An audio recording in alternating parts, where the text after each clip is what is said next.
The 7 Principles for Making Marriage Work, a practical guide from the country's foremost relationship expert, by John M. Gottman, Ph.D., and Nan Silver. Narrated by John Allen Nelson. Copyright 1999 by John Gottman, Ph.D., and Nan Silver. This unabridged audiobook was published by arrangement with John Gottman, Nan Silver, and Brockman Incorporated, and was produced in the year 2011 by Tantor Media Incorporated, which holds the copyright thereto. 1. Inside the Seattle Love Lab. The Truth About Happy Marriages. It's a surprisingly cloudless Seattle morning as newlyweds Mark and Janice Gordon sit down to breakfast.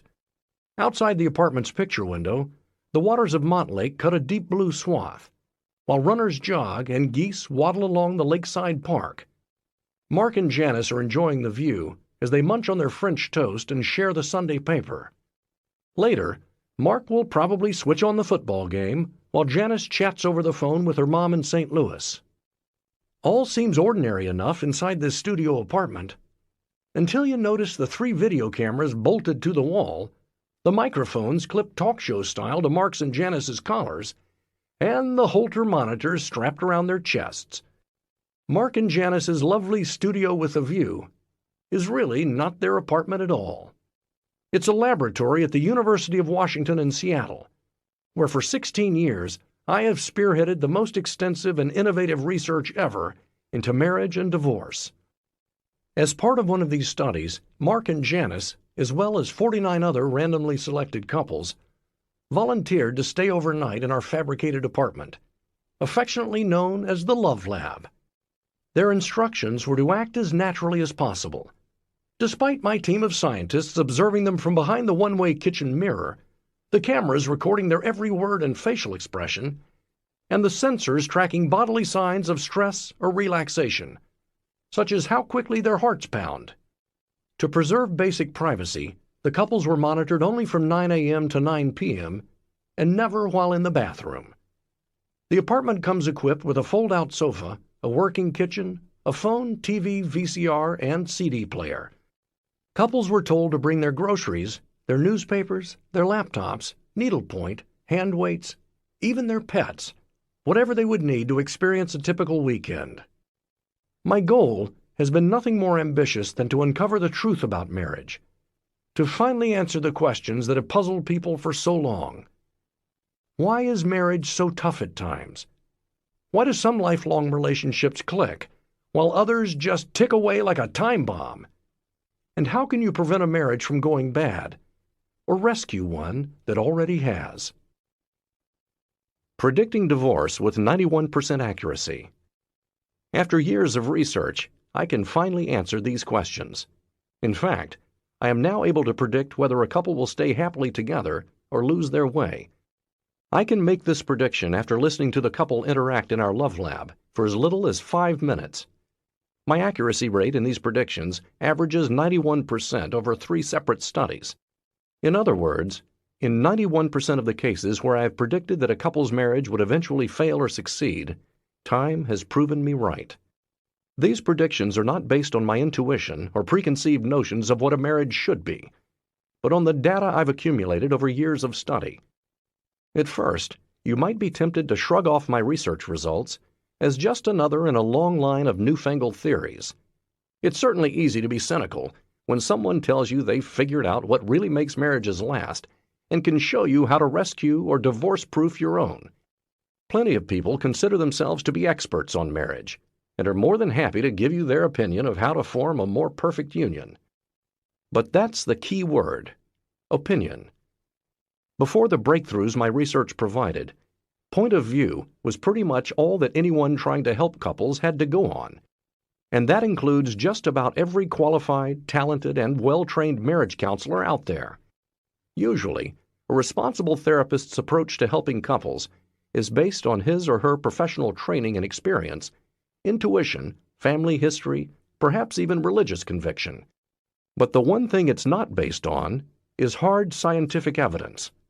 Because until now, there really hasn't been any rigorous scientific data about why some marriages succeed and others flop. For all of the attention my ability to predict divorce has earned me, The most rewarding findings to come out of my studies are the 7 principles that will prevent a marriage from breaking up. Emotionally intelligent marriages. What can make a marriage work is surprisingly simple. Happily married couples aren't smarter, richer, or more psychologically astute than others. But in their day-to-day lives, they have hit upon a dynamic that keeps their negative thoughts and feelings about each other, which all couples have, from overwhelming their positive ones. They have what I call an emotionally intelligent marriage. I can predict whether a couple will divorce after watching and listening to them for just 5 minutes. Recently, emotional intelligence has become widely recognized as an important predictor of a child's success later in life. The more in touch with emotions and the better able a child is to understand and get along with others, the sunnier that child's future, whatever his or her academic IQ. The same is true for relationships between spouses. The more emotionally intelligent a couple, the better able they are to understand, honor, and respect each other in their marriage, the more likely that they will indeed live happily ever after. Just as parents can teach their children emotional intelligence, this is also a skill that a couple can be taught. As simple as it sounds, it can keep husband and wife on the positive side of the divorce odds. Why save your marriage? Speaking of those odds, the divorce statistics remain dire. The chance of a first marriage ending in divorce over a 40-year period is 67%. Half of all divorces will occur in the first 7 years. Some studies find the divorce rate for second marriages is as much as 10% higher than for first-timers.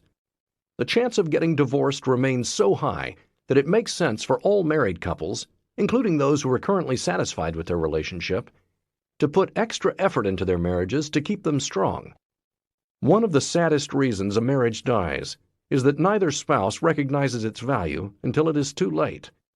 Only after the papers have been signed, the furniture divided, and separate apartments rented, do the exes realize how much they really gave up when they gave up on each other. Too often, a good marriage is taken for granted rather than given the nurturing and respect it deserves and desperately needs. Some people may think that getting divorced or languishing in an unhappy marriage is no big deal. They may even consider it trendy. But there's now plenty of evidence documenting just how harmful this can be for all involved. Thanks to the work of researchers like Lois Verbrugge and James House, both of the University of Michigan, we now know that an unhappy marriage can increase your chances of getting sick by roughly 35%, and even shorten your life by an average of 4 years. The flip side, people who are happily married live longer, healthier lives than either divorced people or those who are unhappily married.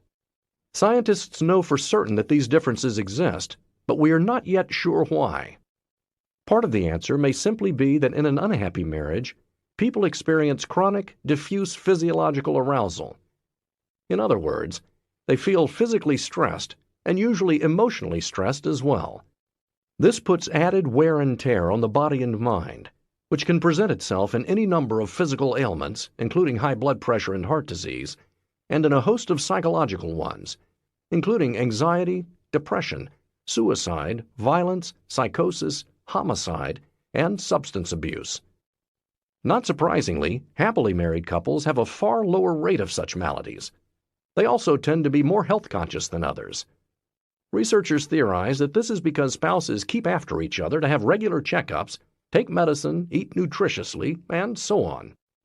People who stay married live 4 years longer than people who don't. Recently, my laboratory uncovered some exciting preliminary evidence that a good marriage may also keep you healthier by directly benefiting your immune system, which spearheads the body's defenses against illness. Researchers have known for about a decade that divorce can depress the immune system's function. Theoretically, this lowering in the system's ability to fight foreign invaders could leave you open to more infectious diseases and cancers. Now we have found that the opposite may also be true. Not only do happily married people avoid this drop in immune function, but their immune systems may even be getting an extra boost. When we tested the immune system responses of the 50 couples who stayed overnight in the Love Lab, we found a striking difference between those who were very satisfied with their marriages and those whose emotional response to each other was neutral or who were unhappy. Specifically, we used blood samples from each subject to test the response of certain of their white blood cells, the immune system's major defense weapons. In general, happily married men and women showed a greater proliferation of these white blood cells when exposed to foreign invaders than did the other subjects. We also tested the effectiveness of other immune system warriors, the natural killer cells, which, true to their name, destroy body cells that have been damaged or altered, such as infected or cancerous ones, and are known to limit the growth of tumor cells. Again, subjects who were satisfied with their marriage had more effective natural killer cells than did the others. It will take more study before scientists can confirm that this boost in the immune system is one of the mechanisms by which a good marriage benefits your health and longevity. But what's most important is that we know for certain that a good marriage does. In fact, I often think that if fitness buffs spent just 10% of their weekly workout time, say 20 minutes a day, working on their marriage instead of their bodies, they would get 3 times the health benefits they derive from climbing the Stairmaster. When a marriage goes sour, husband and wife are not the only ones to suffer. The children do too. In a study I conducted of 63 preschoolers, those being raised in homes where there was great marital hostility had chronically elevated levels of stress hormones compared with the other children studied. We don't know what the long-term repercussions of this stress will be for their health, but we do know that this biological indication of extreme stress was echoed in their behavior. We followed them through age 15 and found that compared with other children their age, these kids suffered far more from truancy, depression, peer rejection, behavioral problems, especially aggression, low achievement at school, and even school failure. One important message of these findings is that it is not wise to stay in a bad marriage for the sake of your children. It is clearly harmful to raise kids in a home that is subsumed by hostility between the parents. A peaceful divorce is better than a warlike marriage. Unfortunately, divorces are rarely peaceful. The mutual hostility between the parents usually continues after the breakup. For that reason, children of divorce often fare just as poorly as those caught in the crossfire of a miserable marriage. Innovative research, revolutionary findings. When it comes to saving a marriage, the stakes are high for everybody in the family. And yet, despite the documented importance of marital satisfaction, the amount of scientifically sound research into keeping marriages stable and happy is shockingly small. When I first began researching marriage in 1972, you could probably have held all of the good scientific data on marriage in one hand. By good, I mean findings that were collected using scientific methods as rigorous as those used by medical science. For example, many studies of marital happiness were conducted solely by having husbands and wives fill out questionnaires. This approach is called the self-report method, and although it has its uses, it is also quite limited. How do you know a wife is happy just because she checks the happy box on some form? Women in physically abusive relationships, for example, score very high on questionnaires about marital satisfaction. Only if the woman feels safe and is interviewed one-on-one does she reveal her agony. To address this paucity of good research, my colleagues and I have supplemented traditional approaches to studying marriage with many innovative, more extensive methods. We are now following 700 couples in 7 different studies. We have not just studied newlyweds, but long-term couples who were first assessed while in their 40s or 60s. We have also studied couples just becoming parents, and couples interacting with their babies, their preschoolers, and their teenagers. As part of this research, I have interviewed couples about the history of their marriage, their philosophy about marriage, how they viewed their parents' marriages. I have videotaped them talking to each other about how their day went, discussing areas of continuing disagreement in their marriage, and also conversing about joyful topics. And to get a physiological read of how stressed or relaxed they were feeling, I measured their heart rate, blood flow, sweat output, blood pressure, and immune function moment by moment. In all of these studies, I'd play back the tapes to the couples and ask them for an insider's perspective of what they were thinking and feeling when, say, their heart rate or blood pressure suddenly surged during a marital discussion. And I've kept track of the couples, checking in with them at least every year to see how the relationship is faring. So far, my colleagues and I are the only researchers to conduct such an exhaustive observation and analysis of married couples. Our data, offer the first real glimpse of the inner workings, the anatomy of marriage.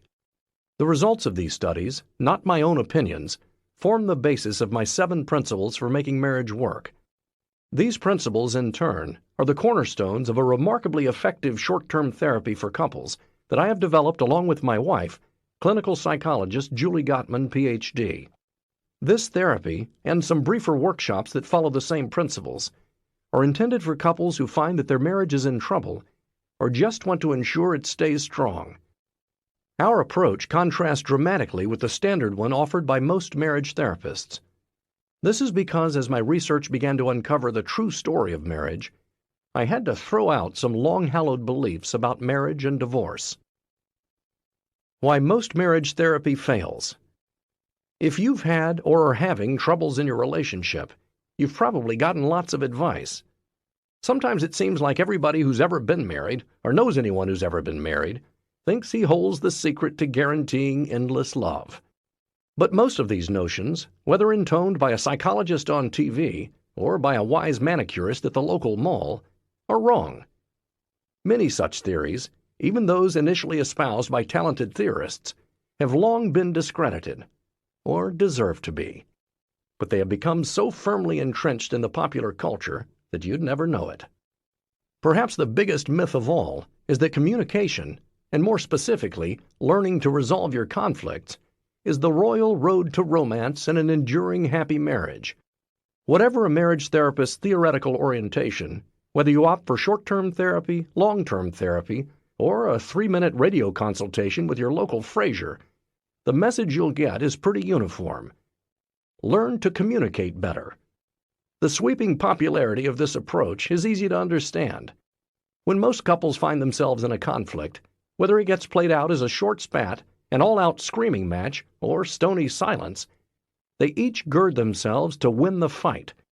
They become so focused on how hurt they feel, on proving that they're right and their spouse is wrong, or on keeping up a cold shoulder, that the lines of communication between the two may be overcome by static or shut down altogether. So it seems to make sense that calmly and lovingly listening to each other's perspective would lead couples to find compromise solutions and regain their marital composure. The most common technique recommended for resolving conflict, used in one guise or another by most marital therapists, is called active listening. For example, a therapist might urge you to try some form of the listener-speaker exchange. Let's say Judy is upset that Bob works late most nights. The therapist asks Judy to state her complaints as I statements that focus on what she's feeling rather than hurling accusations at Bob. Judy will say, "I feel lonely and overwhelmed when I'm home alone with the kids night after night while you're working late," rather than, "It's so selfish of you to always work late and expect me to take care of the kids by myself." Then Bob is asked to paraphrase both the content and the feelings of Judy's message, and to check with her if he's got it right. This shows he is actively listening to her. He is also asked to validate her feelings, to let her know he considers them legitimate, that he respects and empathizes with her, even if he doesn't share her perspective. He might say, "It must be hard for you to watch the kids by yourself when I'm working late."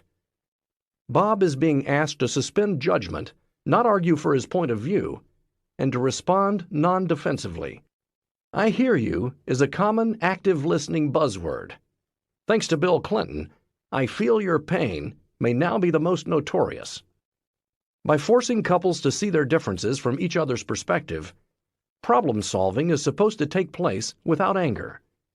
This approach is often recommended whatever the specific issue, whether your conflict concerns the size of your grocery bill or major differences in your lifelong goals.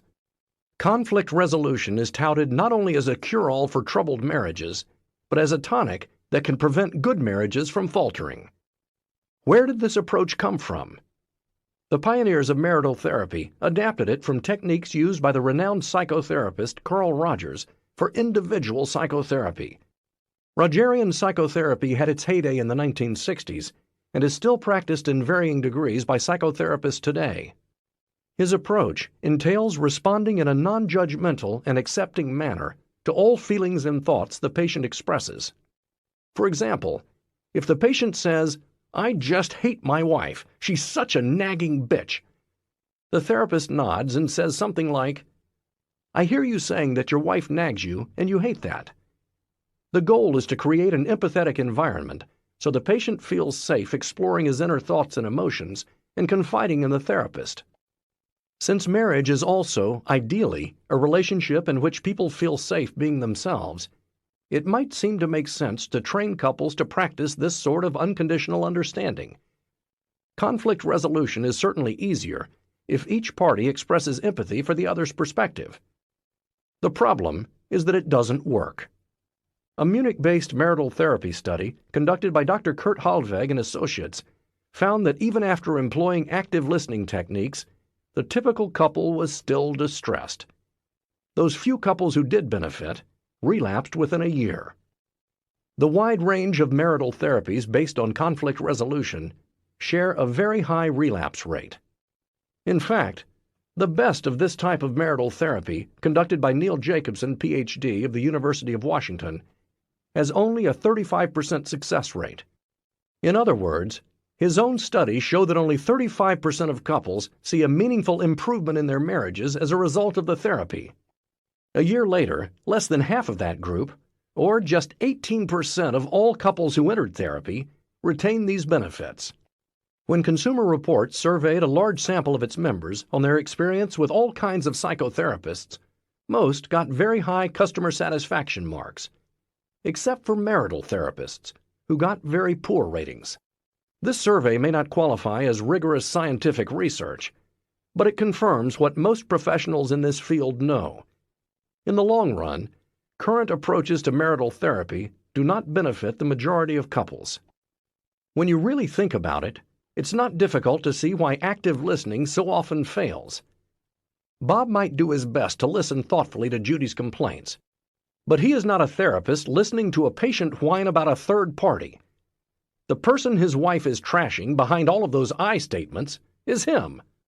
There are some people who can be magnanimous in the face of such criticism. The Dalai Lama comes to mind. But it's unlikely that you or your spouse is married to one of them. Even in Rogerian therapy, when the client starts complaining about the therapist switches from empathy to other therapeutic approaches. Active listening asks couples to perform Olympic-level emotional gymnastics when their relationship can barely walk. If you think validation and active listening will make conflict resolution easier for you and your spouse, by all means use it. There are circumstances where it can certainly come in handy. But here's the catch. Even if it does make your fights better or less frequent, it alone cannot save your marriage.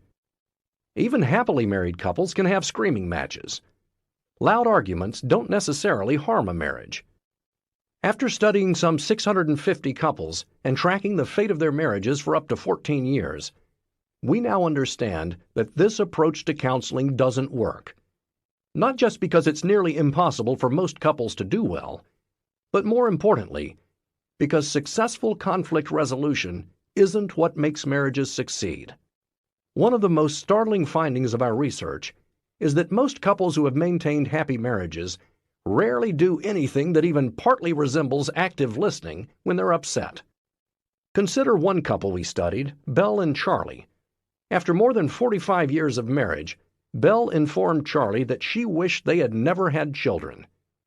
This clearly rankled him. What followed was a conversation that broke all the active listening rules. This discussion doesn't include a lot of validation or empathy. They both jump right in, arguing their point. Charlie: "You think you would have been better off if I had backed you in not having children?" Belle: "Having children was such an insult to me, Charlie." Charlie: "No, hold on a minute." Belle: "To reduce me to such a level." Charlie: "I'm not Belle: "I wanted so much to share a life with you. Instead, I ended up a drudge." Charlie: "Now, wait a minute, hold on. I don't think not having children is that simple. I think that there's a lot biologically that you're ignoring."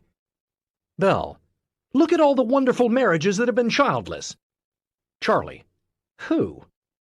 Belle: "The Duke and Duchess of Windsor." Charlie, deep sigh: "Please." Belle: He was the king. He married a valuable woman. They had a very happy marriage. Charlie. I don't think that's a fair example. First of all, she was 40. That makes a difference. Belle. She never had children, and he fell in love with her not because she was going to reproduce. Charlie. But the fact is, Belle, that there's a real strong biological urge to have children. Belle. That's an insult to think that I'm regulated by biology. Charlie. I can't help it. Belle. Well, anyway, I think we would have had a ball without children. Charlie. Well, I think we had a ball with the kids, too. Belle. I didn't have that much of a ball. Charlie and Belle may not sound like June and Ward Cleaver, but they have been happily married for over 45 years. They both say they are extremely satisfied with their marriage and devoted to each other. No doubt they have been having similar in-your-face discussions for years. They don't end off angrily either. They go on to discuss why Belle feels this way about motherhood. Her major regret is that she wasn't more available to spend time with Charlie. She wishes she hadn't always been so cranky and tired. There's a lot of affection and laughter as they hash this out. Neither of their heart rates or blood pressures indicate distress.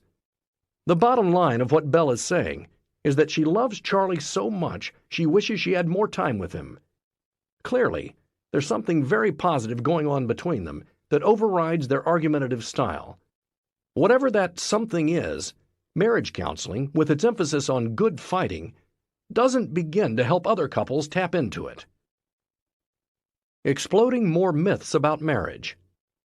The notion that you can save your marriage just by learning to communicate more sensitively is probably the most widely held misconception about happy marriages, but it's hardly the only one. Over the years, I've found many other myths that are not only false, but potentially destructive to a marriage because they can lead couples down the wrong path, or worse, convince them that their marriage is a hopeless case. Among these common myths, neuroses or personality problems ruin marriages. You might assume that people with hang-ups would be ill-suited for marriage, but research has found only the weakest connection between run-of-the-mill neuroses and failing at love. The reason? We all have our crazy buttons, issues we're not totally rational about. But they don't necessarily interfere with marriage. The key to a happy marriage isn't having a normal personality, but finding someone with whom you mesh. For example, Sam has a problem dealing with authority. He hates having a boss. If he were married to an authoritarian woman who tended to give commands and tried to tell him what to do, the result would be disastrous. But instead, he is married to Megan, who treats him like a partner and doesn't try to boss him around. They've been happily married for 10 years. Contrast them with another couple who do run into marital problems.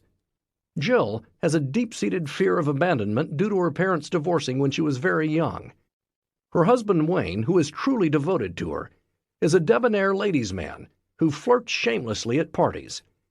When she complains, he points out that he is 100% faithful to her and insists she lighten up and let him enjoy this harmless pleasure. But the threat Jill perceives from his flirtations, and his unwillingness to stop, drives them to separate and eventually divorce. The point is that neuroses don't have to ruin a marriage. What matters is how you deal with them. If you can accommodate each other's strange side and handle it with caring, affection, and respect, your marriage can thrive. Common interests keep you together.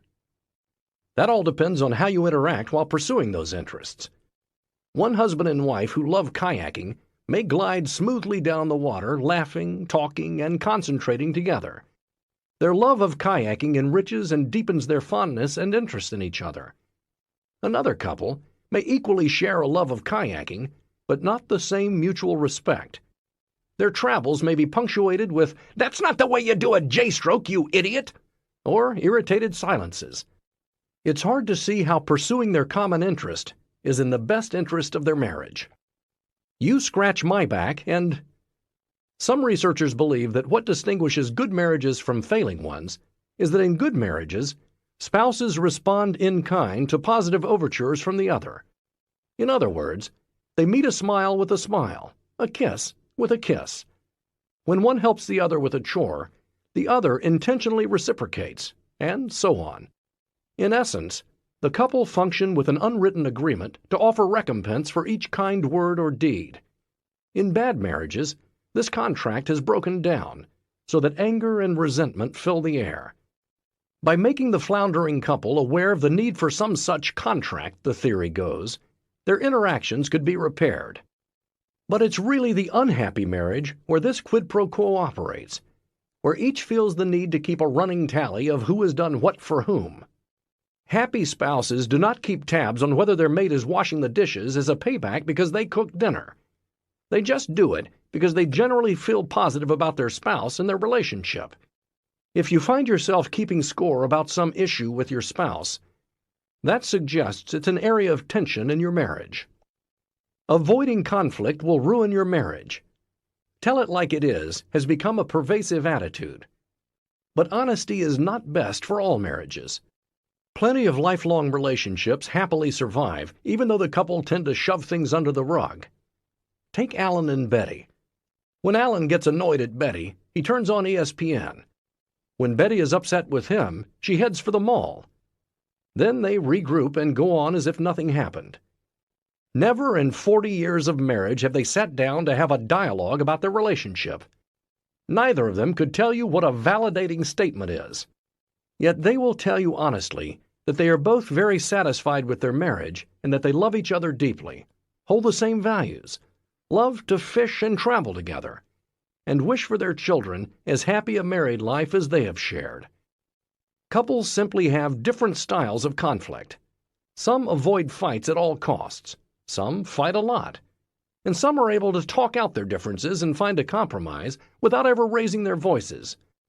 No one style is necessarily better than the other, as long as the style works for both people. Couples can run into trouble if one partner always wants to talk out a conflict, while the other just wants to watch the playoffs. Affairs are the root cause of divorce.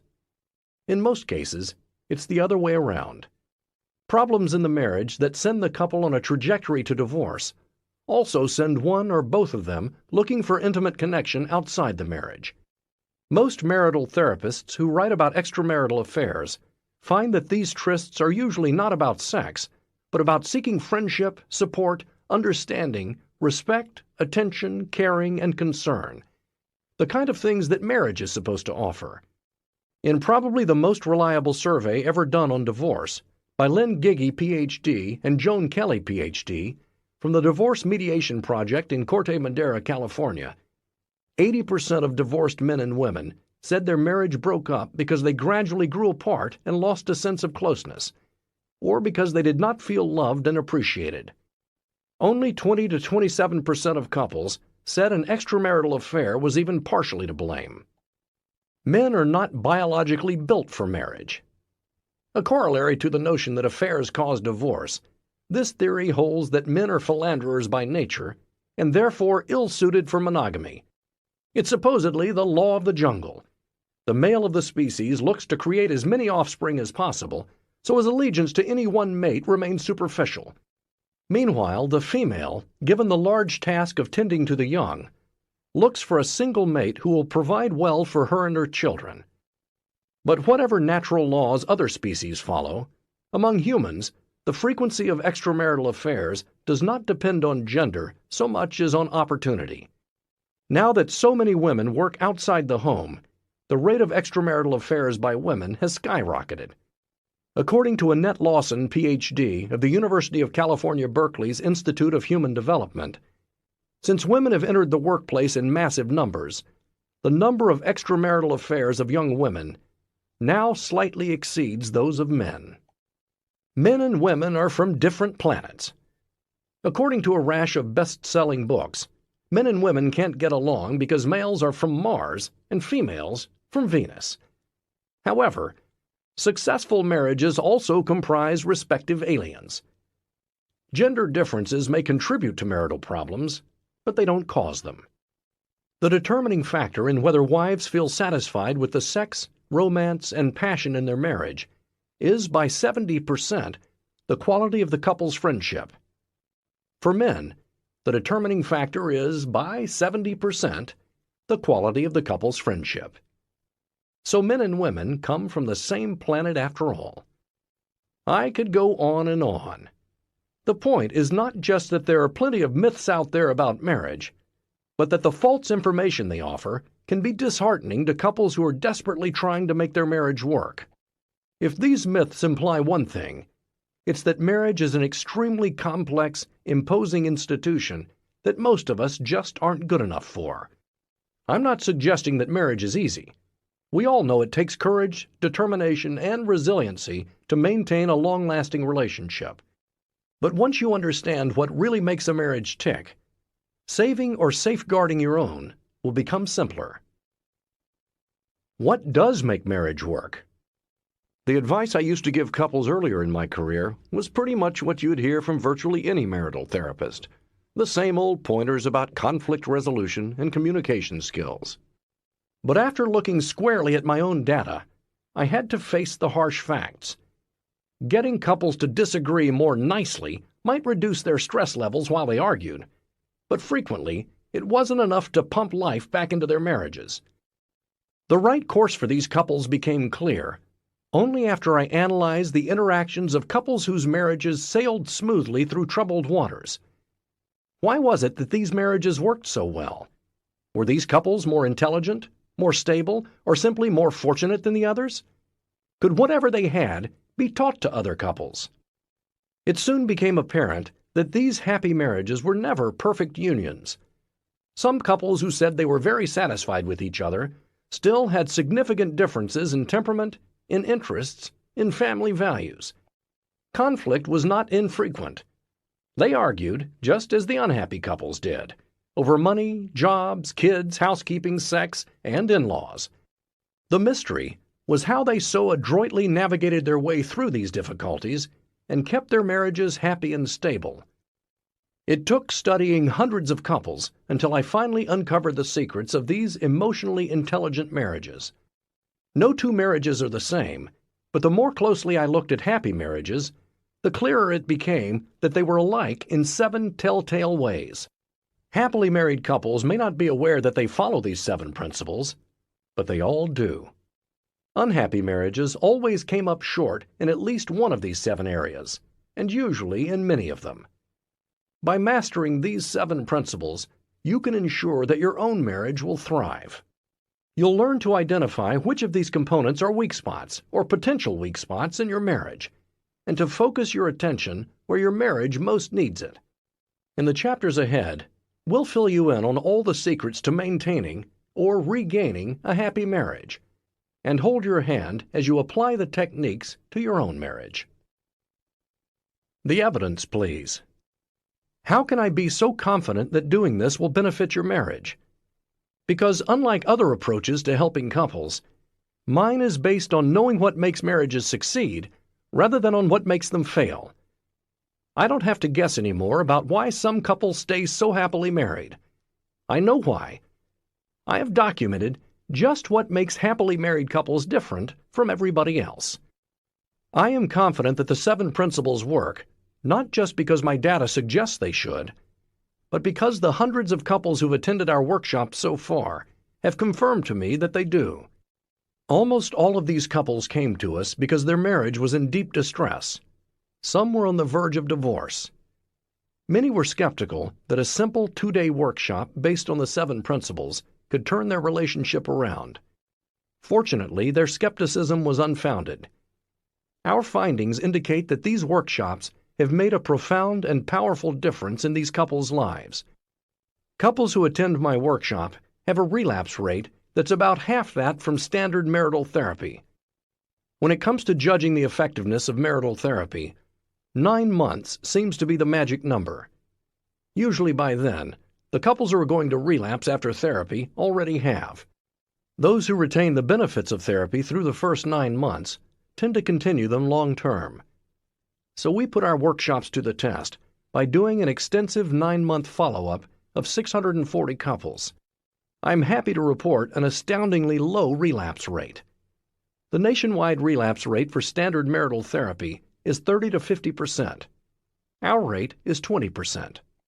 We found that at the beginning of our workshops, 27% of couples were at very high risk for divorce. At our 3-month follow-up, that proportion was 6.7%, and at 9 months, it was 0%. But even couples who were not at high risk for divorce were significantly helped by the workshops. Friendship versus fighting. At the heart of my program is the simple truth that happy marriages are based on a deep friendship. By this, I mean a mutual respect for and enjoyment of each other's company. These couples tend to know each other intimately. They are well versed in each other's likes, dislikes, personality quirks, hopes, and dreams. They have an abiding regard for each other and express this fondness not just in the big ways, but in little ways day in and day out. Take the case of hardworking Nathaniel, who runs his own import business and works very long hours. In another marriage, his schedule might be a major liability, but he and his wife Olivia have found ways to stay connected. They talk frequently on the phone during the day. When she has a doctor's appointment, he remembers to call to see how it went. When he has a meeting with an important client, she'll check in to see how it fared. When they have chicken for dinner, she gives him both drumsticks because she knows he likes them best. When he makes blueberry pancakes for the kids Saturday morning, he'll leave the blueberries out of hers because he knows she doesn't like them. Although he's not religious, he accompanies her to church each Sunday because it's important to her. And although she's not crazy about spending a lot of time with their relatives, she has pursued a friendship with Nathaniel's mother and sisters because family matters so much to him. If all of this sounds humdrum and unromantic, it's anything but. Through small but important ways, Olivia and Nathaniel are maintaining the friendship that is the foundation of their love. As a result, they have a marriage that is far more passionate than do couples who punctuate their lives together with romantic vacations and lavish anniversary gifts, but have fallen out of touch with their daily lives. Friendship fuels the flames of romance because it offers the best protection against feeling adversarial toward your spouse. Because Nathaniel and Olivia have kept their friendship strong, despite the inevitable disagreements and irritations of married life, they are experiencing what is known technically as positive sentiment override. This means that their positive thoughts about each other and their marriage are so pervasive that they tend to supersede their negative feelings. It takes a much more significant conflict for them to lose their equilibrium as a couple than it would otherwise. Their positivity causes them to feel optimistic about each other and their marriage, to assume positive things about their lives together, and to give each other the benefit of the doubt. Here's a simple example. Olivia and Nathaniel are getting ready to host a dinner party. Nathaniel calls, "Where are the napkins?" And Olivia yells back edgily, "They're in the cupboard." Because their marriage is founded on a firm friendship, most likely he'll shrug off her tone of voice and focus instead on the information Olivia has given him, that the napkins are in the cupboard. He attributes her anger to some fleeting problem that has nothing to do with him, like she can't get the cork out of the wine bottle. However, if their marriage were troubled, he would be more likely to sulk or yell back, "Never mind, you get them." One way of looking at this positive override is similar to the set point approach to weight loss. According to this popular theory, the body has a set weight that it tries to maintain. Thanks to homeostasis, no matter how much or how little you diet, your body has a strong tendency to hover at that weight. Only by resetting your body's metabolism, say by exercising regularly, can dieting really help you lose pounds for good. In a marriage, positivity and negativity operate similarly. Once your marriage gets set at a certain degree of positivity, it will take far more negativity to harm your relationship than if your set point were lower. And if your relationship becomes overwhelmingly negative, it will be more difficult to repair it. Most marriages start off with such a high positive set point that it's hard for either partner to imagine their relationship derailing. But far too often, this blissful state doesn't last. Over time, anger, irritation, and resentment can build to the point that the friendship becomes more and more of an abstraction. The couple may pay lip service to it, but it is no longer their daily reality. Eventually, they end up in negative sentiment override. Everything gets interpreted more and more negatively. Words said in a neutral tone of voice are taken personally, The wife says, "You're not supposed to run the microwave without any food in it." The husband sees this as an attack, so he says something like, "Don't tell me what to do. I'm the one who read the manual." Another battle begins. Once you reach this point, getting back to the fundamental bond that united you in the first place can seem as difficult as backpedaling while whitewater rafting. But my 7 principles will show you how to strengthen your friendship, even if you feel awash in negativity. As you learn about these principles, you will come to have a deeper understanding of the role of friendship in any marriage, and you will develop the skills to retain or revive your own. A happy couple's secret weapon. Rediscovering or reinvigorating friendship doesn't prevent couples from arguing. Instead, it gives them a secret weapon that prevents quarrels from getting out of hand. For example, here's what happens when Olivia and Nathaniel argue. As they plan to move from the city to the suburbs, tensions between them are high. Although they see eye to eye on which house to buy and how to decorate it, they are locking horns over buying a new car. Olivia thinks they should join the suburban masses and get a minivan. To Nathaniel, nothing could be drearier. He wants a Jeep.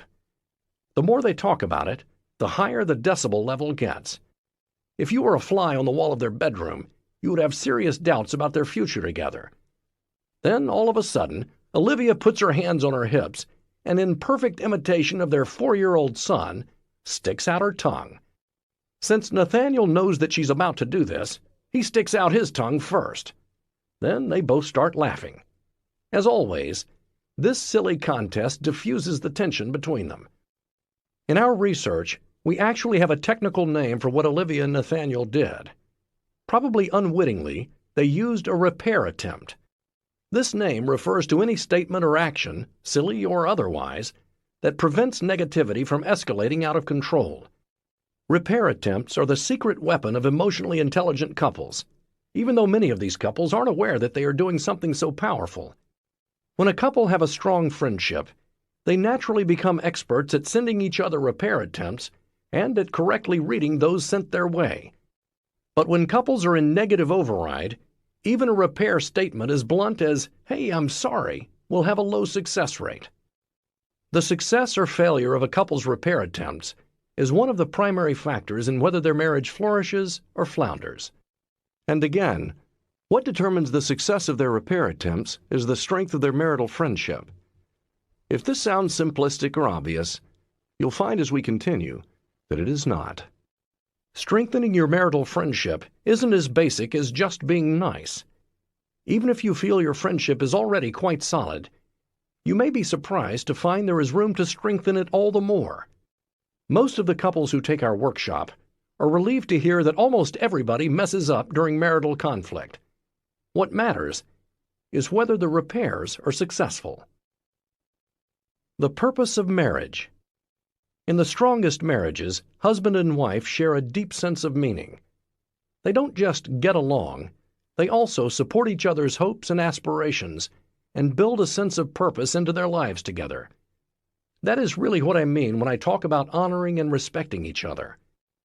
Very often, a marriage's failure to do this is what causes husband and wife to find themselves in endless, useless rounds of argument or to feel isolated and lonely in their marriage. After watching countless videotapes of couples fighting, I can guarantee you that most quarrels are really not about whether the toilet lid is up or down or whose turn it is to take out the trash. There are deeper, hidden issues that fuel these superficial conflicts and make them far more intense and hurtful than they would otherwise be. Once you understand this, you will be ready to accept one of the most surprising truths about marriage. Most marital arguments cannot be resolved. Couples spend year after year trying to change each other's mind, but it can't be done. This is because most of their disagreements are rooted in fundamental differences of lifestyle, personality, or values. By fighting over these differences, all they succeed in doing is wasting their time and harming their marriage. This doesn't mean there's nothing you can do if your relationship has been overrun by conflict, but it does mean that the typical conflict resolution advice won't help. Instead, you need to understand the bottom line difference that is causing the conflict between you, and to learn how to live with it by honoring and respecting each other. Only then will you be able to build shared meaning and a sense of purpose into your marriage. It used to be that couples could achieve this goal only through their own insight, instinct, or blessed luck. But now, my 7 principles make the secrets of marital success available to all couples.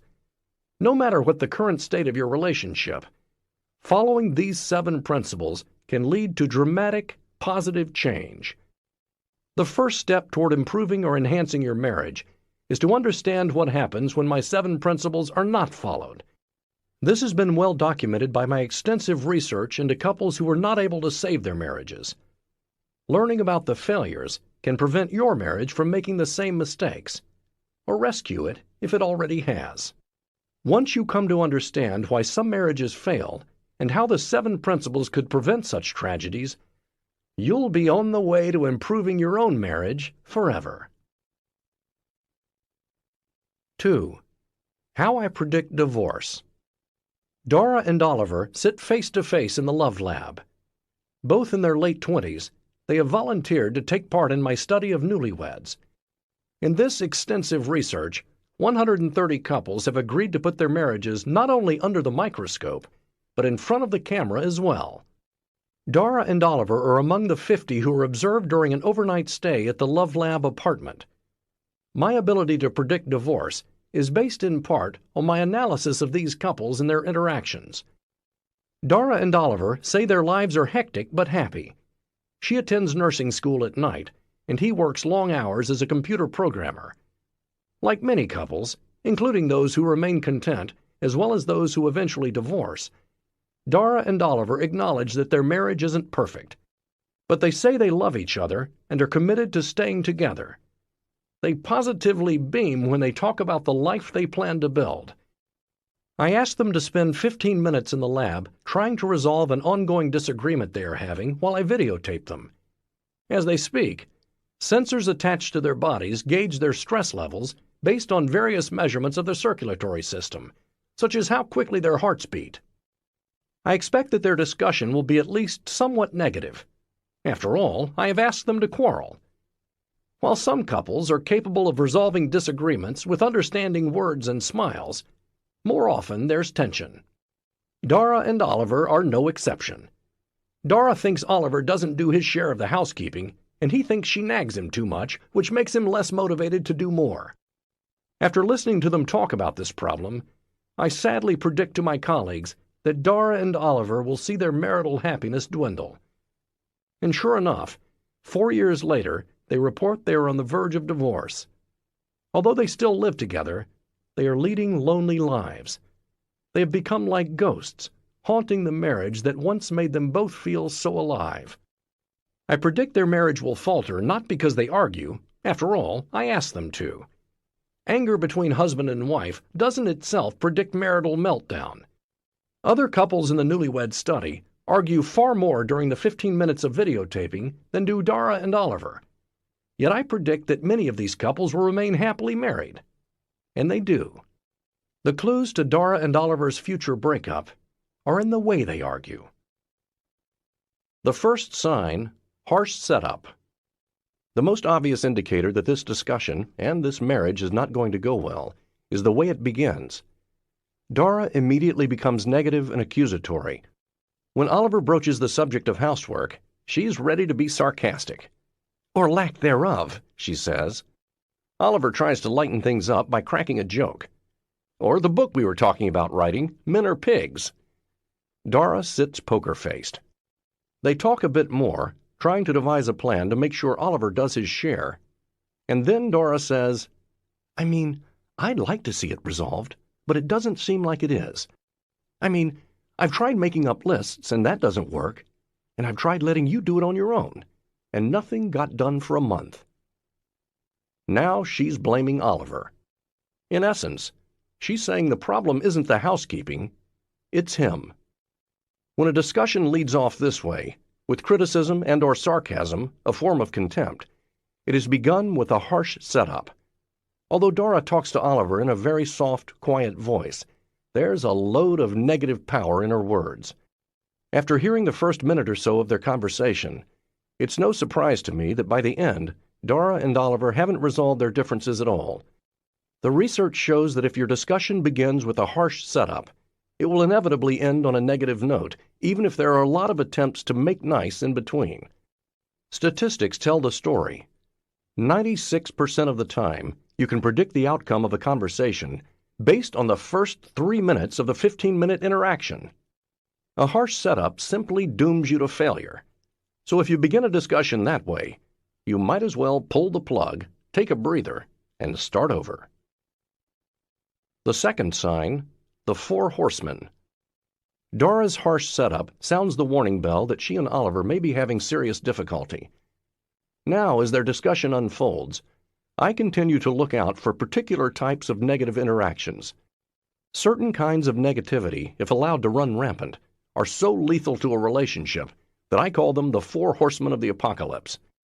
Usually, these four horsemen clip-clop into the heart of a marriage in the following order: criticism, contempt, defensiveness, and stonewalling. Horseman number 1, criticism. You will always have some complaints about the person you live with, but there's a world of difference between a complaint and a criticism. A complaint only addresses the specific action at which your spouse failed. A criticism is more global.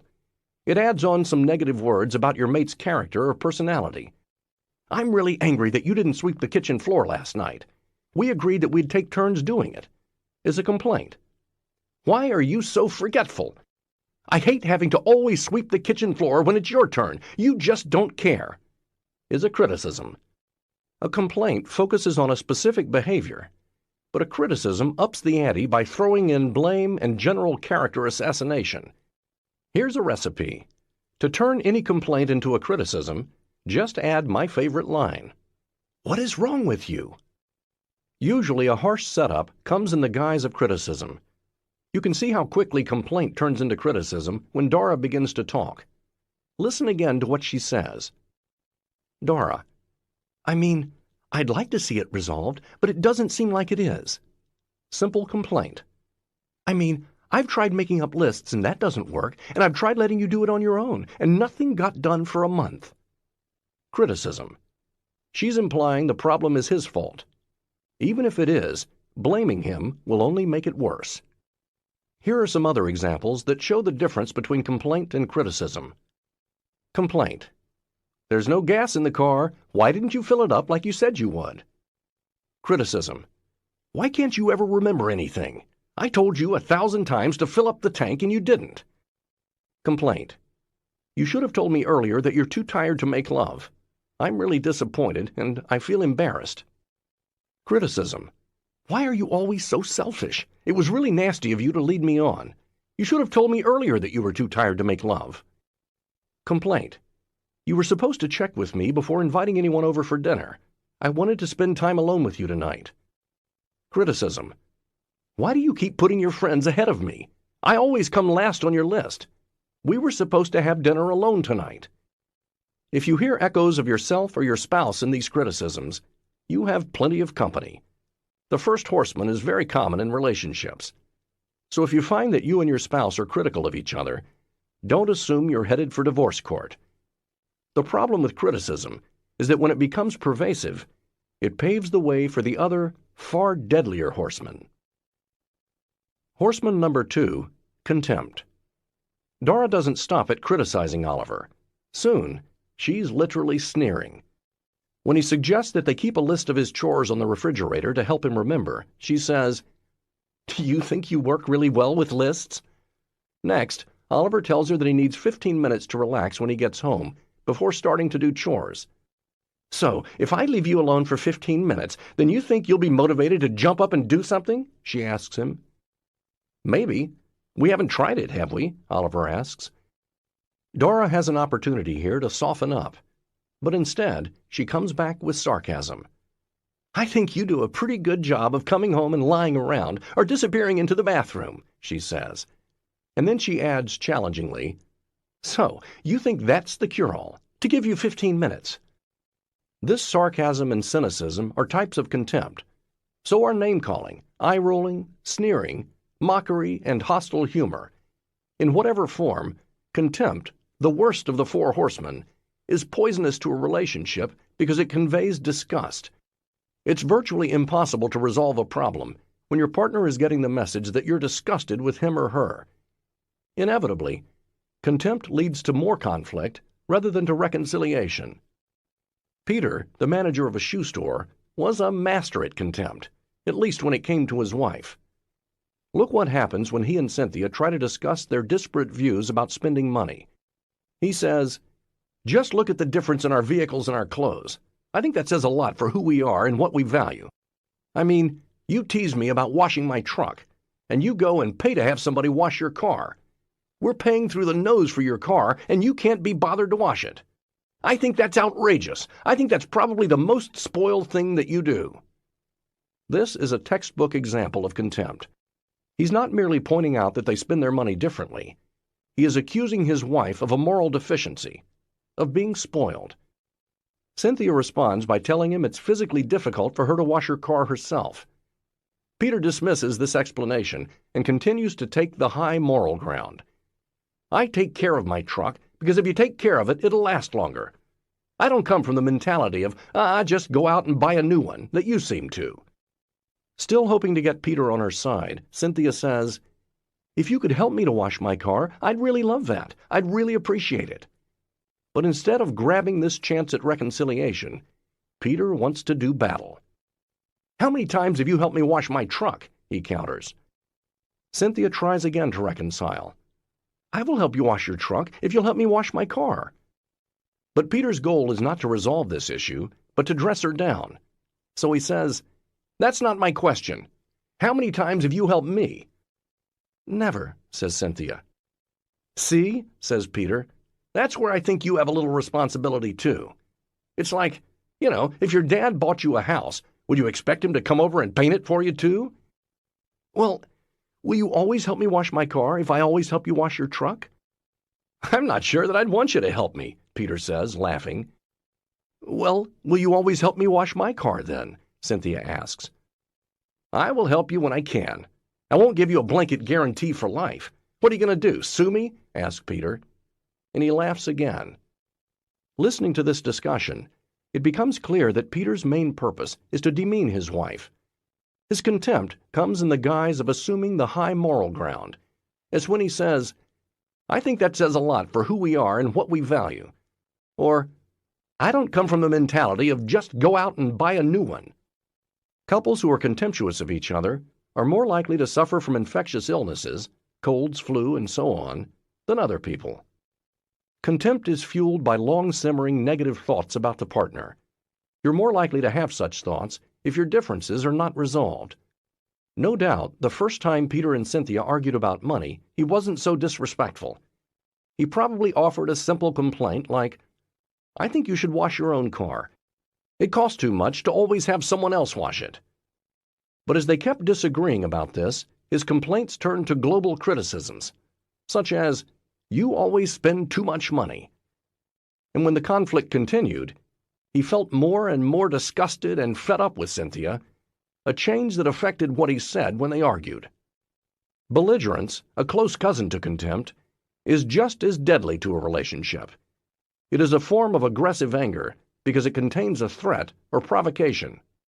When a wife complains that her husband doesn't come home from work in time for dinner, a belligerent response would be, "Well, what are you going to do about it?"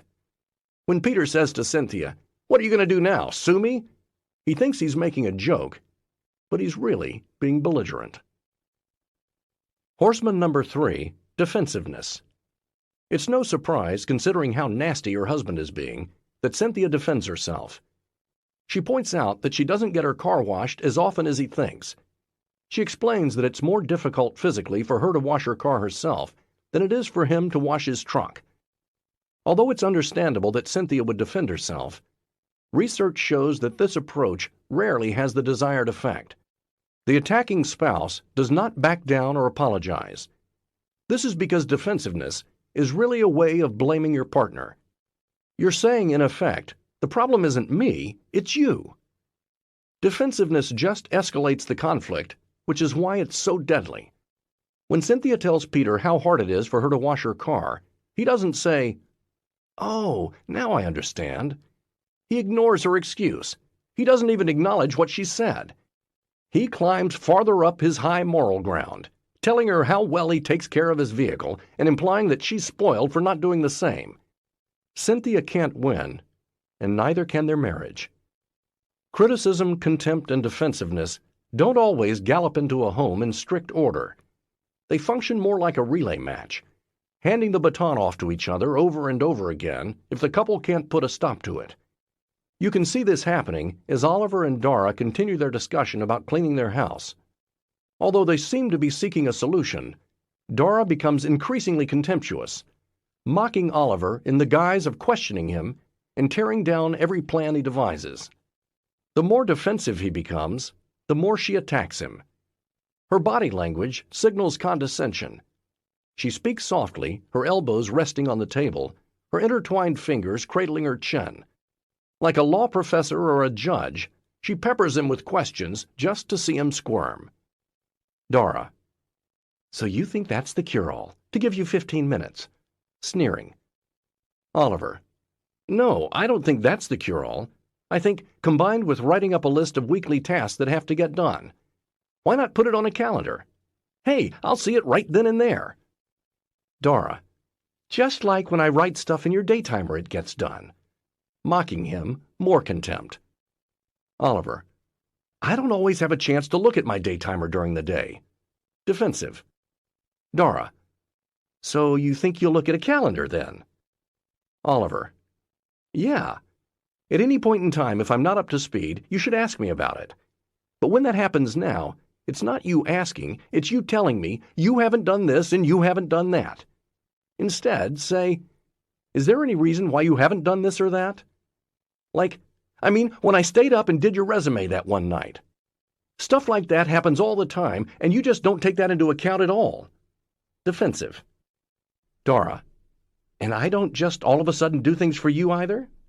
Defensive. Oliver: no, you do. I think you need to relax a little bit. Dara, sarcastic: well, that sounds like we solved a lot. Obviously, Dara and Oliver have resolved nothing, thanks to the prevalence of criticism, contempt, and defensiveness. Horseman number 4, stonewalling. In marriages like Dara and Oliver's, where discussions begin with a harsh setup, where criticism and contempt lead to defensiveness, which leads to more contempt and more defensiveness, eventually one partner tunes out. This heralds the arrival of the fourth horseman. Think of the husband who comes home from work, gets met with a barrage of criticism from his wife, and hides behind the newspaper. The less responsive he is, the more she yells. Eventually, he gets up and leaves the room. Rather than confronting his wife, he disengages. By turning away from her, he is avoiding a fight, but he is also avoiding his marriage. He has become a stonewaller. Although both husbands and wives can be stonewallers, this behavior is far more common among men for reasons we'll see later. During a typical conversation between two people, the listener gives all kinds of cues to the speaker that he's paying attention. He may use eye contact, nod his head, say something like, yeah, or uh-huh. But a stonewaller doesn't give you this sort of casual feedback. He tends to look away or down without uttering a sound. He sits like an impassive stone wall. The stonewaller acts as though he couldn't care less about what you're saying, if he even hears it. Stonewalling usually arrives later in the course of a marriage than the other three horsemen. That's why it's less common among newlywed husbands such as Oliver than among couples who have been in a negative spiral for a while. It takes time for the negativity created by the first three horsemen to become overwhelming enough that stonewalling becomes an understandable out. That's the stance that Mac takes when he and his wife Rita argue about each other's behavior at parties. She says the problem is that he drinks too much. He thinks the bigger problem is her reaction. She embarrasses him by yelling at him in front of his friends. Here they are, already in the middle of an argument. Rita: now I become the problem again. I started off with a complaint, but now I am the problem. That always seems to happen. Mac: yeah, I do that, I know. Pause. But your tantrums and childishness are an embarrassment to me and my friends. Rita. If you would control your drinking at parties, please. Mac. Looks down, avoids eye contact, says nothing. He's stonewalling. Rita. Because I think, for the most part, we get along pretty well, really. Laughs. Mac. Continues to stonewall. Remains silent, makes no eye contact, head nods, facial movements, or vocalizations. Rita. Don't you think? Mac. No response. Rita. Mac? Hello? The third sign, flooding. It may seem to Rita that her complaints have no effect on Mac, but nothing could be further from the truth. Usually people stonewall as a protection against feeling flooded. Flooding means that your spouse's negativity, whether in the guise of criticism or contempt or even defensiveness, is so overwhelming and so sudden that it leaves you shell-shocked. You feel so defenseless against this sniper attack that you learn to do anything to avoid a replay. The more often you feel flooded by your spouse's criticism or contempt, the more hyper-vigilant you are for cues that your spouse is about to blow again. All you can think about is protecting yourself from the turbulence your spouse's onslaught causes. And the way to do that is to disengage emotionally from the relationship. No wonder Mac and Rita are now divorced. Another husband, Paul, was quite upfront about why he stonewalls when his wife Amy gets negative. In the following discussion, he articulates what all stonewallers are feeling. Amy. When I get mad, that's when you should step in and try to make it better. But when you just stop talking, it means I no longer care how you feel. That just makes me feel 1 inch tall, like my opinion or feelings have absolutely no bearing on you. And that's not the way a marriage should be. Paul. What I'm saying is, if you want to have a serious conversation, you're going to do it without yelling and screaming all the time. You start saying things that are hurtful. Amy. Well, when I'm hurt, mad, and I want to hurt you, I start saying things. And that's when we should both stop. I should say I'm sorry, and you should say, I know that you want to talk about this, and I really should make an effort to talk instead of just ignoring you. Paul. I'll talk when... Amy. It fits your purpose. Paul. No, when you're not yelling and screaming and jumping up and down, stomping. Amy kept telling Paul how it made her feel when he shut down. But she did not seem to hear him tell her why he shuts down. He can't handle her hostility. This couple later divorced. A marriage's meltdown can be predicted, then, by habitual harsh startup and frequent flooding brought on by the relentless presence of the four horsemen during disagreements. Although each of these factors alone can predict a divorce, they usually coexist in an unhappy marriage. The fourth sign, body language.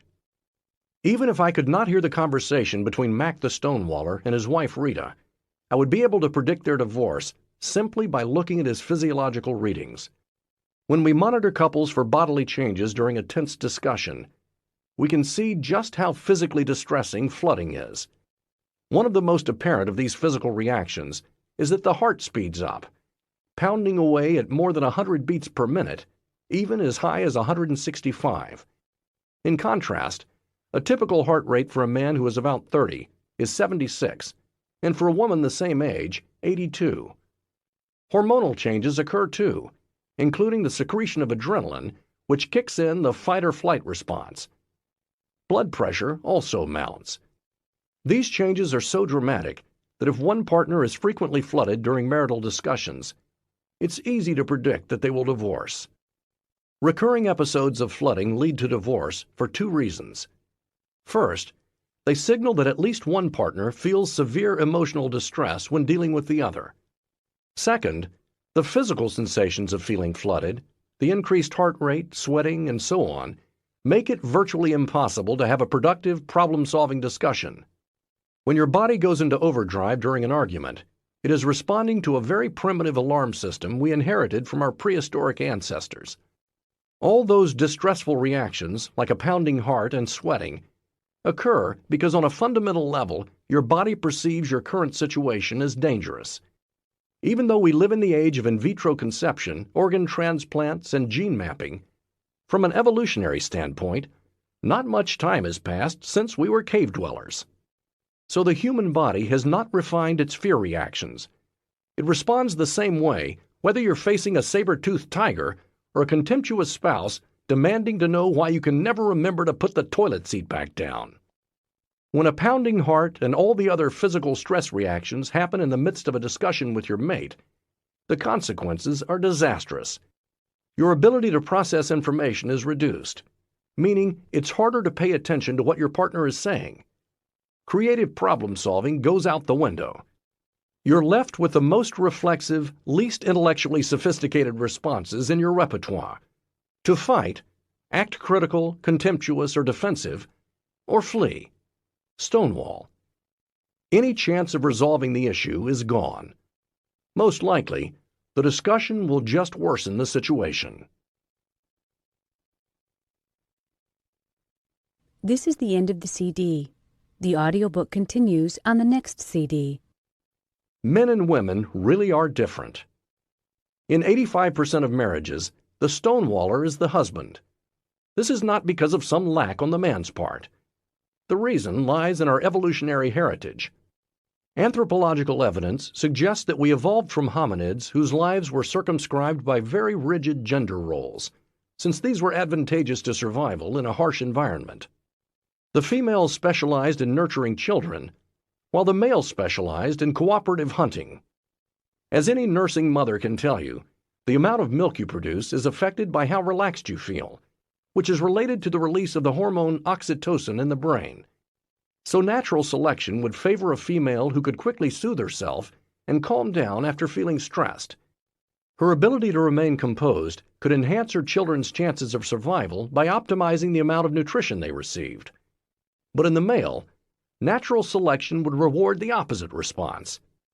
For these early cooperative hunters, maintaining vigilance was a key survival skill. So males whose adrenaline kicked in quite readily and who did not calm down so easily were more likely to survive and procreate. To this day, the male cardiovascular system remains more reactive than the female and slower to recover from stress. For example, if a man and woman suddenly hear a very loud, brief sound, like a blowout, most likely his heart will beat faster than hers and stay accelerated for longer, according to research by Robert Levinson, Ph.D., and his student Lauren Carter at the University of California at Berkeley. The same goes for their blood pressure. His will become more elevated and stay higher longer. Psychologist Dolph Zillman, Ph.D. at the University of Alabama, has found that when male subjects are deliberately treated rudely and then told to relax for 20 minutes, their blood pressure surges and stays elevated until they get to retaliate. But when women face the same treatment, they are able to calm down during those 20 minutes. Interestingly, a woman's blood pressure tends to rise again if she is pressured into retaliating. Since marital confrontation that activates vigilance takes a greater physical toll on the male, it's no surprise that men are more likely than women to attempt to avoid it. It's a biological fact. Men are more easily overwhelmed by marital conflict than are their wives. This gender difference in how physiologically reactive our bodies are also influences what men and women tend to think about when they experience marital stress. As part of some experiments, we ask couples to watch themselves arguing on tape and then tell us what they were thinking when our sensors detected they were flooded. Their answers suggest that men have a greater tendency to have negative thoughts that maintain their distress, while women are more likely to think soothing thoughts that help them calm down and be conciliatory. Men, generally, think about how righteous and indignant they feel. I'm going to get even. I don't have to take this, which tends to lead to contempt or belligerence. Or they think about themselves as an innocent victim of their wife's wrath or complaint. Why is she always blaming me? Which leads to defensiveness. Obviously, these rules don't hold for every male and every female, but after 25 years of research, I have noted that the majority of couples do follow these gender differences in physiological and psychological reactions to stress. Because of these dissimilarities, most marriages, including healthy, happy ones, follow a comparable pattern of conflict in which the wife, who is constitutionally better able to handle the stress, brings up sensitive issues. The husband, who is not as able to cope with it, will attempt to avoid getting into the subject. He may become defensive and stonewall, or he may even become belligerent or contemptuous in an attempt to silence her. Just because your marriage follows this pattern, it's not a given that a divorce is in the offing. In fact, you'll find examples of all four horsemen and even occasional flooding in stable marriages. But when the four horsemen take up permanent residence, when either partner begins to feel flooded routinely, the relationship is in serious trouble. Frequently feeling flooded leads almost inevitably to distancing yourself from your spouse. That in turn leads you to feel lonely. Without help, the couple will end up divorced or living in a dead marriage, in which they maintain separate, parallel lives in the same home. They may go through the motions of togetherness, attending their children's plays, hosting dinner parties, taking family vacations, but emotionally, they no longer feel connected to each other. They have given up. The fifth sign, failed repair attempts. It takes time for the four horsemen and the flooding that comes in their wake to overrun a marriage. And yet, divorce can so often be predicted by listening to a single conversation between newlyweds. How can this be? The answer is that by analyzing any disagreement a couple has, you get a good sense of the pattern they tend to follow. A crucial part of that pattern is whether their repair attempts succeed or fail. Repair attempts, as I described earlier, are efforts the couple makes, let's take a break, wait, I need to calm down, to de-escalate the tension during a touchy discussion, to put on the brakes so flooding is prevented. Repair attempts save marriages not just because they decrease emotional tension between spouses, but because by lowering the stress level, they also prevent your heart from racing and making you feel flooded. When the four horsemen rule a couple's communication, repair attempts often don't even get noticed. Especially when you're feeling flooded, you're not able to hear a verbal white flag. In unhappy marriages, a feedback loop develops between the four horsemen and the failure of repair attempts. The more contemptuous and defensive the couple is with each other, the more flooding occurs, and the harder it is to hear and respond to a repair. And since the repair is not heard, the contempt and defensiveness just get heightened, making flooding more pronounced, which makes it more difficult to hear the next repair attempt, until finally, one partner withdraws. That's why I can predict a divorce by hearing only one discussion between a husband and wife. The failure of repair attempts is an accurate marker for an unhappy future. The presence of the four horsemen alone predicts divorce with only an 82% accuracy. But when you add in the failure of repair attempts, the accuracy rate reaches into the 90s. This is because some couples who trot out the four horsemen when they argue are also successful at repairing the harm the horsemen cause. Usually in this situation, when the four horsemen are present, but the couple's repair attempts are successful, the result is a stable, happy marriage. In fact, 84% of the newlyweds who were high on the four horsemen but repaired effectively were in stable, happy marriages 6 years later. But if there are no repair attempts, or if the attempts are not able to be heard, the marriage is in serious danger. I can tell 96% of the time whether a marital discussion will resolve a conflict after the first 3 minutes of that discussion. In emotionally intelligent marriages, I hear a wide range of successful repair attempts. Each person has his or her own approach. Olivia and Nathaniel stick out their tongues. Other couples laugh or smile or say they're sorry. Even an irritated, "Hey, stop yelling at me," or "You're getting off the topic," can diffuse a tense situation. All such repair attempts keep a marriage stable because they prevent the four horsemen from moving in for good. Whether a repair succeeds or fails has very little to do with how eloquent it is and everything to do with the state of the marriage. One happily married couple who taught me this lesson were Hal and Jody. Because of the nature of his research, Hal, a chemist, would often find out at the last minute that he wouldn't be able to get home for dinner.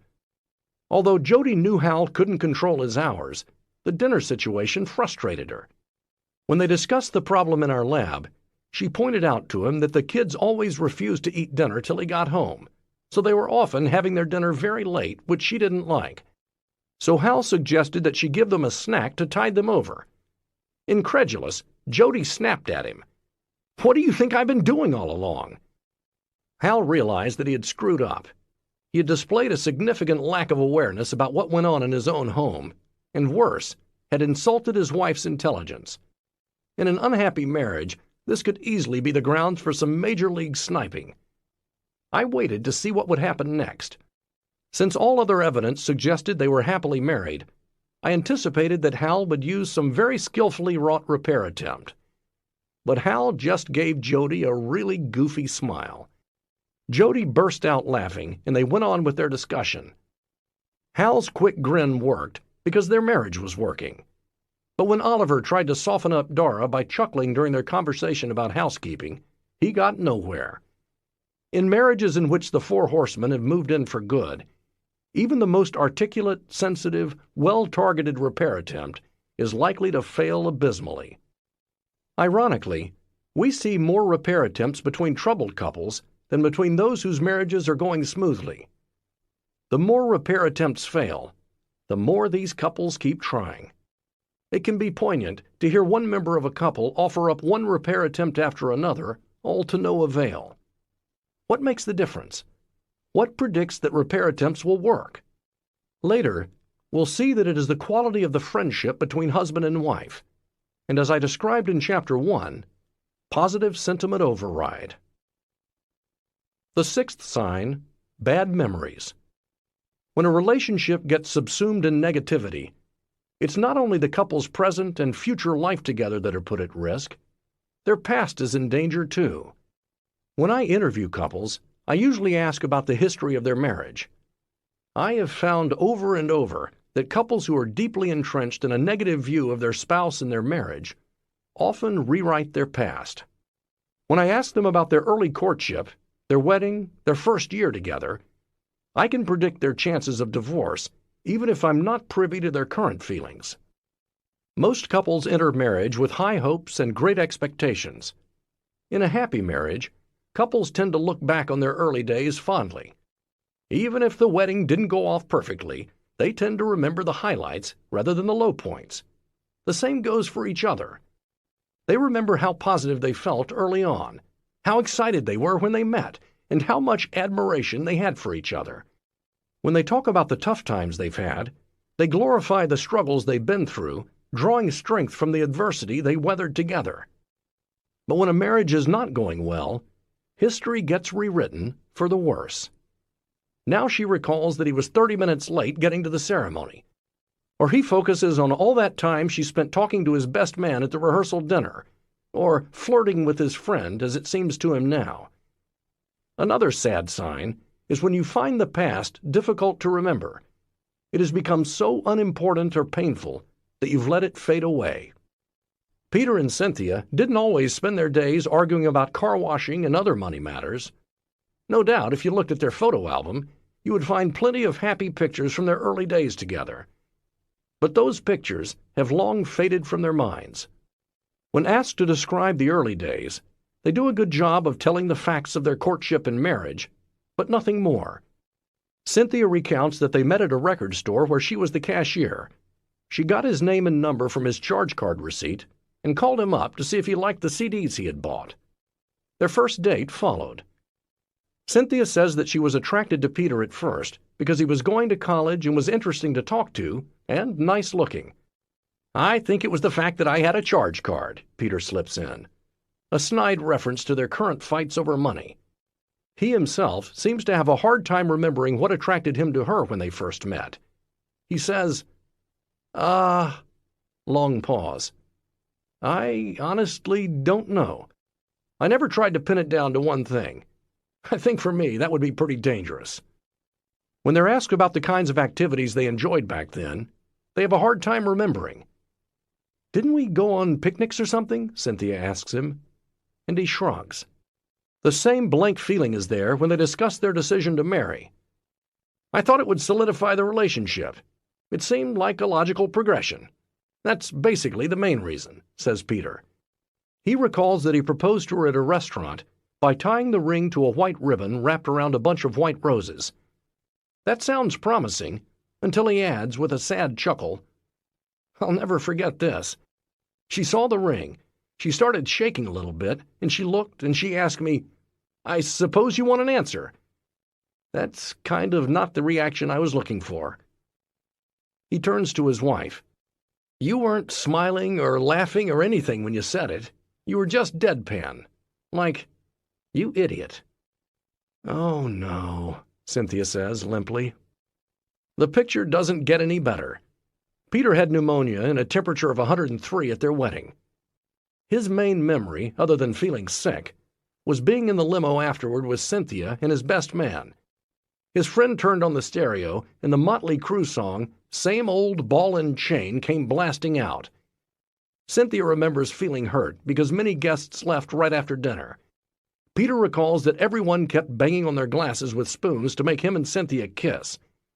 "I was getting really annoyed," he recalls. To sum up their wedding day, he says, "It was your basic tragedy." Cynthia smiles wanly in agreement. The reason Peter and Cynthia have such distorted memories is that the negativity between them has become so intense, it's as if it's cast in stone. When the four horsemen overrun a home, impairing the communication, the negativity mushrooms to such a degree that everything a spouse does, or ever did, is recast in a negative light. In a happy marriage, if the husband promises to pick up the wife's dry cleaning but forgets, she is likely to think, "Oh, well, he's been under a lot of stress lately and needs more sleep." She considers his lapse to be fleeting and caused by a specific situation. In an unhappy marriage, the same circumstance is likely to lead to a thought like, "He's just always so inconsiderate and selfish." By the same token, in a happy marriage, a loving gesture, like a wife greeting her husband with a passionate kiss at the end of the workday, is seen as a sign that the spouse is loving and considerate. But in an unhappy marriage, the same action will lead the husband to think, "What does she want out of me?" This distorted perception explains why one husband we studied, Mitch, saw ulterior motives whenever his wife Leslie bought him a gift, hugged him, or even called him on the phone.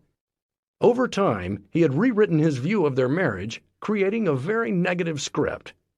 Whenever a conflict arose, he was all set to feel self-righteous and indignant. His negative thoughts about Leslie helped maintain his distress. He'd get flooded as soon as they had a confrontation.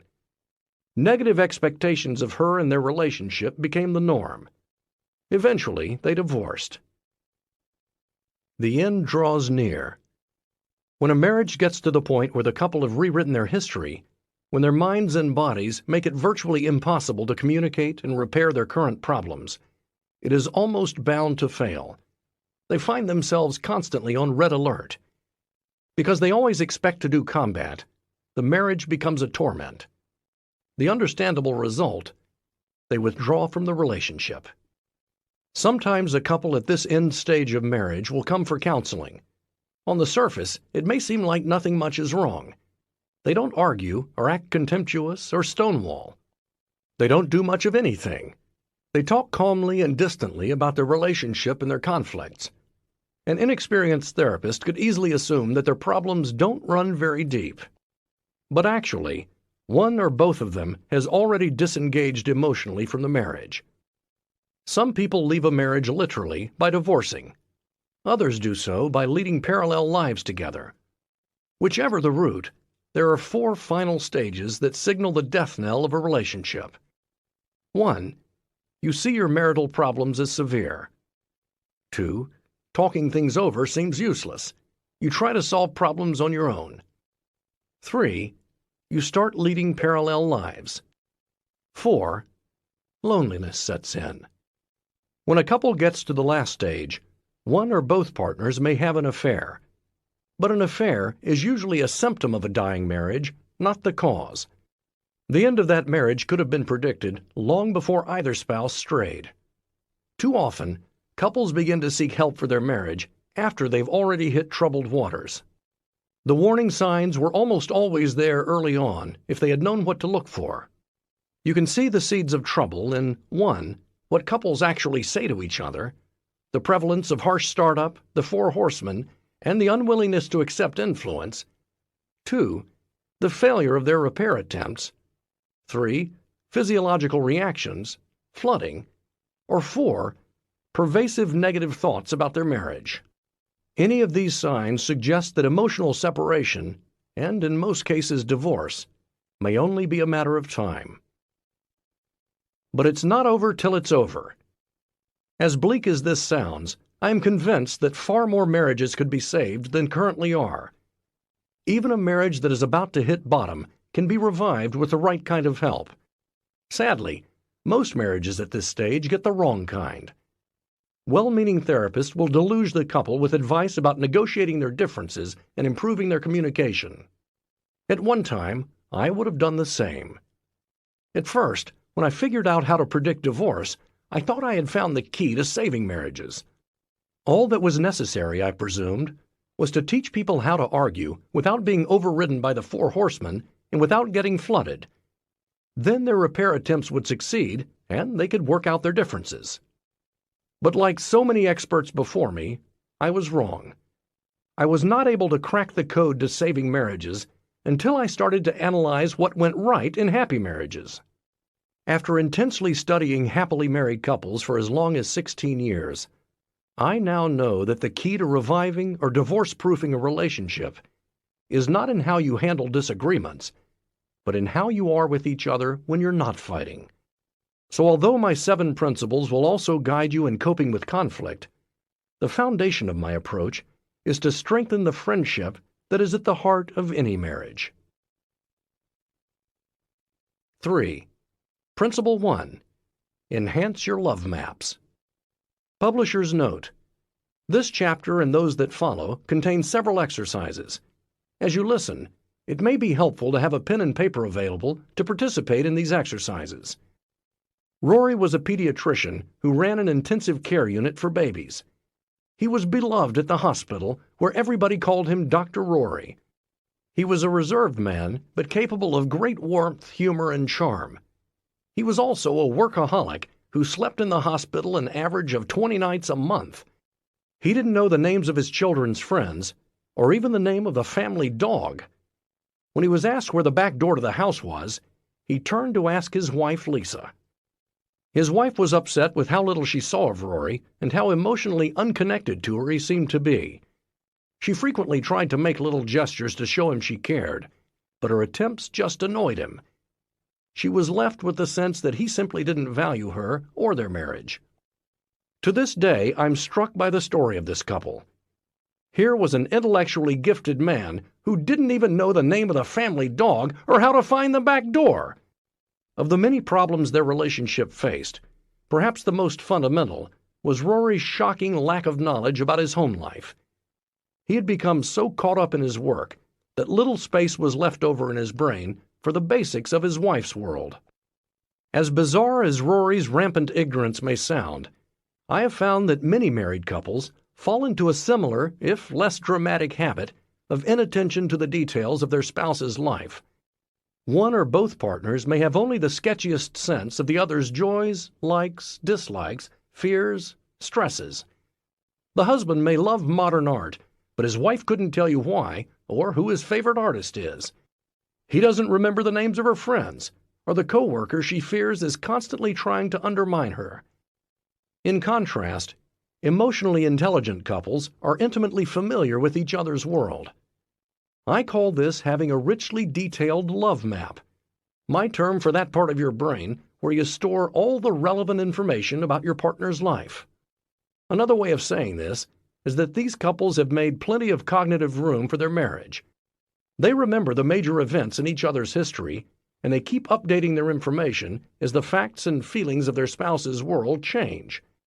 When she orders him a salad, she knows to ask for his dressing on the side.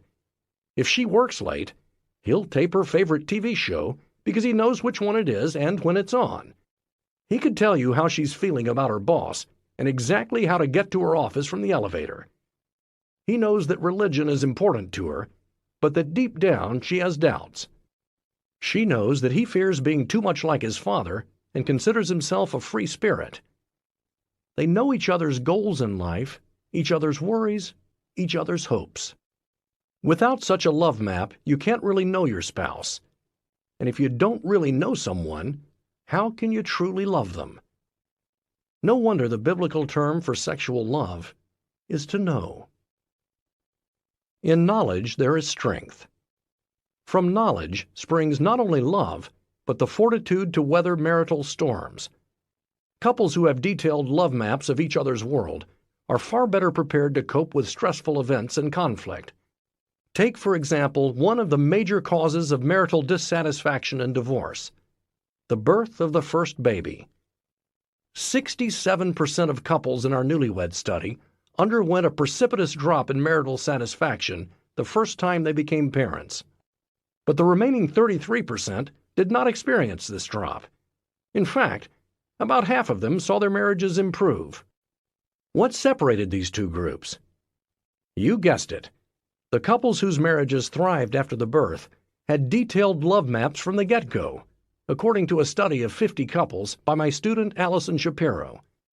These love maps protected their marriages in the wake of this dramatic upheaval. Because husband and wife were already in the habit of keeping up to date and were intently aware of what each other was feeling and thinking, they weren't thrown off course. But if you don't start off with a deep knowledge of each other, it's easy for your marriage to lose its way when your lives shift so suddenly and dramatically. Maggie and Ken knew each other only a short time when they married and decided to have a family. But what their relationship lacked in longevity, they made up for in intimacy. They were in touch not just with the outlines of each other's lives, their favorite hobbies, sports, and so on, but with each other's deepest longings, beliefs, and fears. No matter how busy they were, they made each other their priority, always making sure they had time to catch up on each other's day. And at least once a week they'd go out for dinner and just talk, sometimes about politics, sometimes about the weather, sometimes about their own marriage. When their daughter Alice was born, Maggie decided to give up her job as a computer scientist to stay home with the baby. She herself was surprised by the decision, since she had always been very driven in her career. But when she became a mother, her fundamental sense of meaning in life changed. She found she was willing to undergo great sacrifices for Alice's sake. Now she wanted the savings they had earmarked for a motorboat to go into a college fund. What happened to Maggie happens to many new mothers. The experience of parenthood is so profound that your whole notion of who you are and what you value gets reshuffled. At first, Ken was confused by the changes in his wife. The woman he thought he knew was transforming before his eyes. But because they were in the habit of staying deeply connected, Ken was able to keep up to date on what Maggie was thinking and feeling. Too often, when a new baby comes, the husband gets left behind. More on this and ways of dealing with it in Chapter 9. He can't keep up with his wife's metamorphosis, which he may not understand or be happy about. Knowing Maggie had always been a priority to Ken, so he didn't do what many new fathers do. He didn't back away from this new charmed circle of mother and child. As a result, they went through the transformation to parenthood together, without losing sight of each other or their marriage. Having a baby is just one life event that can cause couples to lose their way without a detailed love map. Any major change, from a job shift to a move to illness or retirement, can have the same effect. Just the passage of time can do it as well. The more you know and understand about each other, the easier it is to keep connected as life swirls around you. Love Maps Questionnaire. By giving honest answers to the following questions, you will get a sense of the quality of your current love maps.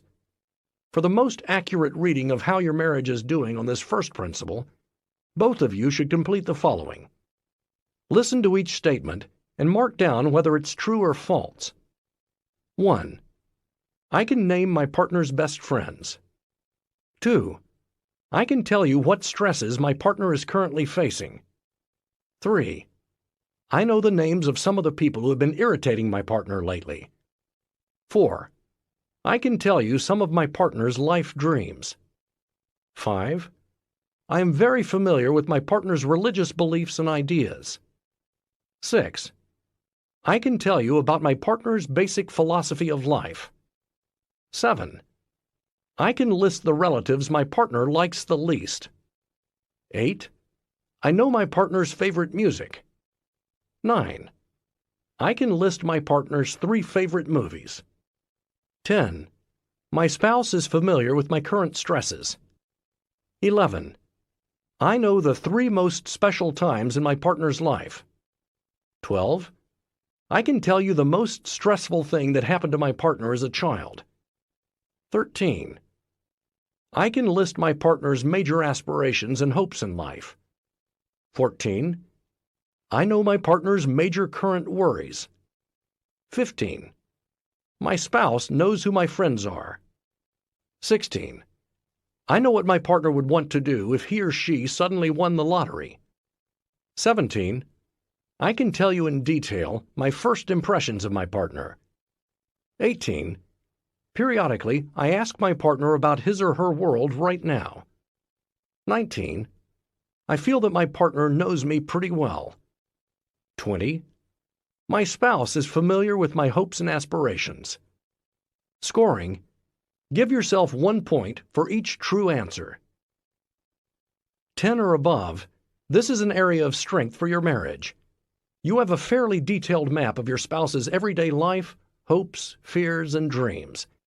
You know what makes your spouse tick. Based on your score, you'll probably find the love map exercises that follow easy and gratifying.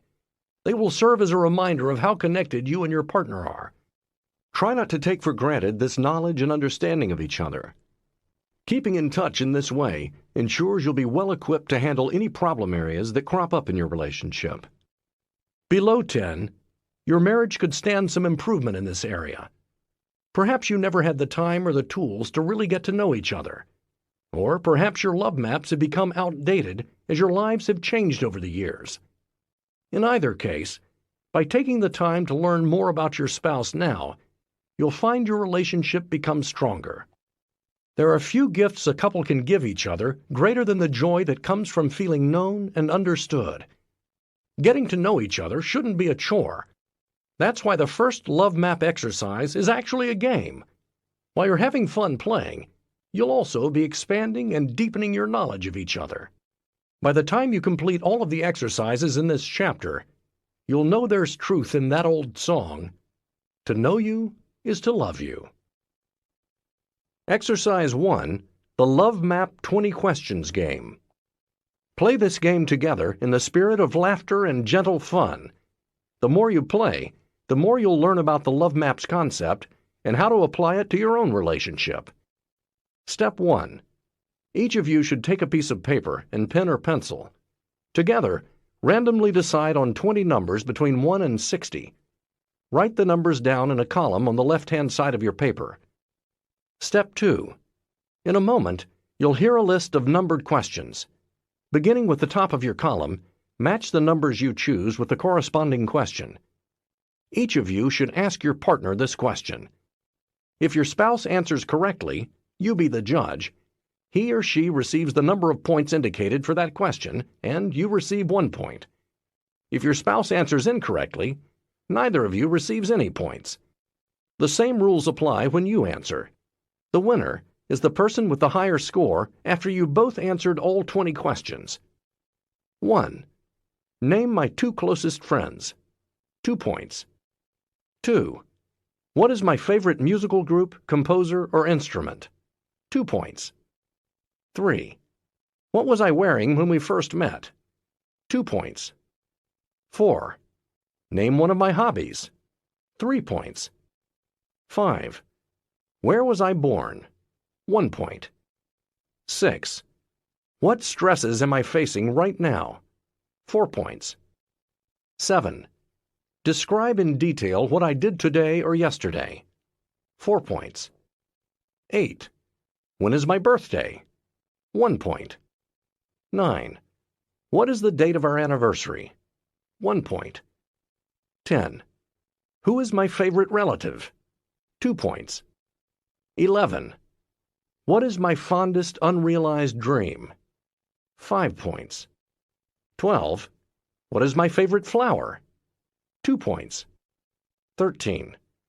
What is one of my greatest fears or disaster scenarios? 3 points. 14. What is my favorite time of day for lovemaking? 3 points. 15. What makes me feel most competent? 4 points. 16. What turns me on sexually? 3 points. 17. What is my favorite meal? 2 points. 18. What is my favorite way to spend an evening? 2 points. 19. What is my favorite color? 1 point. 20. What personal improvements do I want to make in my life? 4 points. 21. What kind of present would I like best? 2 points. 22. What was one of my best childhood experiences? 2 points. 23. What was my favorite vacation? 2 points. 24. What is one of my favorite ways to be soothed? 4 points. 25. Who is my greatest source of support other than you? 3 points. 26. What is my favorite sport? 2 points. 27. What do I most like to do with time off? 2 points. 28. What is one of my favorite weekend activities? 2 points. 29. What is my favorite getaway place? 3 points. 30. What is my favorite movie? 2 points. 31. What are some of the important events coming up in my life? How do I feel about them? 4 points. 32. What are some of my favorite ways to work out? 2 points.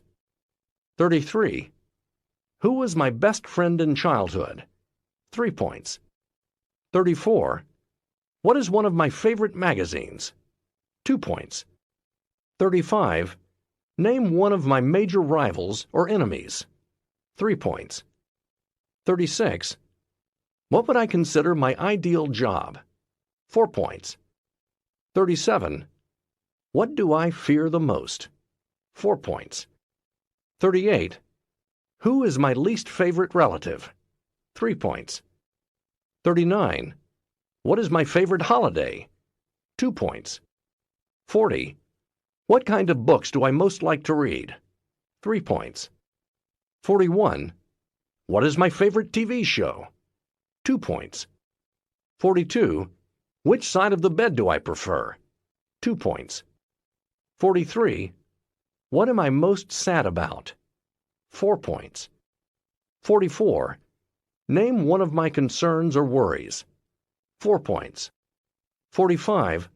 What medical problems do I worry about? 2 points. 46.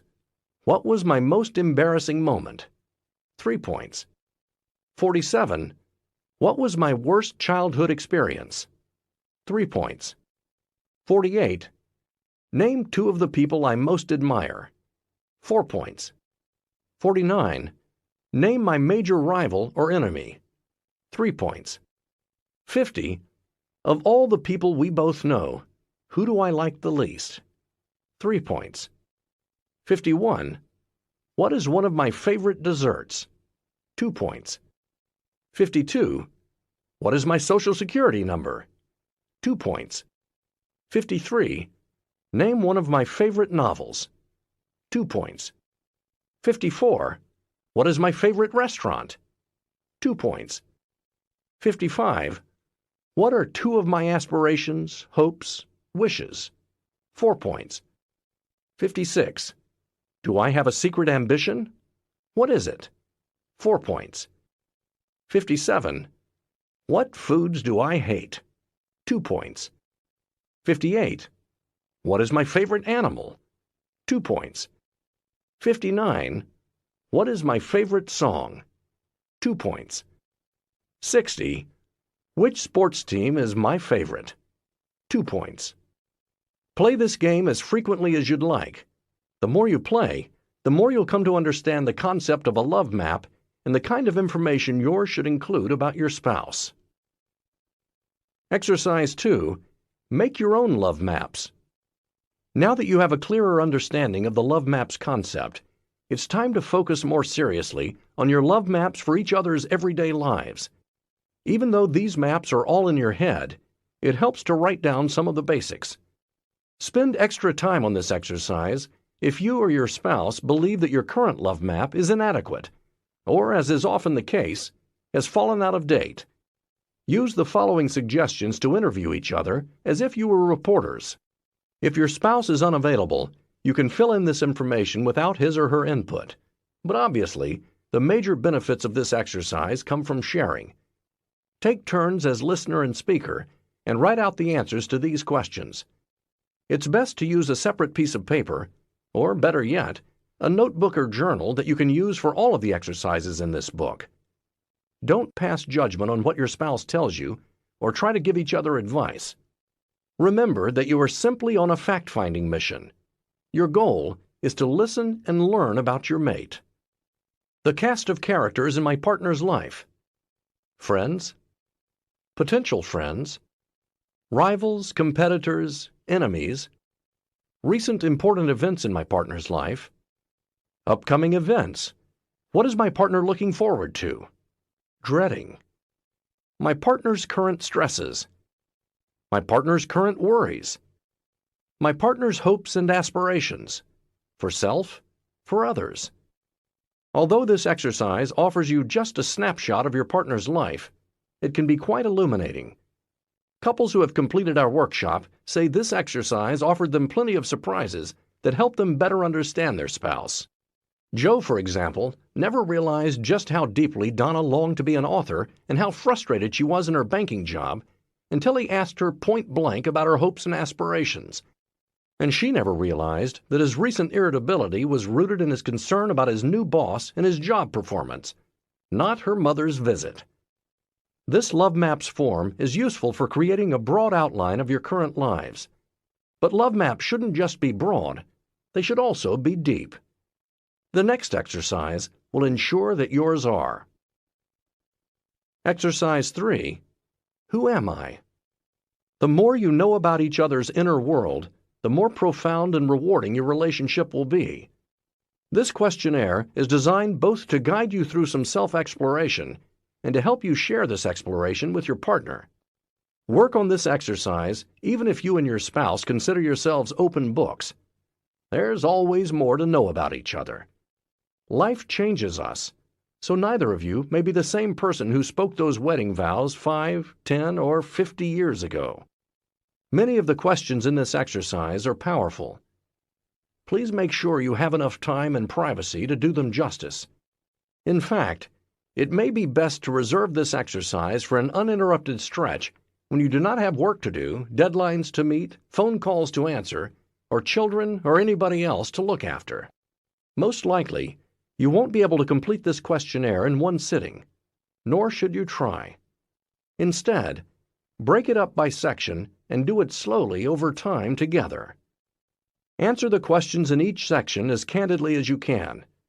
You don't have to answer every aspect of each question. Just respond to the parts that are relevant to your life.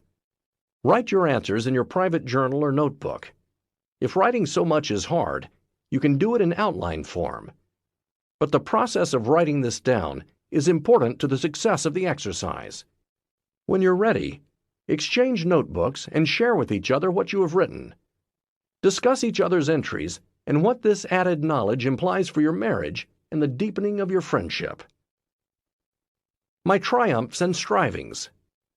1. What has happened in your life that you are particularly proud of? Write about your psychological triumphs, times when things went even better than you expected, periods when you came through trials and tribulations even better off.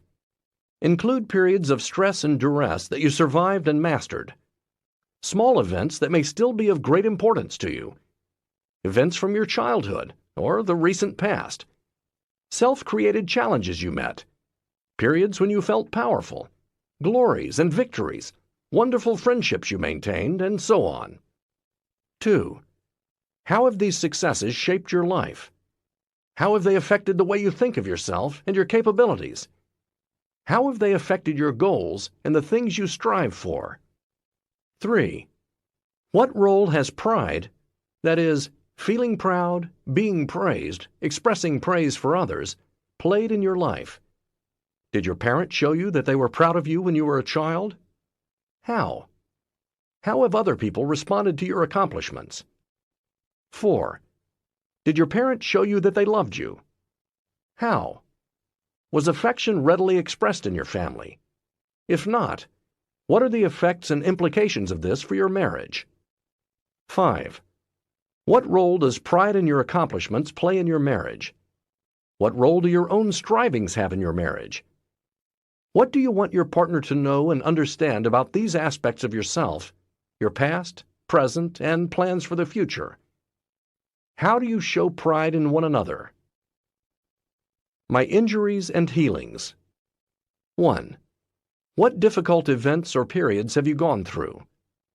Write about any significant psychological insults and injuries you have sustained, your losses, disappointments, trials, and tribulations. Include periods of stress and duress, as well as any quieter periods of despair, hopelessness, and loneliness. Also include any deep traumas you have undergone as a child or adult. For example, harmful relationships, humiliating events, even molestation, abuse, rape, or torture. 2. How have you survived these traumas? What are their lasting effects on you? 3. How did you strengthen and heal yourself? How did you redress your grievances? How did you revive and restore yourself? 4. How did you gird and protect yourself against this ever happening again? 5. How do these injuries and the ways you protect and heal yourself affect your marriage today? What do you want your partner to know and understand about these aspects of yourself? My emotional world. 1. How did your family express the following when you were a child? Anger, sadness, fear, affection, interest in one another. 2. During your childhood, did your family have to cope with a particular emotional problem, such as aggression between parents, a depressed parent, or a parent who was somewhat emotionally wounded?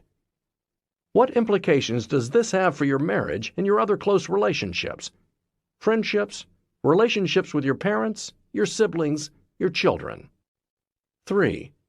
What is your own philosophy about expressing feelings, particularly sadness, anger, fear, pride, and love? Are any of these difficult for you to express or to see expressed by your spouse? What is the basis of your perspective on this? 4. What differences exist between you and your spouse in the area of expressing emotion? What is behind these differences? What are the implications of these differences for you? My mission and legacy. 1. Imagine that you are standing in a graveyard looking at your own tombstone. Now write the epitaph you would like to see there.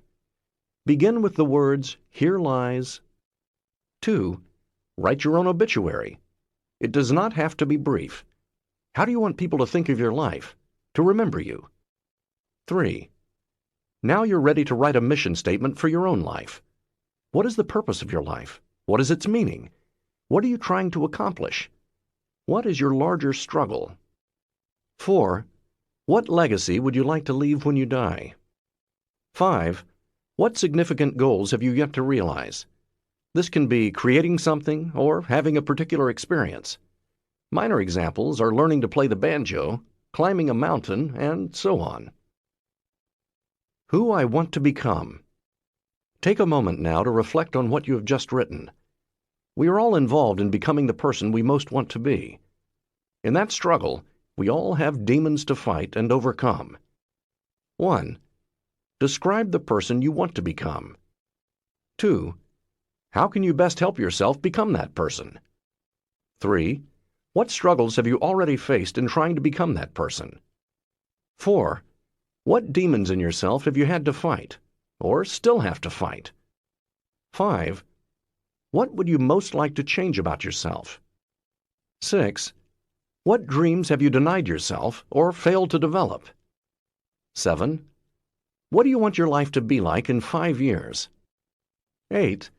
What is the story of the kind of person you would like to be? The next step. All of the preceding exercises and questions will help you develop greater personal insight and a more detailed map of each other's life and world. Getting to know your spouse better and sharing your inner self with your partner is an ongoing process. In fact, it's a lifelong process. So expect to return to these exercises from time to time to update your knowledge about yourselves and each other. Think about questions to ask your partner, like, if you could add an addition to our home, what would it be? Or, how are you feeling about your job these days? One therapist I know is taken to wearing a Bugs Bunny pin and advising couples that the key to sustaining a happy marriage is to ask periodically, "What's up, Doc?" But love maps are only a first step. Happily married couples don't just know each other, they build on and enhance this knowledge in many important ways. For starters, they use their love maps to express not only their understanding of each other, but their fondness and admiration as well. The basis of my second principle. 4. Principle 2. Nurture your fondness and admiration. Remember Dr. Rory, the husband whose love map was the size of a postage stamp, who didn't even know the name of the family dog? For years, his wife Lisa put up with his workaholism. But a turning point in their relationship occurred one year on Christmas Day, when Rory was, of course, working. Lisa decided to pack a Christmas picnic and bring the kids and herself to the hospital. As they ate together in the waiting room, Rory turned on Lisa, his face like an angry mask. He told her he resented being surprised with a picnic. "Why did you do this? It is really embarrassing. None of the other doctors' wives would do this." Suddenly, a resident called him on the waiting room phone. As Rory picked up the receiver, his face softened and his voice became helpful, warm, and friendly. When he hung up, he turned back to Lisa, his face again full of anger. Something snapped inside Lisa. She had had it. Clearly her husband was capable of kindness, but not toward her. She packed up the picnic and took the kids home. Soon afterward, she began going out in the evenings without him. After a while, Rory asked her for a divorce. But in a last-ditch effort to work out their differences, they decided to try marital counseling. At first, they got nowhere. When Lisa tried to be conciliatory toward Rory during their first session with a marital therapist, he was unable to respond in kind to her repair attempts. But their marriage's hidden hope was discovered when the couple agreed to be taped in my lab for a segment of Face-to-Face with Connie Chung. The interviewer asked Rory and Lisa about their early years together.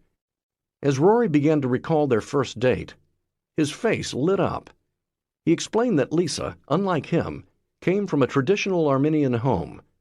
She was very sheltered by her parents and very inexperienced when it came to dating. Rory knew that getting her and her family to accept him would take a long time, but he was willing to hang in there. Here's a little of what they recalled. Rory: "I think she was very nervous, and I had some background about why she was nervous, some cultural things that she was trying to live with. And because of this, I knew this was going to take a long, long time. So I wasn't nervous at all. I figured this was stage 1 of a 5-year marathon."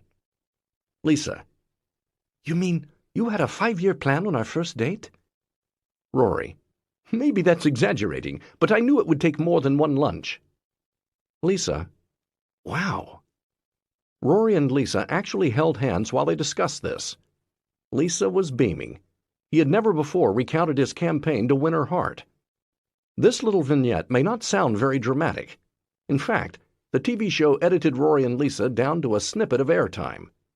But to a trained observer, there was much in this couple's interaction that offered hope for their marriage. Rory and Lisa's fond memories of their early days were evidence that underneath their mutual antagonism, there were still glimmerings of what I call a fondness and admiration system. This means that they each retained some fundamental sense that the other was worthy of being respected and even liked. If a couple still has a functioning fondness and admiration system, their marriage is salvageable. I'm not suggesting that the road to reviving a marriage as troubled as Rory and Lisa's is easy, but it can be done. By using techniques like those you'll find in the pages ahead, Rory and Lisa's therapist, Lois Abrams, showed them that they could unearth those positive feelings even more and put them to work to save their marriage. 2 years later, Everything has changed for this couple. Rory has revised his work schedule. He trained a resident to do much of the hospital work that he had been doing single-handedly. He now eats dinner every night with Lisa and the children. He and Lisa also go out together in the evenings, especially to folk dance. Despite the agony they put each other through, Rory and Lisa saved their marriage. Fondness and admiration are two of the most crucial elements in a rewarding and long-lasting romance. Although happily married couples may feel driven to distraction at times by their partner's personality flaws, they still feel that the person they married is worthy of honor and respect. When this sense is completely missing from a marriage, the relationship cannot be revived. Learning from history. As it was with Rory and Lisa, the best test of whether a couple still has a functioning fondness and admiration system is usually how they view their past. If your marriage is now in deep trouble, you're not likely to elicit much praise on each other's behalf by asking about the current state of affairs.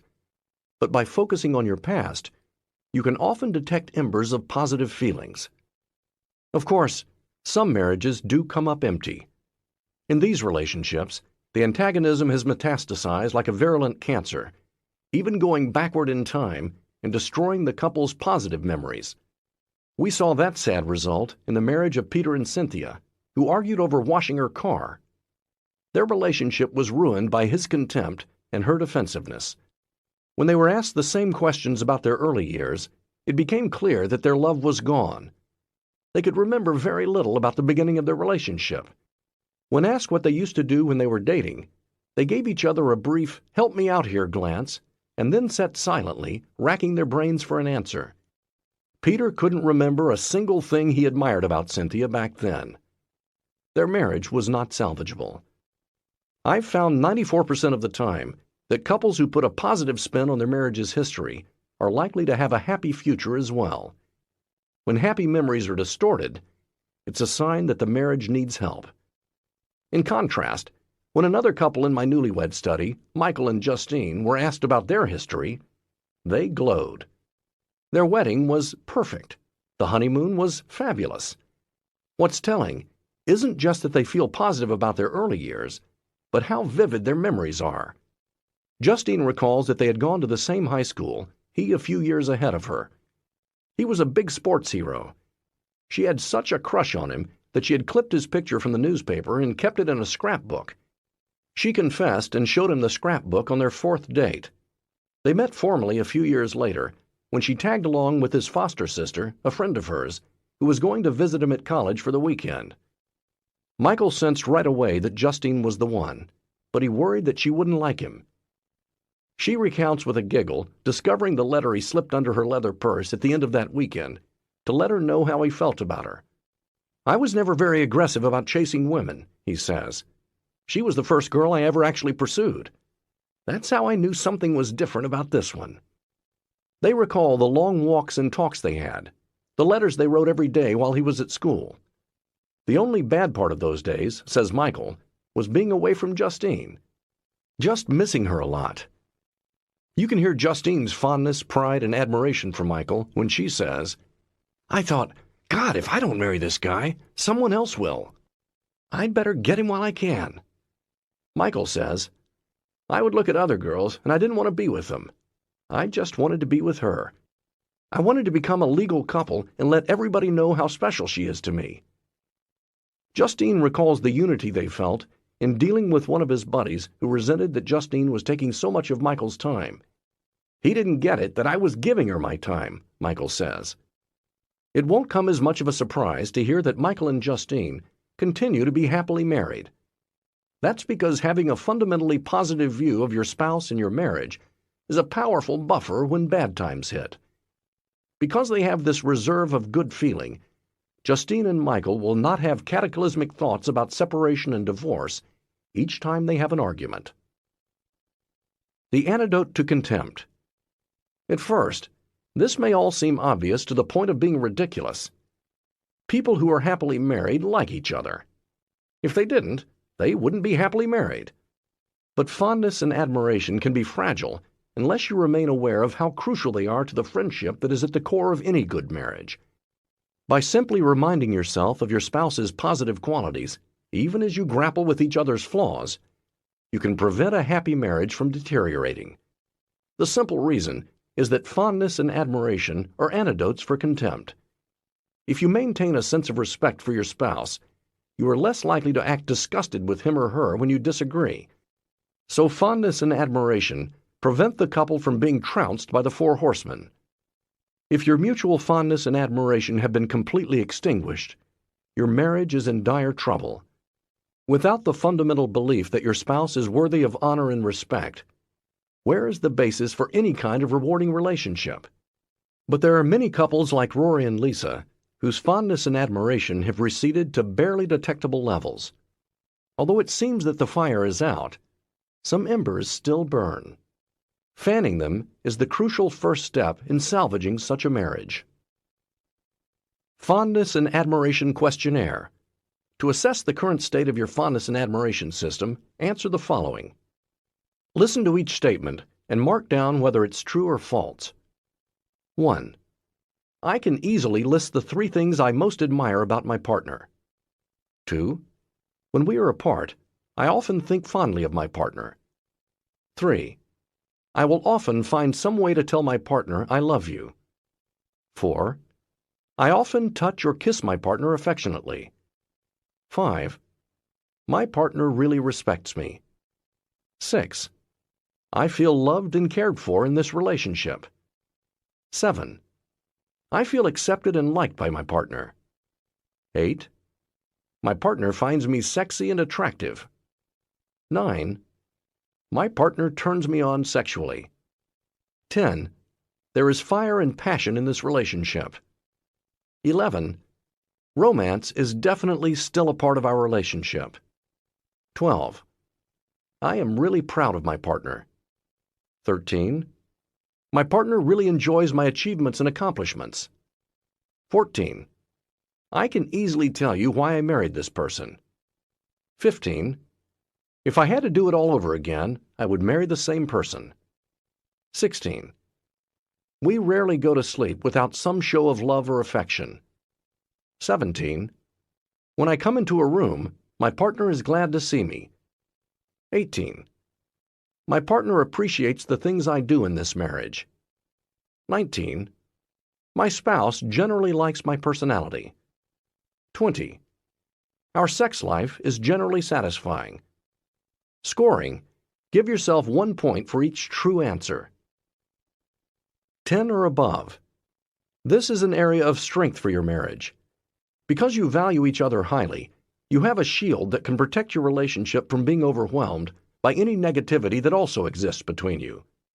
Although it might seem obvious to you that people who are in love have a high regard for each other, it's common for spouses to lose sight of some of their fondness and admiration over time. Remember that this fondness and admiration is a gift worth cherishing. Completing the exercises in this chapter from time to time will help you to reaffirm your positive feelings for each other. Below 10, your marriage could stand some improvement in this area. Don't be discouraged by a low score. There are many couples in whom the fondness and admiration system has not died, but is buried under layers of negativity, hurt feelings, and betrayal. By reviving the positive feelings that still lie deep below, you can vastly improve your marriage. If your fondness and admiration are being chipped away, the route to bringing them back always begins with realizing how valuable they are. They are crucial to the long-term happiness of a relationship because they prevent contempt, one of the marriage-killing four horsemen, from becoming an overwhelming presence in your life. Contempt is a corrosive that over time breaks down the bond between husband and wife. The better in touch you are with your deep-seated positive feelings for each other, the less likely you are to act contemptuous of your spouse when you have a difference of opinion. Fanning the flames. There's nothing complicated about reviving or enhancing your fondness and admiration. Even positive feelings that have long been buried can be exhumed simply by thinking and talking about them. You can do this by meditating a bit on your partner and what makes you cherish him or her. If you're feeling out of practice or have too much stress or anger to do this free-form, the following exercises will guide you. As simple as these exercises may seem to be, they have enormous power. When you acknowledge and openly discuss positive aspects of your partner and your marriage, your bond is strengthened. This makes it much easier to address the problem areas in your marriage and make some positive changes. Feel free to do these exercises as often as you wish. They are not intended only for troubled relationships. If your marriage is stable and happy, working through these exercises is an excellent way to heighten the romance. Exercise 1. The history and philosophy of your marriage. Most couples are helped all the more by talking about the happy events of their past. What follows is a version of the questionnaire that led Rory and Lisa to reconnect with their fondness and admiration for each other. Completing this questionnaire together will bring you face to face once again with the early years of your relationship and help you remember how and why you became a couple. You will need a few hours of uninterrupted time to complete this exercise. You can ask a close friend or relative to serve as interviewer, or you can just read the questions and talk about them together. There are no right or wrong answers to these questions. They are merely meant to guide you in recalling the love and perspective on marriage that led you to join your lives in the first place. Part 1. The history of your relationship. 1. Discuss how the two of you met and got together. Was there anything about your spouse that made him or her stand out? What were your first impressions of each other? 2. What do you remember most about the time you were first dating? What stands out? How long did you know each other before you got married? What do you remember of this period? What were some of the highlights? Some of the tensions? What types of things did you do together? 3. Talk about how you decided to get married. Of all the people in the world, what led you to decide that this was the person you wanted to marry? Was it an easy decision? Was it a difficult decision? Were you in love? Talk about this time. 4. Do you remember your wedding? Talk to each other about your memories. Did you have a honeymoon? What do you remember about it? 5. What do you remember about the first year you were married? Were there any adjustments you needed to make? 6. What about the transition to becoming parents? Talk to each other about this period of your marriage. What was it like for the two of you? 7. Looking back over the years, what moments stand out as the really happy times in your marriage? What is a good time for you as a couple? Has this changed over the years? 8. Many relationships go through periods of ups and downs. Would you say that this is true of your marriage? Can you describe some of these periods? 9. Looking back over the years, what moments stand out as the really hard times in your marriage? Why do you think you stayed together? How did you get through these difficult times? 10.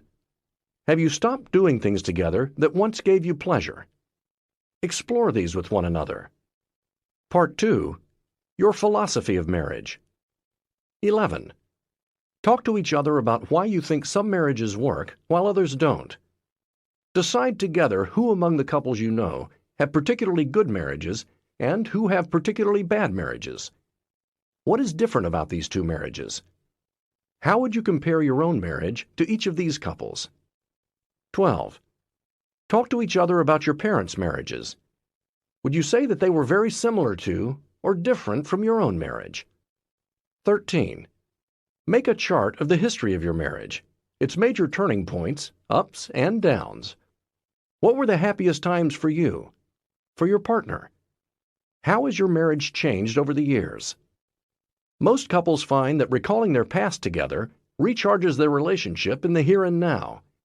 Answering these questions often reminds couples of the love and great expectations that inspired their decision to marry in the first place. This can give couples who thought their marriage was already over the glimmerings of hope that lead them to struggle on to save their relationship. Just repeating the two exercises above from time to time may be enough to salvage and strengthen your fondness and admiration for each other. But if the negativity is deeply entrenched, a marriage may require a longer-term, more structured approach, which you'll find in the next exercise. This is the end of the CD. The audiobook continues on the next CD. Exercise 2. A 7-week course in fondness and admiration. This exercise is designed to get you into the habit of thinking positively about your partner when you're apart. If you are angry, stressed, or feeling distant from your spouse, you may tend to focus on his or her negative characteristics. This leads to distress-maintaining thoughts, which in turn leave you feeling ever more distant and isolated in your marriage. This exercise counteracts that tendency by training you to focus your thoughts on your partner's positive characteristics, even if you aren't having such a great day together. For each day, there is a positive statement or thought followed by a task. Think about each statement and say it to yourself many times throughout the day while you and your spouse are apart. In some cases, the thought may not seem to apply to your spouse or your marriage, especially if your fondness and admiration have dimmed. Keep in mind that the statement does not have to describe the typical state of affairs between you at the present time. If you can think of a single instant or episode where the statement applied, focus on that memory. For example, if you're not feeling overly attracted to your spouse these days, focus on one area of his or her anatomy that does appeal to you. Also, be sure to complete the simple task that follows each positive statement. Do the exercise each day, no matter how you happen to be feeling about your relationship or your spouse. Don't stop, even if you just had a major blow-up or are feeling very distant from each other.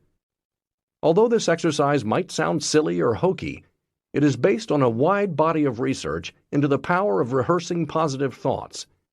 This approach is one of the tenets of cognitive therapy, which has proven highly successful in helping people overcome depression. When people fall into a depression, their thinking may become disordered. They see everything in an extremely negative light, which just adds to their sense of hopelessness. But if over time they deliberately accustom their mind to a different, positive way of thinking, the sense of hopelessness can be lifted. This exercise is an experiment in offering the same hope to marriage. What you're really doing is rehearsing a more positive way to think about your partner in your relationship. Like any rehearsal, if you do it often enough, the words, and more importantly, the thoughts, will become second nature. Note, since most couples spend time apart on Monday through Friday, those are the days that are specified in the schedule. You can switch the actual days around to better fit your schedule, if, for example, you work on the weekends, as long as you do the exercise 5 days a week. Week 1. Monday. Thought: I am genuinely fond of my partner.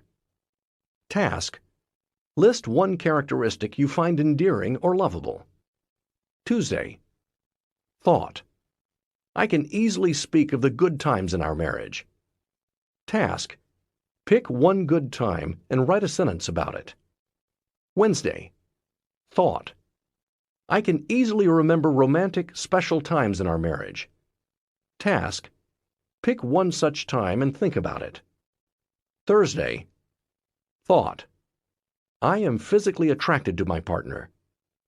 Task: think of one physical attribute you like. Friday. Thought: my partner has specific qualities that make me proud. Task: write down one characteristic that makes you proud. Week 2. Monday. Thought: I feel a genuine sense of we as opposed to I in this marriage. Task: think of one thing that you both have in common.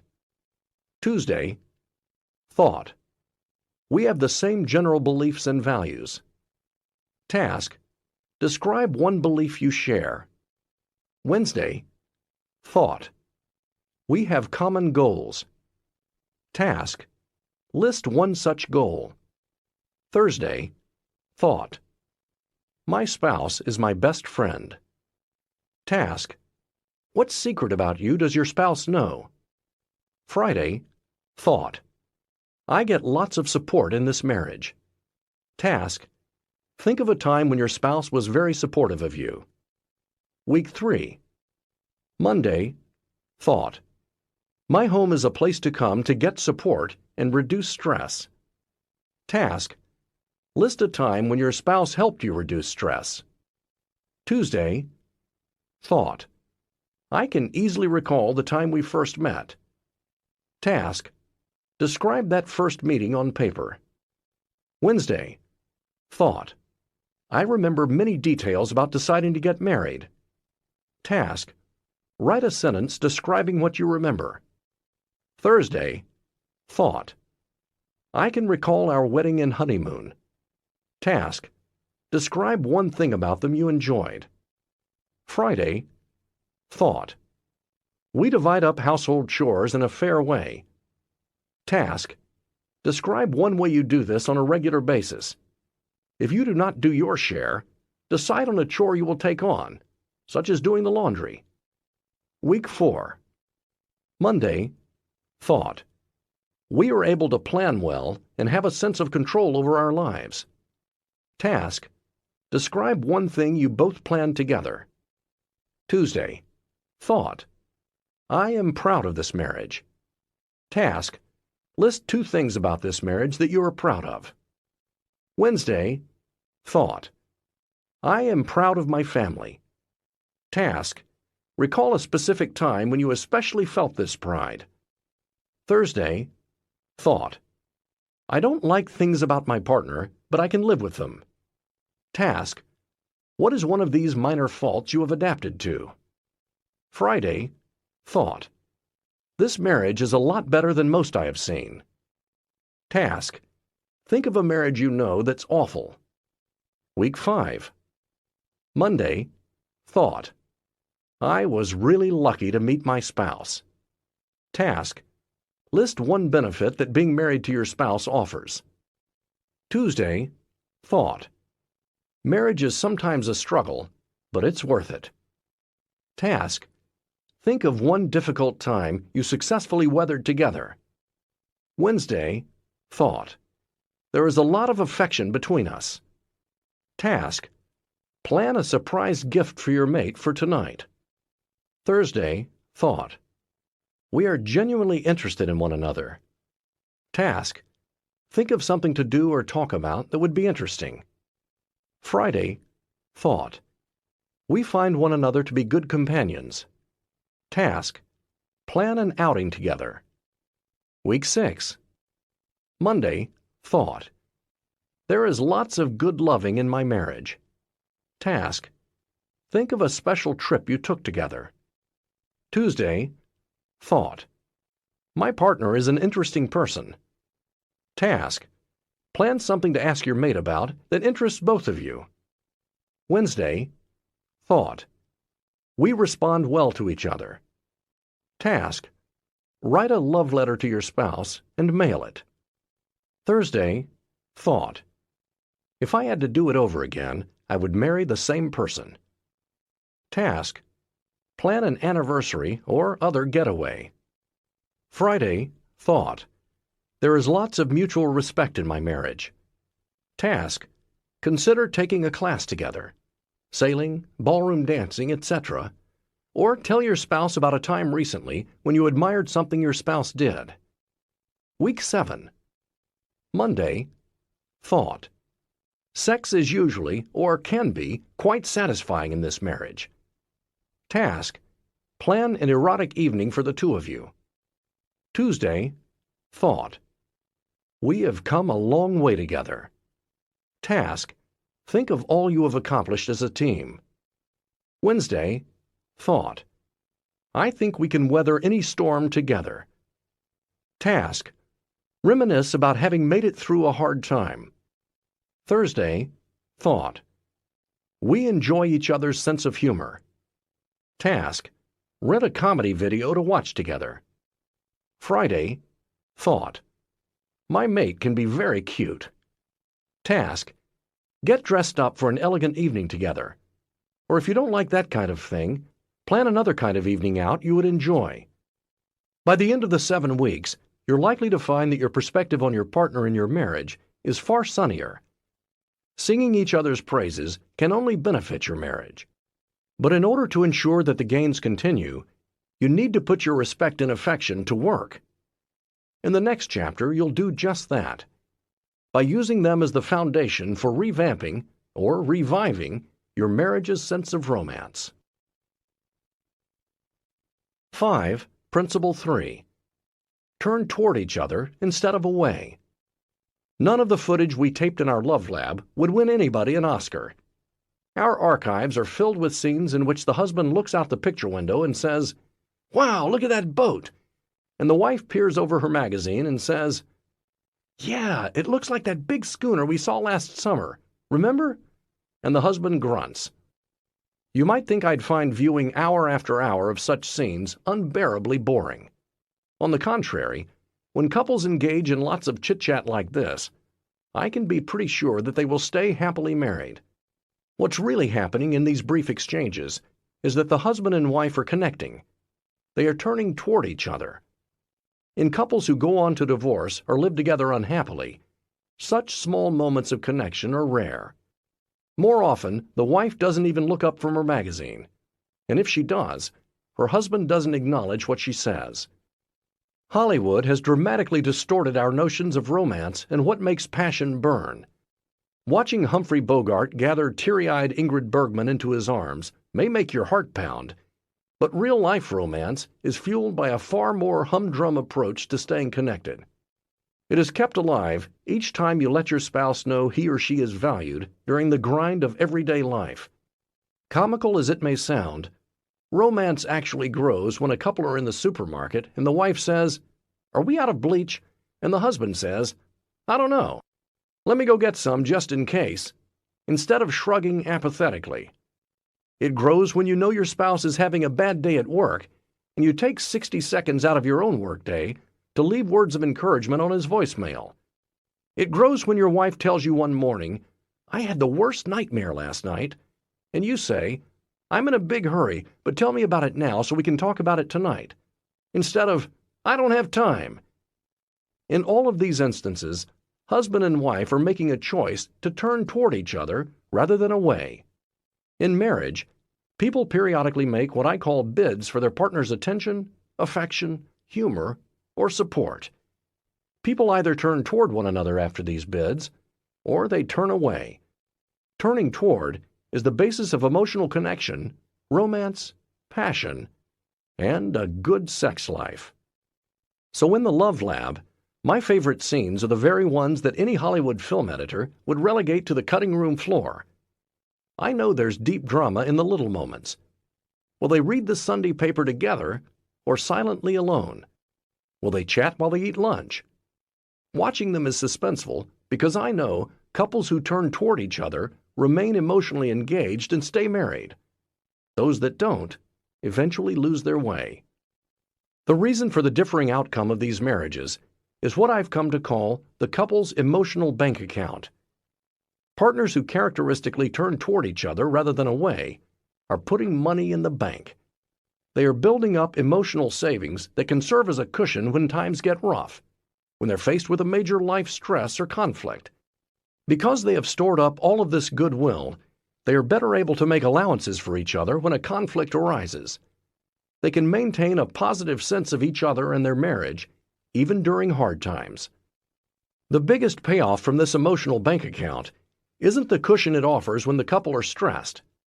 As I said, turning toward your spouse in the little ways is also the key to long-lasting romance. Many people think that the secret to reconnecting with their partner is a candlelit dinner or a by-the-sea vacation. But the real secret is to turn toward each other in little ways every day. A romantic night out really turns up the heat only when a couple has kept the pilot light burning by staying in touch in the little ways. It's easy to imagine Justine and Michael, the couple who recall their wedding and courtship with such delight, at a candlelit restaurant. But sit Peter and Cynthia, the couple who couldn't agree on car washing or much of anything else, in the same chairs, and the evening would most likely be a fiasco, filled with accusations, recriminations, or awkward silences. Is your marriage primed for romance? To get a good sense of how your relationship is faring, or is likely to fare in the future in the romance department, answer the following questions. Listen to each statement and write down whether it's true or false. 1. We enjoy doing small things together, like folding laundry or watching TV. 2. I look forward to spending my free time with my partner. 3. At the end of the day, my partner is glad to see me. 4. My partner is usually interested in hearing my views. 5. I really enjoy discussing things with my partner. 6. My partner is one of my best friends. 7. I think my partner would consider me a very close friend. 8. We just love talking to each other. 9. When we go out together, the time goes very quickly. 10. We always have a lot to say to each other. 11. We have a lot of fun together. 12. We are spiritually very compatible. 13. We tend to share the same basic values. 14. We like to spend time together in similar ways. 15. We really have a lot of common interests. 16. We have many of the same dreams and goals. 17. We like to do a lot of the same things. 18. Even though our interests are somewhat different, I enjoy my partner's interests. 19. Whatever we do together, we usually tend to have a good time. 20. My partner tells me when he or she has had a bad day. Scoring: give yourself 1 point for each true answer. 10 or above. Congratulations! This is an area of strength in your marriage. Because you are so often there for each other during the minor events in your lives, you have built up a hefty emotional bank account that will support you over any rough patches in your marriage and keep many at bay. It's those little moments that you rarely think about when you're shopping at the supermarket, folding laundry, or having a quickie catch-up call while you're both still at work that make up the heart and soul of a marriage. Having a surplus in your emotional bank account is what makes romance last and get you through hard times, bad moods, and major life changes. Below 10, your marriage could stand some improvement in this area. By learning to turn toward each other more during the minor moments in your day, you will make your marriage not only more stable, but more romantic. Every time you make the effort to listen and respond to what your spouse says, to help him or her, you make your marriage a little better. Couples often ignore each other's emotional needs out of mindlessness, not malice. The first step in turning toward each other more is simply to be aware of how crucial these mundane moments are, not only to your marriage's stability, but to its ongoing sense of romance. For many couples, just realizing that they shouldn't take their everyday interactions for granted makes an enormous difference in their relationship. Remind yourself that being helpful to each other will do far more for the strength and passion of your marriage than a 2-week Bahamas getaway. The following exercises will also help you make turning toward each other an easy, natural part of your lives together. Exercise 1. The emotional bank account.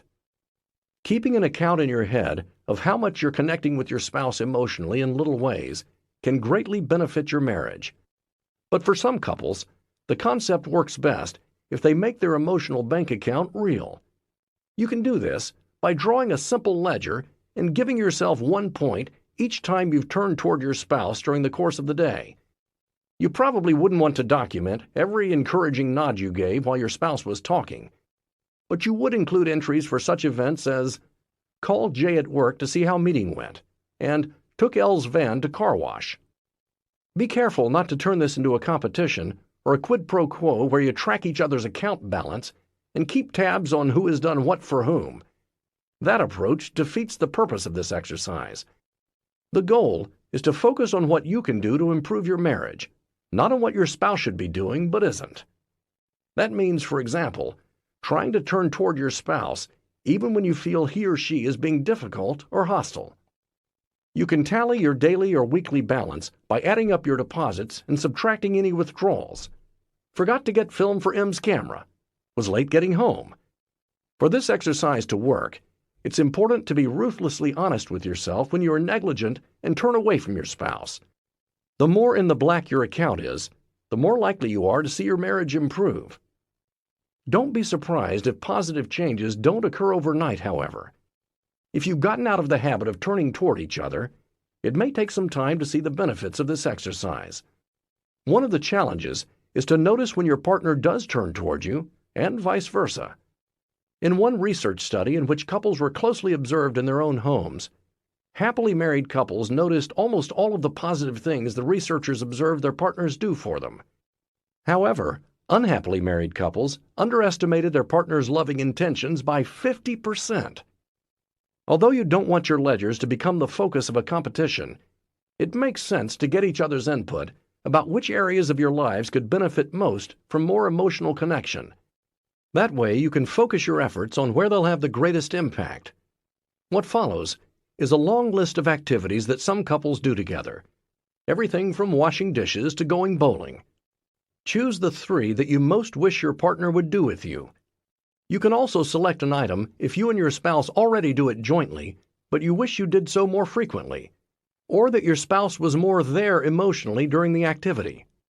For example, if you currently read the newspaper together every morning, but wish your spouse would discuss the news with you more instead of just reading silently, you can circle that item. 1.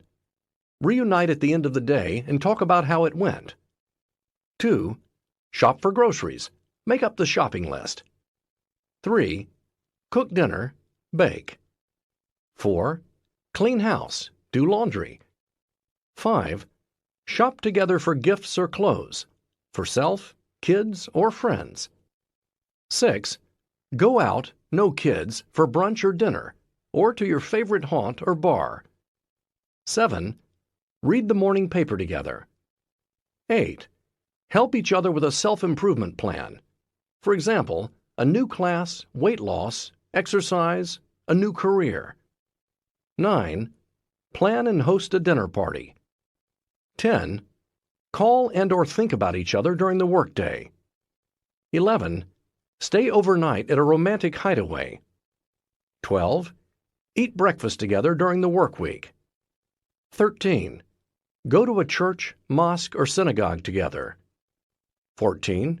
Do yard work, shovel the walk, do home repairs, car maintenance, and washing. 15. Perform committee work in the community, for example, volunteering. 16. Exercise together. 17. Go on weekend outings, for example, picnic, drives. 18. Spend everyday time with kids, bedtimes, baths, homework. 19. Take the kids on outings, for example, zoo, museum, dinner. 20. Attend school functions, for example, teacher conferences. 21. Stay in touch with, spend time with kin, parents, in-laws, siblings. 22. Entertain out-of-town guests. 23. Travel together, plane, bus, train, car.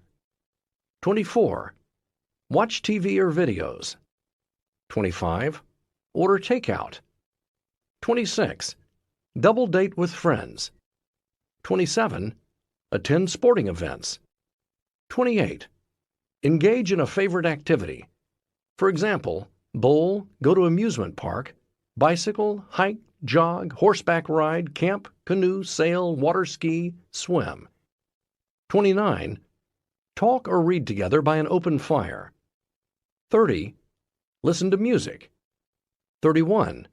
Go dancing or attend a concert, nightclub, jazz club, or theater. 32. Host your child's birthday party. 33. Take your child to lessons. 34. Attend your child's sporting events or performance, recital, play, etc. 35.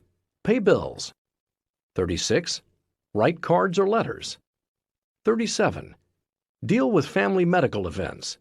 Take kids to the doctor, dentist, or emergency room. 38. Work at home, but still be together in some way. 39. Go to a community event. For example, church auction.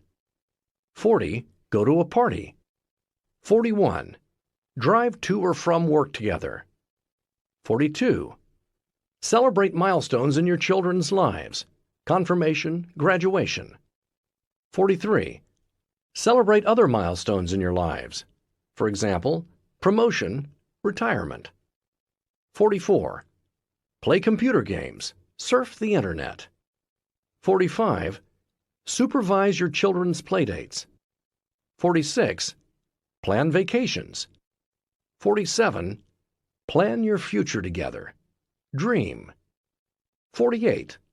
Walk the dog. 49. Read out loud together. 50. Play a board game or a card game. 51. Put on plays or skits together. 52. Do errands together on a weekend. 53. Engage in hobbies, for example, painting, sculpting, making music. 54. Talk over drinks, alcohol, coffee, or tea. 55. Find time to just talk without interruptions. Find time for spouse to really listen to you. 56. Philosophize. 57. Gossip. Talk about other people. 58. Attend a funeral. 59. Help out other people. 60. Hunt for a new house or apartment. 61. Test drive new cars. 62. Other.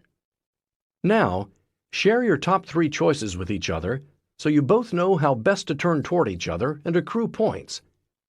Warning: sometimes this exercise generates conflict when we do it as part of our workshop. For example, Dick may say he wants Renee to be there more when it comes to making weekend plans, but Renee claims she already does most of the weekend planning. To avoid this, remember that this exercise is really a way to flatter each other. What you're really telling your spouse is, "I love you so much that I want more of you." So be sure to talk about your requests in that spirit. Rather than being critical of what your partner has not done in the past, focus on what you would like to have happen now. That means saying, "I'd like it if you stayed with me most of the time at parties," instead of, "You always abandon me." The real benefit of this exercise comes when you both look at the 3 items your partner chose and follow through by committing to do one of them. This should be a firm agreement. In the workshops, we actually call it a contract. Some couples find it helpful to put these contracts in writing, such as, "I, Wendy, agree to join Bill in walking the dog every Monday and Thursday." This may sound stiff and formal, but an official agreement usually has the opposite effect. Because it conveys respect for your request, you feel relieved and excited that your spouse is willing to give this to you. No wonder this exercise intensifies the sense of romance. Exercise 2. The stress-reducing conversation. Although you can earn points in your emotional bank account during just about any everyday activity listed, we have found the first one, reunite at the end of the day and talk about how it went, to be the most effective.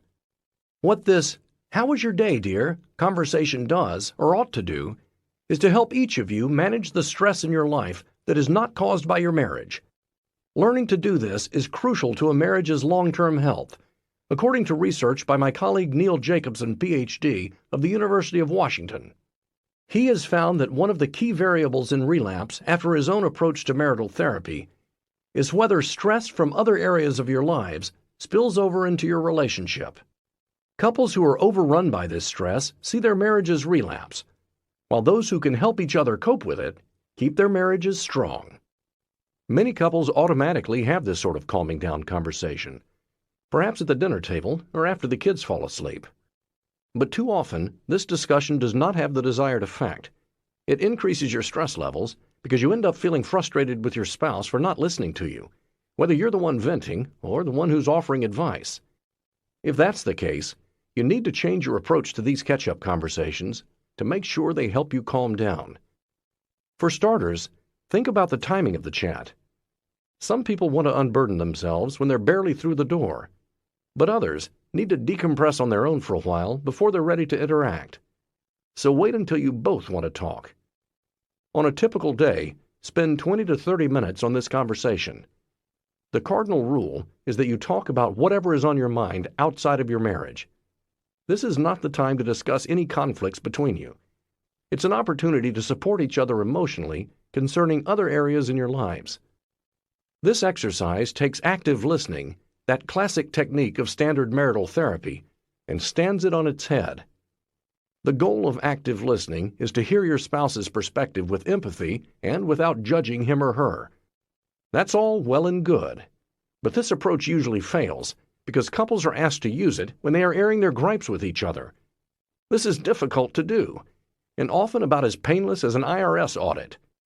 It's virtually impossible not to feel frightened, hurt, or mad as hell when your spouse is blasting you.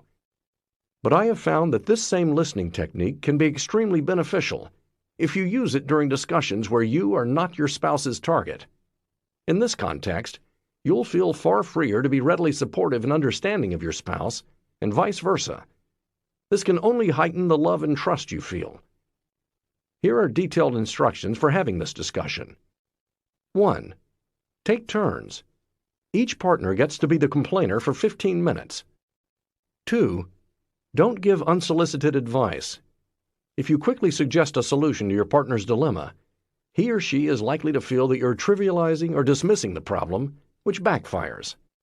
In effect, you're saying, "That's not such a big issue. Why don't you just—" So the cardinal rule when helping your partner de-stress is that understanding must precede advice. You have to let your partner know that you fully understand and empathize with the dilemma before you suggest a solution. Oftentimes, your spouse isn't asking you to come up with a solution at all, just to be a good listener or offer a ready shoulder to cry on. I have found a significant gender difference when it comes to this rule. Women are more sensitive to advice giving than are men. In other words, when a wife tells her husband her troubles, she usually reacts very negatively if he tries to give her advice right away. Instead, she wants to hear that he understands and feels compassion. Men are far more tolerant of immediate attempts to problem solve, so a wife can probably get away with some gentle words of wisdom. Still, a man who emotes to his wife about his work troubles would probably prefer that she offer him sympathy rather than a solution. In the workshops, when I tell couples that their role is not to solve each other's problems, but to offer support, their relief is almost palpable. Men especially get caught up in thinking that when their wives are upset, their role is to take care of the problem. A huge burden is lifted once they realize that this is not their responsibility, and is usually the opposite of what their wives want. It seems almost too good to be true that you earn points by not trying to solve your partner's problems. But that is the case. 3. Show genuine interest. Don't let your mind or eyes wander. Stay focused on your spouse. Ask questions. Make eye contact. Nod, say uh-huh, and so on. 4. Communicate your understanding. Let your spouse know that you empathize. What a bummer. I'd be stressed out too. I can see why you feel that way. 5. Take your spouse's side. This means being supportive even if you think his or her perspective is unreasonable. Don't side with the opposition. This will make your spouse resentful or dejected. If your wife's boss chewed her out for being 5 minutes late, don't say, "Oh well, maybe Bob was just having a bad day." And certainly don't say, "Well, you shouldn't have been late." Instead, say, "That's so unfair." The point isn't to be dishonest. It's just that timing is everything. When your partner comes to you for emotional support rather than for advice, your job is not to cast moral judgment or to tell him or her what to do. Your job is to say, "Poor baby." 6. Express a we against others attitude. If your mate is feeling all alone and facing some difficulty, express solidarity. Let him or her know that the two of you are in this together. 7. Express affection. Hold your mate. Put an arm on his or her shoulder. Say, "I love you." 8. Validate emotions. Let your partner know that his or her feelings make sense to you. Phrases that do this include, "Yeah, that is really so sad. That would have me worried too. I can see why you'd be annoyed about that." Here are 2 brief examples of a stress-reducing conversation to give you an idea of what to do and what not to do. Don't. Hank, I had another terrible meeting with Ethel today. She keeps challenging my knowledge, and she's been going to the boss telling him that she doubts my competence. I hate her. Wanda, I think this is another example of you flying off the handle and overreacting. Criticizing. I have seen her be very constructive and reasonable. Maybe you are just not being sensitive to her concerns.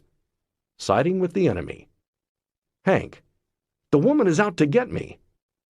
Wanda, that's your paranoid streak coming out. You've got to try to control that. Criticizing. Hank, oh, forget it. Do. Hank, I had another terrible meeting with Ethel today. She keeps challenging my knowledge, and she's been going to the boss telling him that she doubts my competence. I hate her. Wanda, I can't believe that woman. She is the meanest fighter and a terrible gossip.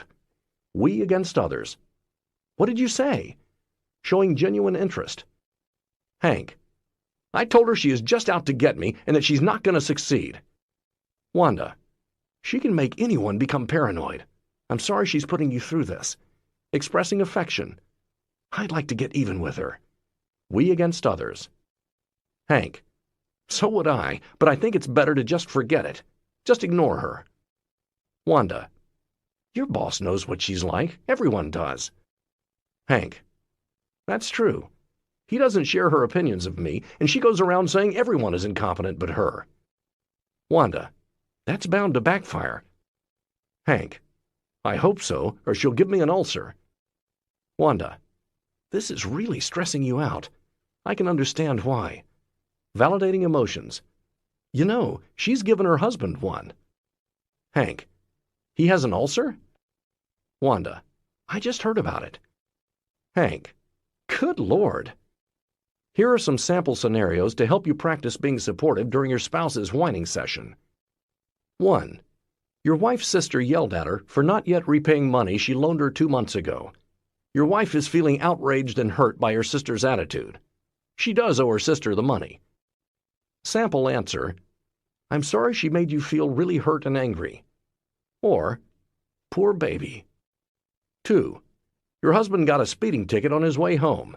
It was a speed trap, he yells. Everyone was going 80 miles an hour. Why do I have to be the one who gets pulled over? Sample answer, how outrageous! That's so unfair. Or, poor baby.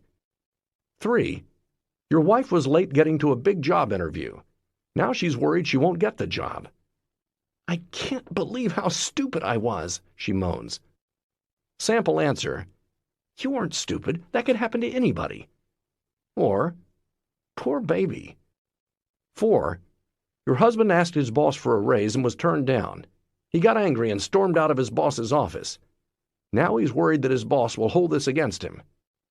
Sample answer, I understand how you feel. Or, poor baby. One last note. No one knows you better than your spouse. Sometimes advice may be just what you're looking for. The best strategy is to talk about what you'd each like from the other when you're feeling stressed. If your spouse is ranting about the promotion he didn't get, you can say something like, you're obviously really upset about this. How can I help you? Do you need me just to listen? Or do you want me to help you brainstorm what to do next? If you have this sort of conversation every day, it can't help but benefit your marriage. You'll come away with the conviction that your partner is on your side. And that's one of the foundations of a long-lasting friendship. Once your marriage gets set at a more positive level, it will be harder to knock it off course. As beneficial as turning toward each other can be, it can feel hurtful and rejecting when your spouse does the opposite. Often couples turn away from each other, not out of malice, but out of mindlessness. They get distracted and start taking each other for granted. Realizing the importance of the little moments and paying more attention to them is enough to solve the problem in many cases. But sometimes there are deeper reasons why couples keep missing each other. For example, when one partner rebuffs the other, it could be a sign of hostility over some festering conflict. But I have found that when one spouse regularly feels the other just doesn't connect enough, often the cause is a disparity between their respective needs for intimacy and independence. Marriage is something of a dance.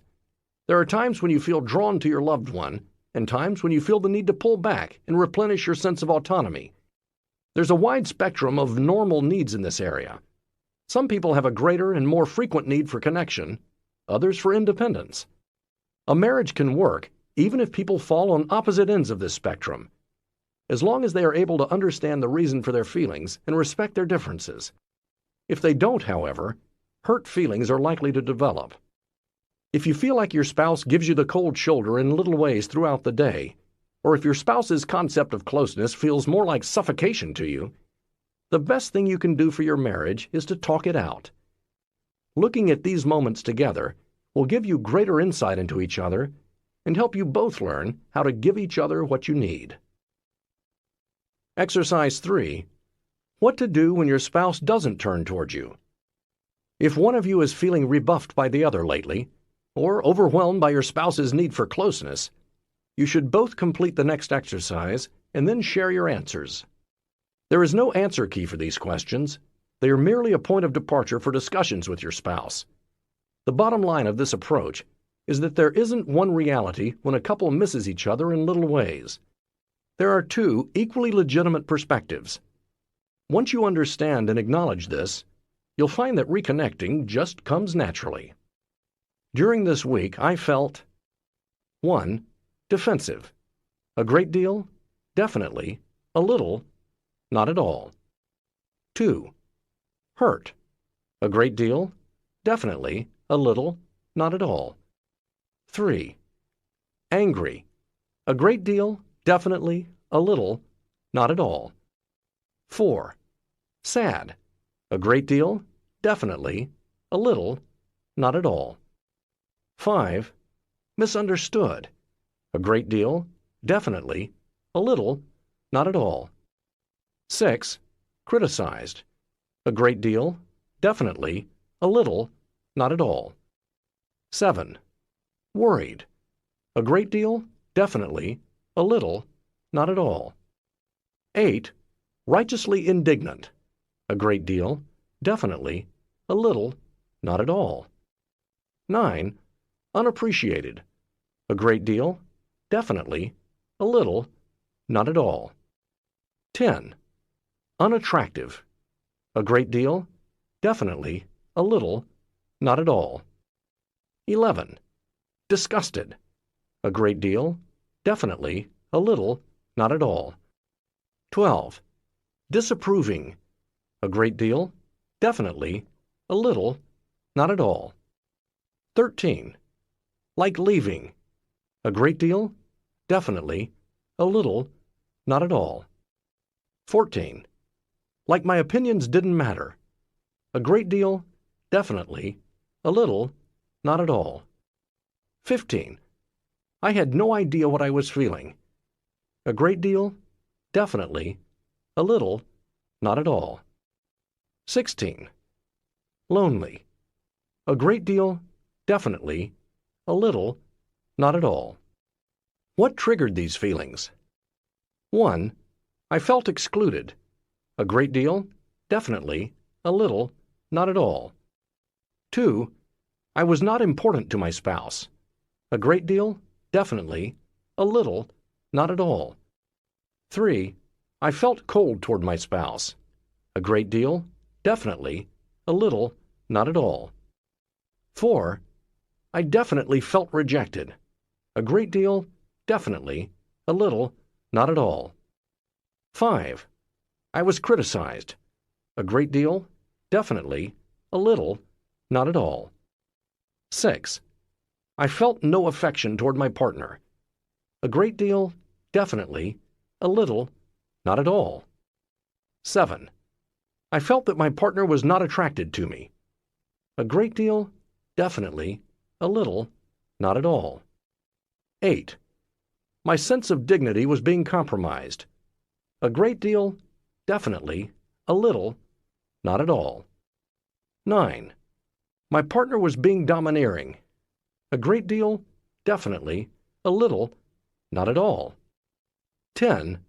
I could not persuade my partner at all.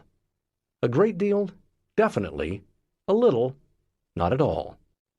Now that you know what triggered this episode, it's time to see whether your emotional reaction is rooted in your past. Look over your answers to the Who Am I exercise in Chapter 3. See if you can find connections there between earlier traumas or behavior and the current situation. Use the following checklist to facilitate this search for links between the past and present. These recent feelings about my marriage come from: check all that apply. The way I was treated in my family growing up. A previous relationship. Past injuries, hard times, or traumas I've suffered. My basic fears and insecurities. Things and events I have not yet resolved or put aside. Unrealized hopes I have. Ways other people treated me in the past. Things I have always thought about myself. Old nightmares or catastrophes I have worried about. After you've read each other's answers, you will, I hope, come to see that many of your differences are really not matters of fact. We are all complicated creatures whose actions and reactions are governed by a wide array of perceptions, thoughts, feelings, and memories. In other words, reality is subjective, which is why your partner's perspective on the past week may be different from yours, without either of you being right or wrong about what really happened. In your notebook, write out a short description of your point of view, and then do the same for your partner's perspective. It's natural to make the fundamental error of assuming that distance and loneliness are all your partner's fault. In truth, they're nobody's fault. In order to break the pattern, you both need to admit playing some role, however slight at first, in creating the problem. To do that, listen to the following list and jot down all that apply to you and that may have contributed to the turning away or the feelings of being swamped and smothered recently. Do not try to do this until you have calmed down physiologically. Let go of thoughts that maintain distress, thoughts of feeling misunderstood, righteous indignation, or innocent victimhood. 1.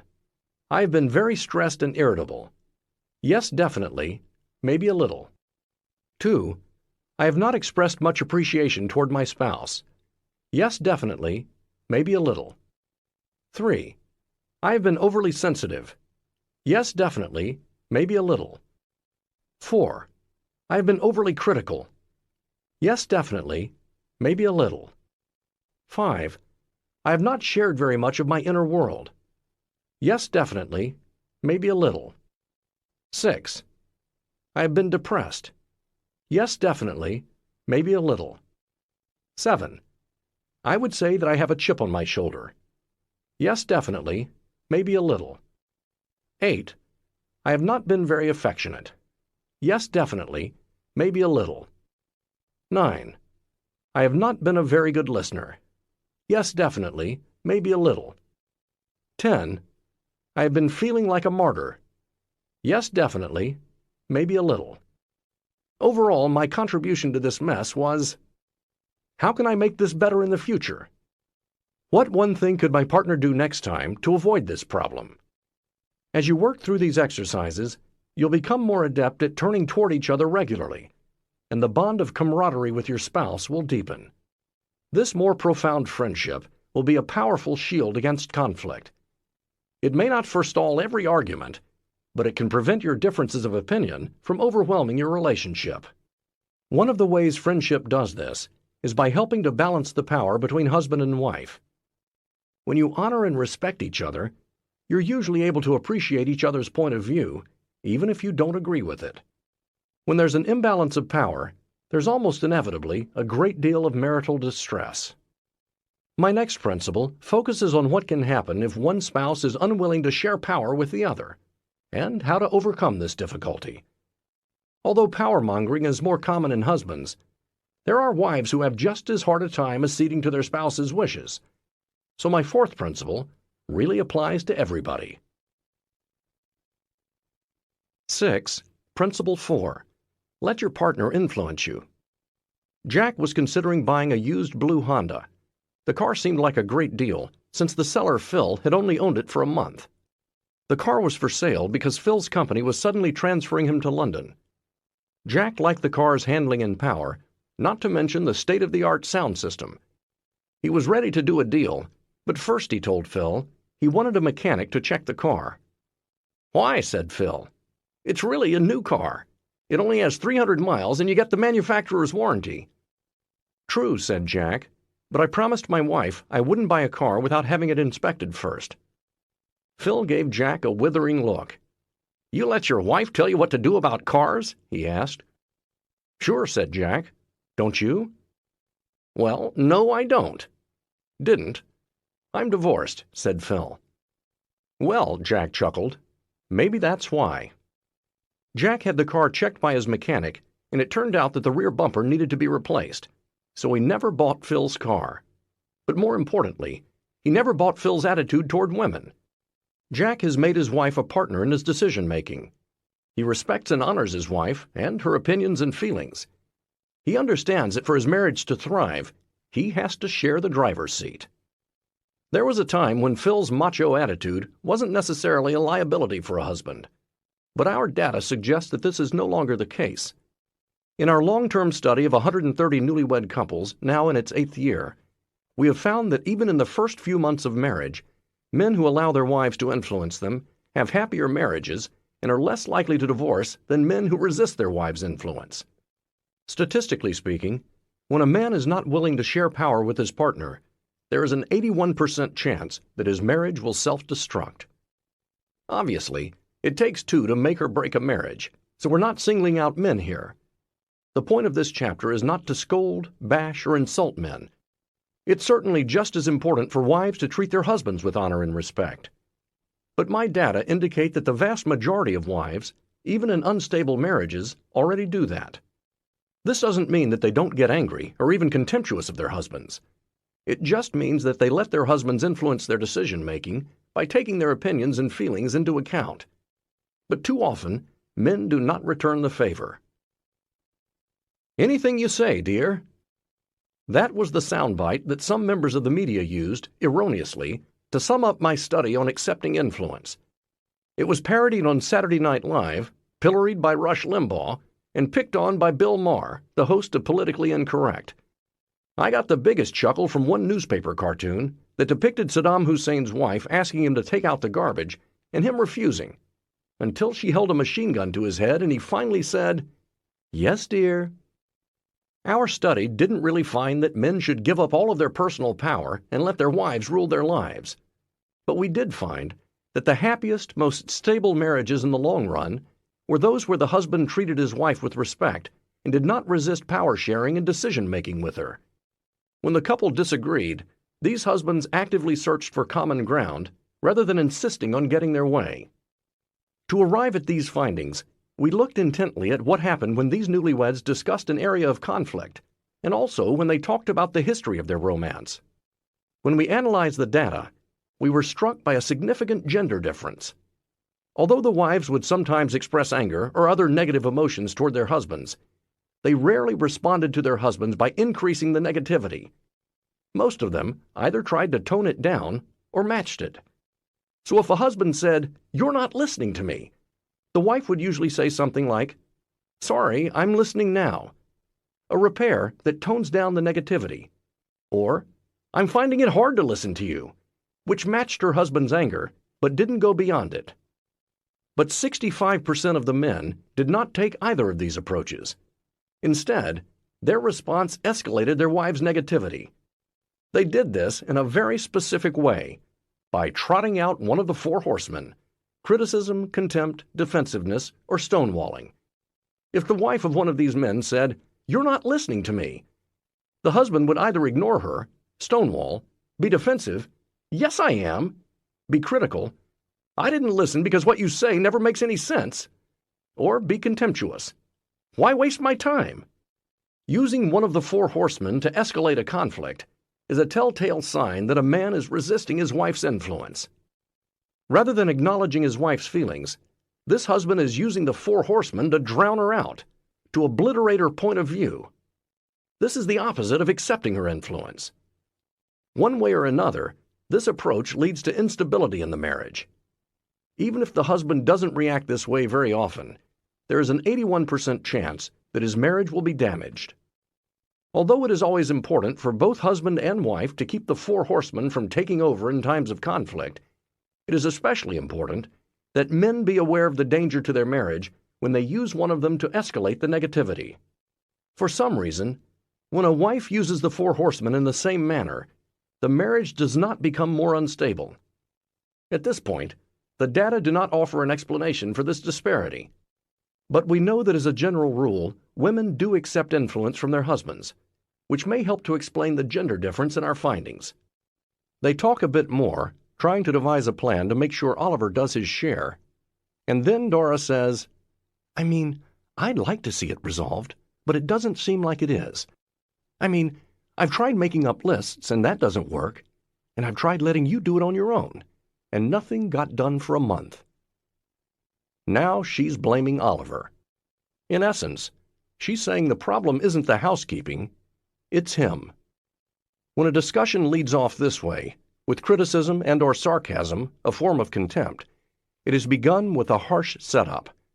Although Dora talks to Oliver in a very soft, quiet voice, there's a load of negative power in her words. After hearing the first minute or so of their conversation, it's no surprise to me that by the end, Dora and Oliver haven't resolved their differences at all. The research shows that if your discussion begins with a harsh setup, it will inevitably end on a negative note, even if there are a lot of attempts to make nice in between. Statistics tell the story. 96% of the time, you can predict the outcome of a conversation based on the first 3 minutes of the 15-minute interaction. A harsh setup simply dooms you to failure. So if you begin a discussion that way, you might as well pull the plug, take a breather, and start over. The second sign, the 4 horsemen. Dora's harsh setup sounds the warning bell that she and Oliver may be having serious difficulty. Now, as their discussion unfolds, I continue to look out for particular types of negative interactions. Certain kinds of negativity, if allowed to run rampant, are so lethal to a relationship that I call them the 4 horsemen of the apocalypse. Usually, these 4 horsemen clip-clop into the heart of a marriage in the following order: criticism, contempt, defensiveness, and stonewalling. Horseman number 1, criticism. You will always have some complaints about the person you live with, but there's a world of difference between a complaint and a criticism. A complaint only addresses the specific action at which your spouse failed. A criticism is more global. It adds on some negative words about your mate's character or personality. "I'm really angry that you didn't sweep the kitchen floor last night. We agreed that we'd take turns doing it," is a complaint. "Why are you so forgetful? I hate having to always sweep the kitchen floor when it's your turn. You just don't care," is a criticism. A complaint focuses on a specific behavior, but a criticism ups the ante by throwing in blame and general character assassination. Here's a recipe. To turn any complaint into a criticism, just add my favorite line: "What is wrong with you?" Usually a harsh setup comes in the guise of criticism. You can see how quickly complaint turns into criticism when Dora begins to talk. Listen again to what she says. First, he was defensive. Instead of responding to Martha's complaint, he volleyed back a complaint of his own. Why didn't she remember his schedule? Then he threatened her by suggesting that he would have to work even more than he had initially said. This was really a kind of belligerence. He goaded her in "here's mud in your eye" style. Martha became furious. She called him a lot of unfortunate names and stormed out of the room. Chad felt like he had just been victimized. After all, he had to work. As usual, her fury seemed to have come out of nowhere.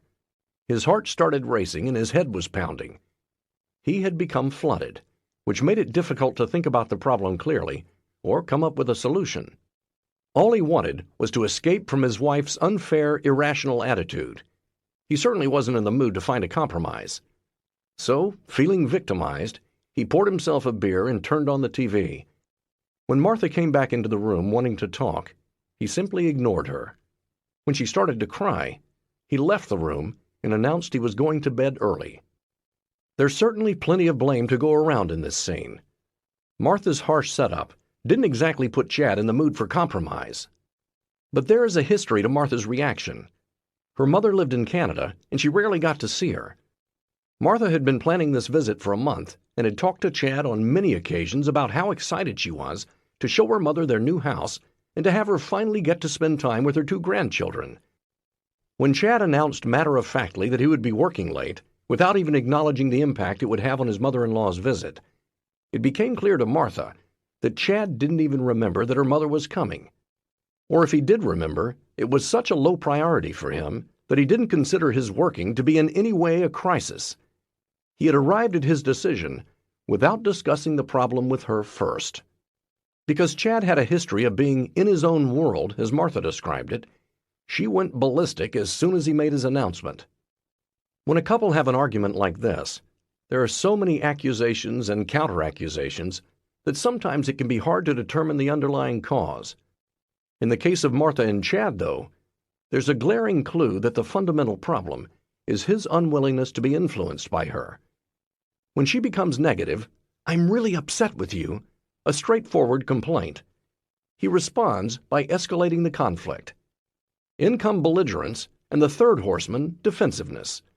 Martha becomes furious, and Chad becomes flooded, which leads him to stonewall, the fourth horseman. Their marriage has just taken a nasty tumble down the cascade toward divorce.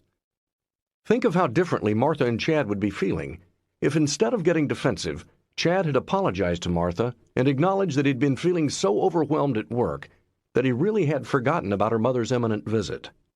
Or if, after this row, Chad had attempted some repair. Martha might still have been upset, but she wouldn't have felt devalued by Chad. If he had listened to her vent her anger without being defensive or belligerent, she might have calmed down. Then together, they could have come up with a solution to the problem. Accepting influence doesn't mean never expressing negative emotions toward your partner. Marriages can survive plenty of flashes of anger, complaints, even criticisms. Trying to suppress negative feelings in your spouse's presence wouldn't be good for your marriage or your blood pressure. The problem comes when even mild dissatisfaction on the wife's part is met by a barrage from her husband that, instead of toning down or at the most matching her degree of negativity, yelling back, complaining, etc., goes beyond it. The wives of men who accept their influence are far less likely to be harsh with their husbands when broaching a difficult marital topic. This increases the odds their marriage will thrive. Any man who isn't sold on the need to accept his wife's influence more should consider the many pluses. Studies have shown that marriages where the husband resists sharing power are 4 times more likely to end or drone on unhappily than marriages where the husband does not resist. We see again and again that when the man shares power, the 4 horsemen aren't so prevalent. In large part, this is because his wife is far less likely to use a harsh startup when she's upset. Because she's not angered, frustrated, or humiliated by her husband, she is apt to begin difficult discussions without being critical or contemptuous. Another reason these marriages fare so well is that they have a firm foundation for compromising. After all, the better able you are to listen to what your spouse has to say and to consider her perspective respectfully, the more likely it is that you'll be able to come up with a solution or approach to a problem that satisfies you both. If your ears are closed to your spouse's needs, opinions, and values, compromise just doesn't have a chance. What husbands can learn from wives? Perhaps most importantly, when a husband accepts his wife's influence, his open attitude also heightens the positive in his relationship by strengthening his friendship with his wife. This will make it far easier for him to follow the first 3 principles: deepening his love map, bolstering fondness and admiration, and turning toward his wife as a matter of course. This occurs not just because the absence of frequent power struggles makes the marriage more pleasurable, but because such a husband is open to learning from his wife. And there's no doubt that women have plenty to teach men about friendship. In his book, The Complete Book of Guys, Dave Barry writes about the huge gap between men and women in this regard. He recounts that every year he and his wife get together with some old friends. The wives immediately begin an intense catching-up conversation about their inner feelings. He and the other husband watch the playoffs. The men do get emotional at times, usually when deciding which kind of pizza to order. Later, when the couples have parted company, Barry's wife will say something like, "Isn't it amazing how well George has adjusted to having his leg amputated?" And Barry will pretend that of course he had noticed George was missing a leg. Barry is exaggerating, but the story is funny because it reveals a basic truth. Women are more oriented toward discussing and understanding feelings than are men. I'm not suggesting that all women are savvier about emotions and have better people skills than all men. There are plenty of women who are tone-deaf to social nuances and insensitive to others. But usually, women are more emotionally intelligent than their husbands for one simple reason. They've had an enormous head start in acquiring these skills. Observe children at any playground, and you'll see that head start in action. When young boys play, usually run-and-chase games, their priority is the game itself, not their relationship with each other and their feelings. But for little girls, feelings are paramount. A cry of, "I'm not your friend anymore," will stop a game cold. Whether it starts up again will depend on whether the girls make up. Even when a boy and girl play with the same toy, the gender difference is apparent. When 4-year-old best friends Naomi and Eric shared her baby doll, she wanted to play that the doll was their baby and they were going to show it off to their friends. Relationship-based play. He went along with this for about 10 minutes, and then the game roller coasted into boy territory. "Hey, Naomi, this baby is dead," he announced. "We have to get it to the hospital right away." He climbed into a pretend ambulance and away he went. Brrrr! Naomi urged him not to drive too fast. Suddenly, they both became surgeons and saved the baby's life. Eric wanted Naomi to be the nurse, but she objected that girls can be surgeons too. So some things have changed. After the baby's life was saved, they went back to playing Naomi's way, showing off the baby to friends. The play styles of Naomi and Eric are equally charming and delightful. But the plain truth is that girlish games offer far better preparation for marriage and family life because they focus on relationships. As a general rule, boys don't even include games with relationship and domestic themes in their repertoire. Think about it. While no preschool dress-up corner would be complete without bridal costumes, you never see tuxedos for little pretend grooms. Where does this difference in play styles between boys and girls originate? Because it occurs in virtually every culture, I suspect that it is caused mostly by biology rather than by socialization. But whether nature or nurture is the cause of these differences, their effect is undeniable. Because their play emphasizes social interactions and feelings, girls undergo an extensive education into emotions by childhood's end. Boys learn how to pitch overhand. A boy's experience at playing cooperatively and quickly resolving conflicts will be an asset later in the boardroom or on the construction site. But it will be a liability in marriage if it comes at the expense of understanding the emotions behind his wife's perspectives. This difference in training is heightened by the fact that as they get older, boys rarely play with girls, so they miss the chance to learn from them. Although about 35% of preschool best friendships are between boys and girls, like Naomi and Eric, by age 7, that percentage plummets to virtually 0%. From then till puberty, the sexes will have little or nothing to do with each other. This is a worldwide phenomenon. Many explanations have been given for this voluntary segregation. One intriguing theory by psychologist Eleanor Maccabee, Ph.D. at Stanford University, dovetails with my findings on accepting influence. She found that even at very young ages, 1.5 years, boys will accept influence only from other boys when they play, whereas girls accept influence equally from girls or boys. At around ages 5 to 7, girls become fed up with this state of affairs and stop wanting to play with boys. From that age until puberty, our culture, and virtually all others, offers no formal structure for ensuring that boys and girls continue to interact. By the time Naomi and Eric are grown, the difference in their knowledge of homemaking will be apparent. Once a couple move in together or get engaged, the groom-to-be is suddenly immersed in what is probably an alien world. In the Broadway play In Defense of the Caveman, a man says that when he was first married, he saw his wife cleaning the bathroom and asked her, "Are we moving?" In his bachelor days, that was the only time he and his roommates bothered to clean the bathroom.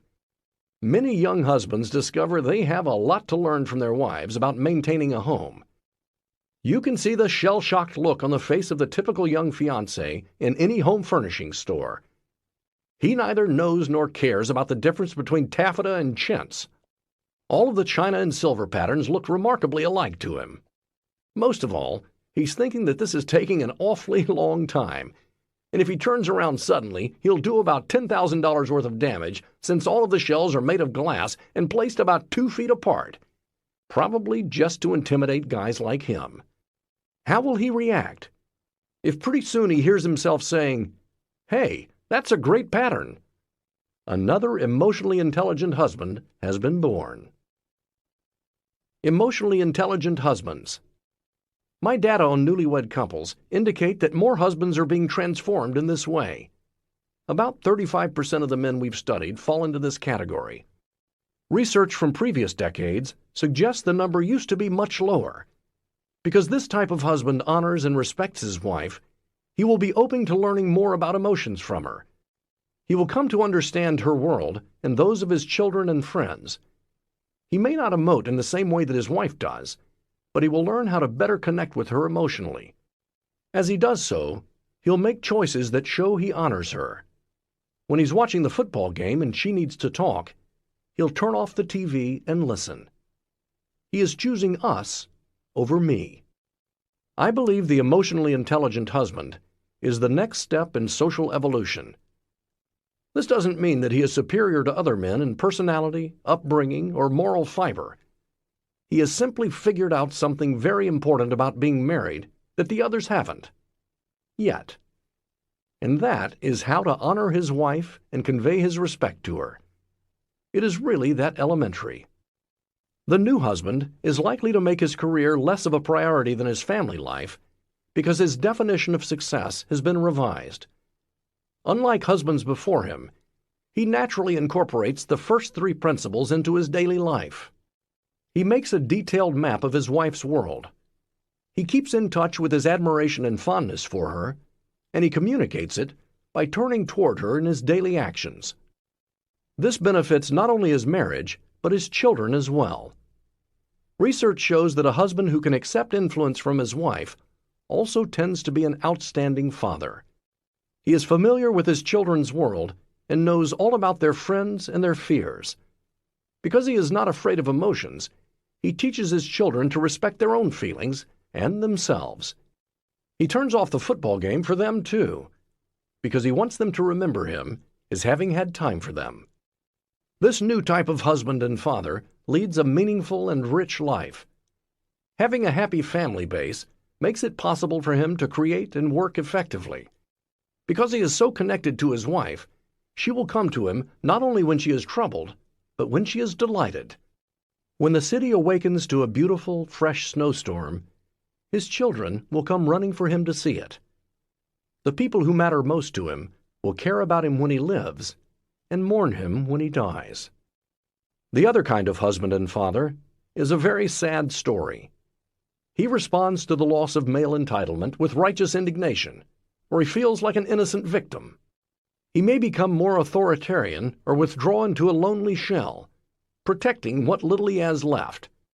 He does not give others very much honor and respect because he is engaged in a search for the honor and respect he thinks is his due. He will not accept his wife's influence because he fears any further loss of power. And because he will not accept influence, he will not have very much influence. The consequence is that no one will much care about him when he lives, nor mourn him when he dies. This is the end of the CD. The audiobook continues on the next CD. The change is here. Although there are men in traditional marriages who are masters at accepting influence from their wives, the reality is that sharing marital power is a relatively new concept and has come about in the wake of vast social changes over the past few decades.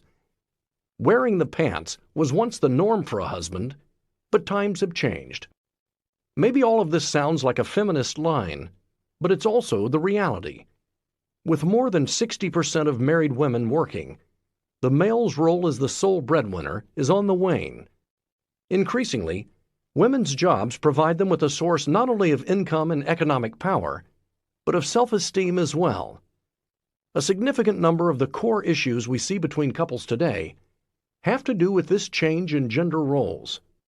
Often, wives complain that men still aren't doing their fair share of domestic chores and childcare. This is not just an issue for young couples. We have seen the same pattern among couples in their 40s and 60s.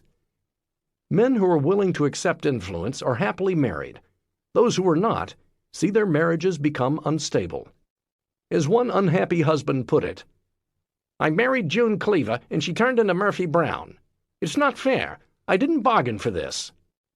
It's understandable that some men have problems with the shift in the husband's role. For centuries, men were expected to be in charge of their families.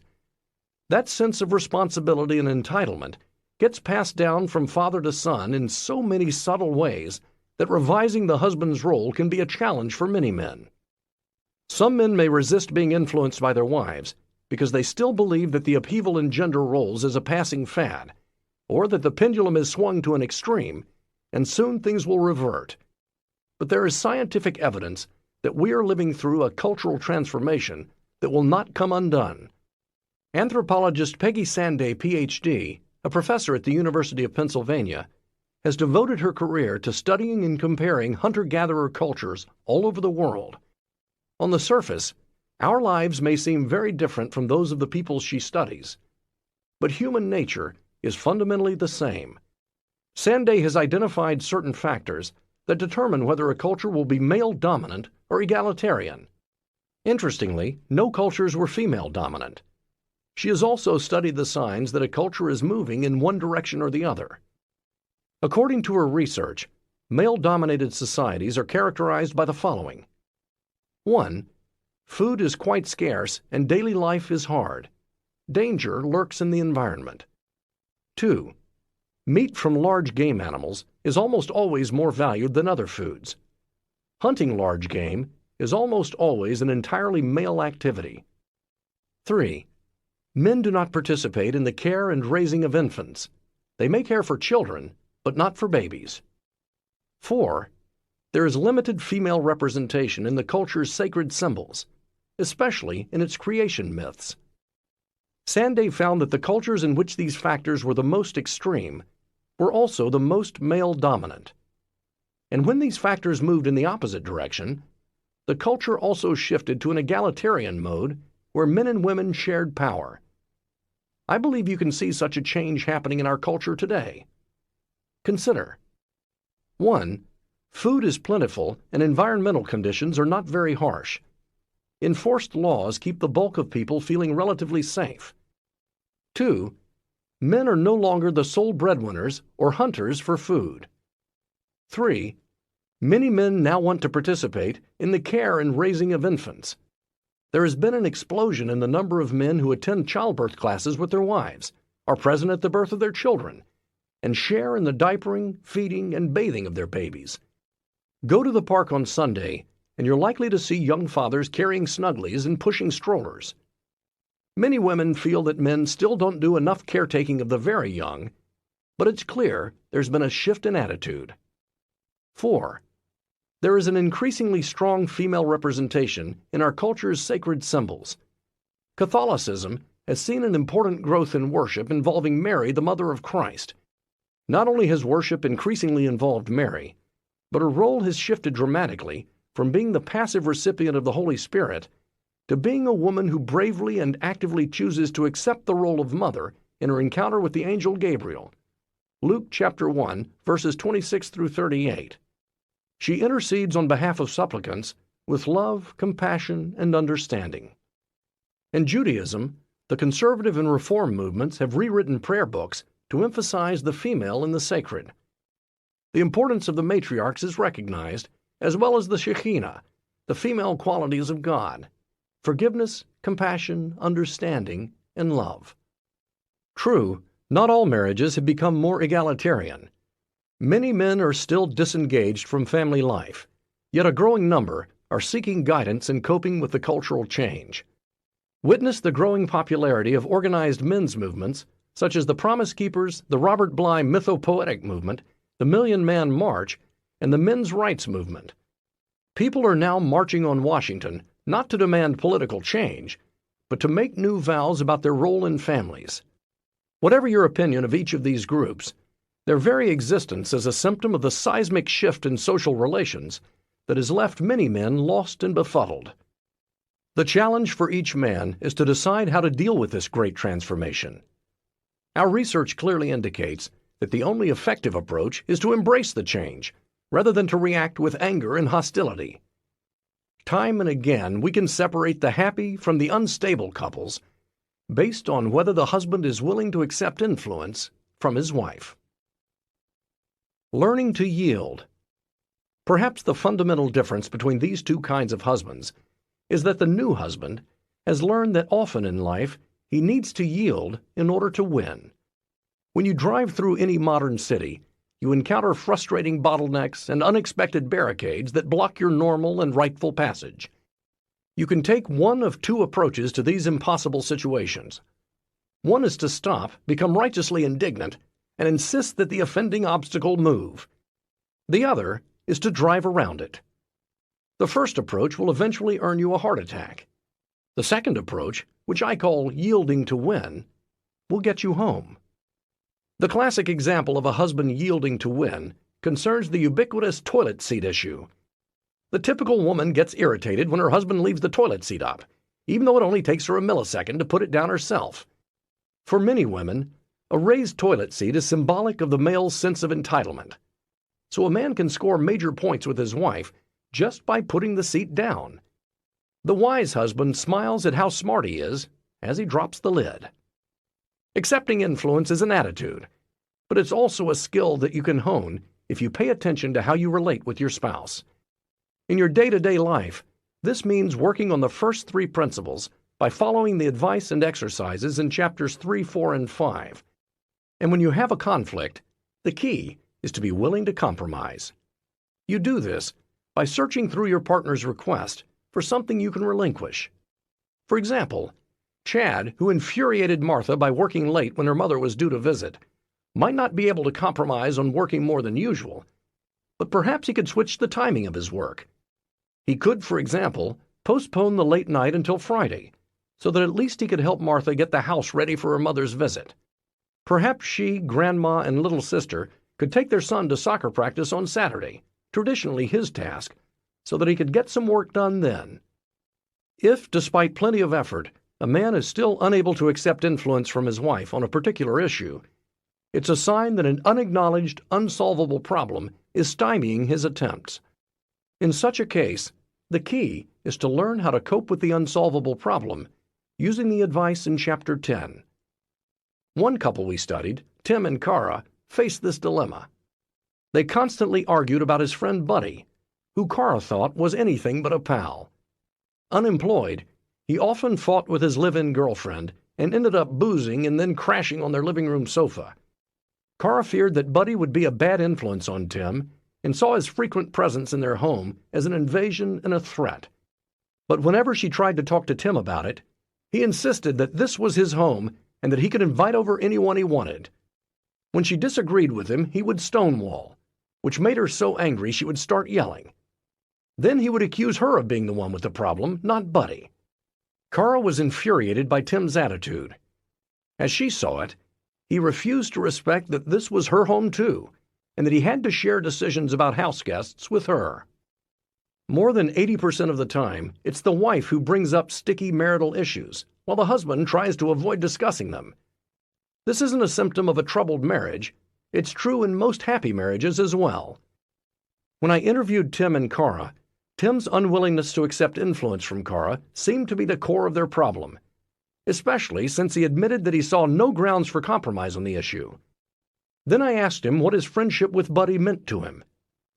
It turned out there was more to the story. Tim explained that he and Buddy had been pals since childhood.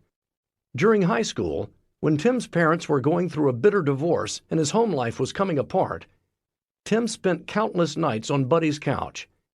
He believed it was now his responsibility to help out the friend who had helped him. He felt that Cara was trying to get him to abandon Buddy. Doing so would go against his sense of honor. He wasn't concerned that Buddy would be a bad influence. He saw himself as a stable, married man and took pride in his ability to help his friend. The more Tim talked about Buddy, the clearer it became that he and Cara were grappling with a perpetual problem in their relationship about their views of friendship and loyalty. By recognizing that and working on the problem together, the issue was transformed. Tim stopped thinking about it in the context of his right to do what he wanted in his own home. Cara acknowledged that it had been Tim's piggish attitude, not just Buddy's presence, that was making her so angry. She told him that she really admired his loyalty. It was one of the things she loved about him. She just worried that Buddy was taking advantage of him. He acknowledged that Buddy could be a user. By identifying the issue for what it was, a perpetual problem, and agreeing to work on it with Kara, Tim had effectively accepted her influence. They each became better able to see the other's perspective. In the end, they agreed that Buddy could continue to use their living room as a crash pad, but less frequently than before. It took getting to the heart of a perpetual problem before Tim was able to accept influence from his wife. But in most cases, the key is just for the husband to be open to sharing power with his wife, then to get plenty of practice doing so. A husband can start by taking the quiz which follows. It will give you a sense of how skilled you currently are at accepting your wife's influence. There's no reason why wives shouldn't take the quiz as well, since the more open to influence you both are, the smoother your marriage will be. Then work through the fun exercises that follow. They will help you hone your ability to share power. Accepting Influence Questionnaire. Listen to each statement and mark down whether it's true or false. 1. I am really interested in my spouse's opinions on our basic issues. 2. I usually learn a lot from my spouse, even when we disagree. 3. I want my partner to feel that what he or she says really counts with me. 4. I generally want my spouse to feel influential in this marriage. 5. I can listen to my partner, but only up to a point. 6. My partner has a lot of basic common sense. 7. I try to communicate respect even during our disagreements. 8. If I keep trying to convince my partner, I will eventually win out. 9. I don't reject my spouse's opinions out of hand. 10. My partner is not rational enough to take seriously when we discuss our issues. 11. I believe in lots of give and take in our discussions. 12. I am very persuasive and usually can win arguments with my spouse. 13. I feel I have an important say when we make decisions. 14. My partner usually has good ideas. 15. My partner is basically a great help as a problem solver. 16. I try to listen respectfully even when I disagree. 17. My ideas for solutions are usually much better than my spouse's. 18. I can usually find something to agree with in my partner's position. 19. My partner is usually too emotional. 20. I am the one who needs to make the major decisions in this marriage. Scoring. 1. Give yourself 1 point for each true answer, except for questions 5, 8, 10, 12, 17, 19, and 20. 2. Subtract 1 point for each true answer to questions 5, 8, 10, 12, 17, 19, and 20. 6 or above, this is an area of strength in your marriage. You willingly cede power to your spouse, a hallmark of an emotionally intelligent marriage. Below 6, your marriage could stand some improvement in this area. You are having some difficulty accepting influence from your spouse, which can cause a marriage to become dangerously unstable. The first step in righting the situation is to understand just what it means to accept influence. Replay this chapter if you're still unclear about why it is so essential to share power with your partner. Then the following exercises will show you how to do so. Exercise 1. Yield to win. What follows is a series of common situations faced by couples I've studied. Try to visualize these scenes as if you and your wife were the ones having this conflict. Wives who are doing this exercise should flip the genders accordingly. The more vividly you put yourself into each situation, the more effective the exercise will be. No matter how negative you envision your partner as sounding in these scenarios, try to think of the negativity as her way of emphasizing how important this issue is, not as an attack on you. In other words, try to respond to the message, not to your partner's tone of voice. Assume that within that message is a reasonable request with which you could easily agree. In your notebook, describe that reasonable request in a sentence. In some of these scenarios, the demand is implied rather than directly spoken. Then write down what you could say to express your cooperation. There are no right answers to these exercises, but you'll hear examples of effective responses to each of these scenarios in a few minutes. Example: when you come home tired from work, you like to eat dinner and then watch TV. But your wife, who works at home all day, wants to go out. One night she gets very angry and claims that you are inconsiderate of her need to escape from the house. You say that you are just too tired to do anything at night. She yells, "Well, what about me? I will go crazy if I can't get out and have contact with other people." Reasonable part of wife's request: to get out of the house. You say, "I'm sorry you're going so stir-crazy.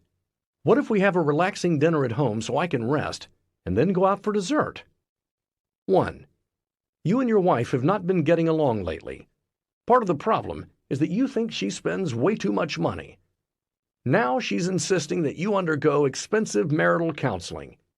You point out that there is simply no money to pay for that until expenses are cut somewhere else. Your wife says, "I disagree. We can't afford not to get counseling.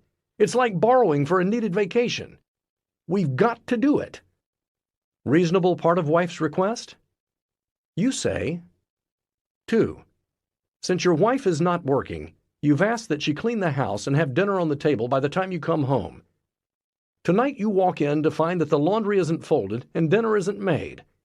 You complain and she says, "You never notice how much I have done during the day. You just don't appreciate how much work it takes to keep the house going." Reasonable part of wife's request? You say, 3. You've gone down to the local bar with a few friends to have a couple of beers. You and your wife have argued frequently about your going out drinking too often. Tonight, she keeps calling you at the bar to say that if you don't come home right now, she's going to come get you.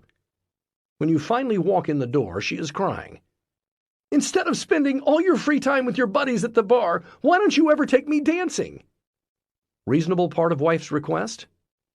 You say, 4. It's a Saturday afternoon, and your wife has been cleaning and telling you about some repairs the house needs. You feel that she is not willing to make the financial sacrifices in other areas so that you can afford these repairs. She says, "You just don't think that what I want is important. You'll find money for things if you want them."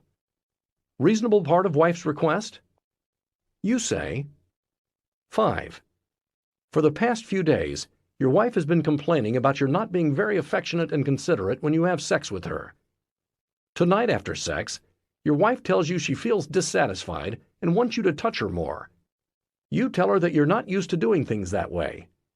She says, "I understand how you feel, but we've got to learn how to turn each other on more. I'll try to help you." Reasonable part of wife's request? You say, 6.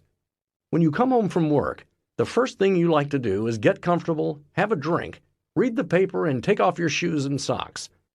Sometimes you make a bit of a mess in the living room, but you usually clean it up after dinner when you have more energy. One night, when you haven't cleaned up, your wife says, "It really makes me mad the way you leave your stuff around. I'm tired too, and I wish I didn't have to pick up after you. Why can't you clean up before dinner?" Reasonable part of wife's request? You say, 7. Money has been tight lately, so you've come up with a system in which you and your wife discuss every purchase beforehand. Tonight you come home, and she announces she's bought new bulbs to replace the outside lights, which just blew. She says she bought them without consulting you because she feels the bulbs are absolutely necessary. She doesn't feel safe at night unless the lights are on. You tell her they may be necessary, but you can't afford them. She says, "We need to have them whether we can afford them or not." Reasonable part of wife's request? You say, 8. You decide to surprise your wife by buying a new car. As soon as she sees it, she gets very upset. She says, "That's terrible. I'll never ride in it. Take it back." Reasonable part of wife's request? You say, 9. You've just come home from work feeling tired, and you still have to run to the hardware store. Your wife, who stays home to raise the kids, says that she has just had a terrible day with them. She asks you to take them with you to the store so she can have some time alone. Reasonable part of wife's request? You say, 10. You like to stay up late and work or watch TV. Your wife likes to go to sleep by 11. One night around 10:30, she comes into the den while you're watching TV and asks you to come to bed. She says that it bothers her that you don't come to bed until after she's asleep because she'd like to have sex more often. Reasonable part of wife's request? You say, sample answers. 1. Reasonable part of wife's request. Your marriage does need help. You say, I agree that improving our marriage is very important. Maybe counseling is the answer. Let's think about how we can cut down somewhere else so we can afford it. Then I won't be so worried about the money. 2. Reasonable part of wife's request. To feel appreciated for the work she does around the house. You say, I'm sorry. You're right, I haven't noticed. Let's start over again. Help me to appreciate what has been done. Then maybe I can also pitch in and fold some of this laundry. You've been doing a lot lately. Maybe tonight we should go out to dinner. 3. Reasonable part of wife's request. To spend more of your free time with her. You say, great idea. Let's go down to McSorley's and dance until we see dawn together like in the old days. 4. Reasonable part of wife's request. Your house does need some repairs. You say, okay, maybe you're right. What repairs do you think we need to do? 5. Reasonable part of wife's request. For you to focus on what turns her on. You say, this is hard for me to talk about, but I'll try to listen to you. Tell me how you want to be touched. 6. Reasonable part of wife's request. For you to clean up before dinner. You say, sorry, okay, I'll clean up. Then do it. 7. Reasonable part of wife's request. Buying the outside lights was necessary. You say, you're absolutely right that we need them. It's fine that you bought the lights. Thank you for doing it. But next time, can we talk it over first like we usually do? 8. Reasonable part of wife's request. Not to surprise her with a new car. You say, we need to talk about this car. Tell me why you're upset. 9. Reasonable part of wife's request. To get a break from the kids. You say, okay, let's go for a ride, kids. Ice cream on the way for everybody. 10. Reasonable part of wife's request. To have sex more often. You say, great idea. Can you wear the satin nightie? I love making love to you. Now that you've worked through these examples, you should have a better sense of what it means to give in a relationship. The next step is to get used to giving to your spouse and sharing power more in your own marriage. The following fun exercise lets you work on making decisions together. As you do it, remember that the goal is for both of you to be influential and to accept each other's influence. Exercise 2. The Gottman Island Survival Game. Imagine that your cruise ship just sank in the Caribbean, and you awaken to find yourselves on a tropical desert island. Gilligan and Ginger are nowhere in sight. The two of you are the only survivors. One of you is injured. You have no idea where you are. You think there's some chance that people know of the ship's distress, but you're not sure. A storm appears to be on the way. You decide that you need to prepare to survive on this island for some time, and also to make sure you'll be spotted by a rescue party.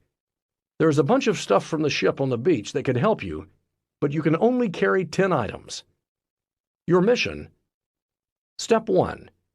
Each of you writes down on a separate piece of paper what you consider the 10 most important items to keep from the inventory list ahead, based on your survival plan. Then rank order these items based on their importance to you. Give the most crucial item a 1, the next most crucial a 2, and so on. There are no right or wrong answers. Ship's inventory. 1. 2 changes of clothing. 2. AM, FM, and shortwave radio receiver. 3. 10 gallons of water. 4. Pots and pans. 5. Matches. 6. Shovel. 7. Backpack. 8. Toilet paper. 9. 2 tents. 10. 2 sleeping bags. 11. Knife. 12. Small life raft with sail. 13. Sunblock lotion. 14. Cook stove and lantern. 15. Long rope. 16. 2 walkie-talkie sender receiver units. 17. Freeze-dried food for 7 days. 18. 1 change of clothing. 19. 1/5 of whiskey. 20. Flares. 21. Compass. 22. Regional aerial maps. 23. Gun with 6 bullets. 24. 50 packages of condoms. 25. First aid kit with penicillin. 26. Oxygen tanks. Step 2. Share your list with your partner. Together, come up with a consensus list of 10 items. That means talking it over and working as a team to solve the problem together. Both of you need to be influential in discussing the problem and in making the final decisions. When you've finished, it's time to evaluate how the game went. You should both answer the following questions. 1. How effective do you think you were at influencing your spouse? A. Not at all effective. B. Neither effective nor ineffective. C. Somewhat effective. D. Very effective. 2. How effective was your spouse at influencing you? A. Not at all effective. B. Neither effective nor ineffective. C. Somewhat effective. D. Very effective. 3. Did either of you try to dominate the other, or were you competitive with each other? A. A lot. B. Somewhat. C.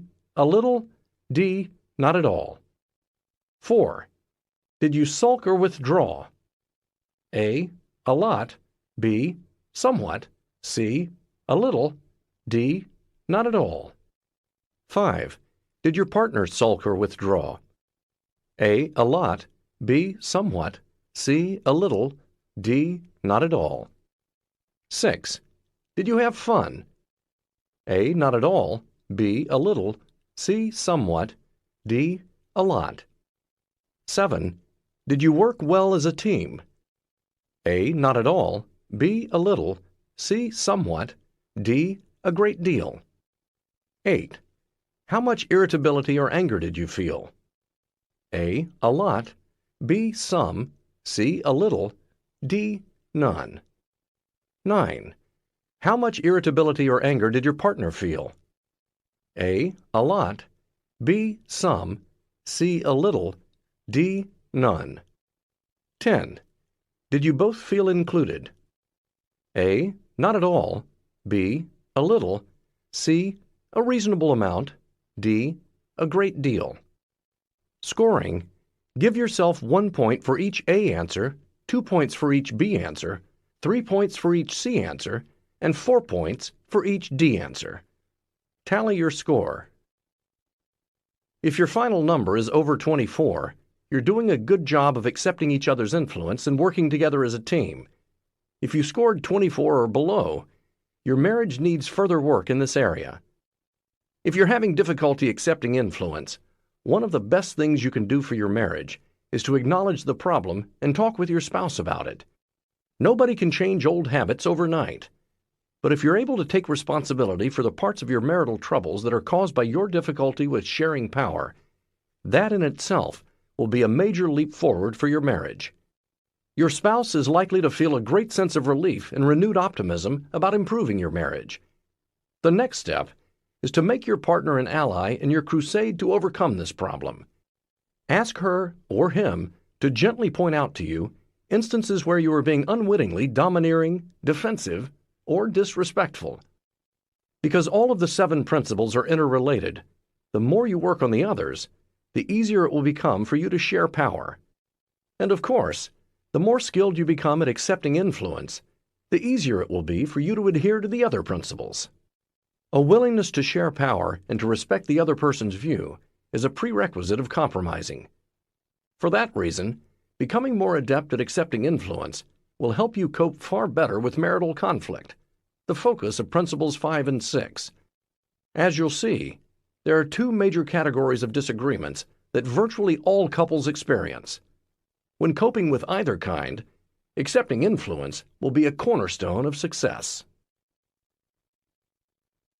7. The two kinds of marital conflict. Every marriage is a union between two individuals who bring to it their own opinions, personality quirks, and values. So it's no wonder that even in very happy marriages, the husband and wife must cope with a profusion of marital issues. Some conflicts are just minor irritants, but others can seem overwhelmingly complex and intense. Too often, couples feel mired in conflict or have distanced themselves from each other as a protective device. Although you may feel your situation is unique, we have found that all marital conflicts, ranging from mundane annoyances to all-out wars, really fall into one of two categories. Either they can be resolved, or they are perpetual, which means they will be a part of your lives forever in some form or another. Once you are able to identify and define your various disagreements, you'll be able to customize your coping strategies depending on which of these two types of conflict you're having. Perpetual problems. Unfortunately, the majority of marital conflicts fall into this category, 69% to be exact. Time and again, when we do 4-year follow-ups of couples, we find that they are still arguing about precisely the same issue. It's as if 4 minutes have passed rather than 4 years. They've donned new clothes, altered their hairstyles, and gained or lost a few pounds and wrinkles, but they're still having the same argument. Here are some typical perpetual problems that the happy couples in our studies are living with. 1. Meg wants to have a baby, but Donald says he's not ready yet and doesn't know if he ever will be. 2. Walter wants sex far more frequently than Dana. 3. Chris is lax about housework and rarely does his share of the chores until Susan nags him, which makes him angry. 4. Tony wants to raise their children as Catholics. Jessica is Jewish and wants their children to follow her faith. 5. Angie thinks Ron is too critical of their son. But Ron thinks he has the right approach. Their son has to be taught the proper way to do things. Despite their differences, these couples remain very satisfied with their marriages because they have hit upon a way to deal with their unbudgeable problem so it doesn't overwhelm them. They've learned to keep it in its place and to have a sense of humor about it. For example, one couple we studied, Melinda and Andy, have an ongoing conflict over his reluctance to go on outings with her family. But when they talk to me about this problem, they don't get angry. They simply relate good-naturedly what happens. Andy starts to tell me what he always ends up saying. Melinda, who knows it all so well, jumps in and offers up his quote for him, mimicking his put-upon voice. "All right, I'll go." Then Andy adds that he also says, "Okay, sure, anything you say, dear." "We still continue to do that," Melinda explains to me. Then Andy chuckles and adds, "We don't even disagree good, do we?" Melinda and Andy haven't solved their problem, but they've learned to live with it and approach it with good humor. Despite what many therapists will tell you, you don't have to resolve your major marital conflicts for your marriage to thrive. Another happy couple, Carmen and Bill, have a perpetual problem over their disparate degrees of orderliness. Carmen has the discipline of a drill sergeant, while he is a classic absent-minded professor. For Carmen's sake, Bill tries to think about where he's putting things. For his sake, she tries not to nag him when things get lost. When she finds, say, last month's phone bill under a 2-foot pile of newspapers in their recycling bin, she'll make her point by gently teasing him, unless she's feeling excess stress that day, in which case she'll probably throw a fit, after which he'll make her a mug of hot chocolate as contrition, and they'll go on happily with their day. In other words, they are constantly working it out, for the most part good-naturedly. At times it gets better, other times it gets worse. But because they keep acknowledging the problem and talking about it, their love for each other isn't overwhelmed by their difference. These couples intuitively understand that problems are inevitably part of a relationship, much the way chronic physical ailments are inevitable as you get older. They are like a trick knee, a bad back, an irritable bowel, or tennis elbow. We may not love these problems, but we are able to cope with them, to avoid situations that worsen them, and to develop strategies and routines that help us deal with them. Psychologist Dan Weil said it best in his book, After the Honeymoon. When choosing a long-term partner, you will inevitably be choosing a particular set of unsolvable problems that you'll be grappling with for the next 10, 20, or 50 years. Marriages are successful to the degree that the problems you choose are ones you can cope with. Weil writes, Paul married Alice, and Alice gets loud at parties, and Paul, who is shy, hates that. But if Paul had married Susan, he and Susan would have gotten into a fight before they even got to the party. That's because Paul is always late, and Susan hates to be kept waiting. She would feel taken for granted, which she is very sensitive about. Paul would see her complaining about this as her attempt to dominate him, which he is very sensitive about. If Paul had married Gail, they wouldn't have even gone to the party because they would still be upset about an argument they had the day before about Paul's not helping with the housework. To Gail, when Paul does not help, she feels abandoned, which she is sensitive about. And to Paul, Gail's complaining is an attempt at domination, which he is sensitive about. And so it goes. In unstable marriages, perpetual problems like these eventually kill the relationship. Instead of coping with the problem effectively, the couple gets gridlocked over it. They have the same conversation about it over and over again. They just spin their wheels, resolving nothing. Because they make no headway, they feel increasingly hurt, frustrated, and rejected by each other. The four horsemen become ever more present when they argue, while humor and affection become less so. They become all the more entrenched in their positions. Gradually, they feel physiologically overwhelmed. They start a slow process of trying to isolate or enclose this problem area, but actually, they have started becoming emotionally disengaged from each other.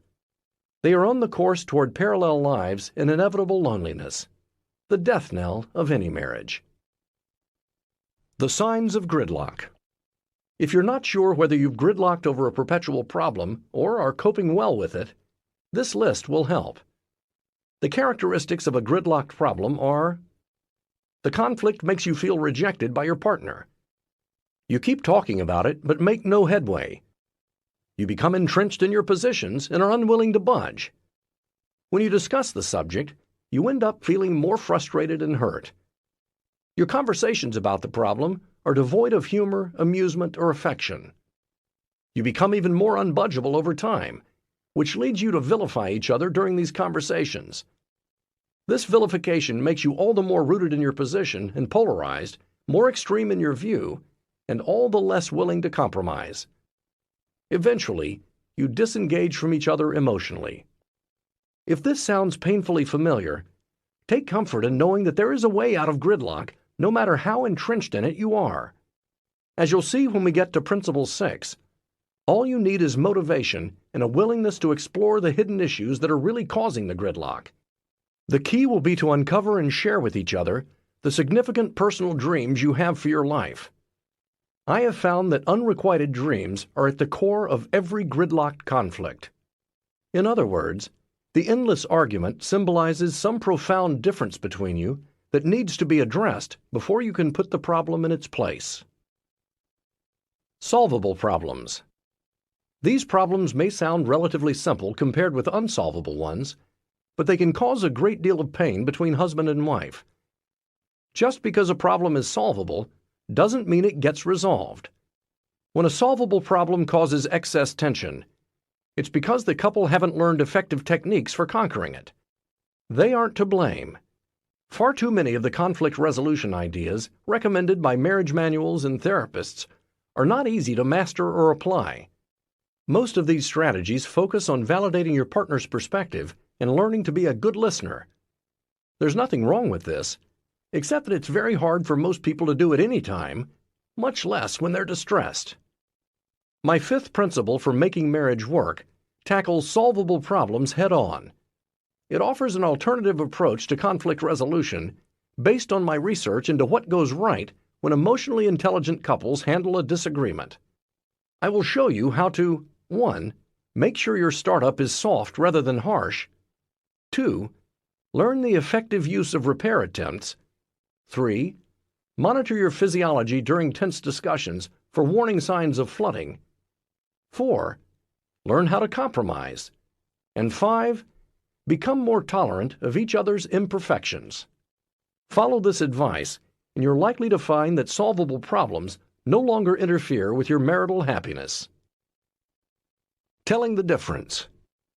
If you and your spouse are entrenched in a conflict, it may not be obvious which of the two types of disagreement you're having, gridlocked or solvable. One way to identify solvable problems is that they seem less painful, gut-wrenching, or intense than perpetual gridlocked ones. That's because when you argue over a solvable problem, your focus is only on a particular dilemma or situation. There is no underlying conflict that's fueling your dispute. For example, both Rachel and Eleanor complain that their husbands drive too fast. Eleanor has been arguing with her husband Dan about this for years. He always tells her the same thing. She's overreacting. He's never had an accident, he reminds her. He says he is not an aggressive driver, he's an assertive one. She tells him she doesn't understand why he can't change his driving habits, so she'll feel less nervous in the car. She ends up yelling that he's selfish, that he doesn't care if he kills both of them, and so on. He tells her the real problem is that she doesn't trust him. Every time they have this squabble, they feel all the more frustrated and hurt, and ever more entrenched in their positions. There's a lot of vilifying on both sides.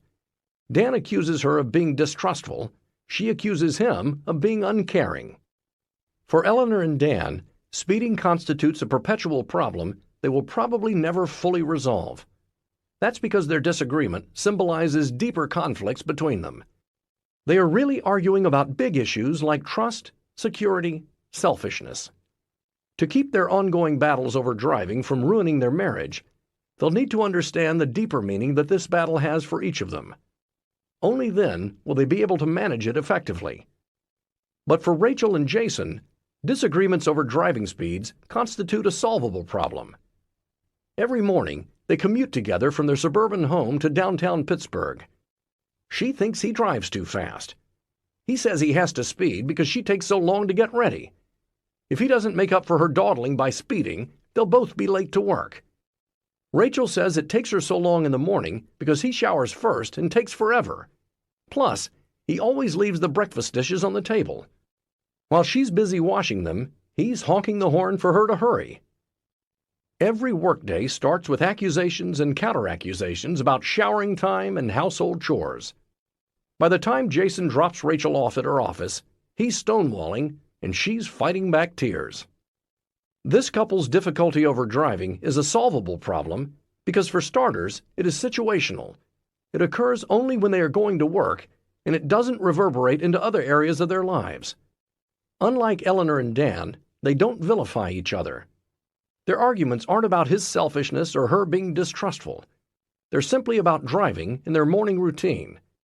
By learning a more effective way to talk with each other about the issue, they could readily find a compromise. They could put blame aside and work out a schedule that got them to work on time without passing the speed limit. Maybe they could set their alarm 15 minutes earlier, or she could shower first, or he could just remember to deal with the dishes. However, if they don't work to find a compromise on this issue, it's likely that they will become increasingly resentful and entrenched in their positions. The conflict could deepen and take on more symbolic meaning. In other words, it could evolve into a gridlocked, perpetual problem. Next, I'll describe various scenarios of marital conflict. For each one, write down whether you think it's solvable or perpetual. 1. Cliff and Lynn agree that it's Cliff's job to take out the kitchen trash every evening after dinner. But lately, he's been so distracted by a big deadline looming at work that he forgets. Either Lynn ends up throwing out the garbage herself, or the trash just sits there. By morning, the apartment smells like a city dump, and Lynn is in a rage. Solvable or perpetual? 2. Elise wants to spend less time with Joel and more time with her friends. Joel says this makes him feel abandoned. Elise says that she needs time away from him. He seems very needy to her, and she's feeling suffocated by him. Solvable or perpetual? 3. Ingrid wishes that Gary would bring up things that are bothering him rather than sulking. But when he does try to tell her when he's upset by some things that she's done, she gets critical about how he has brought them up. She asks him not to mention so many at the same time. He says that since it's so hard for him to discuss such things, he wants a reward when he does. Namely, he wants Ingrid to say she's sorry instead of criticizing his style of communication. Solvable or perpetual. 4. Helena gets together with her friends every Monday night. Jonathan wants her to take a ballroom dancing class together with him, but the only night the class is held is Monday. Helena doesn't want to give up her girls' night out. Solvable or perpetual. 5. Penny complains that Roger expects her to do all the work taking care of their newborn son. Roger says he'd like to do more, but because he works during the day, he isn't as experienced as his wife at diapering, bathing, and the like. Whenever he does try to do something, like pick up the baby when he cries, Penny tells him he's doing it wrong. This makes him angry, and he ends up telling her to do it herself. Solvable or perpetual. 6. Jim works full-time, while Thea is a stay-at-home mom. He wants her to be more organized about running the house, to clean it more, and to do a better job of planning the mornings so the kids get to school on time. He acts smug and superior to her, and gives her the sense that the disorganization in their house is due to a character flaw she has. She feels attacked and gets defensive whenever he raises the subject. She says their house is supposed to be a home, not an army barracks, and that he needs to relax about these issues because his demands are unreasonable. They have been arguing about this for 4 years. Solvable or perpetual. 7. Whenever Brian and Elisa have a disagreement, he quickly raises his voice. Elisa feels intense stress when he yells and tells him to stop. Brian says he doesn't see anything wrong with yelling when he's upset. Elisa starts to cry and tells him she can't take it. So they find themselves fighting over his yelling rather than whatever issue they disagreed about. Solvable or perpetual. 8. Ever since their baby was born, Kurt has felt that Irene is squeezing him out of her life. She insists on doing all of the child care herself and doesn't seem to have time for him anymore. She has been thinking a lot about her own childhood. Her parents divorced when she was 2, and she was shuffled between relatives' homes for years. She tells Kurt she doesn't want their son Brendan to feel abandoned by her as she did by her own mother. But Kurt feels betrayed because one of the things he's always loved about Irene is how nurturing and motherly she is toward him. Now all that's being directed at the baby, and he feels cheated. Solvable or perpetual. 9. Oscar just inherited $5,000 from his great-aunt. He wants to use it to buy home exercise equipment. But Mary thinks they should save it for a down payment on a house. Oscar says the inheritance is really not enough to make a dent on a down payment, so why not use it for something they can enjoy right away? But Mary believes that every little bit adds up, and that they have to save as much as they can all the time. Solvable or perpetual. 10. Anita thinks Bert is stingy about tipping waiters, cab drivers, and so on. This upsets her because part of her image of a strong, sexy man is someone who's generous. When she's disappointed with Bert, she gets very contemptuous of him. Meanwhile, Bert believes that Anita is too loose with their money, which makes him nervous. To him, money represents security and a sense of control over his life, so it's hard to give up any of it. Solvable or perpetual. Answers. 1. Solvable. Cliff has stopped taking out the garbage only recently and for a specific reason that's not related in any deep way to his relationship with Lynn. Namely, he's under a lot of stress at work. This problem could be solved in any number of ways, from putting a sign on the refrigerator door to remind him, to reshuffling their domestic chores so that Lynn gets garbage detail for a while until Cliff's work deadline passes. 2. Perpetual. This problem suggests a core difference between Elise and Joel in their personalities and what they need from each other to feel close and connected. This difference is unlikely to change. They'll need to adjust to it. 3. Perpetual. Ingrid and Gary are engaged in a meta-communication war. This means that they aren't having difficulty communicating about a certain issue. They're having difficulty communicating about how to communicate. This is not related to a specific situation, but is present whenever they have a disagreement. 4. Solvable. Helena and Jonathan can resolve this issue in a number of ways. Perhaps they could switch off weekly between dancing class and Helena's girls' night out. Or maybe her friends would be willing to switch the night. Or Jonathan could find another dancing class on another night or on the weekend. Or one of them could simply agree not to push it. 5. Solvable. Roger just needs to spend more time with his son so he can get up to speed on his care. And Penny needs to back off and let Roger approach baby care his way. Because this issue isn't related to deep-seated needs either of them has, it can be readily solved through compromise. 6. Perpetual. This problem probably started out as a situational one about house cleaning and organization. Perhaps Jim and Thea have different tolerance levels for clutter, dirt, and how planned out one's life should be. But because they haven't found a compromise position about running their house, they have continued to argue about these differences. Thea has come to feel her husband doesn't value or respect her role, while he feels that she's not holding up her end of the marriage by keeping the household well organized. The argument has become about their mutual resentment rather than about housekeeping. 7. Perpetual. Brian and Elisa have different emotional styles. He tends to be volatile, meaning that he's very passionate and out there with his emotions. Elisa prefers to discuss issues quietly and rationally. When Brian starts yelling at her, she feels overwhelmed and quickly becomes flooded.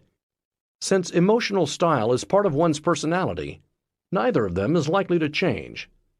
But by becoming aware of and respecting each other's emotional style, they can find an approach to conflict resolution they are both comfortable with. 8. Perpetual. At the core, Irene and Kurt have different emotional needs. The huge change in their marriage that was created by their child's birth has thrown what they need from each other out of sync. 9. Solvable.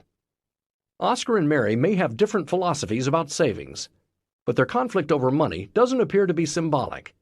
Instead, it's a straightforward difference of opinion about what to do with Oscar's inheritance. For that reason, they could probably find a straightforward compromise. Perhaps, for example, they could spend half of the amount on equipment and save the rest. 10. Perpetual. Money has very different meanings to Bert and Anita. Since the symbolic significance of money is usually rooted in childhood experiences, it's unlikely that Bert will naturally transform into a big tipper, or that Anita will suddenly learn to love clipping coupons. But if they work together on this perpetual problem, and especially Anita's contempt for her husband about this issue, it will cease to be a major sore spot in their relationship. Assessing your marital conflicts questionnaire. Now that you have a greater understanding of the differences between solvable and perpetual problems, it's time to categorize your own marital issues in this way. By doing so, you'll know which strategies to use to cope with them. Ahead is a list of 17 common causes of conflict in a marriage. For each, write down whether it is a perpetual problem in your marriage, a solvable problem for you, or not a problem right now. If it is either a solvable or a perpetual problem, jot down all of the specific sub-areas that you think are currently troublesome. 1. We are becoming emotionally distant. Perpetual, solvable, or not a problem right now. Jot down any of these specific items that are problems within this general area. We have difficulty just simply talking to each other. We are staying emotionally in touch with each other less. I feel taken for granted. I feel my spouse doesn't know me right now. My spouse is, or I am, emotionally disengaged. We spend less time together. Comments. 2. There is spillover of non-marital issues, such as job tension, into our marriage. Perpetual, solvable, or not a problem right now. Jot down any of these specific items that are problems within this general area. We don't always help each other reduce daily stresses. We don't talk about these stresses together. We don't talk together about stress in a helpful manner. My spouse doesn't listen with understanding about my stresses and worries. My spouse takes job or other stresses out on me. My spouse takes job or other stresses out on the children or others. Comments? 3. Our marriage is becoming non-romantic and passionless. The fire is dying. Perpetual, solvable, or not a problem right now. Jot down any of these specific items that are problems within this general area. My spouse has stopped being verbally affectionate. My spouse expresses love or admiration less frequently. We rarely touch each other. My spouse, or I, have stopped feeling very romantic. We rarely cuddle. We have few tender or passionate moments. Comments? 4. We are having problems in our sex life. Perpetual, solvable, or not a problem right now. Jot down any of these specific items that are problems within this general area. Sex is less frequent. I or my spouse get less satisfaction from sex. We have problems talking about sexual problems. Each of us wants different things sexually. Desire is less than it once was. Our lovemaking feels less loving. Comments? 5. Our marriage is not dealing well with an important change, such as the birth of a child, a job loss, move, illness, or death of a loved one. Perpetual, solvable, or not a problem right now. Jot down any of these specific items that are problems within this general area. We have very different views on how to handle things. This event has led my partner to be very distant. This event has made us both irritable. This event has led to a lot of fighting. I'm worried about how well this will all turn out. We are now taking very different positions. Comments? 6. Our marriage is not handling well a major issue about children. This category includes whether to have a child. Perpetual, solvable, or not a problem right now. Jot down any of these specific items that are problems within this general area. We have very different goals for our children. We differ on what to discipline children for. We differ on how to discipline our children. We have issues on how to be close to our kids. We are not talking about these problems well. There is much tension and anger about these differences. Comments? 7. Our marriage is not handling well a major issue or event concerning in-laws or another relative or relatives. Perpetual, solvable, or not a problem right now. Jot down any of these specific items that are problems within this general area. I feel unaccepted by my partner's family. I sometimes wonder which family my spouse is in. I feel unaccepted by my own family. There is tension between us about what might happen. This issue has generated a lot of irritability. I worry about how this will turn out. Comments? 8. One of us is flirtatious outside the marriage, or may have had a recent affair, and/or there is jealousy. Perpetual, solvable, or not a problem right now. Jot down any of these specific items that are problems within this general area. This area is the source of a lot of hurt. This is an area that creates insecurity. I can't deal with the lies. It is hard to reestablish trust. There is a feeling of betrayal. It's hard to know how to heal over this. Comments? 9. Unpleasant fights have occurred between us. Perpetual, solvable, or not a problem right now. Jot down any of these specific items that are problems within this general area. There are more fights now. Fights seem to come out of nowhere. Anger and irritability have crept into our marriage. We get into muddles where we are hurting each other. I don't feel very respected lately. I feel criticized. Comments? 10. We have differences in our basic goals and values or desired lifestyle. Perpetual, solvable, or not a problem right now. Jot down any of these specific items that are problems within this general area. Differences have arisen in life goals. Differences have arisen about important beliefs. Differences have arisen on leisure time interests. We seem to want different things out of life. We are growing in different directions. I don't much like who I am with my partner. Comments? 11. Very disturbing events, for example, violence, drugs, and affair, have occurred within our marriage. Perpetual, solvable, or not a problem right now. Jot down any of these specific items that are problems within this general area. There has been physical violence between us. There is a problem with alcohol or drugs. This is turning into a marriage I hadn't bargained for. Our marriage contract is changing. I find some of what my partner wants upsetting or repulsive.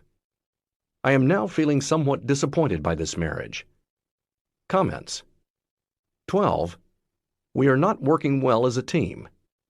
Perpetual, solvable, or not a problem right now.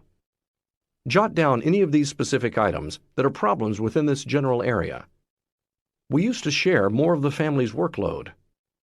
We seem to be pulling in opposite directions. My spouse does not fairly share in housework or child care. My spouse is not carrying his or her weight financially.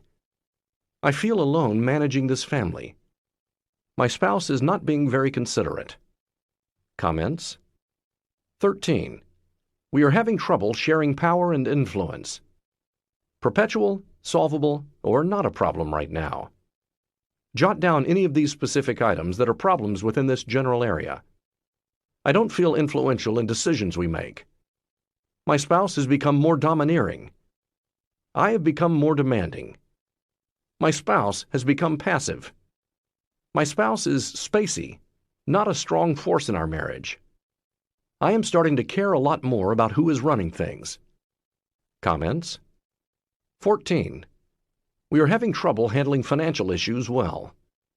Perpetual, solvable, or not a problem right now. Jot down any of these specific items that are problems within this general area. One of us doesn't bring in enough money. We have differences about how to spend money. We are stressed about finances. My spouse is financially more interested in self than in us. We are not united in managing our finances. There is not enough financial planning. Comments. 15. We are not having much fun together these days. Perpetual, solvable, or not a problem right now. Jot down any of these specific items that are problems within this general area. We don't seem to have much time for fun. We try, but don't seem to enjoy our times together very much. We are too stressed for fun. Work takes up all our time these days. Our interests are so different, there are no fun things we like to do together. We plan fun things to do, but they never happen. Comments. 16. We are not feeling close about spiritual issues these days. Perpetual, solvable, or not a problem right now. Jot down any of these specific items that are problems within this general area. We do not share the same beliefs. We do not agree about religious ideas and values. We differ about the specific church, mosque, or synagogue. We do not communicate well about spiritual issues. We have issues about spiritual growth and change. We have spiritual issues involving family or children. Comments. 17. We are having conflict about being a part of and building community together. Perpetual, solvable, or not a problem right now. Jot down any of these specific items that are problems within this general area. We feel differently about being involved with friends and other people or groups. We don't care to the same degree about the institutions that build community. We have different opinions about putting time into the institutions of community: political party, school, hospital, church, mosque, synagogue, agencies, and the like. We disagree about doing projects or working for charity. We disagree about doing other good deeds for others. We have different views about whether to take a leadership role in the service of our community. Scoring. For each of the 17 general areas that cause you problems, count up the number of specific bones of contention that you've written down. If you've chosen more than 2, then this is an area of significant conflict in your marriage. For solvable problems, you'll find advice in Chapter 8. But if some of your problems are perpetual, follow the advice in Chapter 10 as well. No doubt you'll find that your marriage, like most, is coping with both types of problems. The key to all conflict resolution. In the chapters ahead, you will find specific techniques that will help you to manage your marital troubles, whether perpetual or solvable. But first, some overall advice. The basis for coping effectively with either kind of problem is the same. Communicating basic acceptance of your partner's personality. Human nature dictates that it is virtually impossible to accept advice from someone unless you feel that that person understands you. So the bottom line rule is that before you ask your partner to change the way he or she drives, eats, or makes love, you must first make your partner feel that you are understanding. If either or both of you feels judged, misunderstood, or rejected by the other, you will not be able to manage the problems in your marriage. This holds for big problems and small ones. You may discover that your partner is more conciliatory during arguments than you realized, once you know what to listen for. It's probably easiest to acknowledge this truth if you think about it from your own perspective. Say you want your spouse's advice on handling a disagreement you're having with your boss. If your spouse immediately begins criticizing you and insisting that your boss is right, you're wrong, and what's the matter with you for picking a fight with your boss anyway, you'd probably regret having brought it up. Most likely you'd get defensive, angry, offended, hurt, or any combination of these. And yet your spouse might honestly say, "But I was only trying to help." There's a big difference between "you are such a lousy driver, would you please slow down before you kill us?" and "I know how much you enjoy driving fast, but it makes me really nervous when you go over the speed limit. Could you please slow down?" Maybe that second approach takes a bit longer, but that extra time is worth it, since it is the only approach that works. It's just a fact that people can change only if they feel that they are basically liked and accepted as they are. When people feel criticized, disliked, and unappreciated, they are unable to change. Instead, they feel under siege and dig in to protect themselves. Adults could learn something in this regard from research into child development. We now know that the key to instilling in children a positive self-image and effective social skills is to communicate to them that we understand their feelings.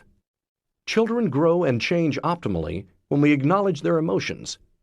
"That doggie scared you. You're crying because you're sad right now. You sound very angry. Let's talk about it," rather than belittle or punish them for their feelings. "It's silly to be afraid of such a little dog. Big boys don't cry. No angry bears allowed in this house. Go to your room till you calm down." When you let a child know that his or her feelings are okay to have, you are also communicating that the child himself or herself is acceptable, even when sad or crabby or scared. This helps the child to feel good about himself or herself, which makes positive growth and change possible. The same is true for adults. In order to improve a marriage, we need to feel accepted by our spouse. Another important lesson I have learned is that in all arguments, both solvable and perpetual, no one is ever right. There is no absolute reality in marital conflict, only two subjective realities. The following exercise will, I hope, help you come to see that by walking you through an analysis of the last argument you had, of either type. This is the end of the CD. The audiobook continues on the next CD. Exercise, your last argument. Answer the following questions in regard to the last argument you had. You'll see that this exercise is very similar to the one in Chapter 5, What to Do When Your Spouse Doesn't Turn Toward You. That's because both of these situations are founded in what I call subjective reality. In other words, when you and your spouse are not in sync, either in little ways, not turning toward each other, or in bigger ways, actually fighting, your perspectives on what happened and why are likely to be very different. Whether your conflict is perpetual or solvable, you'll find coping with it far easier the more you are able to respect each other's point of view, even if it is very different from your own. There is no answer key for the following questions. Use them to spark some mutual soul-searching with your spouse. During this argument, I felt 1. Defensive. A great deal, definitely, a little, not at all. 2. Hurt. A great deal, definitely, a little, not at all. 3. Angry. A great deal, definitely, a little, not at all. 4. Sad. A great deal, definitely, a little, not at all. 5. Misunderstood. A great deal, definitely, a little, not at all. 6.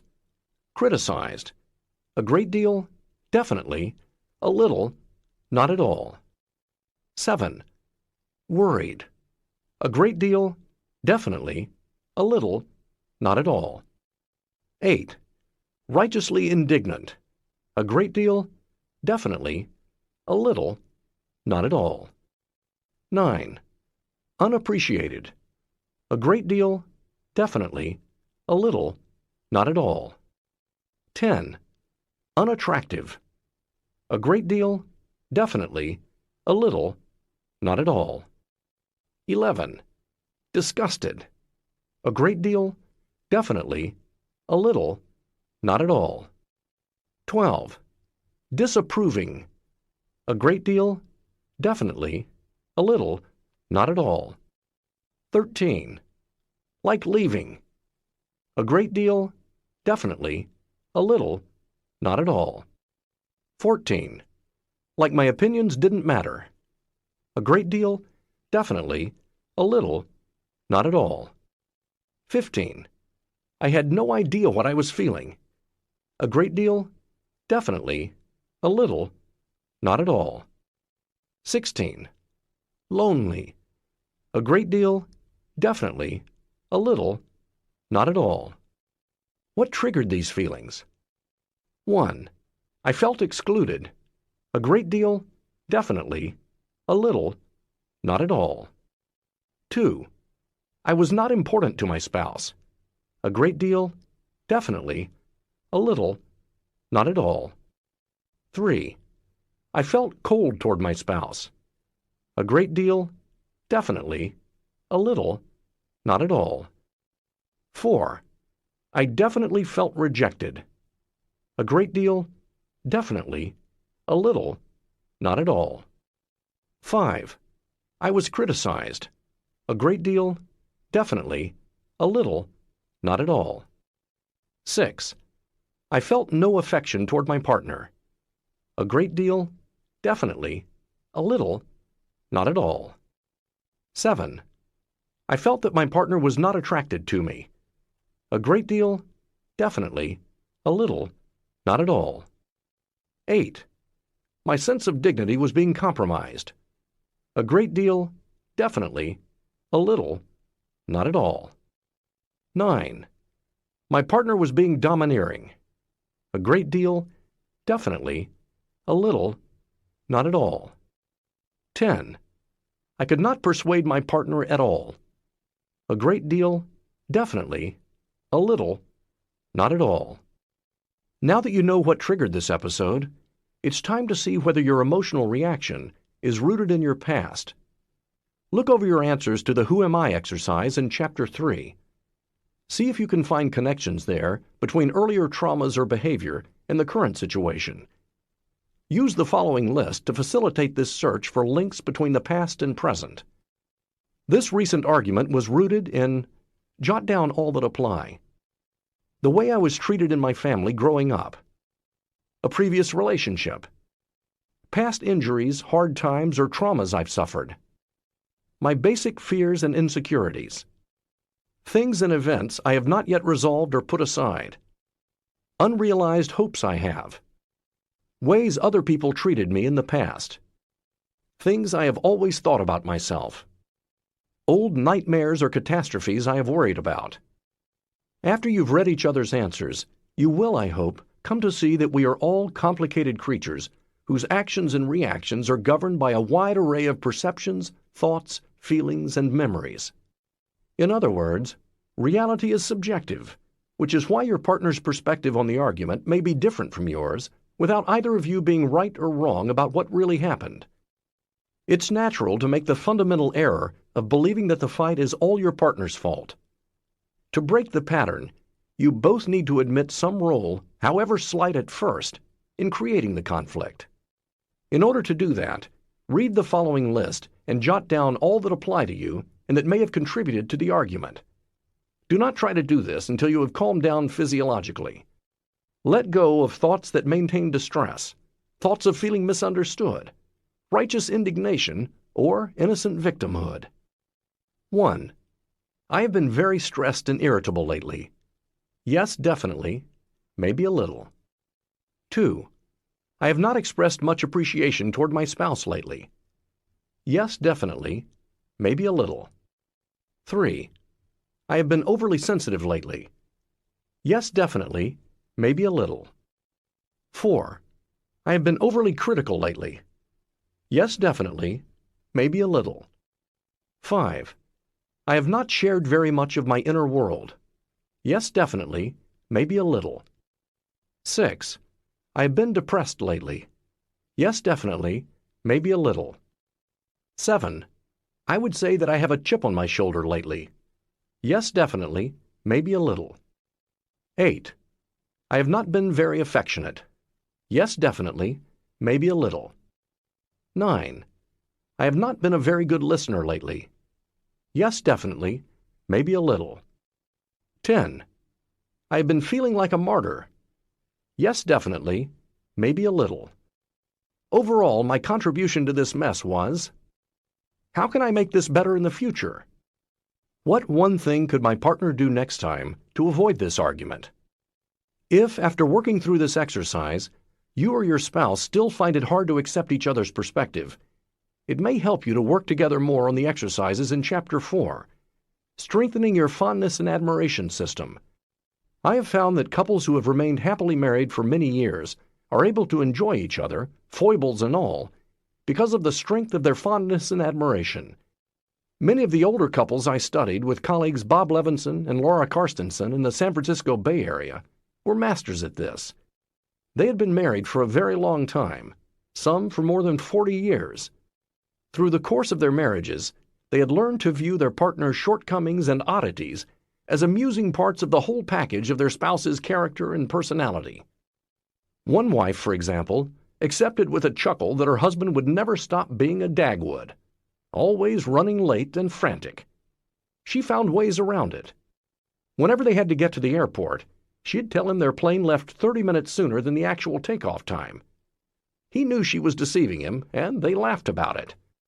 Then there was the husband who looked upon his wife's weekly shopping sprees with as much amusement as dread, even though her shopping style made bill-paying very confusing.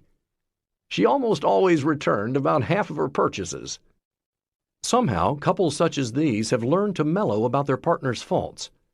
So although they communicate to each other every emotion in the spectrum, including anger, irritability, disappointment, and hurt, they also communicate their fundamental fondness and respect. Whatever issue they are discussing, they give each other the message that they love and accept each other, warts and all. When couples are not able to do this, sometimes the problem is that they are unable to forgive each other for past differences. It's all too easy to hold a grudge. For a marriage to go forward happily, you need to pardon each other and give up on past resentments. This can be hard to do, but it is well worth it. When you forgive your spouse, you both benefit. Bitterness is a heavy burden.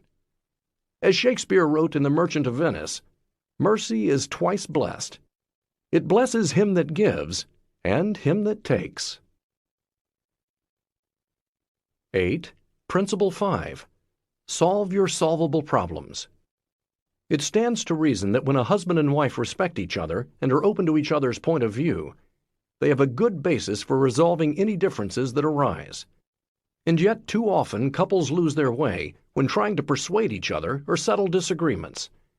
A conversation that could have been productive instead ends up in a screaming match or angry silence.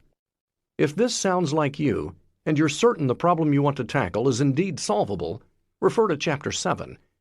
Then the key to resolving this difficulty is to learn a new approach to settling conflict.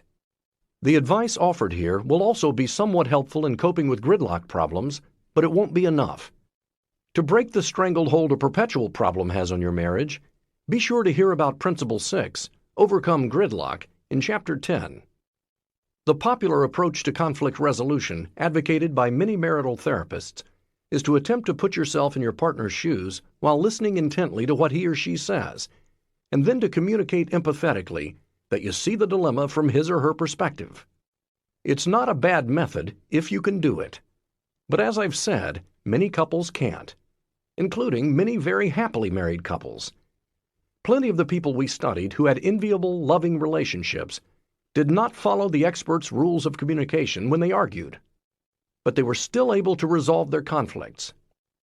By studying intently what these couples did do, I have come up with a new model for resolving conflict in a loving relationship.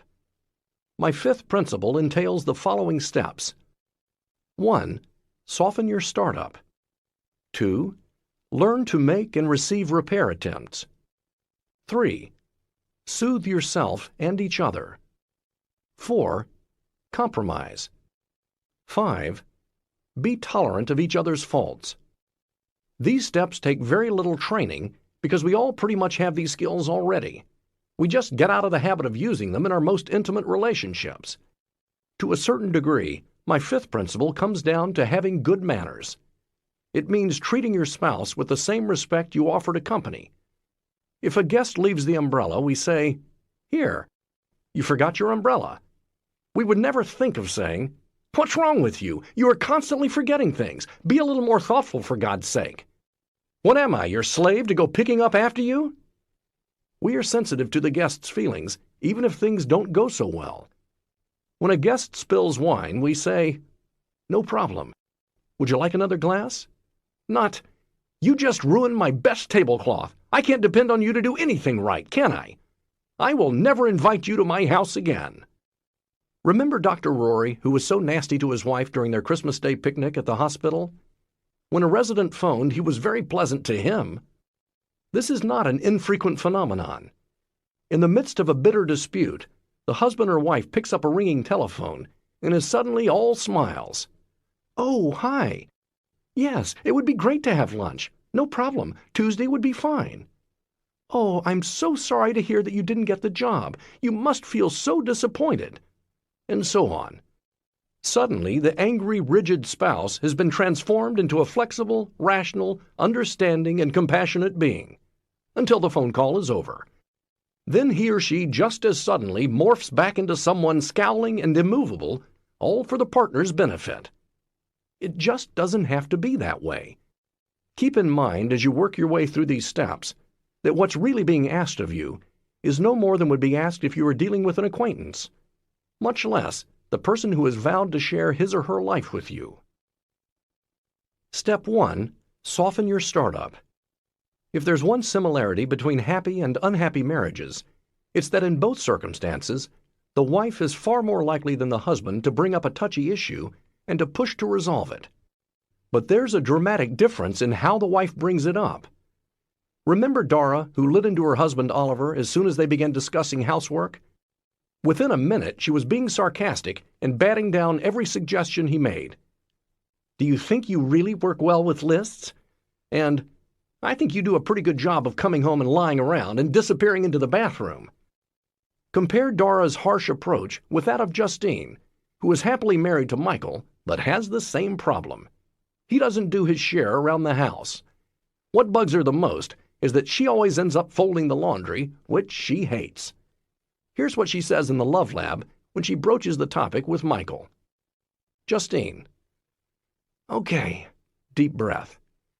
"Housework." Michael. "Yeah, well, I definitely clean off the counters in the kitchen and the table whenever we do stuff." Defensive. Justine. You do. Repair attempt. Michael. He's relaxed. Justine's repair attempt was successful. Justine. "I think it's just like sometimes when things are just kind of left or the laundry just piles up." Softened startup. Michael. "Yeah, I haven't even been thinking about laundry." Laughs. I just haven't been thinking about it at all." Not defensive. Justine laughs. "That's kind of cute. Who do you think's doing it? You keep having clothes to wear." Michael. "Yeah, I guess." Justine. "And maybe that's okay, but it just gets to me after a while." Michael. "Well, it hasn't even crossed my mind that, we have to do the laundry." Chuckles. Justine. "Actually, Tim's been folding them." A neighbor in their apartment complex. The washer and dryer are in a communal laundry room. I left a load in, and then when I passed by, the sheets were folded. Michael, maybe we should put a hamper in his room. Justine laughs. Shared humor de-escalates tension and lowers heart rates. Michael, so, okay, like maybe every other day or something when I first get back home from work.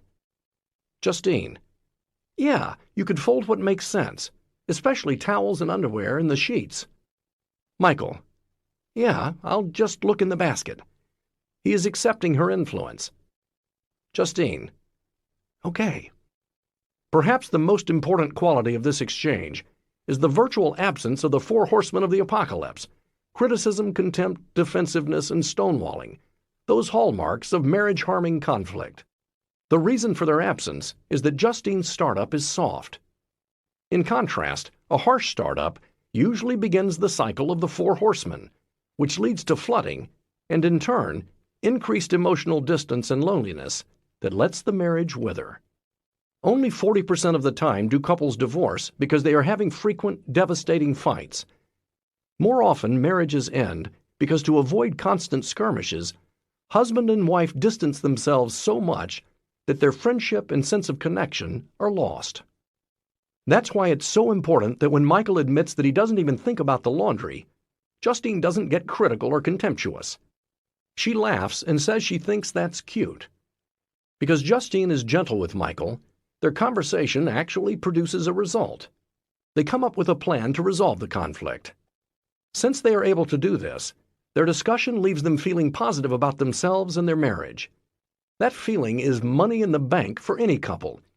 It inspires an optimistic attitude that will help them resolve the next conflict that comes along. In another happy marriage, the big issue is that the wife Andrea wants her husband Dave to become more involved with the church, but she hardly bangs him over the head with a Bible.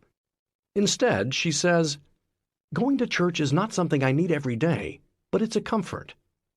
Then she tells him, "I don't like you going just because of me." By the time she tells him directly, "I want a little bit more involvement from you than just Easter, Christmas, and Mother's Day," he is ready to compromise. "Okay, I'll go to church on big important days, and maybe some Sundays." A soft startup doesn't necessarily have to be this diplomatic. It just has to be devoid of criticism or contempt. In a healthy, volatile marriage, which can be very confrontational, the wife is more likely to say something like, "Hey, I know I can be a slob sometimes myself, but I'm really angry that you walked by the laundry basket last night without stopping to fold any sheets. I don't like having to fold them all myself." Or, "I feel really strongly that we need to go to church together more often. This is very important to me." These are soft startups because they are direct complaints rather than criticisms or contemptuous accusations. Softening the startup is crucial to resolving conflicts because my research finds discussions invariably end on the same note they begin. That's why 96% of the time, I can predict the fate of a conflict discussion in the first 3 minutes. If you start an argument harshly, meaning you attack your spouse verbally, you'll end up with at least as much tension as you began with. But if you use a softened startup, meaning you complain but don't criticize or otherwise attack your spouse, the discussion is likely to be productive. And if most of your arguments start softly, your marriage is likely to be stable and happy. Although either spouse can be responsible for a harsh startup, we've found that the vast majority of the time, the culprit is the wife. This is because in our culture, the wife is far more likely than her husband to bring up difficult issues and push to get them resolved. Husbands are more likely to try to distance themselves from hard-to-face concerns. As I've noted, there are physiological reasons for this gender gap. Men tend to experience flooding much more easily because their bodies are more reactive to emotional stress than their wives, so they are more inclined to avoid confrontation. Harsh Startup Questionnaire. To get a sense of whether harsh startup is a problem in your marriage, answer the following questions. Listen to each statement and jot down whether it's true or false. When we begin to discuss our marital issues, 1. My partner is often very critical of me. 2. I hate the way my partner raises an issue. 3. Arguments often seem to come out of nowhere. 4. Before I know it, we are in a fight. 5. When my partner complains, I feel picked on. 6. I seem to always get blamed for issues. 7. My partner is negative all out of proportion. 8. I feel I have to ward off personal attacks. 9. I often have to deny charges leveled against me. 10. My partner's feelings are too easily hurt. 11. What goes wrong is often not my responsibility. 12. My spouse criticizes my personality. 13. Issues get raised in an insulting manner. 14. My partner will at times complain in a smug or superior way. 15. I've just about had it with all this negativity between us. 16. I feel basically disrespected when my partner complains. 17. I just want to leave the scene when complaints arise. 18. Our calm is suddenly shattered. 19. I find my partner's negativity unnerving and unsettling. 20. I think my partner can be totally irrational. Scoring. Give yourself 1 point for each true answer. Under 5, this is an area of strength in your marriage. You and your spouse initiate difficult discussions with each other gently, without being critical or contemptuous. Because you avoid being harsh, your chances of resolving your conflict or learning to manage it successfully together are dramatically increased. 5 or above, your marriage could stand some improvement in this area. Your score suggests that when you address areas of disagreement with your spouse, one of you tends to be harsh.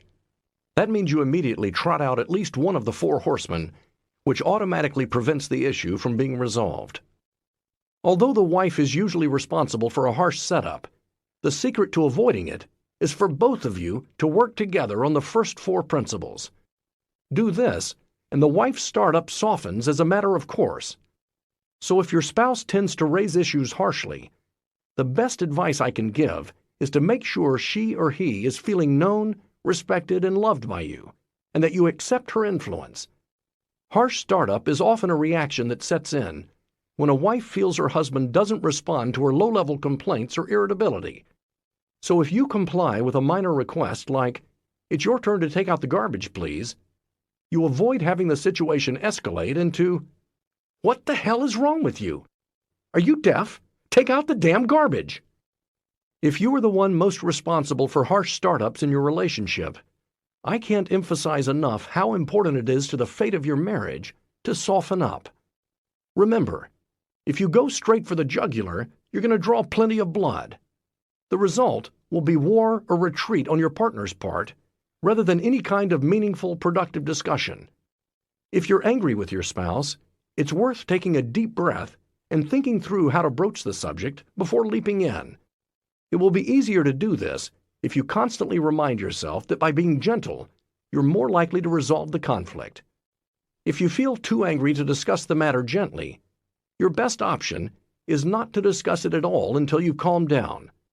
Follow the steps for self-soothing, which I'll discuss in a few minutes, before talking it out with your spouse. Here are some suggestions to ensure that your startup is soft. Complain, but don't blame. Let's assume that you're angry because your spouse insisted on buying a dog despite your reservations. He swore up and down that he'd clean up after the dog. But now you're finding poop all over the yard whenever you take out the garbage. It's certainly okay to complain. You could say something like, "Hey, there's poop all over the backyard. We agreed you'd clean up after Banjo. I'm really upset about this." While this is confrontational, it's not an attack. You're simply complaining about a particular situation, not your partner's personality or character. What's not okay is to say something like, "Hey, there's poop all over the backyard. This is all your fault. I just knew you'd be irresponsible about that dog. I should never have trusted you about it in the first place." However justified you may feel in blaming your spouse, the bottom line is that this approach is not productive. Even if it does lead your partner to clean up the yard, it also leads to increased tension, resentment, defensiveness, and so on. Make statements that start with "I" instead of "you." I statements have been a staple of interpersonal psychology ever since the mid-1960s, when acclaimed psychologist Haim Ginott noted that phrases starting with I are usually less likely to be critical and to make the listener defensive than statements starting with you. You can see the difference. You are not listening to me versus I would like it if you'd listen to me. You are careless with money versus I want us to save more. You just don't care about me versus I'm feeling neglected. Clearly, the I statements above are gentler than their you counterparts. Of course, you can also buck this general rule and come up with I statements like, I think you are selfish, that are hardly gentle.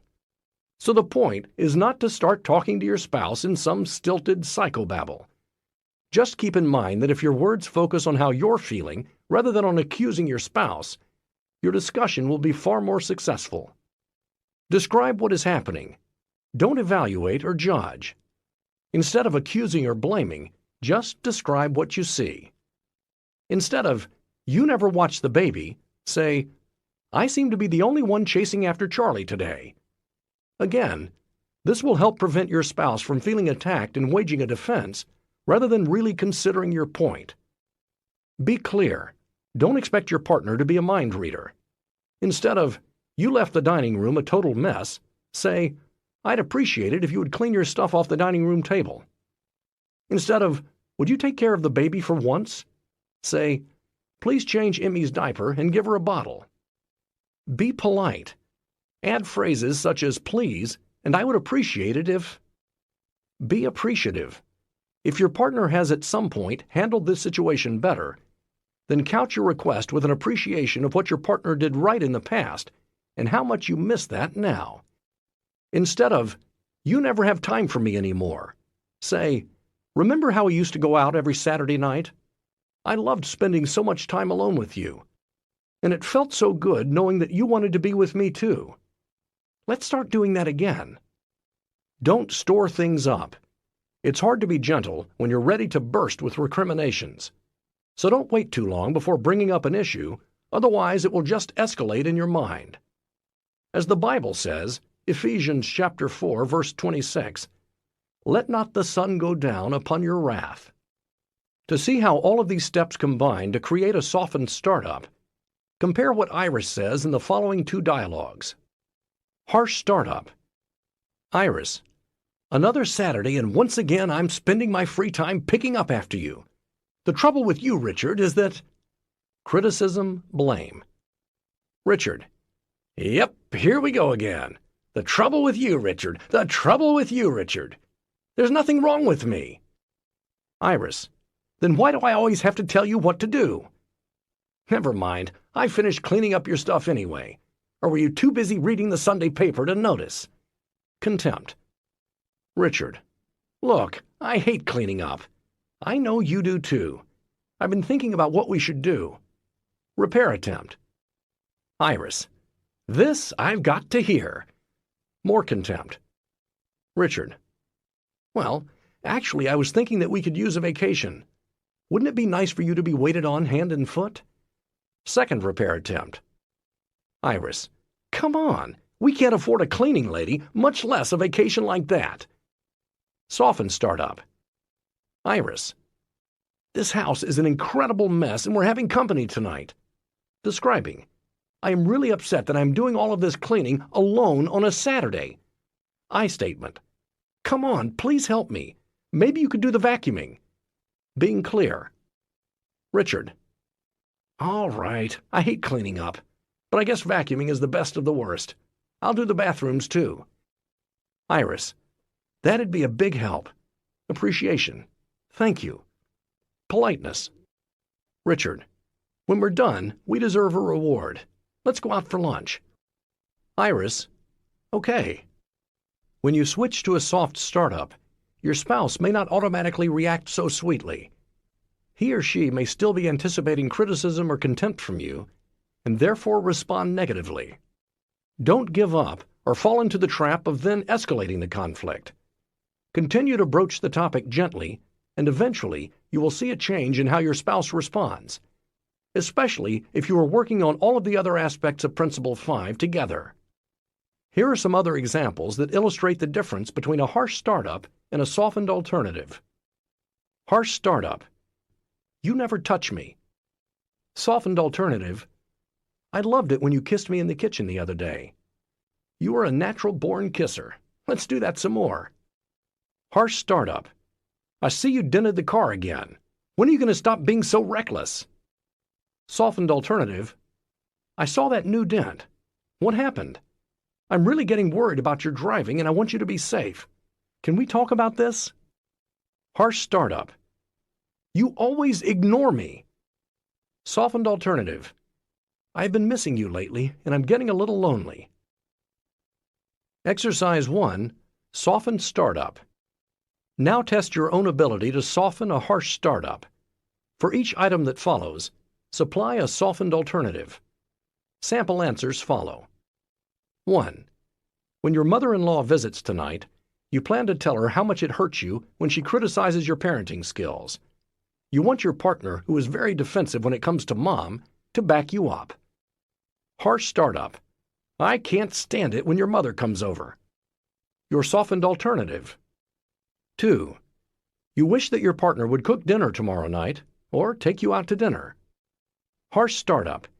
You never take me anywhere. I'm sick of doing all the cooking. Your softened alternative. 3. You think that your partner spends too much time with other people instead of you when you go to parties. Tonight, you want your partner to stick by you. Harsh startup. I just know that tonight you're going to be flirting shamelessly again at the party. Your softened alternative.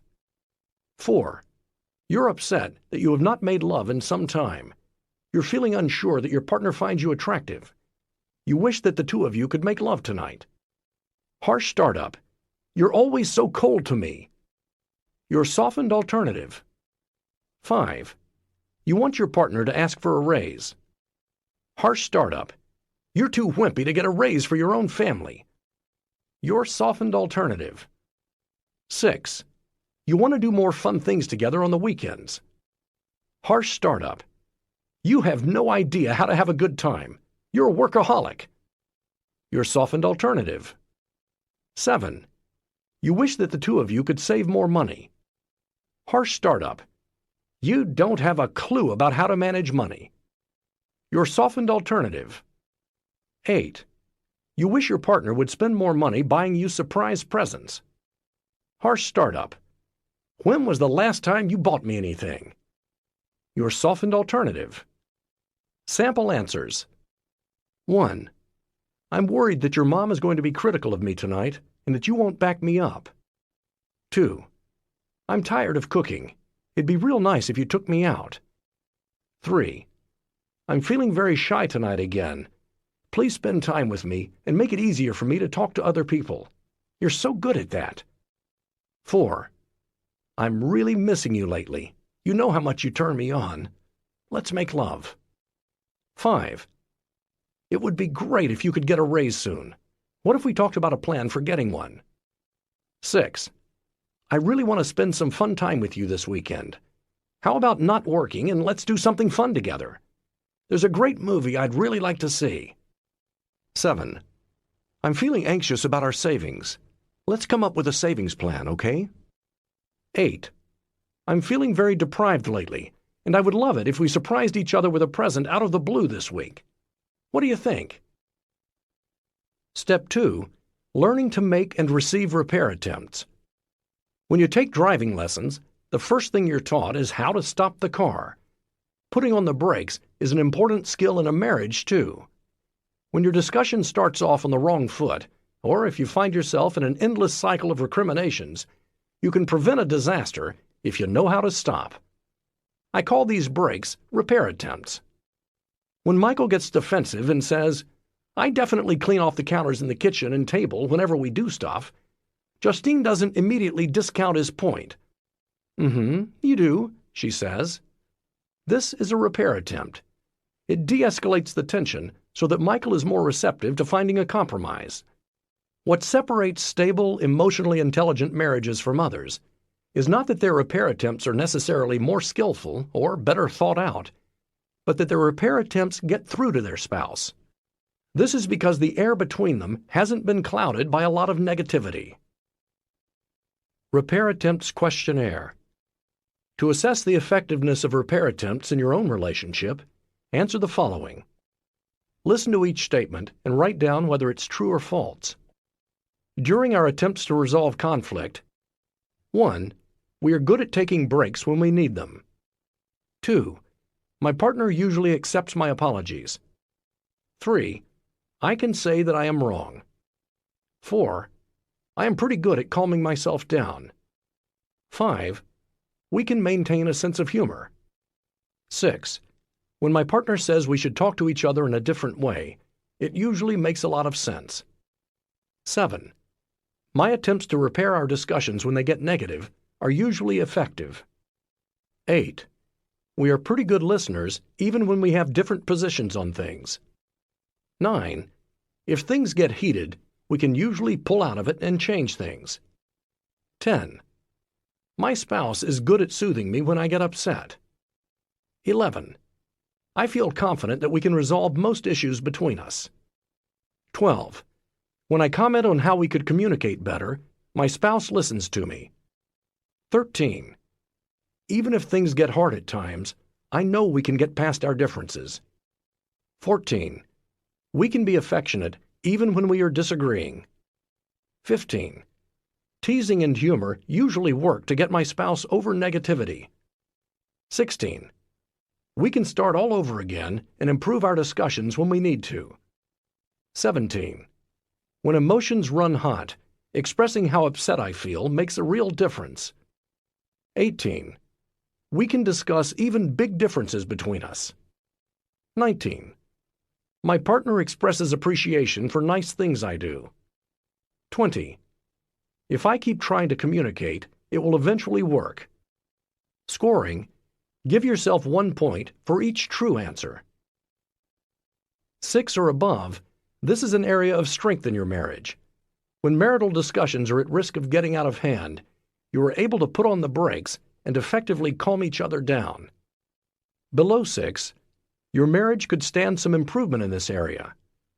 By learning how to repair your interactions when negativity engulfs you, you can dramatically improve the effectiveness of your problem solving and develop a more positive perspective of each other and your marriage. Getting the message through. As I said, the key factor in whether a repair attempt is effective is the state of the relationship. In happy marriages, couples send and receive repair attempts with ease. In unhappy ones, even the most eloquent repair attempt can fall on deaf ears. But now that you know this, you can buck the system. You don't have to wait for your marriage to improve before you start hearing each other's repair attempts. Start now by focusing intently on these breaks and training each other to recognize when one is sent your way. Do this, and you can pull yourselves out of the downward cycle of negativity. Your future together can be bright, even if your disagreements tend to be very negative. The secret is learning the right kind of damage control. One reason couples miss each other's repair attempts is that they don't always come sugar-coated. If your spouse yells, "You're getting off the topic," or grumbles, "Can we take a break?" that's a repair attempt despite the negative delivery. If you listen to your partner's tone rather than the words, you could miss his real message, which is "Stop, this is getting out of hand." Because repair attempts can be difficult to hear if your relationship is engulfed in negativity, the best strategy is to make your attempts obviously formal in order to emphasize them. Next, you'll hear a long list of scripted phrases. These are specific words you can say to your spouse to de-escalate the tension. By using them when arguments get too negative, you'll be able to keep your discussions from spiraling out of control. Many, if not all of these phrases, probably sound phony and unnatural to you right now. That's because they offer a very different way of speaking with your spouse when you're upset. But their phoniness is not a reason to reject them. If you learned a better and more effective way to hold your tennis racket, it would feel wrong and unnatural initially, simply because you weren't used to it yet. The same goes for these repair attempts. Over time, they'll come easily to you, and you'll modify them to more closely suit your style of speech and personality. I feel 1. I'm getting scared. 2. Please say that more gently. 3. Did I do something wrong? 4. That hurt my feelings. 5. That felt like an insult. 6. I'm feeling sad. 7. I feel blamed. Can you rephrase that? 8. I'm feeling unappreciated. 9.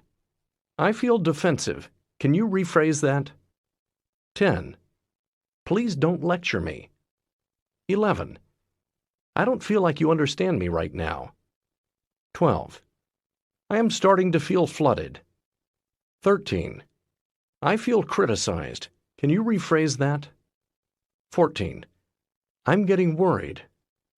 I need to calm down. 1. Can you make things safer for me? 2. I need things to be calmer right now. 3. I need your support right now. 4. Just listen to me right now and try to understand. 5. Tell me you love me. 6. Can I have a kiss? 7. Can I take that back? 8. Please be gentler with me. 9. Please help me calm down. 10. Please be quiet and listen to me. 11. This is important to me. Please listen. 12. I need to finish what I was saying. 13. I am starting to feel flooded. 14. I feel criticized. Can you rephrase that? 15. Can we take a break? Sorry. 1. My reactions were too extreme. Sorry. 2. I really blew that one. 3. Let me try again. 4. I want to be gentler to you right now, and I don't know how. 5. Tell me what you hear me saying. 6. I can see my part in all this. 7. How can I make things better? 8. Let's try that over again. 9. What you are saying is. 10. Let me start again in a softer way. 11. I'm sorry. Please forgive me. Get to yes. 1. You're starting to convince me. 2. I agree with part of what you're saying. 3. Let's compromise here. 4. Let's find our common ground. 5. I never thought of things that way. 6. This problem is not very serious in the big picture. 7. I think your point of view makes sense. 8. Let's agree to include both our views in a solution. 9. I am thankful for. 10. One thing I admire about you is. 11. I see what you're talking about. Stop action. 1. I might be wrong here. 2. Please, let's stop for a while. 3. Let's take a break. 4. Give me a moment, I'll be back. 5. I'm feeling flooded. 6. Please stop. 7. Let's agree to disagree here. 8. Let's start all over again. 9. Hang in there. Don't withdraw. 10. I want to change the topic. 11. We are getting off track. I appreciate. 1. I know this isn't your fault. 2. My part of this problem is. 3. I see your point. 4. Thank you for. 5. That's a good point. 6. We are both saying. 7. I understand. 8. I love you. 9. I am thankful for. 10. One thing I admire about you is. 11. This is not your problem, it's our problem. Formalizing repair attempts by using these scripted phrases can help you diffuse arguments in two ways. First, The formality of a script ensures that you will use the types of words that work well for putting on the brakes. Second, these phrases are like megaphones. They help ensure that you pay attention to a repair attempt when you're on the receiving end. Now it's time to use the preceding list to help you resolve an issue in your marriage. Choose a low-intensity conflict to discuss. Each of you gets to talk for 15 minutes. Make sure you both use at least one phrase from the list of phrases during the discussion. Announce to your partner beforehand that you're about to make a repair attempt. You can even refer to the attempt by number, as in, I'm making repair attempt number 6 under I feel. I'm feeling sad. When your partner announces a repair attempt, your job is simply to try to accept it. View the interruption as a bid to make things better. Accept the attempt in the spirit in which it was intended. This entails accepting your partner's influence. For example, if he or she says, I need to finish what I'm saying, acknowledge that need, and then encourage your partner to keep talking to you. As you continue to use the list in your conversations, eventually you might consider replacing it with some other ritual, like raising your hand and announcing point blank, this is a repair attempt.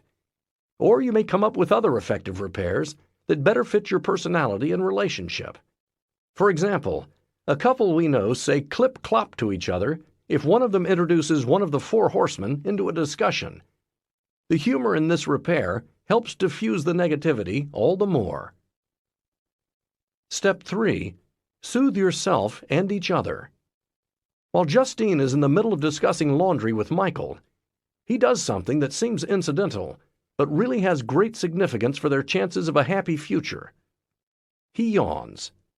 Cleaning house is not the most fascinating subject, but Michael doesn't yawn because Justine is boring him. He yawns because he is relaxed. When you're feeling angry or anxious, yawning is just about the least likely physiological reaction you're going to have. Michael's yawn is like an announcement that he's feeling soothed by Justine, even though she's discussing an area of conflict.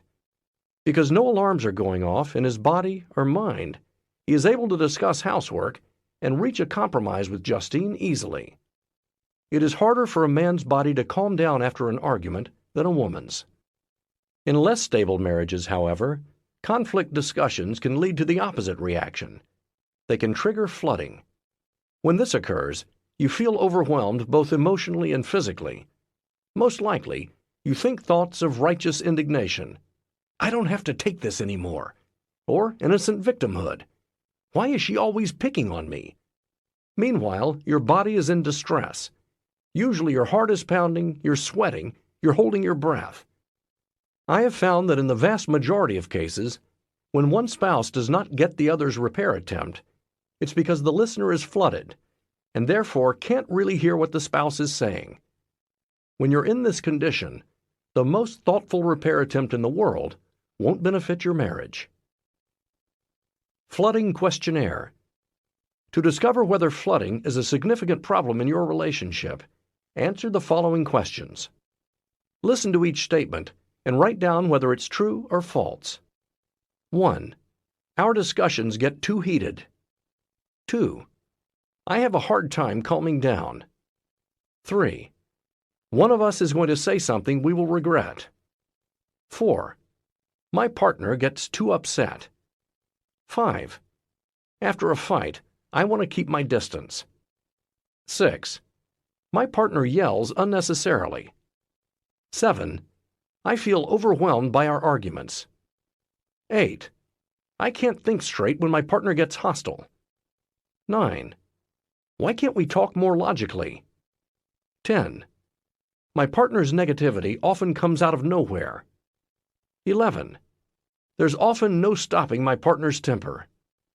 12. I feel like running away during our fights. 13. Small issues suddenly become big ones. 14. I can't calm down very easily during an argument. 15. My partner has a long list of unreasonable demands. Scoring. Give yourself 1 point for each true answer.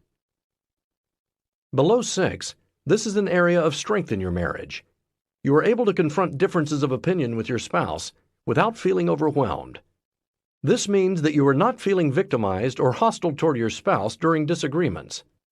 That's good news, since it indicates that you're able to communicate with each other without negativity getting out of hand.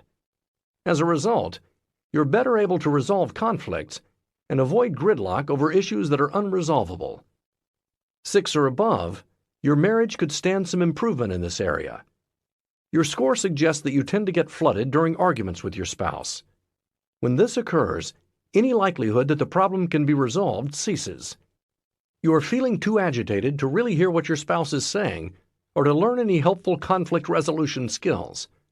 Read on to find out how to cope with this problem. Exercise 2, Self-Soothing. The first step is to stop the discussion. If you keep going, you'll find yourself exploding at your spouse or imploding, stonewalling, neither of which will get you anywhere other than one step farther down the marital cascades that lead to divorce. The only reasonable strategy, therefore, is to let your spouse know that you're feeling flooded and need to take a break. That break should last at least 20 minutes, since it will be that long before your body calms down. It's crucial that during this time you avoid thoughts of righteous indignation and innocent victimhood. Spend your time doing something soothing and distracting, like listening to music or exercising. Many people find that the best approach to self-soothing is to focus on calming the body through a meditative technique. Here's a simple one. 1. Sit in a comfortable chair or lie on your back on the floor. 2. Focus on controlling your breathing. Usually when you get flooded, you either hold your breath a lot or breathe shallowly. So close your eyes and focus on taking deep, regular breaths. 3. Relax your muscles. One at a time, tightly squeeze the muscle groups that seem tense. Usually your forehead and jaw, neck, shoulders, arms, and back. Hold for 2 seconds, then release. 4. Let the tension flow out of each muscle group, and get that muscle group to feel heavy by imagining that it is. 5. Let the tension flow out of each now heavy muscle group, and get that muscle group to feel warm. One way is to keep your eyes closed and focus on one calming vision or idea. Many people find it effective to think of a place they associate with calmness, like a forest, a lake, or a beach. Imagine this place as vividly as you can. Keep focused on this calming vision for about 30 seconds. 6. Find a personal image that brings all of this soothing to mind. For example, I think of a place I know on Orca Island in Washington State, where the loudest sound is the wind rustling the trees as young eagles residing in a nearby rookery soar by. Conjuring that image relaxes me and automatically triggers all of the other steps of self-soothing. I think taking a break of this sort is so important that I scheduled this exercise into the conflict resolution section of every workshop I run. Invariably, I get the same response from participants. At first, they moan and groan about being forced to relax. Some are quite cynical about relaxation exercises and can't see how closing their eyes and thinking about a lake can help cure their marital woes. And yet, once they do the exercise, they realize how powerful and helpful it really is. Suddenly, everybody in the room relaxes. You can see the difference in how couples relate to each other. Their voices get softer. There is more chuckling. Soothing themselves has made them better able to work on their conflicts as a team rather than as adversaries. In one of our latest experiments, we interrupted couples after 15 minutes and told them we needed to adjust the equipment. We asked them not to talk about their issue, but just to read magazines for half an hour. When they started talking about their issue again, their heart rates were significantly lower and their interaction more productive. Exercise 3. Soothing each other. Once you've calmed down yourself, you can benefit your marriage enormously if you then take some time to calm each other. Obviously, this can be quite difficult to do if you're feeling very angry or hurt, but the results can be so impressive that it's worth trying. Remember, only do this after you've already spent 20 minutes calming down on your own. Soothing your partner is of enormous benefit to a marriage because it's really a form of reverse conditioning. In other words, if you frequently have the experience of being calmed by your spouse, you will stop seeing your partner as a trigger of stress in your life and instead associate him or her with feeling relaxed. This automatically increases the positivity in your relationship. To comfort each other, you first need to talk earnestly about flooding. Ask yourself and each other these questions. What makes me or you feel flooded? How do I or you typically bring up issues or irritability or complaints? Do I or you store things up? Is there anything I can do that soothes you? Is there anything you can do that soothes me? What signals can we develop for letting the other know when we feel flooded? Can we take breaks? If your heart rate exceeds 100 beats per minute, you won't be able to hear what your spouse is trying to tell you, no matter how hard you try. Take a 20-minute break before continuing. There are many different ways to calm your spouse. What matters most is that your partner determines the method and enjoys it. Some couples find massage the perfect antidote to a stressful discussion. Another helpful technique is to take turns guiding each other through a meditation like the one just described. Think of it as a verbal massage. You can even write an elaborate script in which you have your partner tighten and relax different muscle groups and then visualize a calm, beautiful scene that brings him or her pleasure. You can tape record your rendition for future use. Perhaps give it to your spouse as a special gift. You don't need to wait for a tense situation to use this exercise. Soothing each other regularly is a wonderful way to prevent future flooding and generally enrich your marriage. Step 4. Compromise. Like it or not, the only solution to marital problems is to find a compromise. In an intimate, loving relationship, it just doesn't work for either of you to get things all your way, even if you're convinced that you're right. This approach would create such inequity and unfairness that the marriage would suffer. Usually, though both partners do make an earnest effort to compromise on issues, they fail because they go about trying to compromise in the wrong way. Negotiation is possible only after you've followed the steps above: softening startup, repairing your discussion, and keeping calm. These prime you for compromise by getting you into a positive mode.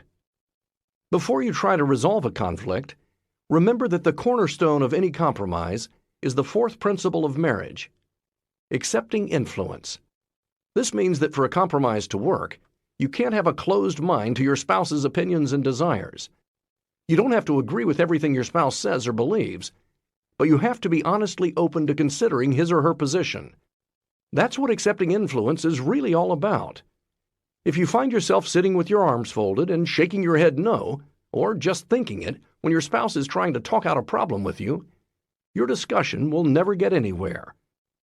As I've said, men have a harder time accepting influence from their wives than vice versa. But whatever your gender, an inability to be open-minded is a real liability when it comes to conflict resolution. So if you haven't already, work through the exercises in Chapter 6. Realize that it may take time and continued self-awareness to break out of this tendency. Your spouse can assist you in seeing things from his or her perspective. Ask your spouse questions to help you see his or her point of view. Remember to search for the part of your spouse's perspective that by objective standards is reasonable. Once you're ready, there's nothing magical about finding a solution you both can live with. Often compromise is just a matter of talking out your differences and preferences in a systematic way. This is not difficult to do, as long as you continue to follow the steps above to prevent your discussion from becoming overwhelmingly negative. Exercise 4. Finding common ground. Decide together which solvable problems you want to tackle. Then sit separately and think about the problem.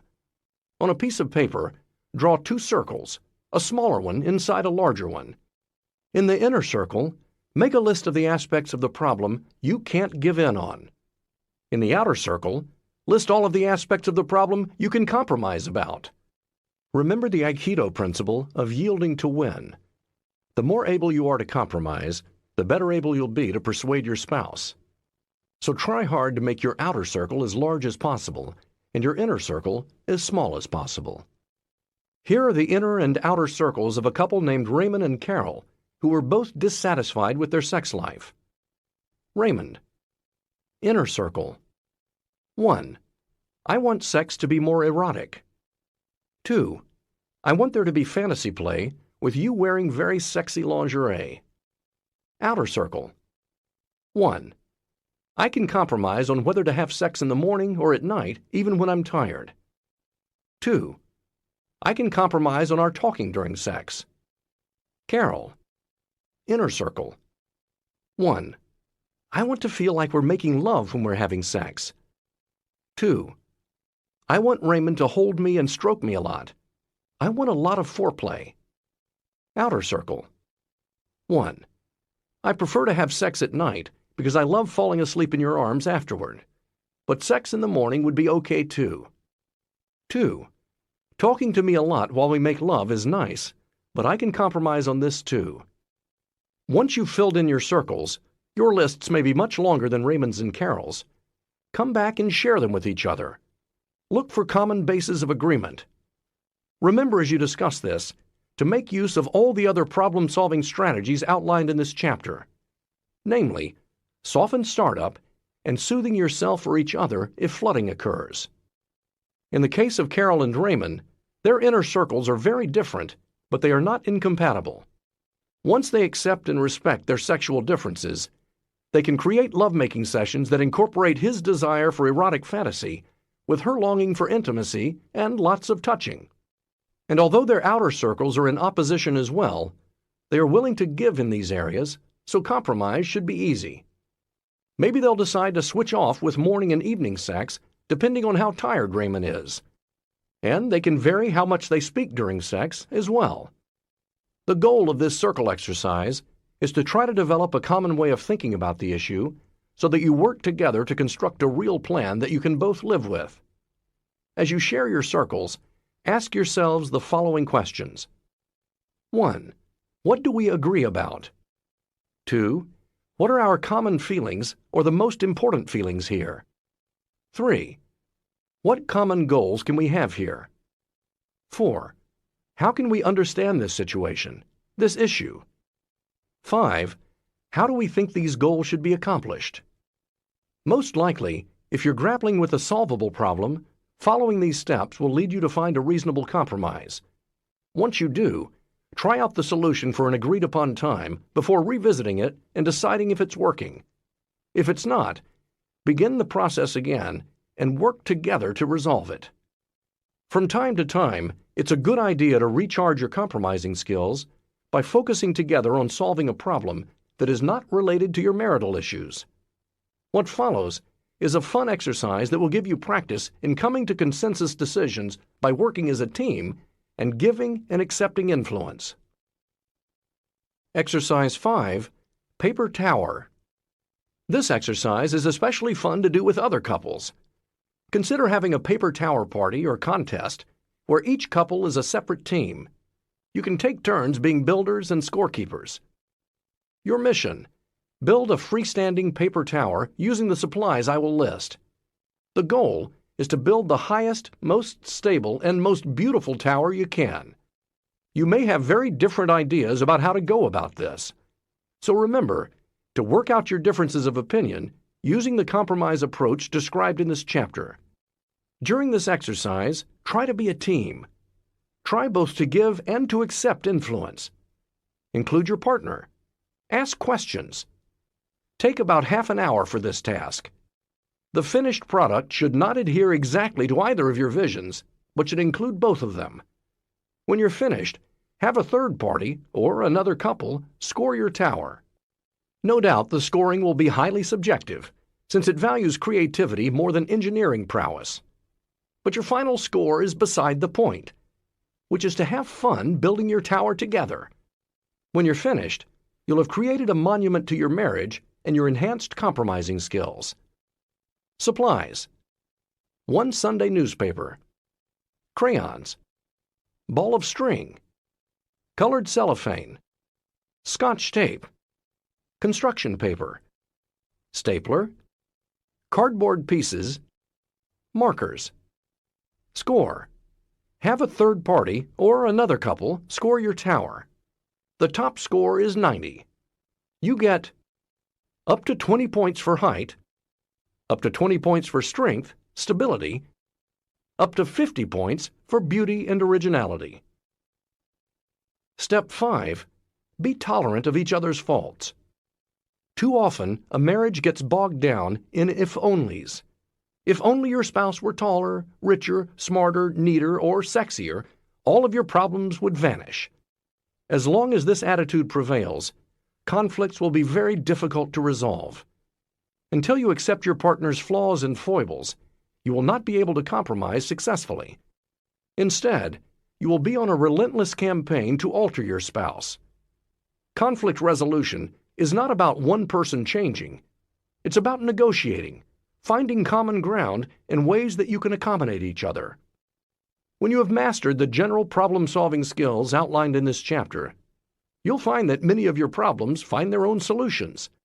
Once you get past the barriers that have prevented clear communication, difficulties are easy to resolve.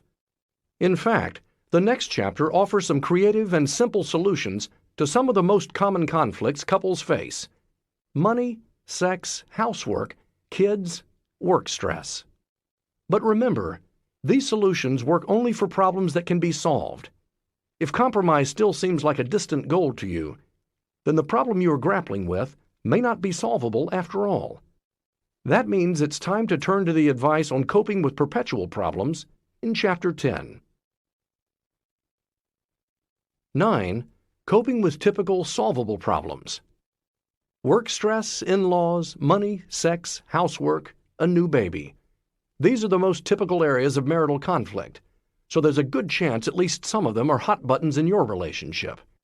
Even in very happy and stable marriages, these issues are perennials.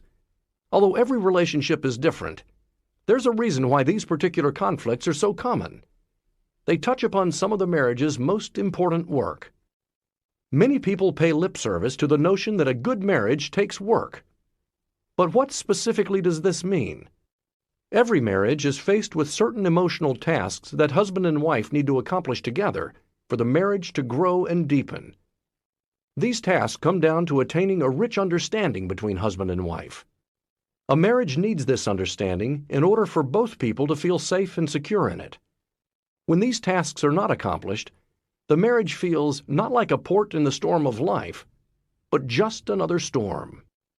When there's conflict in one of these 6 common areas, usually it's because husband and wife have different ideas about these tasks, their importance, or how they should be accomplished. If the conflict is perpetual, no amount of problem-solving savvy will fix it. The tension will de-escalate only when you both feel comfortable living with your ongoing difference. But when the issue is solvable, the challenge is to find the right strategy for conquering it. If you're not sure whether your conflict is solvable or perpetual, refer back to Chapter 7. Here, we've listed these 6 hotspots, the tasks they each represent for a marriage, and practical advice for addressing the solvable disagreements they often trigger. Stress and more stress. The task: making your marriage a place of peace. Most days, Stephanie and Todd get home from work within a few minutes of each other. Too often, instead of a loving reunion, they find themselves in a shouting match. Todd, who has been kowtowing to a difficult boss all day, gets annoyed when he can't find the mail because Stephanie moved it off the table for the nth time. Stephanie, who has a deadline at work and knows she'll be up late working, feels her anger surge when she opens the refrigerator and discovers nothing but strawberry Snapple. "There's no food," she yells. "I can't believe you didn't go to the supermarket like you promised. What's wrong with you?" The real question is what's going wrong between Todd and Stephanie. The answer is that they are bringing their work stress home, and it's sabotaging their marriage. Scheduling formal griping sessions can prevent the spillover of everyday stress into your marriage. There's no doubt that work stress has become an increasing factor in marital dissatisfaction. Today's couples work an average of 1,000 hours more each year than people did 30 years ago. There is less time for talking, relaxing, eating, and even sleeping. No wonder the days of the cheerful, "Honey, I'm home," are history for so many families. Most likely Honey is working too, and has come home with a stack of papers she needs to prepare for tomorrow's presentation to a client. Or maybe she's been waiting tables all day, and the last thing she wants to do is wait on her man. Solution: acknowledge that at the end of a long, stressful day, you may need time to yourselves to decompress before interacting with each other. If you are feeling suddenly outraged by something your spouse did, realize that the incident may be overblown in your mind because you're feeling so tense. Likewise, if your spouse comes home with a cloud over his head and your "what's wrong?" gets answered with a snarl, try not to take it personally. He or she probably just had a bad day. Rather than making the situation worse by lashing out, let it go. Build time to unwind into your daily schedule. Make it a ritual, whether it entails lying on your bed and reading your mail, going for a jog, or meditating. Of course, some couples find that the easiest way to relax is to enlist each other's help. If so, try the soothing techniques described in detail in Chapter 8. Once you're both feeling relatively composed, it's time to come together and talk about each other's day. Consider this a sanctioned whining session, during which each person gets to complain about any catastrophes that occurred, while the other is understanding and supportive. This is the end of the CD. The audiobook continues on the next CD. Relations with in-laws. The task: establishing a sense of we-ness or solidarity between husband and wife. Although mother-in-law jokes told by men are a traditional staple of comedy routines, the real family tension is more frequently between the wife and her mother-in-law. Invariably, the differences between the two women's opinions, personalities, and life views become evident the more time they spend together. A decision to go out to dinner can create dissension over such minutiae as where to eat, when to eat, what to eat, how much to spend, who gets the check, and so on. Then, of course, there are the deeper issues of values, jobs, where to live, how to pray, and whom to vote for. Although such conflicts usually surface quite early in a marriage, in-law difficulties can be triggered or revived at many other times, such as when children are born or pass major milestones in their development, and again, as the parents age and become increasingly dependent on the couple. At the core of the tension is a turf battle between the two women for the husband's love. The wife is watching to see whether her husband backs her or his mother. She is wondering, which family are you really in? Often the mother is asking the same question. The man, for his part, just wishes the two women could get along better. He loves them both and does not want to have to choose. The whole idea is ridiculous to him. After all, he has loyalties to each and must honor and respect both. Unfortunately, this attitude often throws him into the role of peacemaker or mediator, which invariably makes the situation worse. Solution: the only way out of this dilemma is for the husband to side with his wife against his mother. Although this may sound harsh, remember that one of the basic tasks of a marriage is to establish a sense of we-ness between husband and wife. So the husband must let his mother know that his wife does indeed come first. His house is his and his wife's house, not his mother's. He is a husband first, then a son. This is not a pleasant position to take. His mother's feelings may be hurt, but eventually she will probably adjust to the reality that her son's family unit, where he is the husband, takes precedence to him over all others. It is absolutely critical for the marriage that the husband be firm about this, even if he feels unfairly put upon, and even if his mother cannot accept the new reality. This is not to suggest that a man do anything that he feels demeans and dishonors his parents or goes against his basic values. He should not compromise who he is.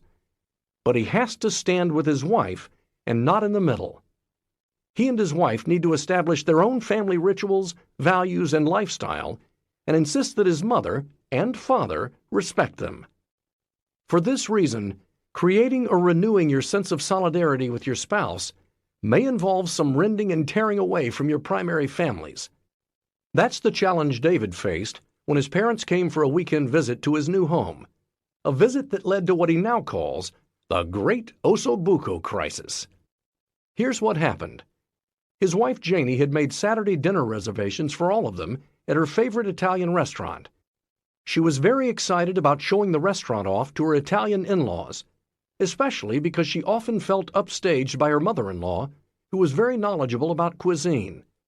But while she and David were out running errands, the older woman went to the butcher and the supermarket and prepared David's favorite dish for dinner, ossobuco. When David and Janie arrived home, the savory aroma of garlic and veal wafted through the air. Janie was furious, but not surprised, when David's mother said she forgot about the reservations. David was face to face with a dilemma. The veal looked delicious, and he knew how hurt his mother would be if he didn't eat it. He really wanted to tell Janie to cancel the reservations. Although this hardly sounds like a major crisis, it led to a turning point in David and Janie's marriage. Janie had dreaded her in-laws' visit to begin with, because she felt her mother-in-law always acted as if Janie was sweet but incompetent, while she was the great savior who had set their household right. Janie was always polite but distant with David's mom. Privately, she would give David an earful about what a control freak his mother was. David always insisted Janie was imagining or exaggerating slights. This just made her angrier. Now Janie held her breath as she watched David survey the feast his mother had prepared. He cleared his throat, put his arm around his mother, and thanked her for cooking such a wonderful meal. Then he insisted it would keep for another day in the refrigerator. He explained that it was important to him and Janie to share with her and his dad how they liked to spend Saturday night together as a couple at their favorite restaurant. His mother looked highly offended. She got teary-eyed and made a bit of a scene. David let his father deal with that. But it was worth it to David to see Janie look so happy and triumphant. In the end, David's message was loud and clear. "She comes first, Mom. Get used to it." "That's when our real marriage began," Janie recalls, "when he let his mother know that I was now first in his heart." An important part of putting your spouse first and building this sense of solidarity is not to tolerate any contempt toward your spouse from your parents. Noel and Evelyn's marriage was heading for disaster until Noel learned that lesson. After their son was born, it was very important to Noel that his parents view him as a good father. Although he was a very busy lawyer and didn't get to spend much time with the baby, every other weekend he would bring the baby with him for a visit to his parents who lived in the next town. This gave Evelyn some desperately needed time to herself. Often Evelyn would join them at the end of the day. From the moment she entered the house, she felt like an outsider, as if she had been cut out of the baby's life. Noel's parents pretty much ignored her. They'd make a big fuss over the baby and go on and on about what a great father Noel was. At times, they were even sarcastic toward Evelyn, issuing snide comments, for example, about the fact that she was still nursing the baby at 6 months. Since Evelyn knew that Noel wanted her to wean the baby, she suspected that Noel was complaining to his parents about her behind her back. In our laboratory, we helped the couple talk about this issue, and it turned out she was completely right. In an effort to impress his parents, Noel was sacrificing his weeness with Evelyn by bad-mouthing her. Once Noel realized that his need for his parents' approval was playing out against Evelyn and their marriage, he was able to change. He began to spend less time at his parents' house with the baby, so that his parents saw their grandson mostly when they were on Evelyn's home turf. When his mother expressed concern that the baby wasn't getting enough to eat, Noel piped up that Evelyn had just taken him to the pediatrician, who declared him perfectly plump and healthy. When his father suggested that the baby needed a heavier snowsuit, Noel told him that Evelyn was the mother and knew better than anyone else what was best for their son. At first, Noel's parents were miffed by his new attitude. But as time went on, they came to accept the change. And Noel and Evelyn found that their marriage flourished. They finally developed a sense that they were a team. They had mastered the task of building weeness. Exercise 1. In-law problems. If you're having ongoing in-law problems in your marriage, completing this brief questionnaire can help. It will let you focus on your relationships with each other's kin so that you can determine whether your sense of weeness as a couple needs to be strengthened when it comes to a particular relative. You should both jot down your answers to these questions. 1. Think of your relationship with various members of your spouse's family. If you feel that your spouse isn't necessarily on your side in any of these relationships, or that there are ongoing issues with a particular family member, write down the appropriate name. Spouse's mother, spouse's stepmother, spouse's father, spouse's stepfather, spouse's brother or brothers, spouse's sister or sisters, other family member. Describe the successes so far. Describe the conflict or conflicts that remain. 2. Think about your spouse's relationship with your kin. If you feel that your spouse isn't necessarily on your side in any of these relationships, or that there are ongoing issues with a particular family member, write down the appropriate name. Mother, stepmother, father, stepfather, brother or brothers, sister or sisters, other family member. Describe the successes so far. Describe the conflict or conflicts that remain. Now get together with your spouse and read over each other's responses. Discuss what can be done to increase the amount of support and solidarity you're getting from each other. Try not to be defensive if your spouse perceives a problem and you don't. Remember that much about relationships has to do with perception. So, for example, if your wife believes that you side with your own mother against her, that's something you need to work on in your marriage, even if you don't agree with her perception of the situation. Money, money, money. The task, balancing the freedom and empowerment money represents with the security and trust it also symbolizes. Whether their bank account is teeming or they're just scrimping by, many couples confront significant money conflicts. Often, such disputes are evidence of a perpetual issue, since money is symbolic of many emotional needs, such as for security and power, and goes to the core of our individual value system. But when a simpler, solvable financial problem arises, the key to resolving it is to first understand a marriage's task in this area. While money buys pleasure, it also buys security. Balancing these two economic realities can be work for any couple, since our feelings about money and value are so personal and often idiosyncratic. I find that solvable financial differences are usually the province of newlyweds rather than longer-term couples. That's because as a marriage goes on, these issues either become resolved successfully or develop into perpetual problems about money's symbolic meanings.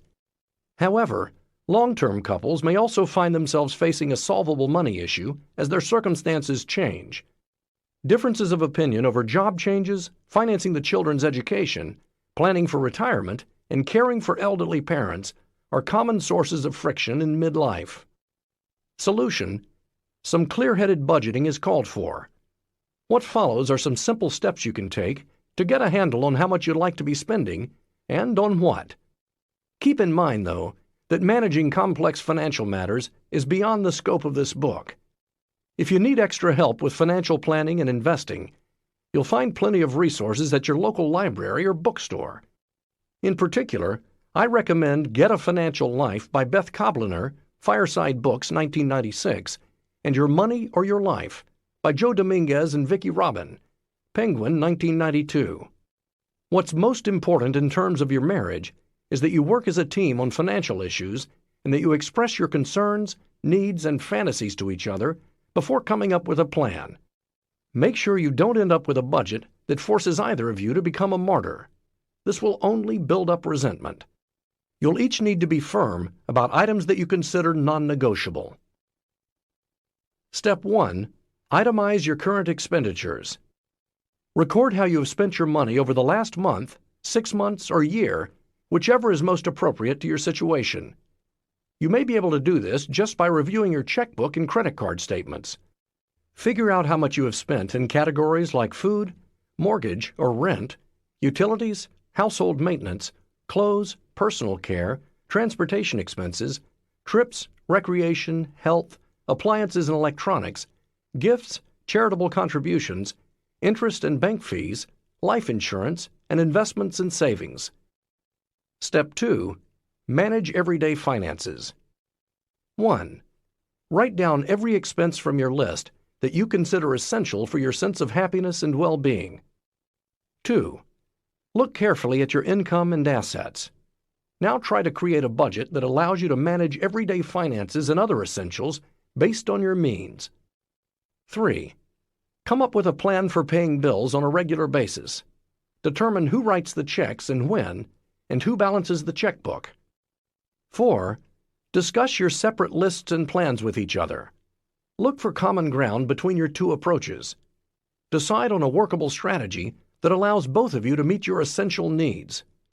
Agree to sit down and revisit your plan in a few months to make sure it's working for both of you. Step 3. Plan your financial future. 1. Imagine your life 5, 10, 20, or 30 years from now. What would be your ideal circumstance? Think of things you want, house and so on, and the kind of life you would ideally like to lead. Also, think through the kinds of financial disasters you would most want to avoid. For example, some people's greatest financial fear is not having enough money to retire. Others fear not being able to fund a child's college education. 2. Now list your long-term financial goals, taking into account what you most desire and what you most fear. For example, your goals might include buying your own home or weekend home, as well as having a well-funded retirement account. 3. Share your lists with each other. Look for similarities in your long-term goals. Discuss your perspectives. 4. Come up with a long-range financial plan that will help you both meet your goals. Be sure to revisit this plan every so often, say every year, to make sure you're still in agreement. Following these steps has helped couples with a wide variety of financial differences come up with workable solutions. For example, Linda loved stylish clothes and working out at the health club near her office. Devin considered both of those frivolous wastes of time. He far preferred to spend his money on lunches out with friends and 2 skiing vacations every year. To Linda, his pleasures were overly indulgent. After they each filled out the form, they could see exactly how much money they had. They talked about their finances as a couple and arrived at a temporary compromise budget. Neither of them wanted to give up on their favorite pleasures, so they decided that they would open 3 savings accounts, one for each of them, plus a joint account. They agreed to put a portion of each paycheck into their joint account to save for their children's education and other major expenses down the road. Then they individually would save for gym memberships and ski trips.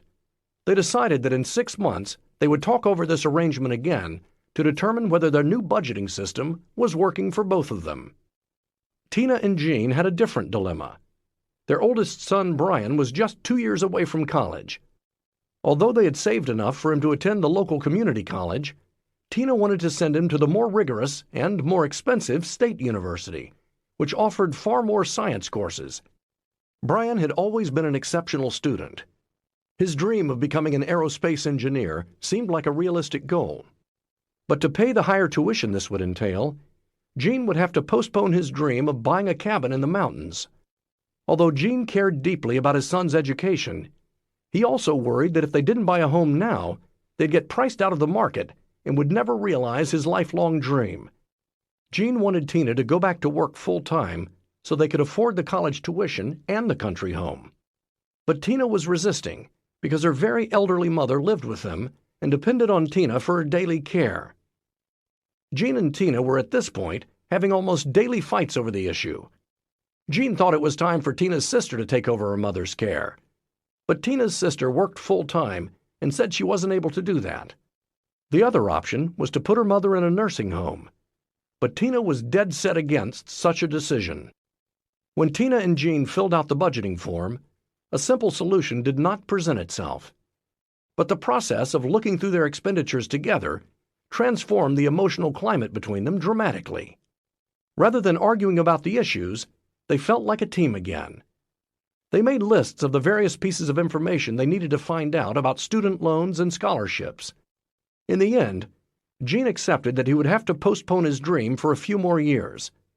Tina did go back to work, but only on a part-time basis. Jean was able to shift his work hours so that he could be home with his mother-in-law while Tina was away. And Brian was able to take out enough student loans to allow him to go to the state university. The problems and solutions encountered by these couples are unlikely to match yours. The point is that whatever your disagreement over finances, you'll diffuse the tension by working as a team to devise a plan you can both accept, even if it doesn't give you everything you want right now. Sex. The task: fundamental appreciation and acceptance of each other.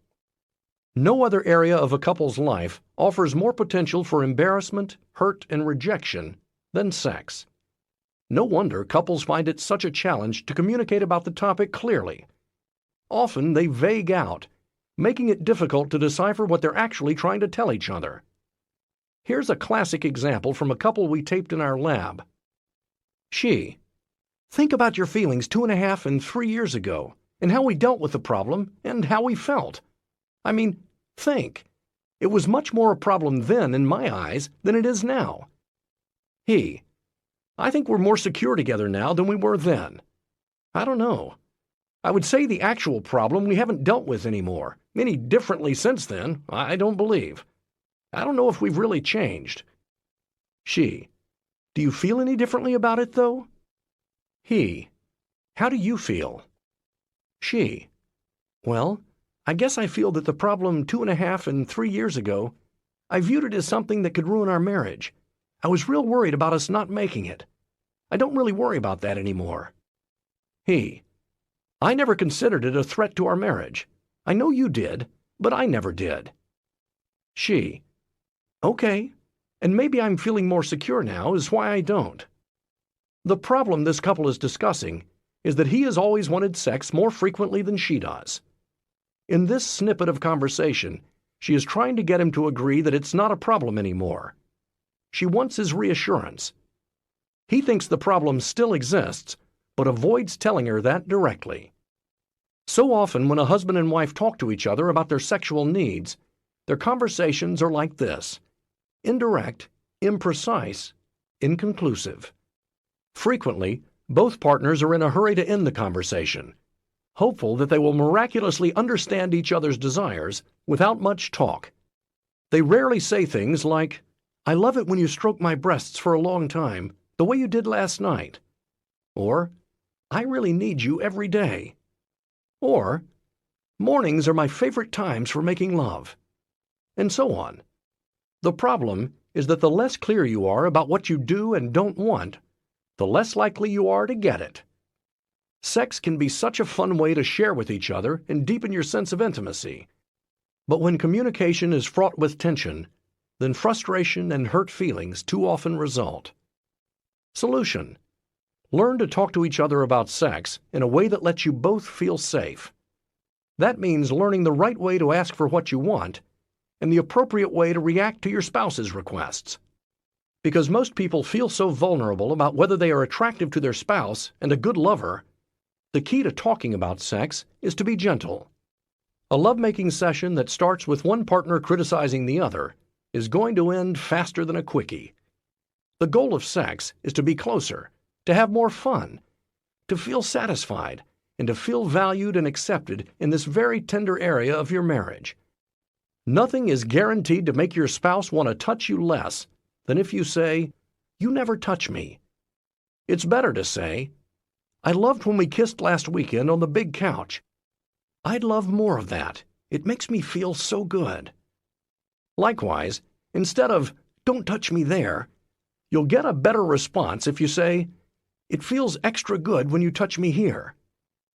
When you talk to your partner about sex, your attitude should always be that you are making a very good thing even better. Even if you aren't satisfied with your current sex life, you need to accentuate the positive.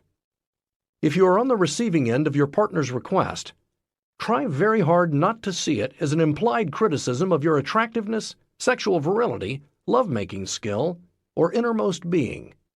Try to have the same attitude as a professional cook. A chef isn't insulted if a customer isn't in the mood for polenta tonight or has an aversion to squid. Instead, he or she makes accommodations that will satisfy the customer's palate. This doesn't mean that you have to agree to all of your partner's requests. It is up to both of you to decide what you feel okay and safe doing and what you don't. Sexuality is incredibly malleable, so it is really possible to make accommodations to each other's desires that will be pleasurable to both of you. For example, Mike wanted to have sex several times a week, but Lynn thought once or twice was enough. As a result, Mike felt frustrated and rejected. Over time, he became more insistent that they increase the frequency. He'd bring home books and all sorts of erotica in an effort to turn Lynn on. But this just made Lynn feel pressured, which backfired. As Mike's frustration grew, Lynn's desire dwindled. By the time they came to our workshop, Lynn and Mike had no idea how they could work out this issue. We suggested that the person with the least interest, currently Lynn, needs to feel in control. We shifted the focus from sex to sensuality. Lynn loved massages, so we suggest she go to the bookstore and select a book on massage that appealed to her. We suggested that she be in charge of the couple's sensual experience. She directed their evenings. While there was no sex per se, there was a lot of holding and touching. Gradually, Lynn's sexual desire heightened, and they began to have sex more frequently, about once a week. Often, expectations get in the way of an optimum love life. Not all sex has to be of the same quality or intensity. Sometimes it will feel like you've touched each other to the core of your souls. Other times it will just be pleasant. Sometimes sex is slow, sometimes it's brief. Variety can and ought to exist in a sexual relationship. But there do have to be times when sex is an expression of love. Obviously, the more often this occurs, the better. The best way to enrich your love life is to learn about each other's likes, and take the time to remember and memorize these things, and to use this knowledge in the way your fingers and lips touch each other. Make sure that this knowledge is readily available to you when you are turned on sexually, and make this knowledge live in your body and in your sensitivity to your partner's bodily reactions. This will mean tuning into nonverbal behaviors of your partner as you are beginning to make love. But try to develop the idea that words are also acceptable as ways of communicating, even during lovemaking. A major characteristic of couples who have a happy sex life is that they see lovemaking as an expression of intimacy, but they don't take any differences in their needs or desires personally. Your sexual life will be further enhanced if you feel safe enough to share your sexual fantasies with each other and even act them out together. This is a very delicate area. Although fantasies are the home of imagination, variety, and adventure in a marriage, very few couples are able to share their fantasies and then find some way of honoring them within their sex life. If you are able to share your fantasies, the result will be great intimacy, romance, and excitement. Try to cultivate the idea that within the boundaries of your marriage, all wishes, images, fantasies, and desires are acceptable. Nothing is intrinsically bad or disgusting. You can say no to your partner's request, but don't disparage it.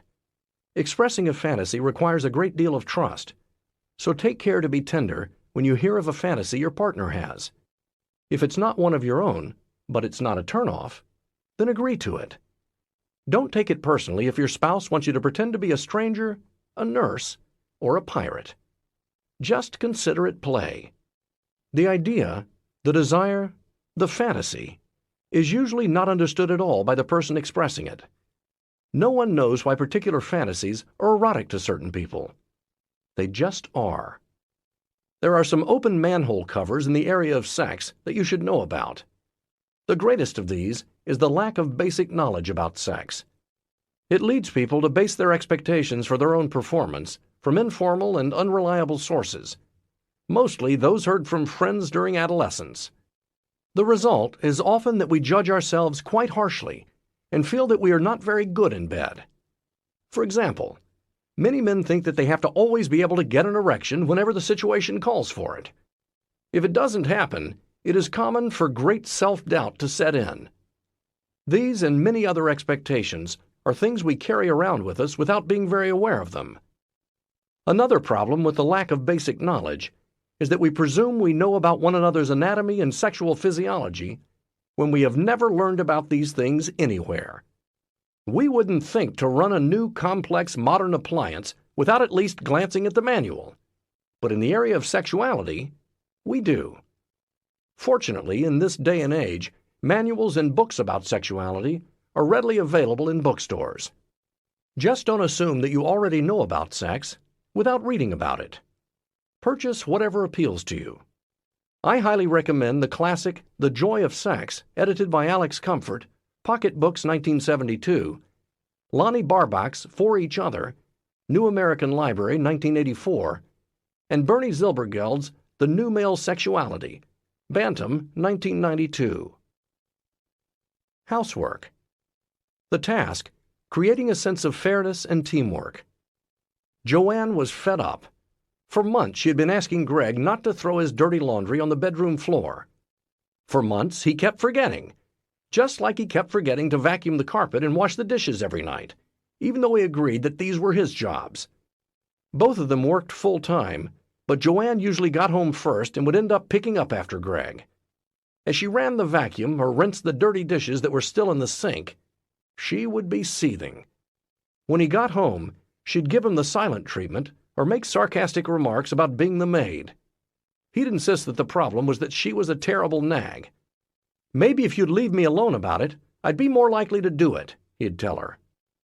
Greg didn't realize how damaging his attitude toward housework was to his marriage until the day he arrived home to the sound of banging from the bedroom.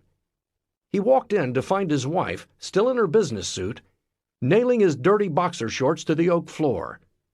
"They've been here for 3 days," she told him, "so I figure you wanted to make them a permanent part of the decor." Joanne and Greg eventually divorced, so I'm not suggesting that the solution to housekeeping conflicts can be found at the nearest hardware store. The point is that men often don't realize how deeply women care about keeping their home in order. There are certainly exceptions to the gender differences in this area, but as a general rule, in the odd couple spectrum of cleanliness, women skew more toward the fastidious Felix and men toward slovenly Oscar. When a husband doesn't do his agreed-upon share of the housework, the wife usually feels disrespected and unsupported. Inevitably, this leads to resentment and a less satisfying marriage. Many husbands just don't understand why housework is such a big deal to their wives. They may not be slackers on purpose, but many were raised in traditional homes where their father did no housework at all. A husband may pay lip service to the notion that times have changed and that it isn't fair for his wife to work a second shift when she gets home while he pops open a beer. But old ways die hard. On some level, many men still consider housework to be a woman's job. When the husband helps, he feels he should be applauded. But instead, his wife keeps demanding he do more, which makes him defensive and likely to do less. A major cause of this unfortunate dynamic is that Greg, like most men, tends to overestimate the amount of housework he does. This has been documented by British sociologist Anne Oakley. "I know this is true in my own home.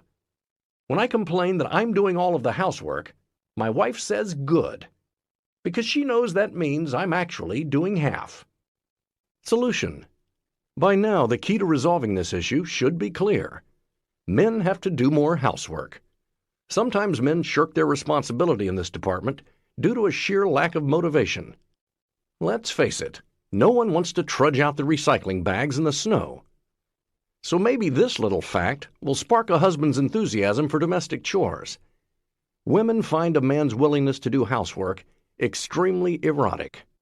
When the husband does his share to maintain the home, both he and his wife report a more satisfying sex life than in marriages where the wife believes her husband is not doing his share.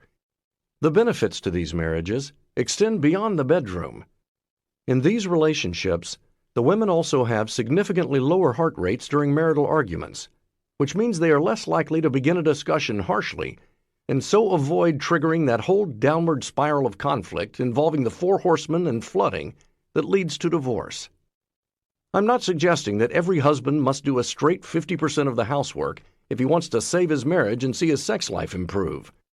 The key is not the actual amount he does, but his wife's subjective view of whether it's enough. For one couple, this could indeed mean an even split of chores. But in another marriage, the wife may be just as satisfied if he takes care of some chores she hates, like cleaning the bathroom or vacuuming, or even if he agrees to budget for a weekly housekeeper to lighten both their loads. The best way to figure out how much housework a husband needs to do is for the couple to talk over the following list. By itemizing exactly who does what, you'll finally have an objective basis for determining who should do what. Use the list to describe to each other first your perception of how things are currently handled, and then how you would like them to be. This list extends beyond actual cleaning to other domestic chores, like family finances and various aspects of childcare, that can also be causes of conflict if the distribution of labor is seen as unfair. You may find that certain patterns emerge. As I said, men often believe that they are doing a larger share of domestic chores than is actually the case. In many marriages, the husband does more of the brute strength tasks like washing the car or mowing the lawn, or the abstract jobs like financial planning that don't have to be done on a daily basis or on a strict timetable. The wife carries more than her share of the mindless daily drudge work like cleaning and picking up, which leaves her resentful. Who does what list? Running errands. Now, ideal. Taking clothes to the cleaners. Now, ideal. Washing windows. Now, ideal. Planning the food menu. Now, ideal. Going grocery shopping. Now, ideal. Cooking dinner. Now, ideal. Setting the table. Now, ideal. Clean up after dinner. Now, ideal. Cleaning the kitchen. Now, ideal. Cleaning the bathrooms. Now, ideal. Putting out clean towels. Now, ideal. Keeping counter clean. Now, ideal. General tidying up. Now, ideal. Getting the car serviced. Now, ideal. Putting gas in the car. Now, ideal. Sorting incoming mail. Now, ideal. Paying the bills. Now, ideal. Balancing the checkbook. Now, ideal. Writing letters. Now, ideal. Taking phone messages. Now, ideal. Returning phone calls or email. Now, ideal. Saving money. Now, ideal. Taking out garbage and trash. Now, ideal. Recycling. Now, ideal. Doing the laundry. Now, ideal. Folding the laundry. Now, ideal. Ironing. Now, ideal. Putting the clean clothes away. Now, ideal. Sweeping kitchen and eating areas. Now, ideal. Vacuuming. Now, ideal. Washing and waxing floors. Now, ideal. Changing light bulbs. Now, ideal. Repair of appliances. Now, ideal. Making the beds. Now, ideal. Defrosting and cleaning a refrigerator. Now, ideal. Shopping for clothing. Now, ideal. Planning travel. Now, ideal. Home repair. Now, ideal. Remodeling. Now, ideal. Home maintenance. Now, ideal. Buying furniture. Now, ideal. Redecorating home. Now, ideal. Buying items for the home. Now, ideal. Buying new appliances. Now, ideal. Sewing and mending. Now, ideal. Straightening kitchen cabinets. Now, ideal. Yard and garden work. Now, ideal. Lawn, tree, and shrubbery maintenance. Now, ideal. Errands to the bank. Now, ideal. Houseplant care. Now, ideal. Straightening and rearranging closets. Now, ideal. Getting ready for guests. Now, ideal. Party preparations. Now, ideal. Buying gifts. Now, ideal. Taking children to school. Now, ideal. Picking children up after school. Now, ideal. Childcare after school. Now, ideal. Child meals and lunches. Now, ideal. Pediatrician. Now, ideal. Child homework. Now, ideal. Child baths. Now, ideal. Child discipline. Now, ideal. Bedtime with kids. Now, ideal. Dealing with a sick child. Now, ideal. Handling child crises. Now, ideal. Dealing with the child's emotions. Now, ideal. Teacher conferences. Now, ideal. Dealing with the schools. Now, ideal. Special children's events. Now, ideal. Child birthday and other parties. Now, ideal. Child's lessons. Now, ideal. Child's playdates. Now, ideal. Shopping for children's stuff. Now, ideal. Buying presents. Now, ideal. Keeping in touch with kin. Now, ideal. Preparing for holidays. Now, ideal. Planning vacations. Now, ideal. Planning getaways. Now, ideal. Planning romantic dates. Now, ideal. Planning quiet evenings at home.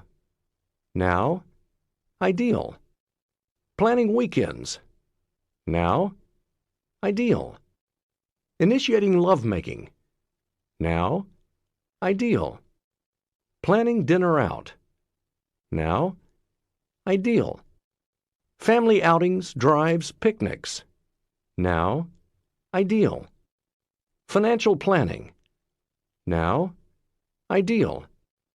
Major purchases, cars, etc. Now, ideal. Managing investments. Now, ideal. Talking about the relationship. Now, ideal. Get-togethers with friends. Now, ideal. Keeping in touch with friends. Now, ideal. Doing the taxes. Now, ideal. Legal matters, for example, wills. Now, ideal. Coordinating families' medical care. Now, ideal. Drugs and other health areas. Now, ideal. Exercise and fitness. Now, ideal. Recreational outings. Now, ideal. Now you should have a clear sense of which tasks you currently share and which fall into each partner's domain. Depending on what you consider ideal, it may be time to redivide domestic tasks so that the load is more equitable. Remember, the quantity of the husband's housework is not necessarily a determining factor in the housework equals sex equation, but two other variables are. The first is whether the husband does his chores without his wife having to ask. Nag. A husband who does this earns enormous points in the emotional bank account. The other factor is whether he is flexible in his duties in response to her needs. For example, if he sees that she's especially tired one night, does he volunteer to wash the dishes even though it's her turn? This conveys that all-important honor and respect for her. Helping his wife in this way will turn her on more than any adults-only video.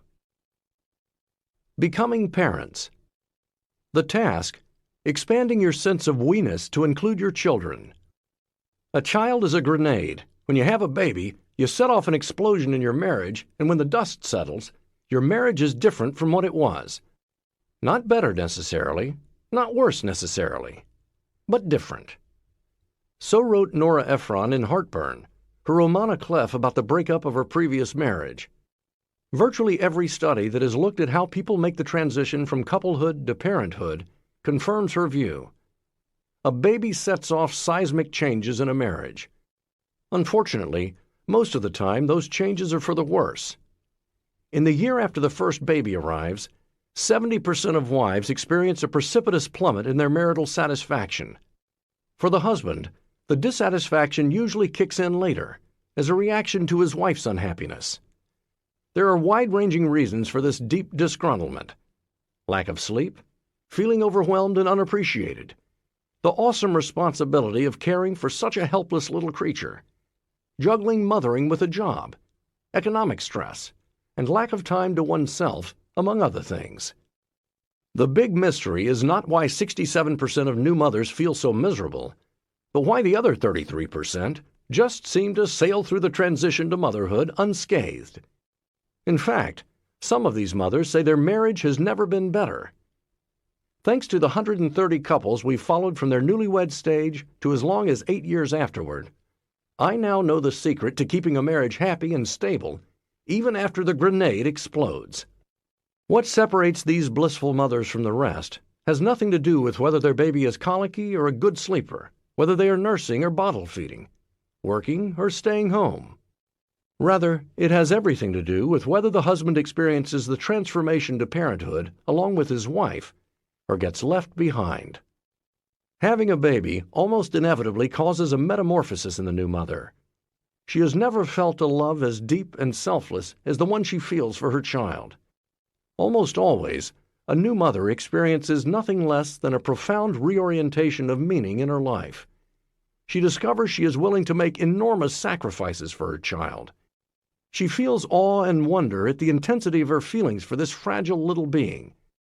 The experience is so life-altering that if her husband doesn't go through it with her, it is understandable that distance would develop between them. While the wife is embracing a new sense of weeness that includes their child, the husband may still be pining for the old us. So he can't help but resent how little time she seems to have for him now, how tired she always is, how often she's preoccupied with feeding the baby. He resents that they can't ride their bikes to the beach anymore because the baby is too small to sit up in a back carrier.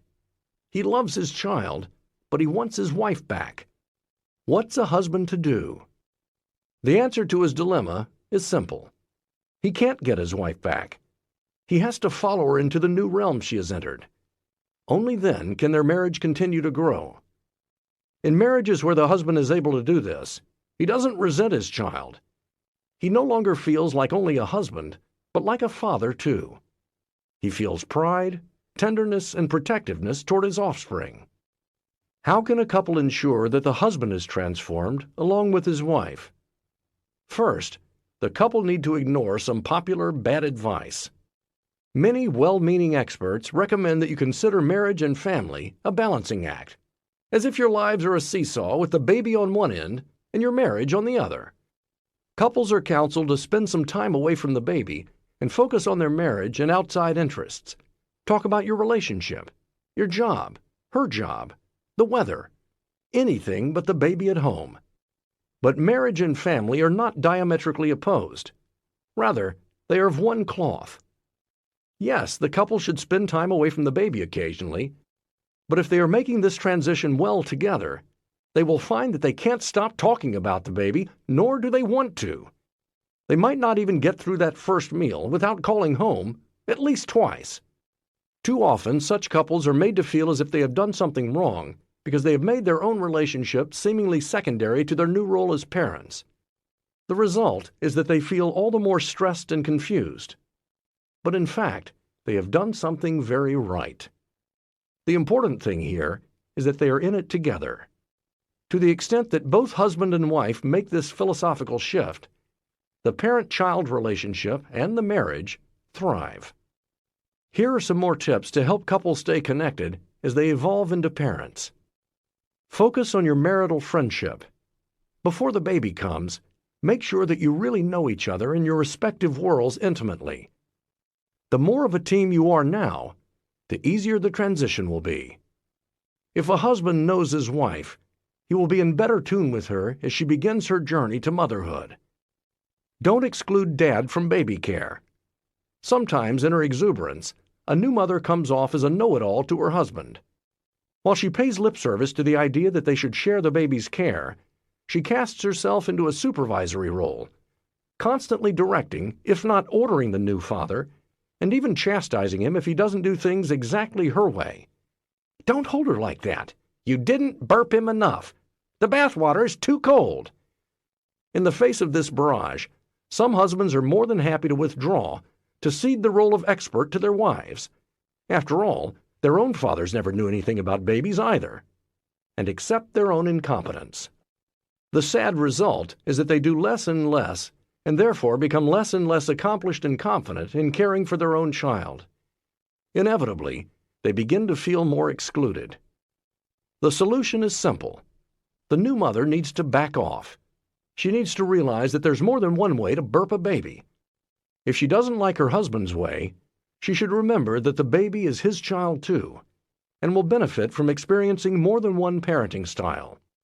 A few baths in tepid water are a small price for an infant and a marriage to pay for a father's ongoing commitment to his family.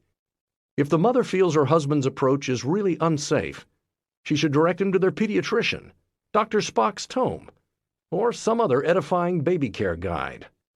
Some small, well-timed doses of gentle advice-giving are fine. Don't forget to use a softened startup. But lectures and criticism will backfire. Feeding time can be especially difficult for the new dad. Penis envy may well be a Freudian myth, but breast envy is alive and well in almost every home where the wife is nursing an infant. Fathers can't help but feel jealous when they see that beautiful bond developing between their wife and baby. It's as if the two have formed a charmed circle that he just can't enter. In response to this need, some baby care catalogs actually offer devices that allow men a close approximation of the nursing experience. There is, for example, an attachment that you can strap onto your chest that delivers warm milk to the baby through plastic breasts. But most couples don't need to resort to extra equipment to help the man feel included.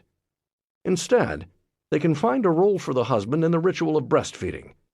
For example, it can be the husband's job to carry the baby to the mother at feeding times. He can also be the official burper.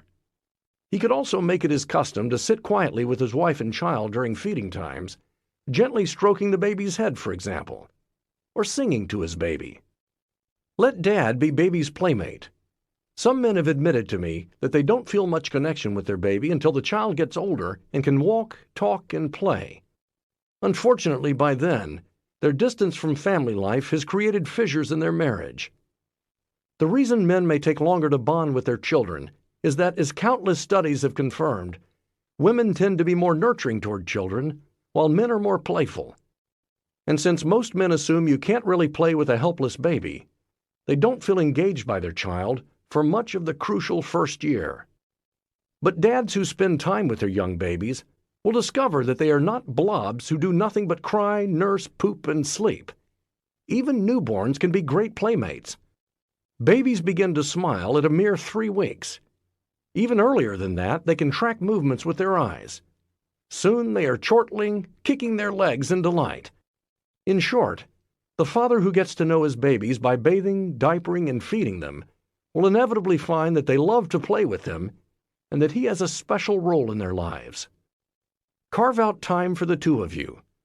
Part of the transition to parenthood entails placing a priority, albeit usually second place, on the marriage itself. So you should use a babysitter, a relative, or friend to get some time alone with each other.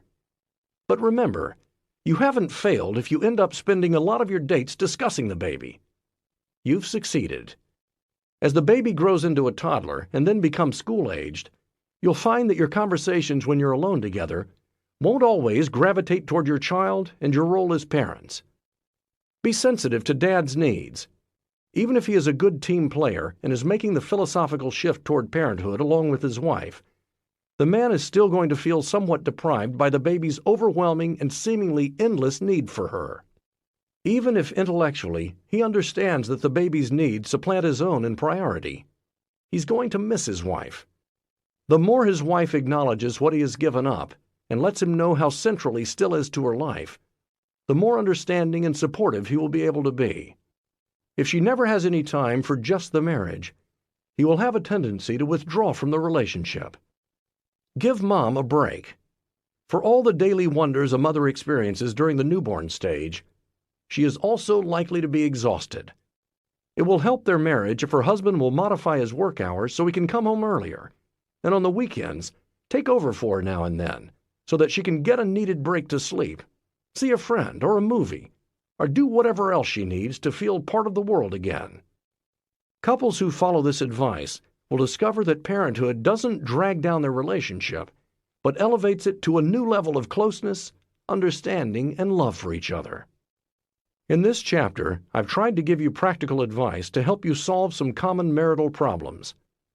But sometimes, no matter how diligently you try to end a conflict, it just can't be done.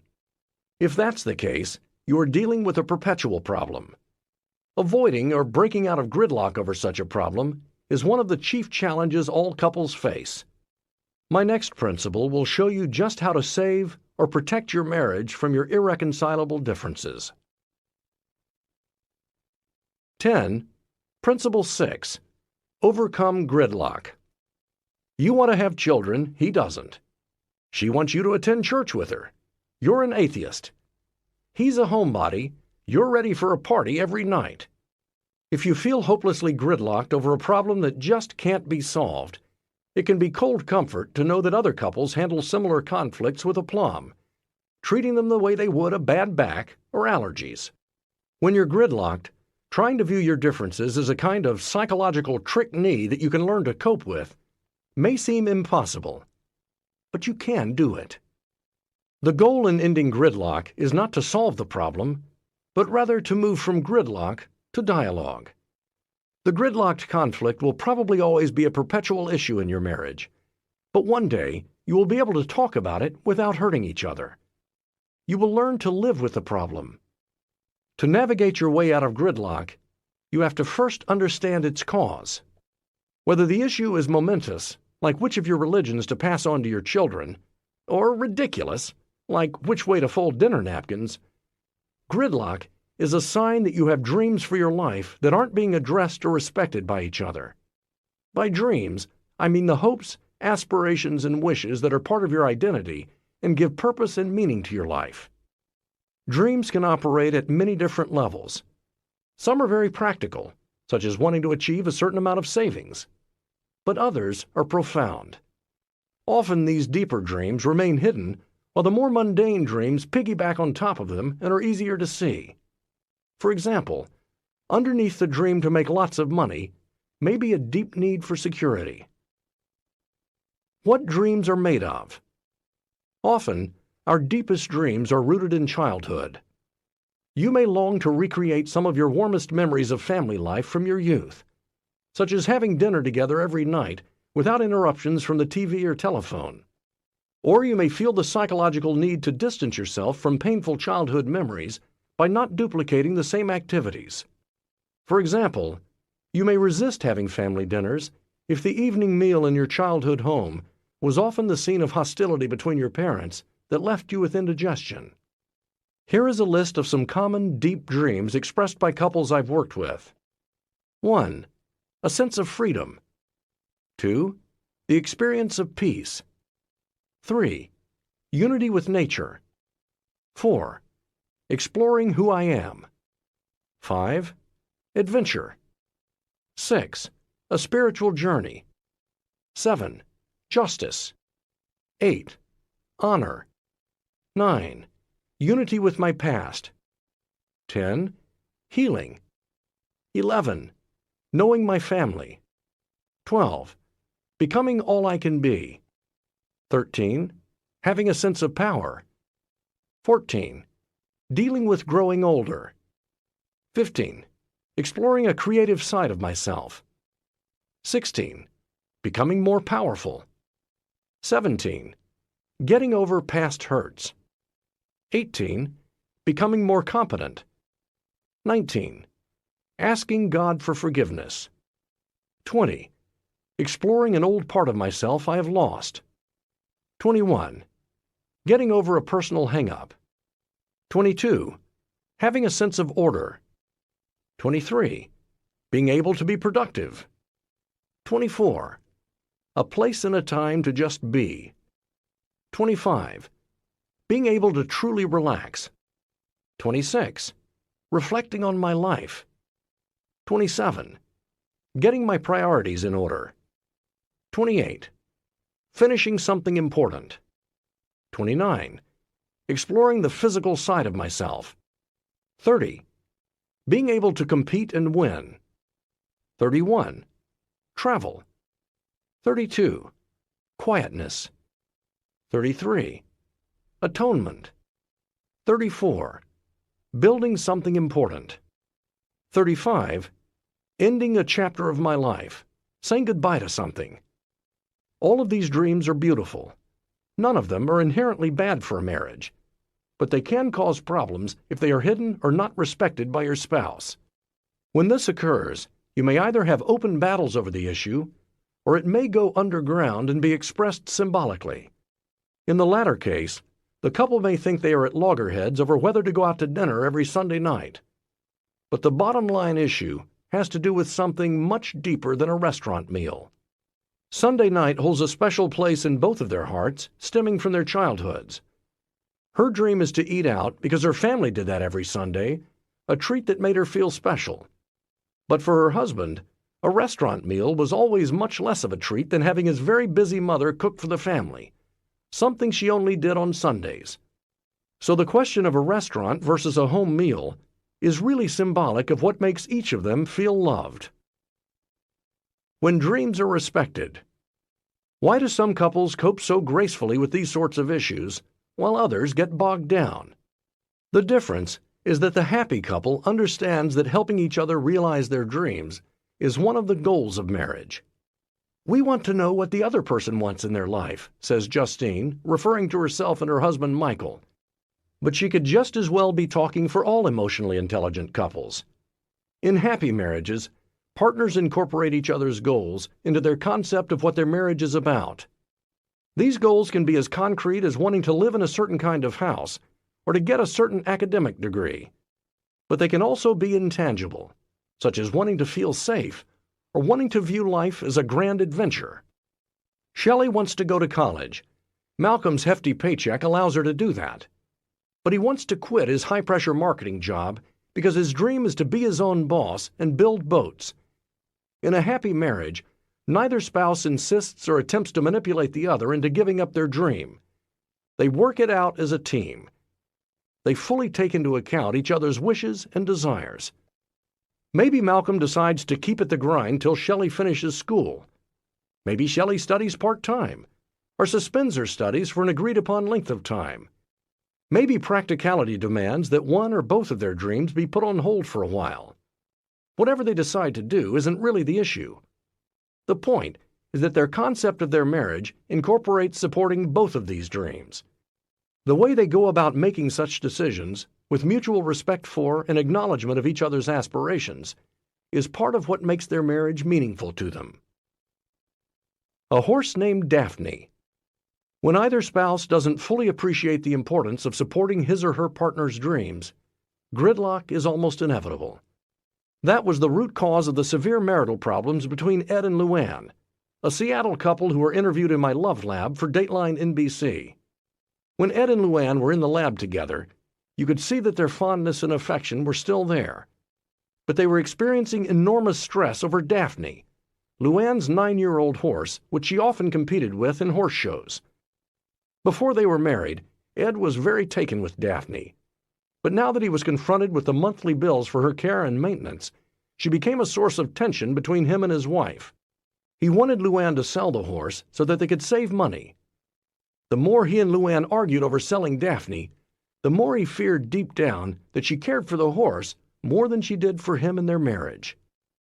The couple talked out this problem in 3 15-minute sessions, snippets of which were aired on the show. In between those sessions, my team and I coached them, using the sorts of techniques you'll find in this chapter. Luann was told not to give up on her dream and to make sure that Ed understood that he came first in her heart. I helped Ed understand that helping Luann realize her dream to compete in horse shows with Daphne was part of his role as her spouse.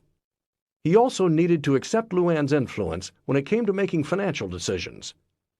By the end of the 3 sessions, Ed and Luann had made a major leap forward in their marriage. When Ed told her he would support her decision to keep Daphne, her wide smile lit up the screen. Today, 2.5 years later, Ed and Luann are happily married. Luann has sold Daphne, though she still visits her, in order to lease a younger horse.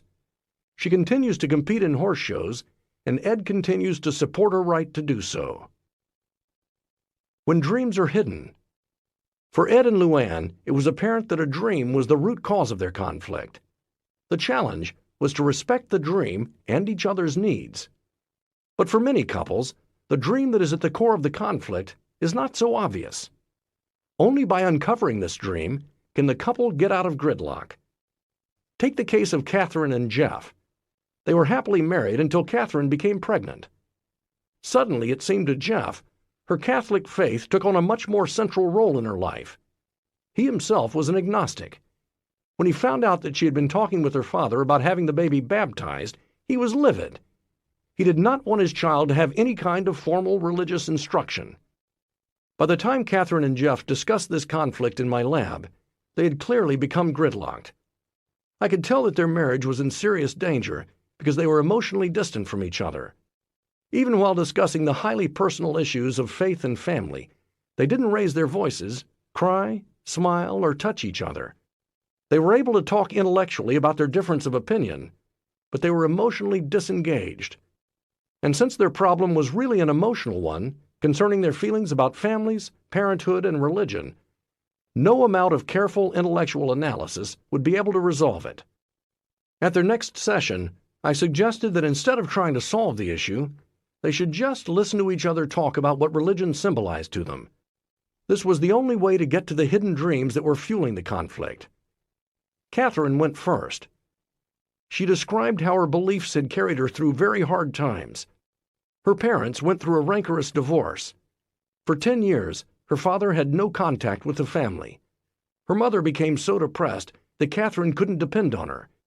She felt completely unloved and alone until she turned to the church, which embraced her. Not only did she feel a kinship with her fellow worshipers, but she felt comforted by prayer. When all the chips were down, feeling God's love brought her deep comfort. Catherine started crying as she remembered those hard times and the solace she found in religion. Jeff explained that he had been an agnostic his entire life. In contrast to Catherine's dysfunctional family, his was very strong and loving. When he went through hard times, he always turned to his parents. He wanted his child to feel the same trust in him and Catherine. He feared that if their son was indoctrinated into the church, this would interfere with that bond. The child would be trained to turn to God instead of his parents. Jeff and Catherine had opposing dreams. He envisioned them as a happy family that would supply all the love and support their children needed. He saw religion as a threat to their deep connection. Catherine viewed religion as a vital support system that she wanted to ensure was there for her children. Once these dreams were discussed openly, the mood in the room changed dramatically. Jeff told Catherine that he loved her. It finally sank into him that her desire to baptize their baby came out of her deep love for their child, for his child. He realized it made perfect sense that out of this love, she wanted to protect the baby from ever feeling the pain she had experienced. This helped him reconnect with his own deep feelings for Catherine, which had gotten buried under all of the bitterness and anger. In the first session, no emotion had passed between the couple. But this time, you could see the compassion on Jeff's face as he listened to his wife recount her childhood. When she cried, he handed her tissues and encouraged her to keep talking. Catherine listened just as intently to his side of the story. Now that the real issues were out in the open, they were able to talk about how they could raise their son in a way that honored both their visions. Jeff told her he wouldn't oppose the baptism. He himself would always be agnostic, but it was okay with him if the child received rudimentary training in Catholicism. However, he still opposed intensive religious study because he feared the church might impose ideas on the child. Catherine was able to accept this compromise. Deep issues like these are unlikely to be declawed in just one session. But Jeff and Catherine made an important first step. They turned toward each other and acknowledged with respect each other's dreams for their child. They agreed to seek further counseling to build on the success of the lab session. Will this issue ever go away or be resolved in their marriage? Probably not, but they have begun to learn to live with it peacefully. If you've reached gridlock on any issue in your marriage, big or small, the first step is to identify which dream or dreams are fueling the conflict. One good indicator that you're wrestling with a hidden dream is that you see your spouse as being the sole source of the marital problem. If you find yourself saying, for example, that the problem is simply that he is a slob or she is just irresponsible or overly demanding, that's a sign of a hidden dream. It may indicate that you don't see your part in creating the conflict because it has been hidden from view. Uncovering a hidden dream is a challenge. The dream is unlikely to emerge until you feel that your marriage is a safe place to talk about it. That's why it's important to begin by working on my first 3 principles outlined in chapters 3, 4, and 5 in order to strengthen your friendship with your mate. Keep working on your unresolvable conflicts. Couples who are demanding of their marriage are more likely to have deeply satisfying unions than those who lower their expectations. You may find that when you first begin to recognize and acknowledge your dreams, the problem between you and your spouse seems to get worse rather than better. Be patient.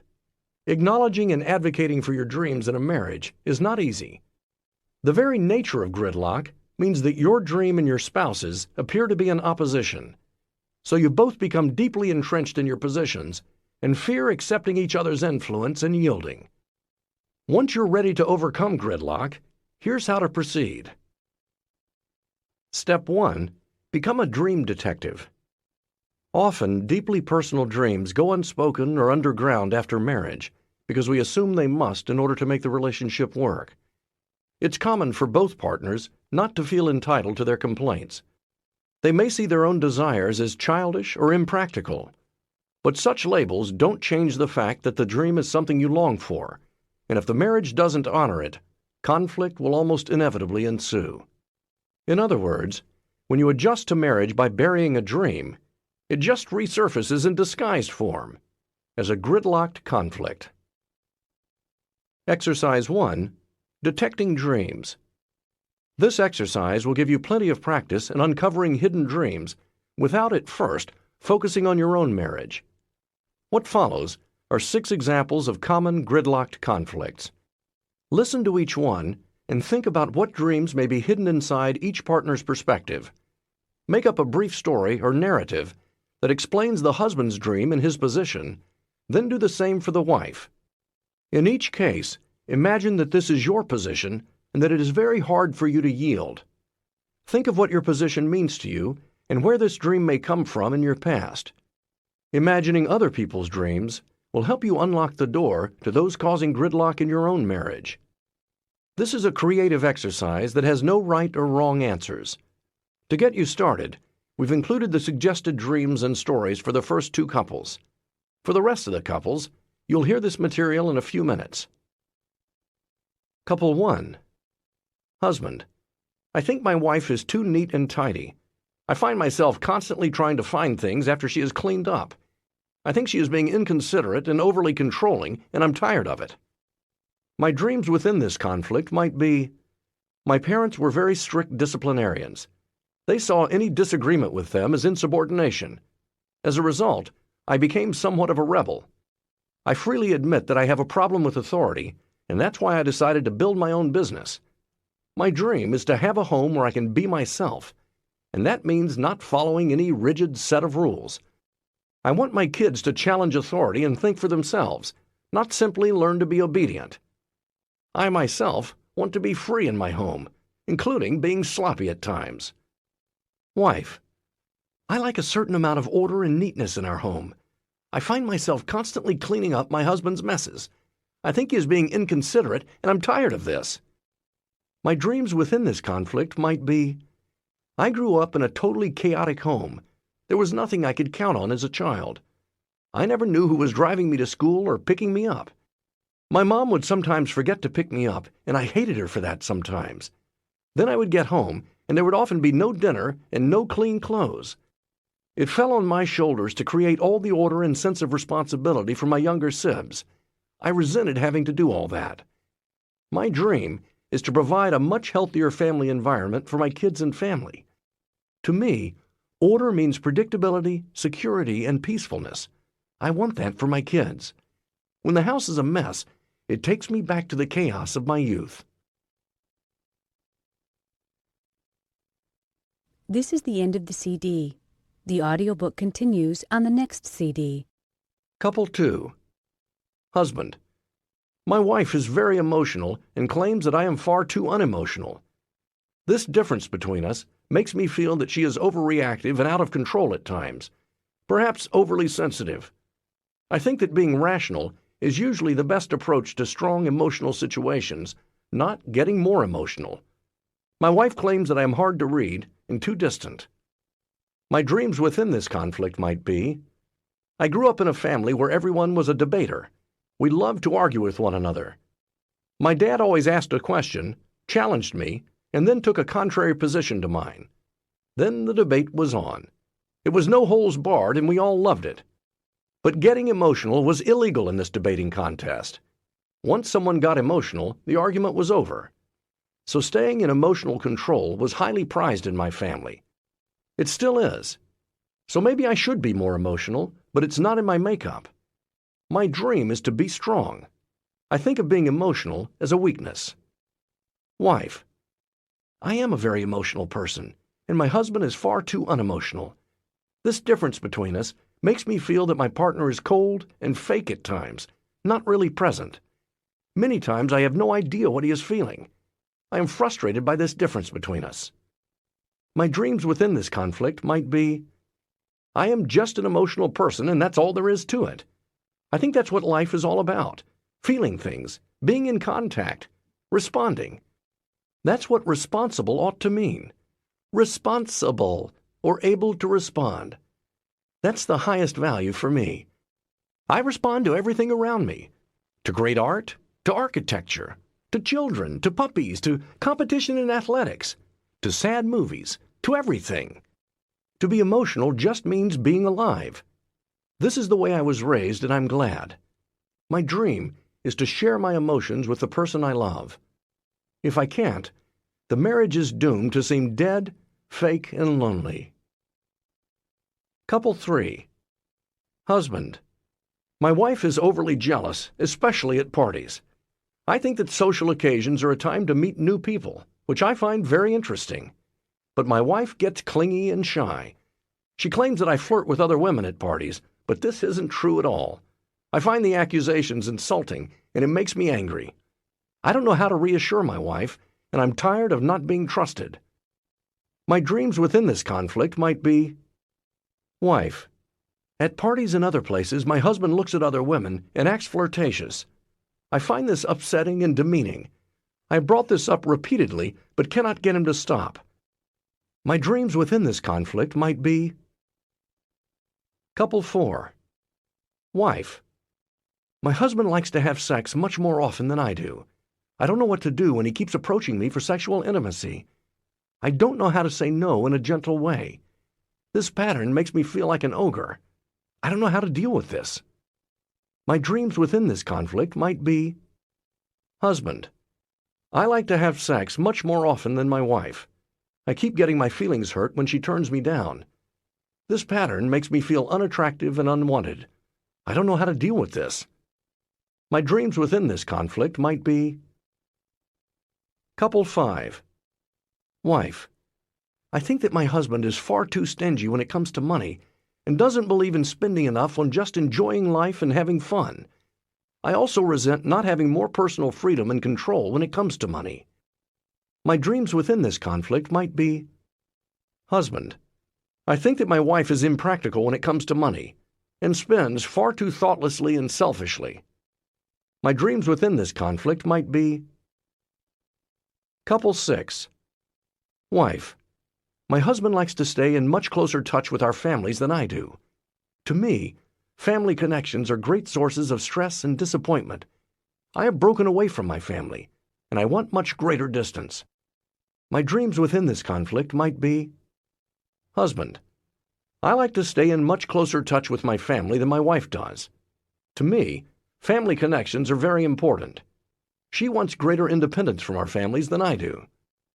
My dreams within this conflict might be: sample dreams.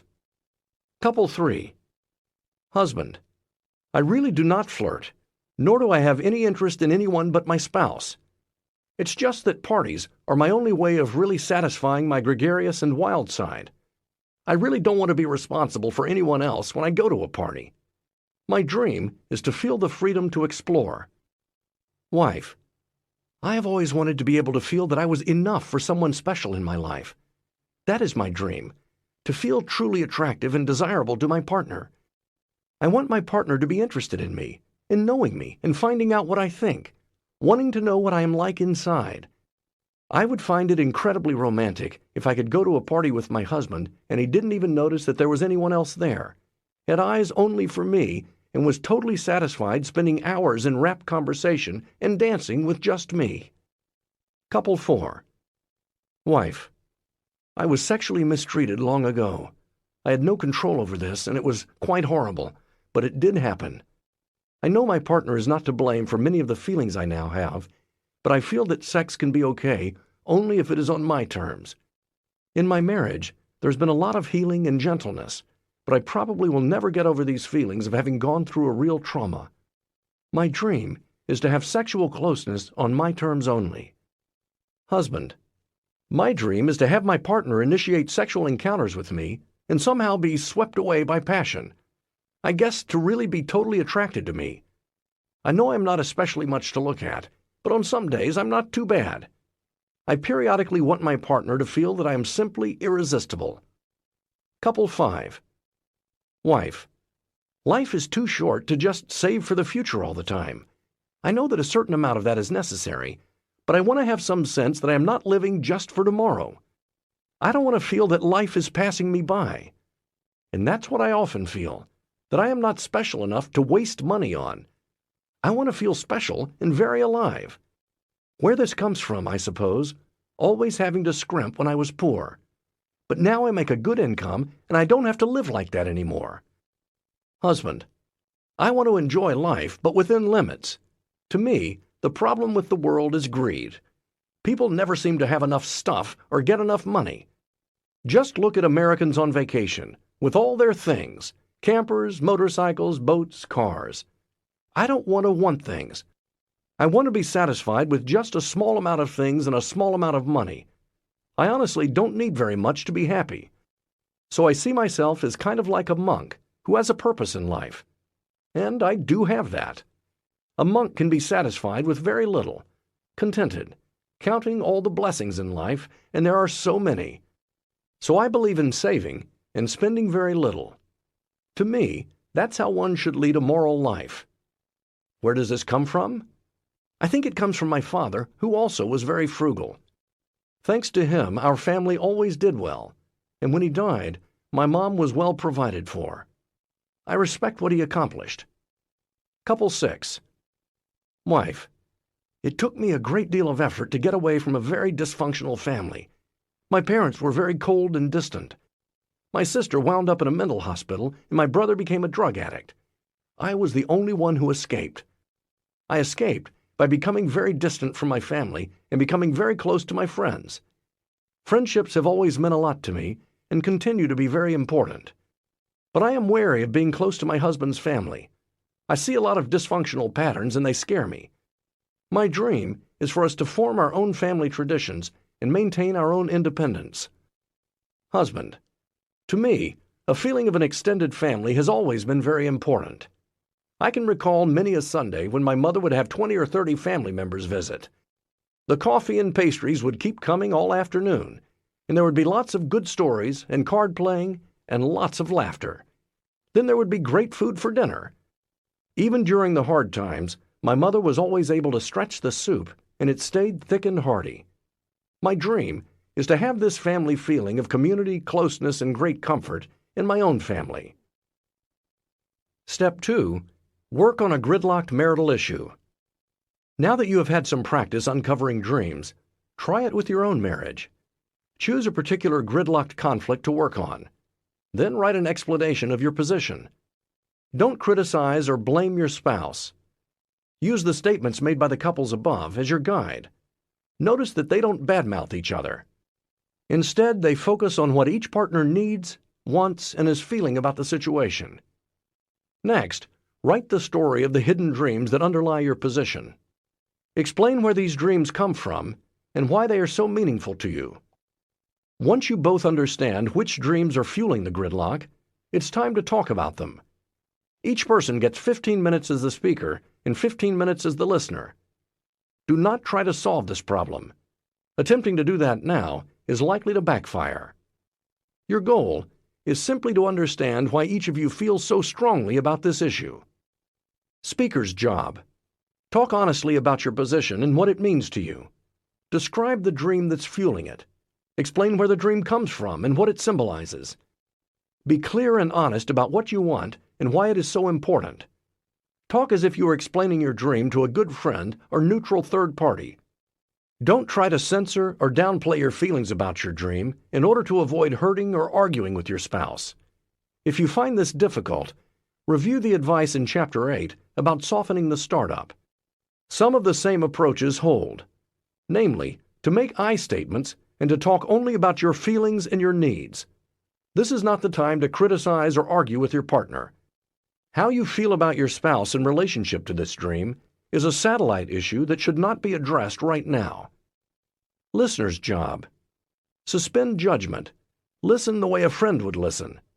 Don't take your spouse's dream personally, even though it clashes with one of yours. Don't spend your time thinking up rebuttals or ways to solve the problem. Your role now is just to hear the dream and to encourage your spouse to explore it. Here are some supportive questions to ask. You don't have to use these verbatim. Put the thought and spirit behind them into your own words. Tell me the story of that. I'd like to understand what it means to you. What do you believe about this issue? What do you feel about it? What do you want? What do you need? What do these things mean to you? Don't. Georgia. I've always dreamed of going on a mountain climbing expedition to Mount Everest. Nathan. First of all, we can't possibly afford something like that. Besides, I can't think of anything more stressful than mountain climbing. I get vertigo standing on a table. Georgia. Forget it. Do. Georgia. I've always dreamed of going on a mountain climbing expedition to Mount Everest. Nathan. Tell me more about what it means to you to climb a mountain. What would it do for you? Georgia. I think I would feel exhilarated, like I was at the top of the world. As a child, I was always told that I was weak and couldn't do anything. My parents were always saying, "Careful, careful." I think climbing a mountain would be the most liberating thing I could do. I'd feel such a sense of accomplishment. If you can, tell your partner that you support his or her dream. That doesn't necessarily mean that you believe the dream can or should be realized. There are 3 different levels of honoring your partner's dreams, all of which are beneficial to your marriage. The first is to express understanding of the dream and be interested in learning more about it even though you don't share it. For example, Nathan could support Georgia's decision to take a course in mountain climbing and listen with enthusiasm when she talks about it. The second level would be to offer financial support for her dream. This would mean helping Georgia finance a mountain climbing trip. The third level would be to become a part of the dream, to come to enjoy mountain climbing himself. Acknowledging and respecting each other's deepest, most personal hopes and dreams is the key to saving and enriching your marriage. You may find that you're able to go all the way with some of your partner's dreams, while with others, you can't get past the first level of understanding and interest. That's okay. The bottom line in getting past gridlock is not necessarily to become a part of each other's dreams, although your marriage will be more enriched to the extent that you can, but to honor these dreams. After all, you don't want the kind of marriage in which you triumph at the expense of crushing your partner. Step 3. Soothe each other. Discussing dreams that are in opposition can be stressful. Since you'll accomplish nothing if either of you becomes flooded, take a break for some soothing before you attempt to slog through the gridlock. Refer to the exercises in Chapter 8. Step 4. End the gridlock. Now it's time to begin the ongoing task of making peace with this issue, accepting the differences between you, and establishing some kind of initial compromise that will help you continue to discuss the problem amicably. Understand that your purpose is not to solve the conflict. It will probably never go away completely. Instead, the goal is to declaw the issue, to try to remove the hurt so the problem stops being a source of great pain. The way you start this process is by using the circle exercise, Finding Common Ground, in Chapter 8. You define the minimal core areas that you cannot yield on. To do this, you need to look deep into your heart and try to separate the issue into two categories. In one, put those aspects of the issue that you absolutely cannot give on without violating your basic needs or core values. In the second category, put all aspects of the issue where you can be flexible, because they are not so hot for you. Try to make the second category as large as possible, and the first category as small as possible. Share your two lists with your spouse. Working together and using the skills you learned in Chapter 8, come up with a temporary compromise. Try it for about 2 months and then review where you stand. Don't expect this to solve the problem, only to help you both live with it more peacefully. For example, Sally believes in living for the moment. She tends to be spontaneous and loose with her money. Gus's main goal in life is to feel secure. He moves slowly and carefully toward decisions and is very frugal. These differences lead them to clash when Sally insists that they buy a mountain cabin. Gus immediately says no, they can't afford it. Sally feels confident that they can. For a year, they gridlock over this issue. Whenever they try to discuss it, they become embroiled in a shouting match. Gus lets Sally know he considers her an irresponsible dreamer who always wants to squander the money he works so hard to earn. Sally accuses Gus of wanting to squash all the fun and joy out of her life. To overcome the gridlock, Gus and Sally first have to explore the symbolic meaning of their positions on the cabin. In their first conversation to try to work on this issue, Sally says that her dreams are to pursue pleasure, to be able to truly relax, and to feel unity with nature, all of which she can realize by having a cabin. Although she also fears that Gus wants to turn her into a drone who's living just for tomorrow, she doesn't say this to him now. She said it frequently in the past. Instead, she focuses on what she desires, not her anger and fears connected to Gus. When it's Gus's turn to talk, he tells her that saving money has a lot of symbolic meaning for him. He longs to feel financially secure because he fears being destitute in his old age. He remembers seeing his grandparents suffering because they were so poor. His grandfather ended up in a state-run nursing home that Gus believes took away his dignity.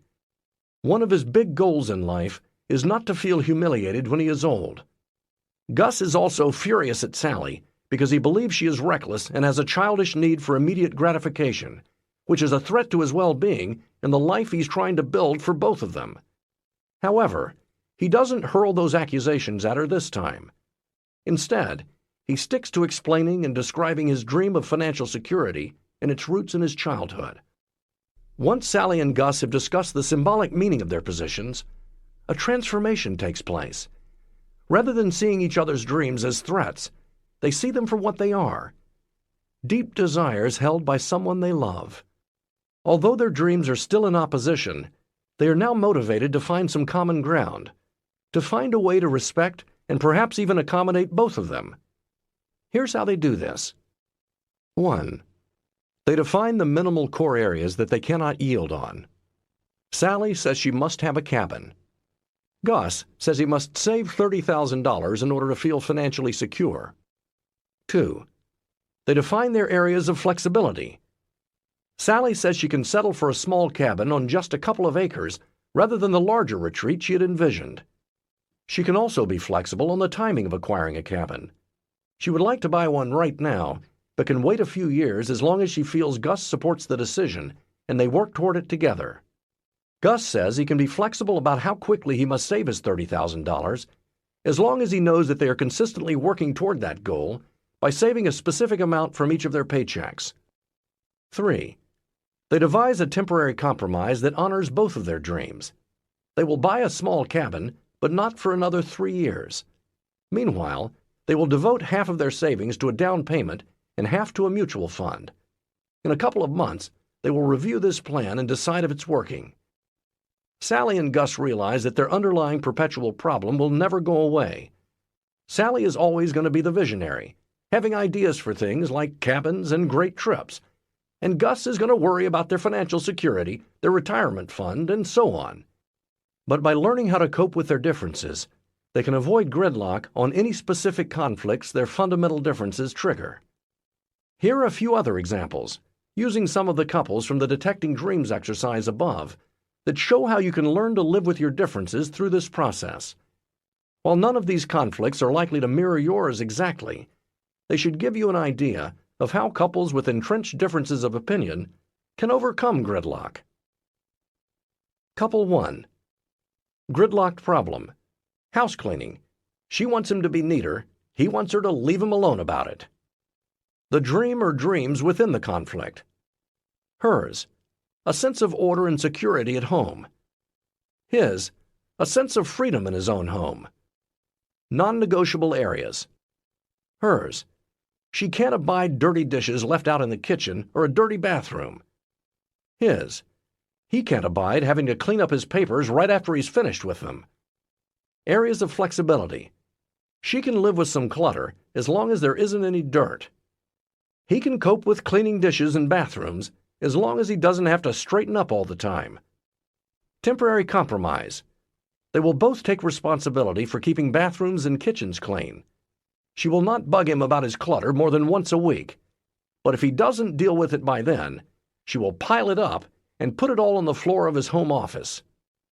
Ongoing conflict. She will always hate clutter.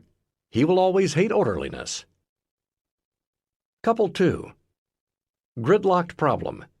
Very different comfort levels with expressing emotions. The dream or dreams within the conflict. Hers. Being emotional is part of her self-identity and part of what gives meaning to her life. His. He sees being emotional as a weakness. Non-negotiable areas. Hers. She cannot stop reacting with great passion to life. His. He cannot become a highly emotional person just to please her. Areas of flexibility. They both accept that their spouse cannot change a basic personality trait. Temporary compromise. They will be respectful of each other's difference in this area. He will be receptive to her need to talk about and share feelings. She will accept when he cannot do this. Ongoing conflict. They will continue to have very different approaches to expressing emotion. Couple 3. Gridlock problem. He enjoys spending time with other people at parties, while she wants him to stay with her. The dream or dreams within the conflict. His. To feel free and be able to explore by meeting new people at social events. Hers. To be the center of his attention. Non-negotiable areas. His. He must have the freedom to enjoy himself and meet new people. Hers. She cannot abide her husband dancing with other women or touching them, even in a friendly way. Areas of flexibility. His. He doesn't have to be completely separate from his wife at parties. Hers. She can tolerate her husband talking with other women for a few minutes. Temporary compromise. They will stay together at parties for about half the time. The other half, he can go off and mingle by himself. But he will not dance with or touch other women, and if she tells him she's upset by his behavior, he'll stop. Ongoing conflict. He will always want to socialize. She will always wish he would pay attention just to her. Now see if you can outline your own problem in the same way. First, write a clear statement of what the problem is and which dream or dreams of each of yours is fueling it. Then note which areas are non-negotiable for each of you and which you are able to be flexible about. Finally, write out a temporary compromise that you agree to try for a brief period of time. It will be helpful if you also write a brief description of your ongoing conflict to confirm that you both understand it remains unresolved but can be lived with. Step 5. Say thank you. It may take more than one session to overcome gridlock on issues that have been deeply troubling to your marriage. These sessions can be stressful, no matter how diligently you attempt to accept each other's viewpoint without judgment. To finish on a positive note, try to recreate the spirit of Thanksgiving, in which you count your blessings and look inward to express gratitude for all you have. Come up with 3 things you really appreciate about your spouse, and tell your spouse what these 3 things are. This can be as simple as a statement like, "I really like the way you are sensitive to my moods." This may be particularly difficult to do after talking about gridlocked marital conflict, but that's all the more reason to try. Follow these 5 steps, and you'll be able to move out of gridlock on your perpetual problems. Be patient with the process and each other. By their very nature, these problems are tenacious. To loosen their grip on your marriage will take commitment and faith on both your parts. You'll know you're making progress when the issue in question feels less loaded to you both, when you can discuss it with your sense of humor intact, and it no longer looms so large that it crowds out the love and joy in your relationship. 11. Principle 7. Create shared meaning. "We used to have a yuppie marriage," says Helen. "By that, I mean it was very superficial. We got along okay and really loved each other, but I didn't feel that connected to Kevin. It was like we were roommates who made love." Helen, who calls herself a devout feminist, has always prided herself on her independence.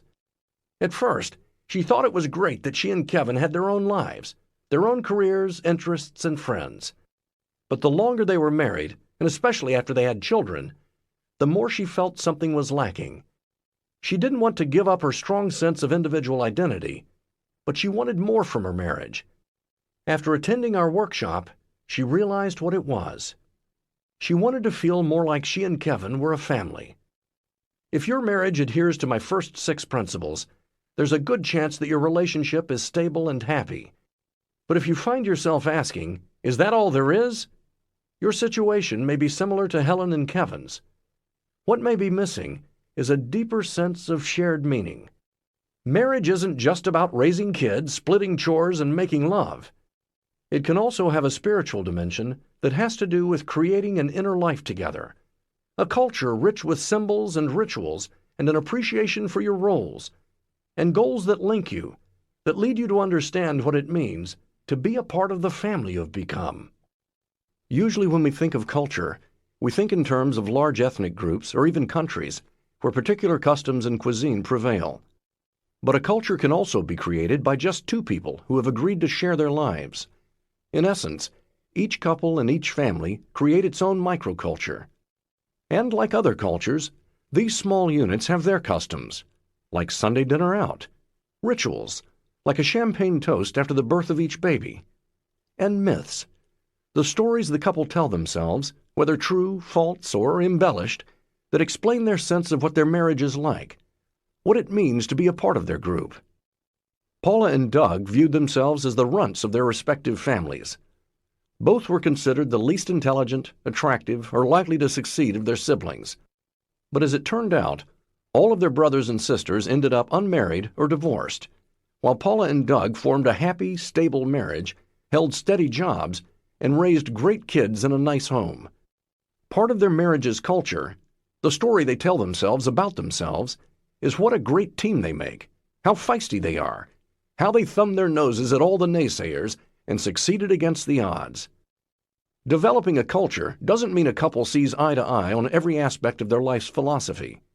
Instead, there is a meshing. They find a way of honoring each other's dreams, even if they don't always share them. The culture that they develop together incorporates both of their dreams, and it is flexible enough to change as husband and wife grow and develop. When a marriage has this shared sense of meaning, conflict is much less intense, and perpetual problems are unlikely to lead to gridlock.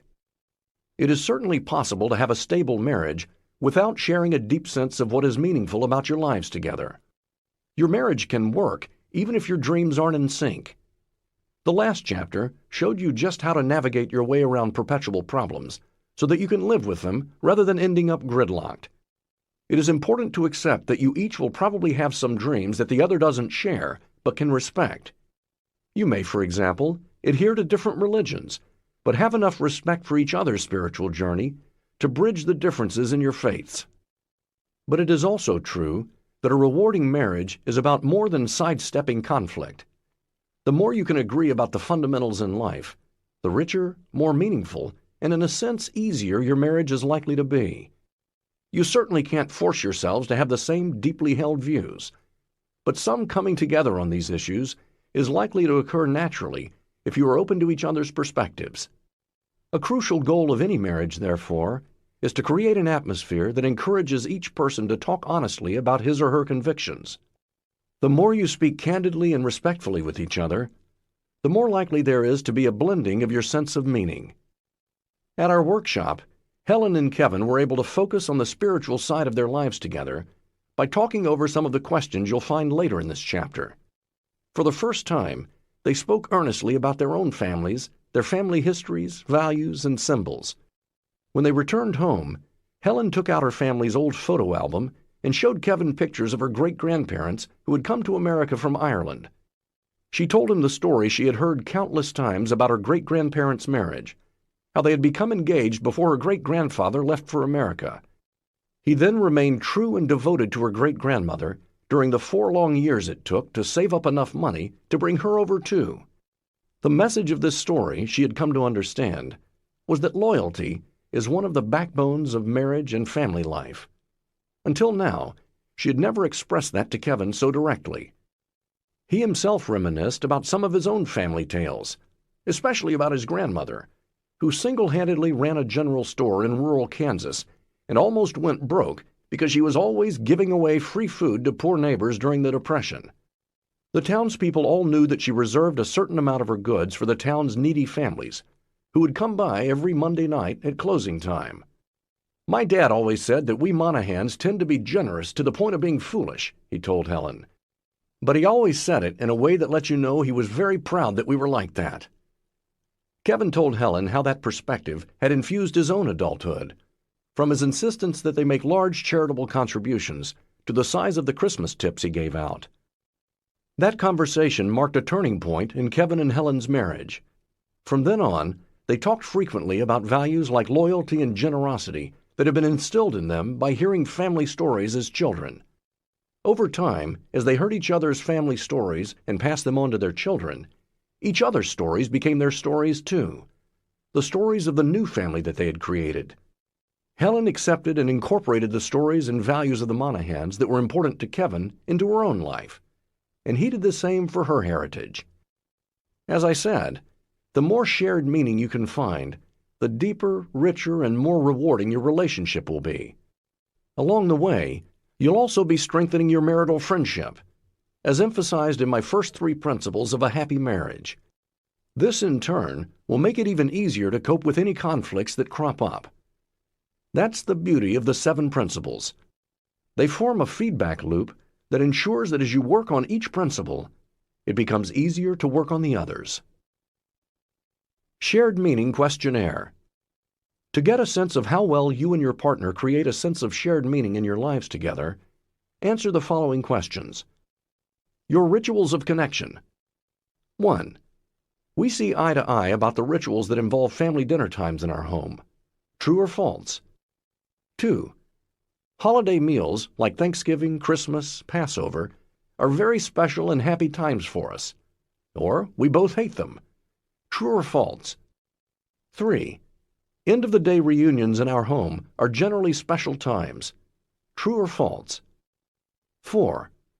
We see eye to eye about the role of TV in our home. True or false? 5. Bedtimes are generally good times for being close. True or false? 6. During the weekends, we do a lot of things together that we enjoy and value. True or false? 7. We have the same values about entertaining in our home, having friends over, parties, and so on. True or false? 8.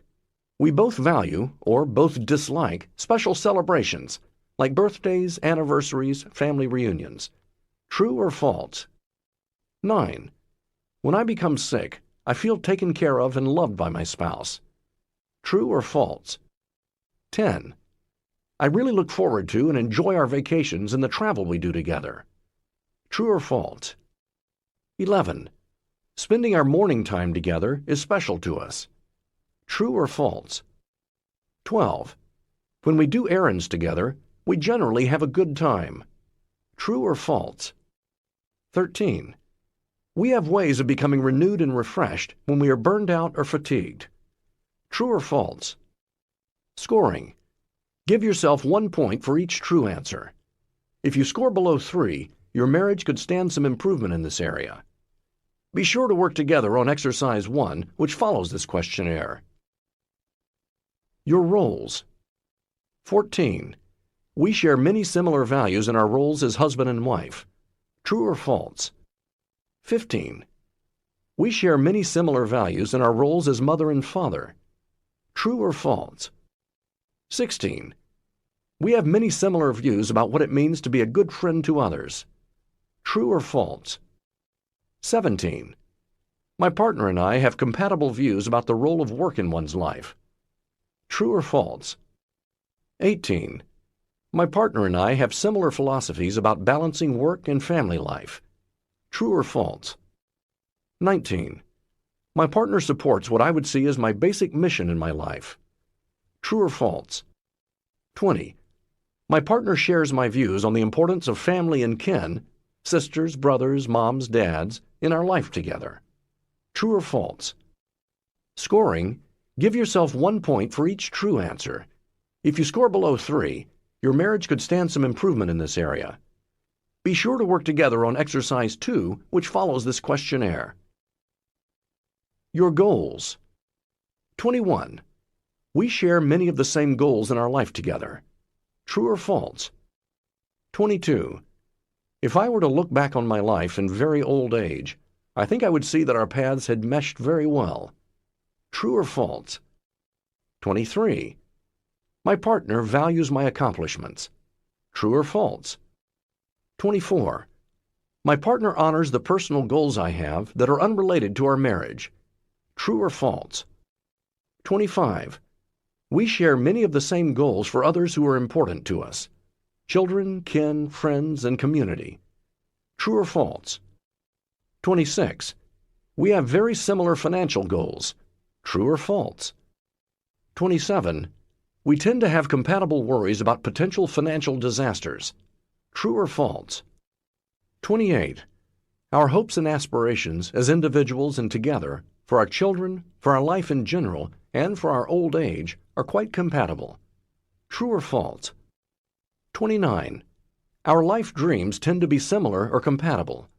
True or false? 30. Even when different, we have been able to find a way to honor our life dreams. True or false? Scoring. Give yourself 1 point for each true answer. If you score below 3, your marriage could stand some improvement in this area. Be sure to work together on exercise 3, which follows this questionnaire. Your symbols. 31. We see eye to eye about what home means. True or false? 32. Our philosophies of what love ought to be are quite compatible. True or false? 33. We have similar values about the importance of peacefulness in our lives. True or false? 34. We have similar values about the meaning of family. True or false? 35. We have similar views about the role of sex in our lives. True or false? 36. We have similar views about the role of love and affection in our lives. True or false? 37. We have similar values about the meaning of being married. True or false? 38. We have similar values about the importance and meaning of money in our lives. True or false? 39. We have similar values about the importance of education in our lives. True or false? 40. We have similar values about the importance of fun and play in our lives. True or false? 41. We have similar values about the significance of adventure. True or false? 42. We have similar values about trust. True or false? 43. We have similar values about personal freedom. True or false? 44. We have similar values about autonomy and independence. True or false? 45. We have similar values about sharing power in our marriage. True or false? 46. We have similar values about being interdependent, being a we. True or false? 47. We have similar values about the meaning of having possessions, of owning things, like cars, nice clothes, books, music, a house, and land. True or false? 48. We have similar values about the meaning of nature and of our relationship to the seasons. True or false? 49. We are both sentimental and tend to reminisce about things in our past. True or false? 50. We have similar views about what we want in retirement and old age. True or false? Scoring. Give yourself 1 point for each true answer. If you score below 3, your marriage could stand some improvement in this area. Be sure to work together on exercise 4, which follows this questionnaire. The following exercises are really just a list of questions for you both to answer and discuss. They are divided into the 4 categories that usually form the basis of shared meaning between husband and wife: rituals, roles, goals, and symbols. These questionnaires are not designed to be completed in an evening or even a month. Consider them starting off points for many future discussions and fireside chats. To make the best use of these questions, focus on them one at a time. You can even write your thoughts about the question in your notebook. Then read each other's entries and discuss the question face to face. Talk about your differences on this issue, as well as your areas of common ground, areas that you can build upon. Find ways to honor both of your values, philosophies, and dreams. Although in many areas you may have separate needs, find ways to be supportive of each other's. Where you differ fundamentally, find ways of being respectful, of honoring the differences between you. If this leads to an argument, work through the exercises in the chapters concerning principles 4, 5, and 6, even if you've already done so. Write out, if you like, your own family constitution, what you agree on about meaning and shared philosophy of life. Family rituals. It is a sad fact that less than a third of U.S. families eat dinner together regularly, and more than half of those that do have the television on during dinner. This effectively ends conversation during dinner. Creating informal rituals when you can connect emotionally is critical in a marriage. Midnight Mass on Christmas Eve, lighting Kwanzaa candles or the menorah, Thanksgiving at Grandma's, family reunions. Most of us were raised in families in which some rituals were considered important. By making them a part of your married life, or coming up with your own new ones together, they become your rituals as well, and further your identity as a family. Jesse came from a very close-knit, extended family on his father's side, the Feldmans. From the time he was a little boy, the photographer at all of their family weddings was asked to spend a few minutes rounding up all 50 or so Feldmans for the Feldman photo. Every member of his father's family, along with their spouses and children, would gather together, the bride and groom seated in the middle. As a youngster, Jesse would roll his eyes and think posing for the photo was a big joke. But when he fell in love with and married Amanda, the ritual of the Feldman photo took on a new meaning for him. Suddenly, he was the groom sitting in the chair surrounded by his family.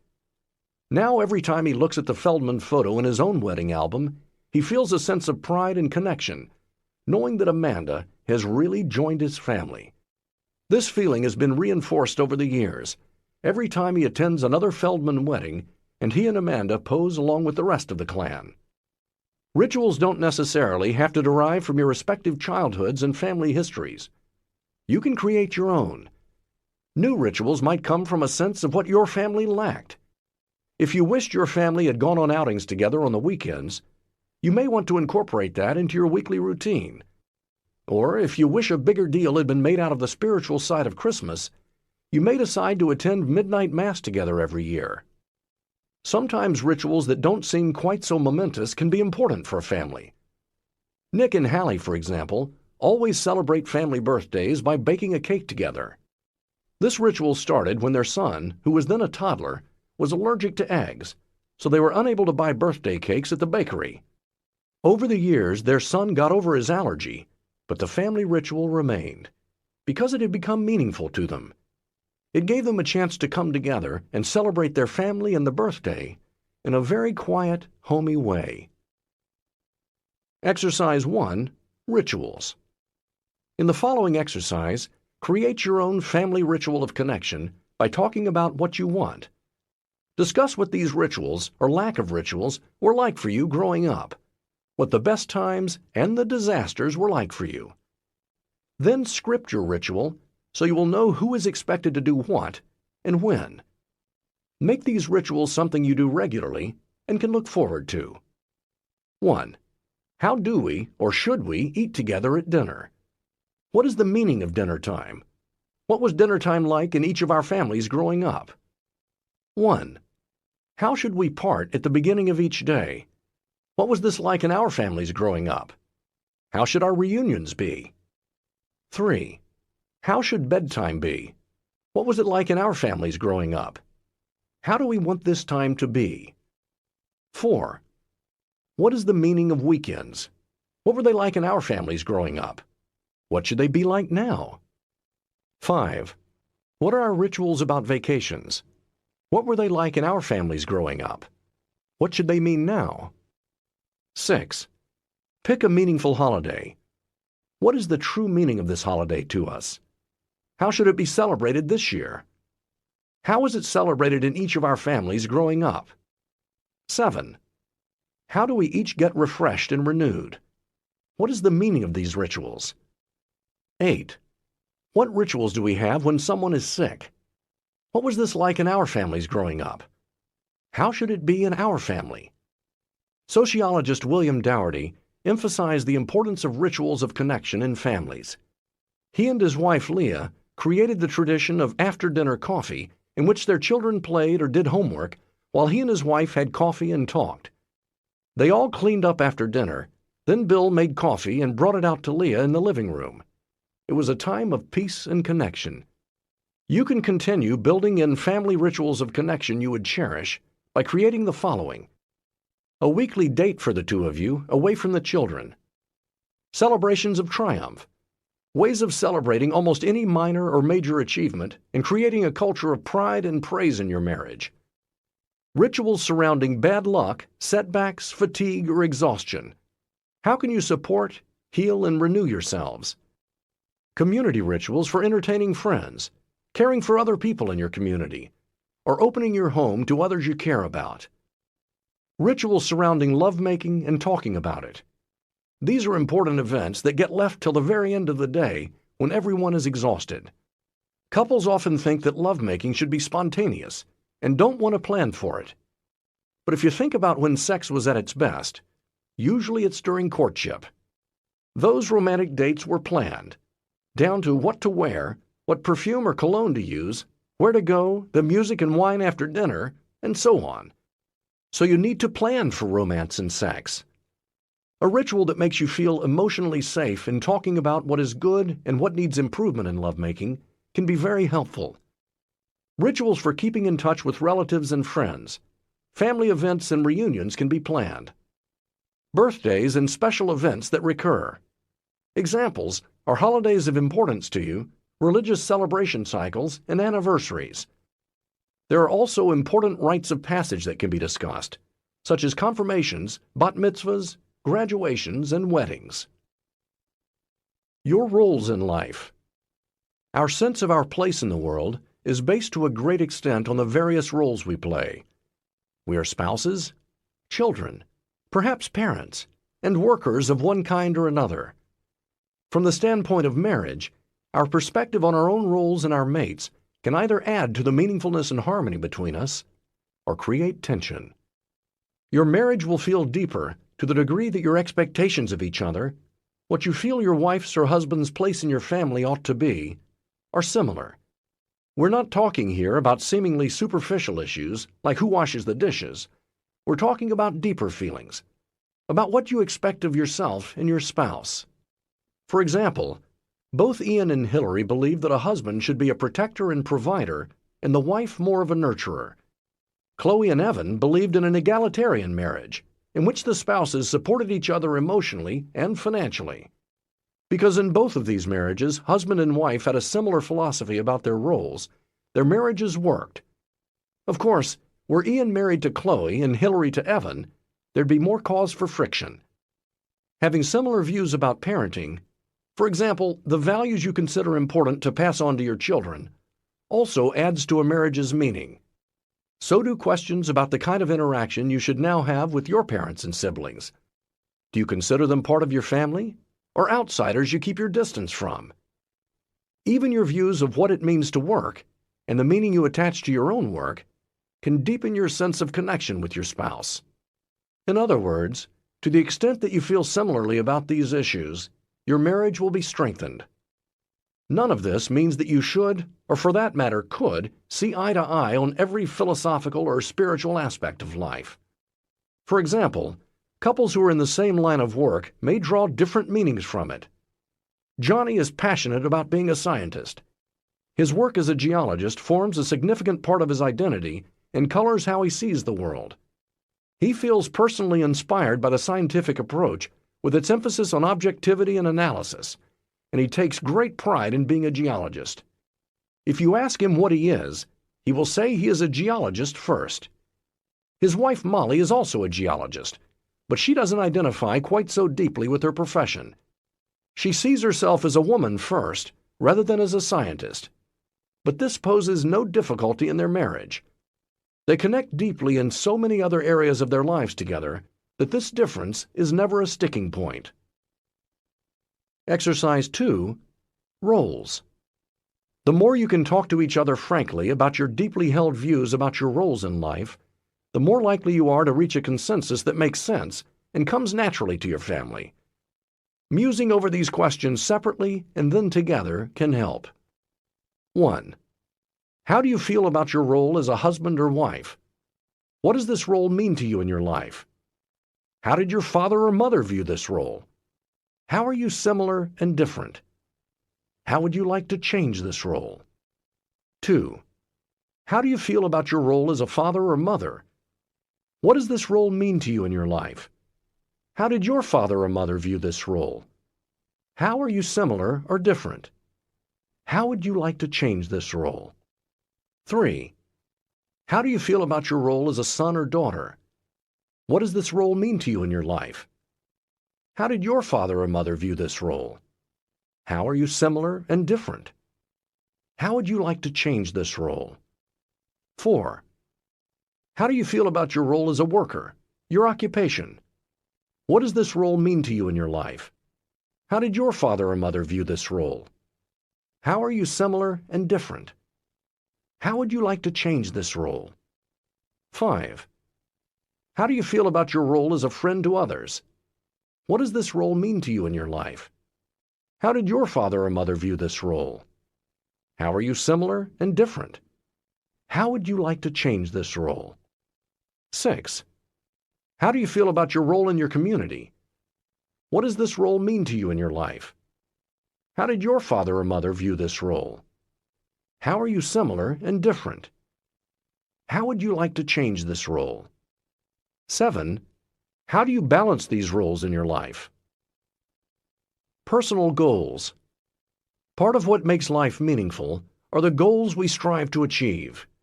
While we all have some very practical goals, like earning a certain income, we also have deeper, more spiritual goals. For one person, the goal may be to find peace and healing after a tumultuous, abusive childhood. For another, it may be to raise children who are good-hearted and generous. Many times we don't talk about our deepest goals. Sometimes we haven't even asked ourselves these questions. But when we start, it gives us the opportunity to explore something that can have a profound impact on ourselves and our marriage. Not only will you increase the intimacy of your marriage by sharing your deepest goals with your spouse, but to the extent that you work together to achieve shared goals, they can be a path toward making your union even richer. For example, both Emily and Alex were committed to doing volunteer work for their church. Once their kids were grown, they decided they wanted to leave a spiritual legacy to their community. So he joined the board of directors of the religious school, and she started an adult education program at the church for people who wanted to become reacquainted with their faith. "I would have done this on my own," says Emily. but feeling in partnership with Alex about the importance of giving something back to my community and my church has made it an even more rewarding experience. I feel renewed not just in my faith, but in my marriage as well. Exercise 3. Goals. To explore with your spouse the meaning of goals in your individual lives and your marriage, ask yourselves the following questions. 1. Write a mission statement of what your mission in life is. Write your own obituary. What would you like it to say? 2. What goals do you have in life? For yourself? For your spouse? For your children? What do you want to accomplish in the next 5 to 10 years? 3. What is one life dream that you want to fulfill before you die? 4. We often fill our time with things that demand our immediate attention, putting out fires, so to speak. But what are the truly important things in your life that are great sources of energy and pleasure that you really need to block out time for? The important things that keep getting postponed or crowded out. 5. What is the role of spirituality in your lives? What was this role in your families growing up? How should this be in your family? Shared symbols. Another sign of shared meaning in a marriage is that your lives are surrounded by things that represent the values and beliefs you share. Often, these things are literally objects. Religious icons like a crucifix or mezuzah are the most obvious symbols of faith a couple may display in their home.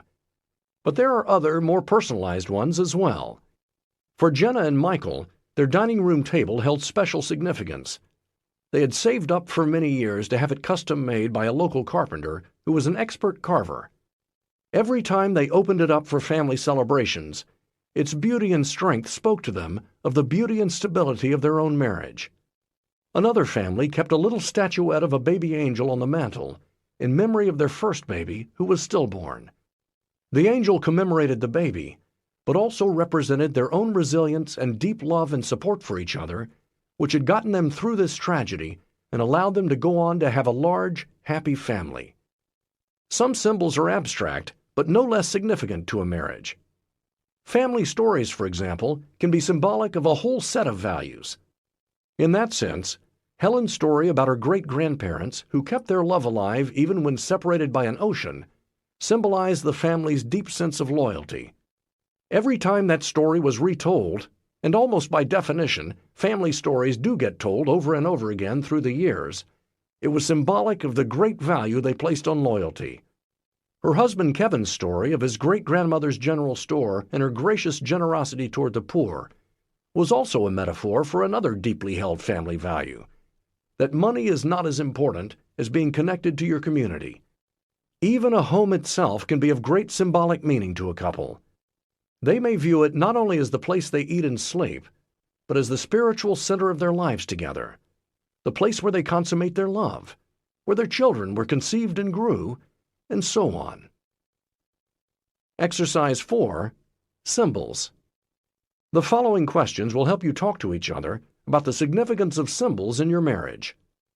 1. What symbols, such as photos or objects, show who our family is in the world, what we value about being? Supply your last names. 2. Family stories are also symbols.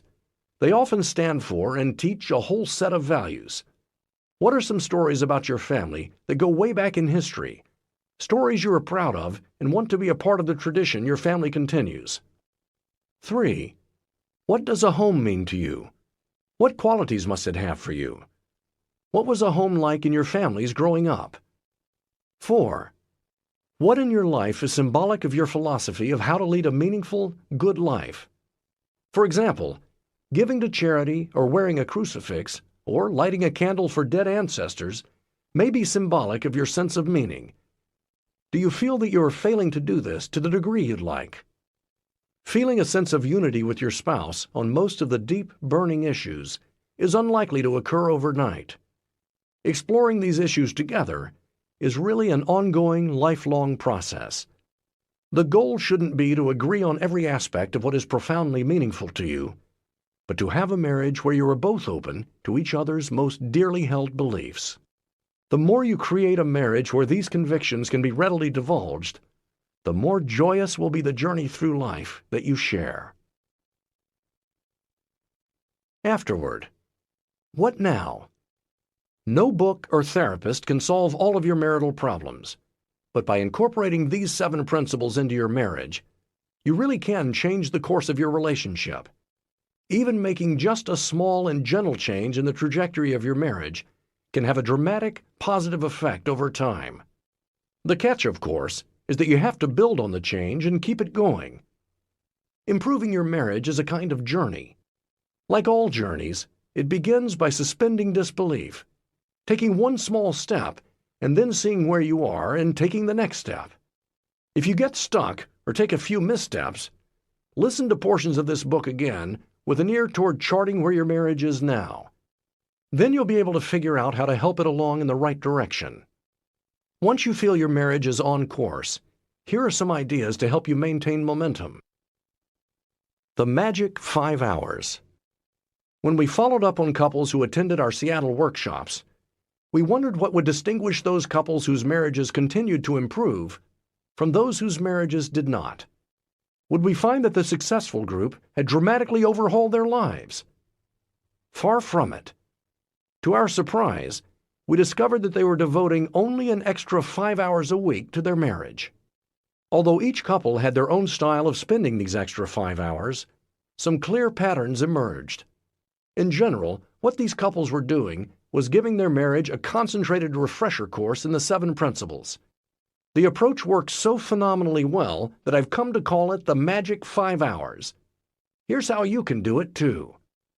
Partings.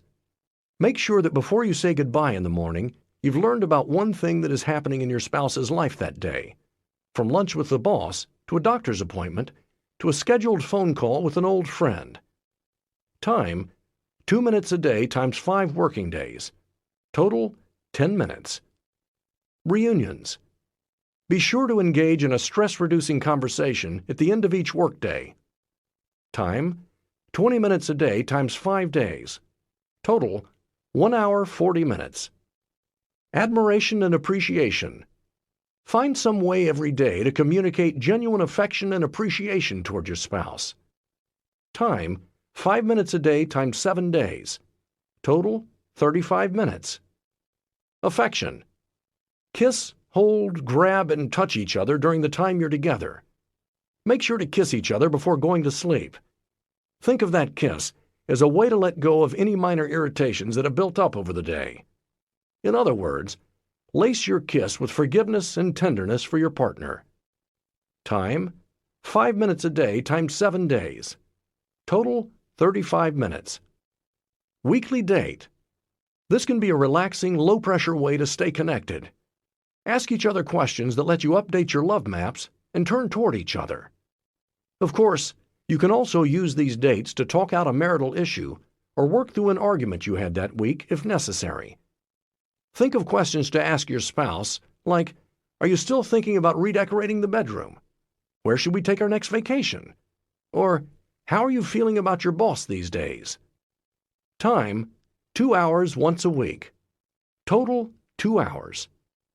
Grand total, 5 hours.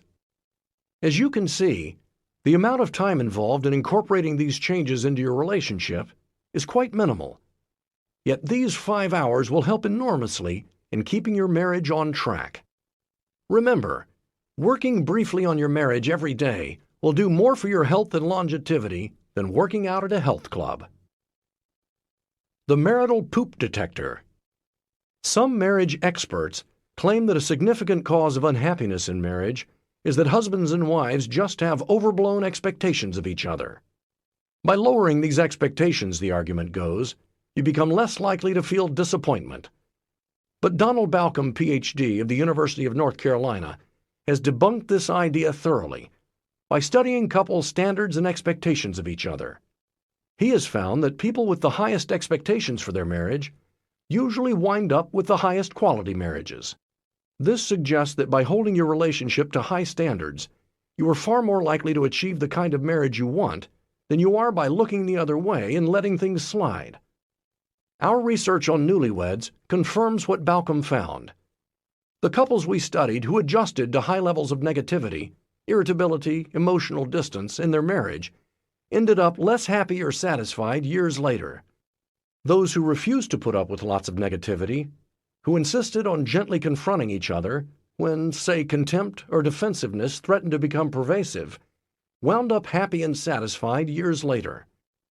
These findings suggest that every marriage ought to be equipped with a built-in early warning system that lets you know when your marital quality is in danger of deteriorating.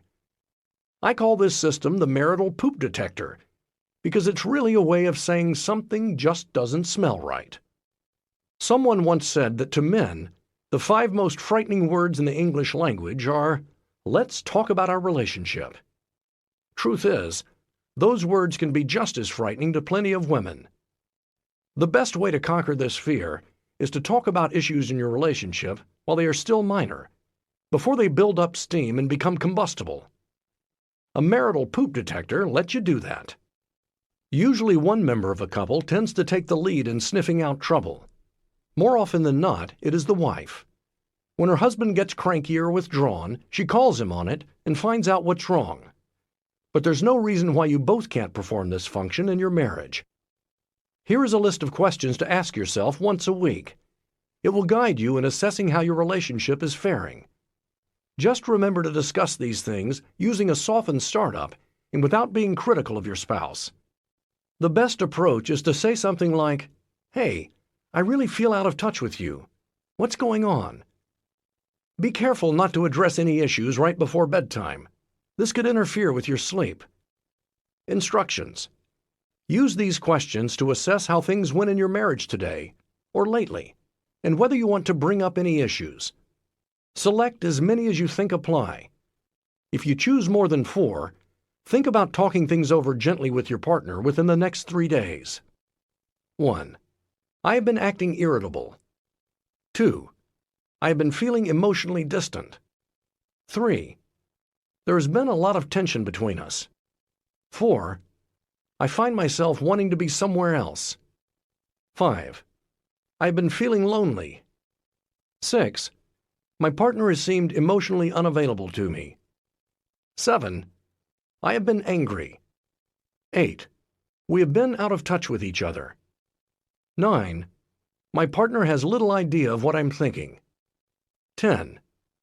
We have been under a great deal of stress, and it has taken its toll on us. 11. I wish we were closer right now. 12.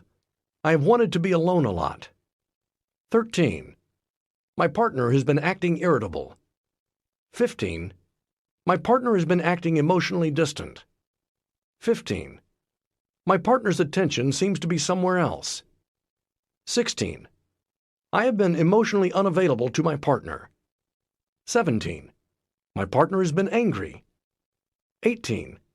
I have little idea of what my partner is thinking. 19. My partner has wanted to be alone a lot. 20. We really need to talk. 21. We haven't been communicating very well. 22. We have been fighting more than usual. 23. Lately, small issues escalate. 24. We have been hurting each other's feelings. 25. There hasn't been very much fun or joy in our lives. Forgive yourself. After working through the 7 principles, it is probably very clear to you that there is no such thing as constructive criticism. All criticism is painful. Unlike complaints, specific requests for change, criticism doesn't make a marriage better. It inevitably makes it worse. What causes a spouse to be chronically critical? We have discovered that there are 2 sources. The first is an emotionally unresponsive partner.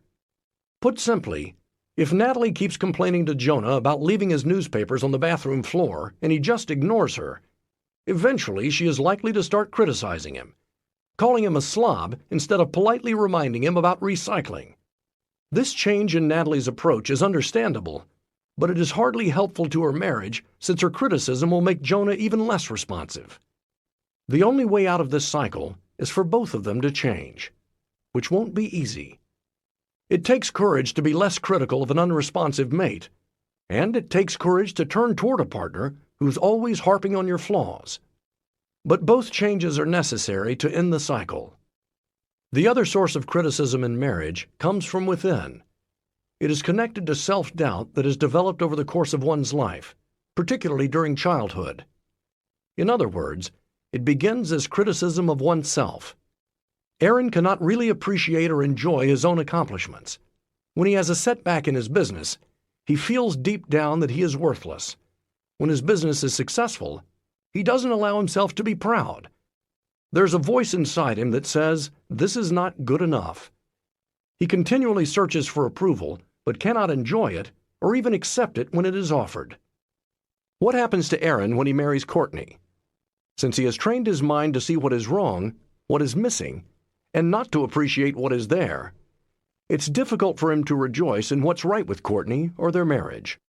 So instead of appreciating Courtney's wonderful qualities, including her sweetness, her devotion, and the deep emotional support she offers him when he is in danger of losing a major client, he focuses on what he considers her flaws, that she is highly emotional, somewhat awkward socially, and not as meticulously clean around the house as he'd like. The story of Aaron and Courtney is what's wrong 85% of the time in most marriages. If you consider yourself inadequate, you are always on the lookout for what is not there in yourself and your partner. And let's face it, anyone you marry will be lacking in certain desirable qualities. The problem is that we tend to focus on what's missing in our mate and overlook the fine qualities that are there. We take those for granted. If you recognize yourself in the description of the self-critic, the best thing you can do for yourself and your marriage is to work on accepting yourself with all of your flaws. As I look back on my own life so far, I realize the immense difference it has made in my role as a husband and a father for me to forgive myself for all of my imperfections. One route toward this forgiveness may be your personal spiritual beliefs. My religion, Judaism, has helped me to cherish and nourish what is good and strong in myself and in my relationship. In Judaism, prayer is primarily used either for thanksgiving or to praise. Yet the religion claims that God does not require endless praise, flattery, or thanks. So, what is the purpose of these prayers? They are not meant for God's benefit, but to help the person who is praying. These prayers are designed to help us appreciate the works of God, this beautiful world we have inherited, and to notice and be thankful for the blessings we continually receive. Whatever your religion, there is a message in here for your marriage. Expressions of thanksgiving and praise are the antidotes to the poison of criticism and its deadly cousin, contempt. The following exercise will start you on this path. An exercise in thanksgiving. Step 1. For 1 week, try to be aware of your tendency to criticize, to see what is missing, to focus on what is not there and comment on it. Try instead to focus on what is right. Notice what you have and what others contribute. Search for things to praise. Begin with simple things. Praise the world. Appreciate your own breathing, the sunrise, the beauty of a rainstorm, the wonder in your child's eyes. Utter some silent words of thanksgiving, to no one in particular, for these small wonders in your day. This will begin to change your focus on the negative. Step 2. Give at least one genuine, heartfelt praise to your spouse each day for an entire week. Notice the effects of this exercise on your partner and yourself. If you are able, extend the exercise 1 more day. Then, add another day. Extend the exercise to others, for example, to your children. When you meet someone new, look for what is special about this person. Appreciate these qualities. Remember, this all has to be genuine and heartfelt. Don't be phony. Notice these positive qualities. Enjoy them. Try to tell people what you notice and genuinely appreciate about them. Just find one thing for each person. Ignore the shortcomings. As you stretch the period of Thanksgiving 1 day beyond a week, and then another day, and then another, you'll receive a great gift. You will begin to forgive yourself. Grace and forgiveness will enter your world. This is what the spiritual amazing grace is all about. You begin to enjoy your own accomplishments, rather than consider them inadequate. One of the most meaningful gifts a parent can give a child is to admit his or her own mistake, to say, "I was wrong here," or "I'm sorry." This is so powerful because it also gives the child permission to make a mistake, to admit having messed up and still be okay. It builds in the forgiveness of self.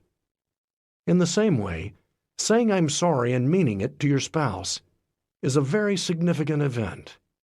The more you can imbue your relationship with a spirit of thanksgiving and the graceful presence of praise, the more meaningful and fulfilling your lives together will be.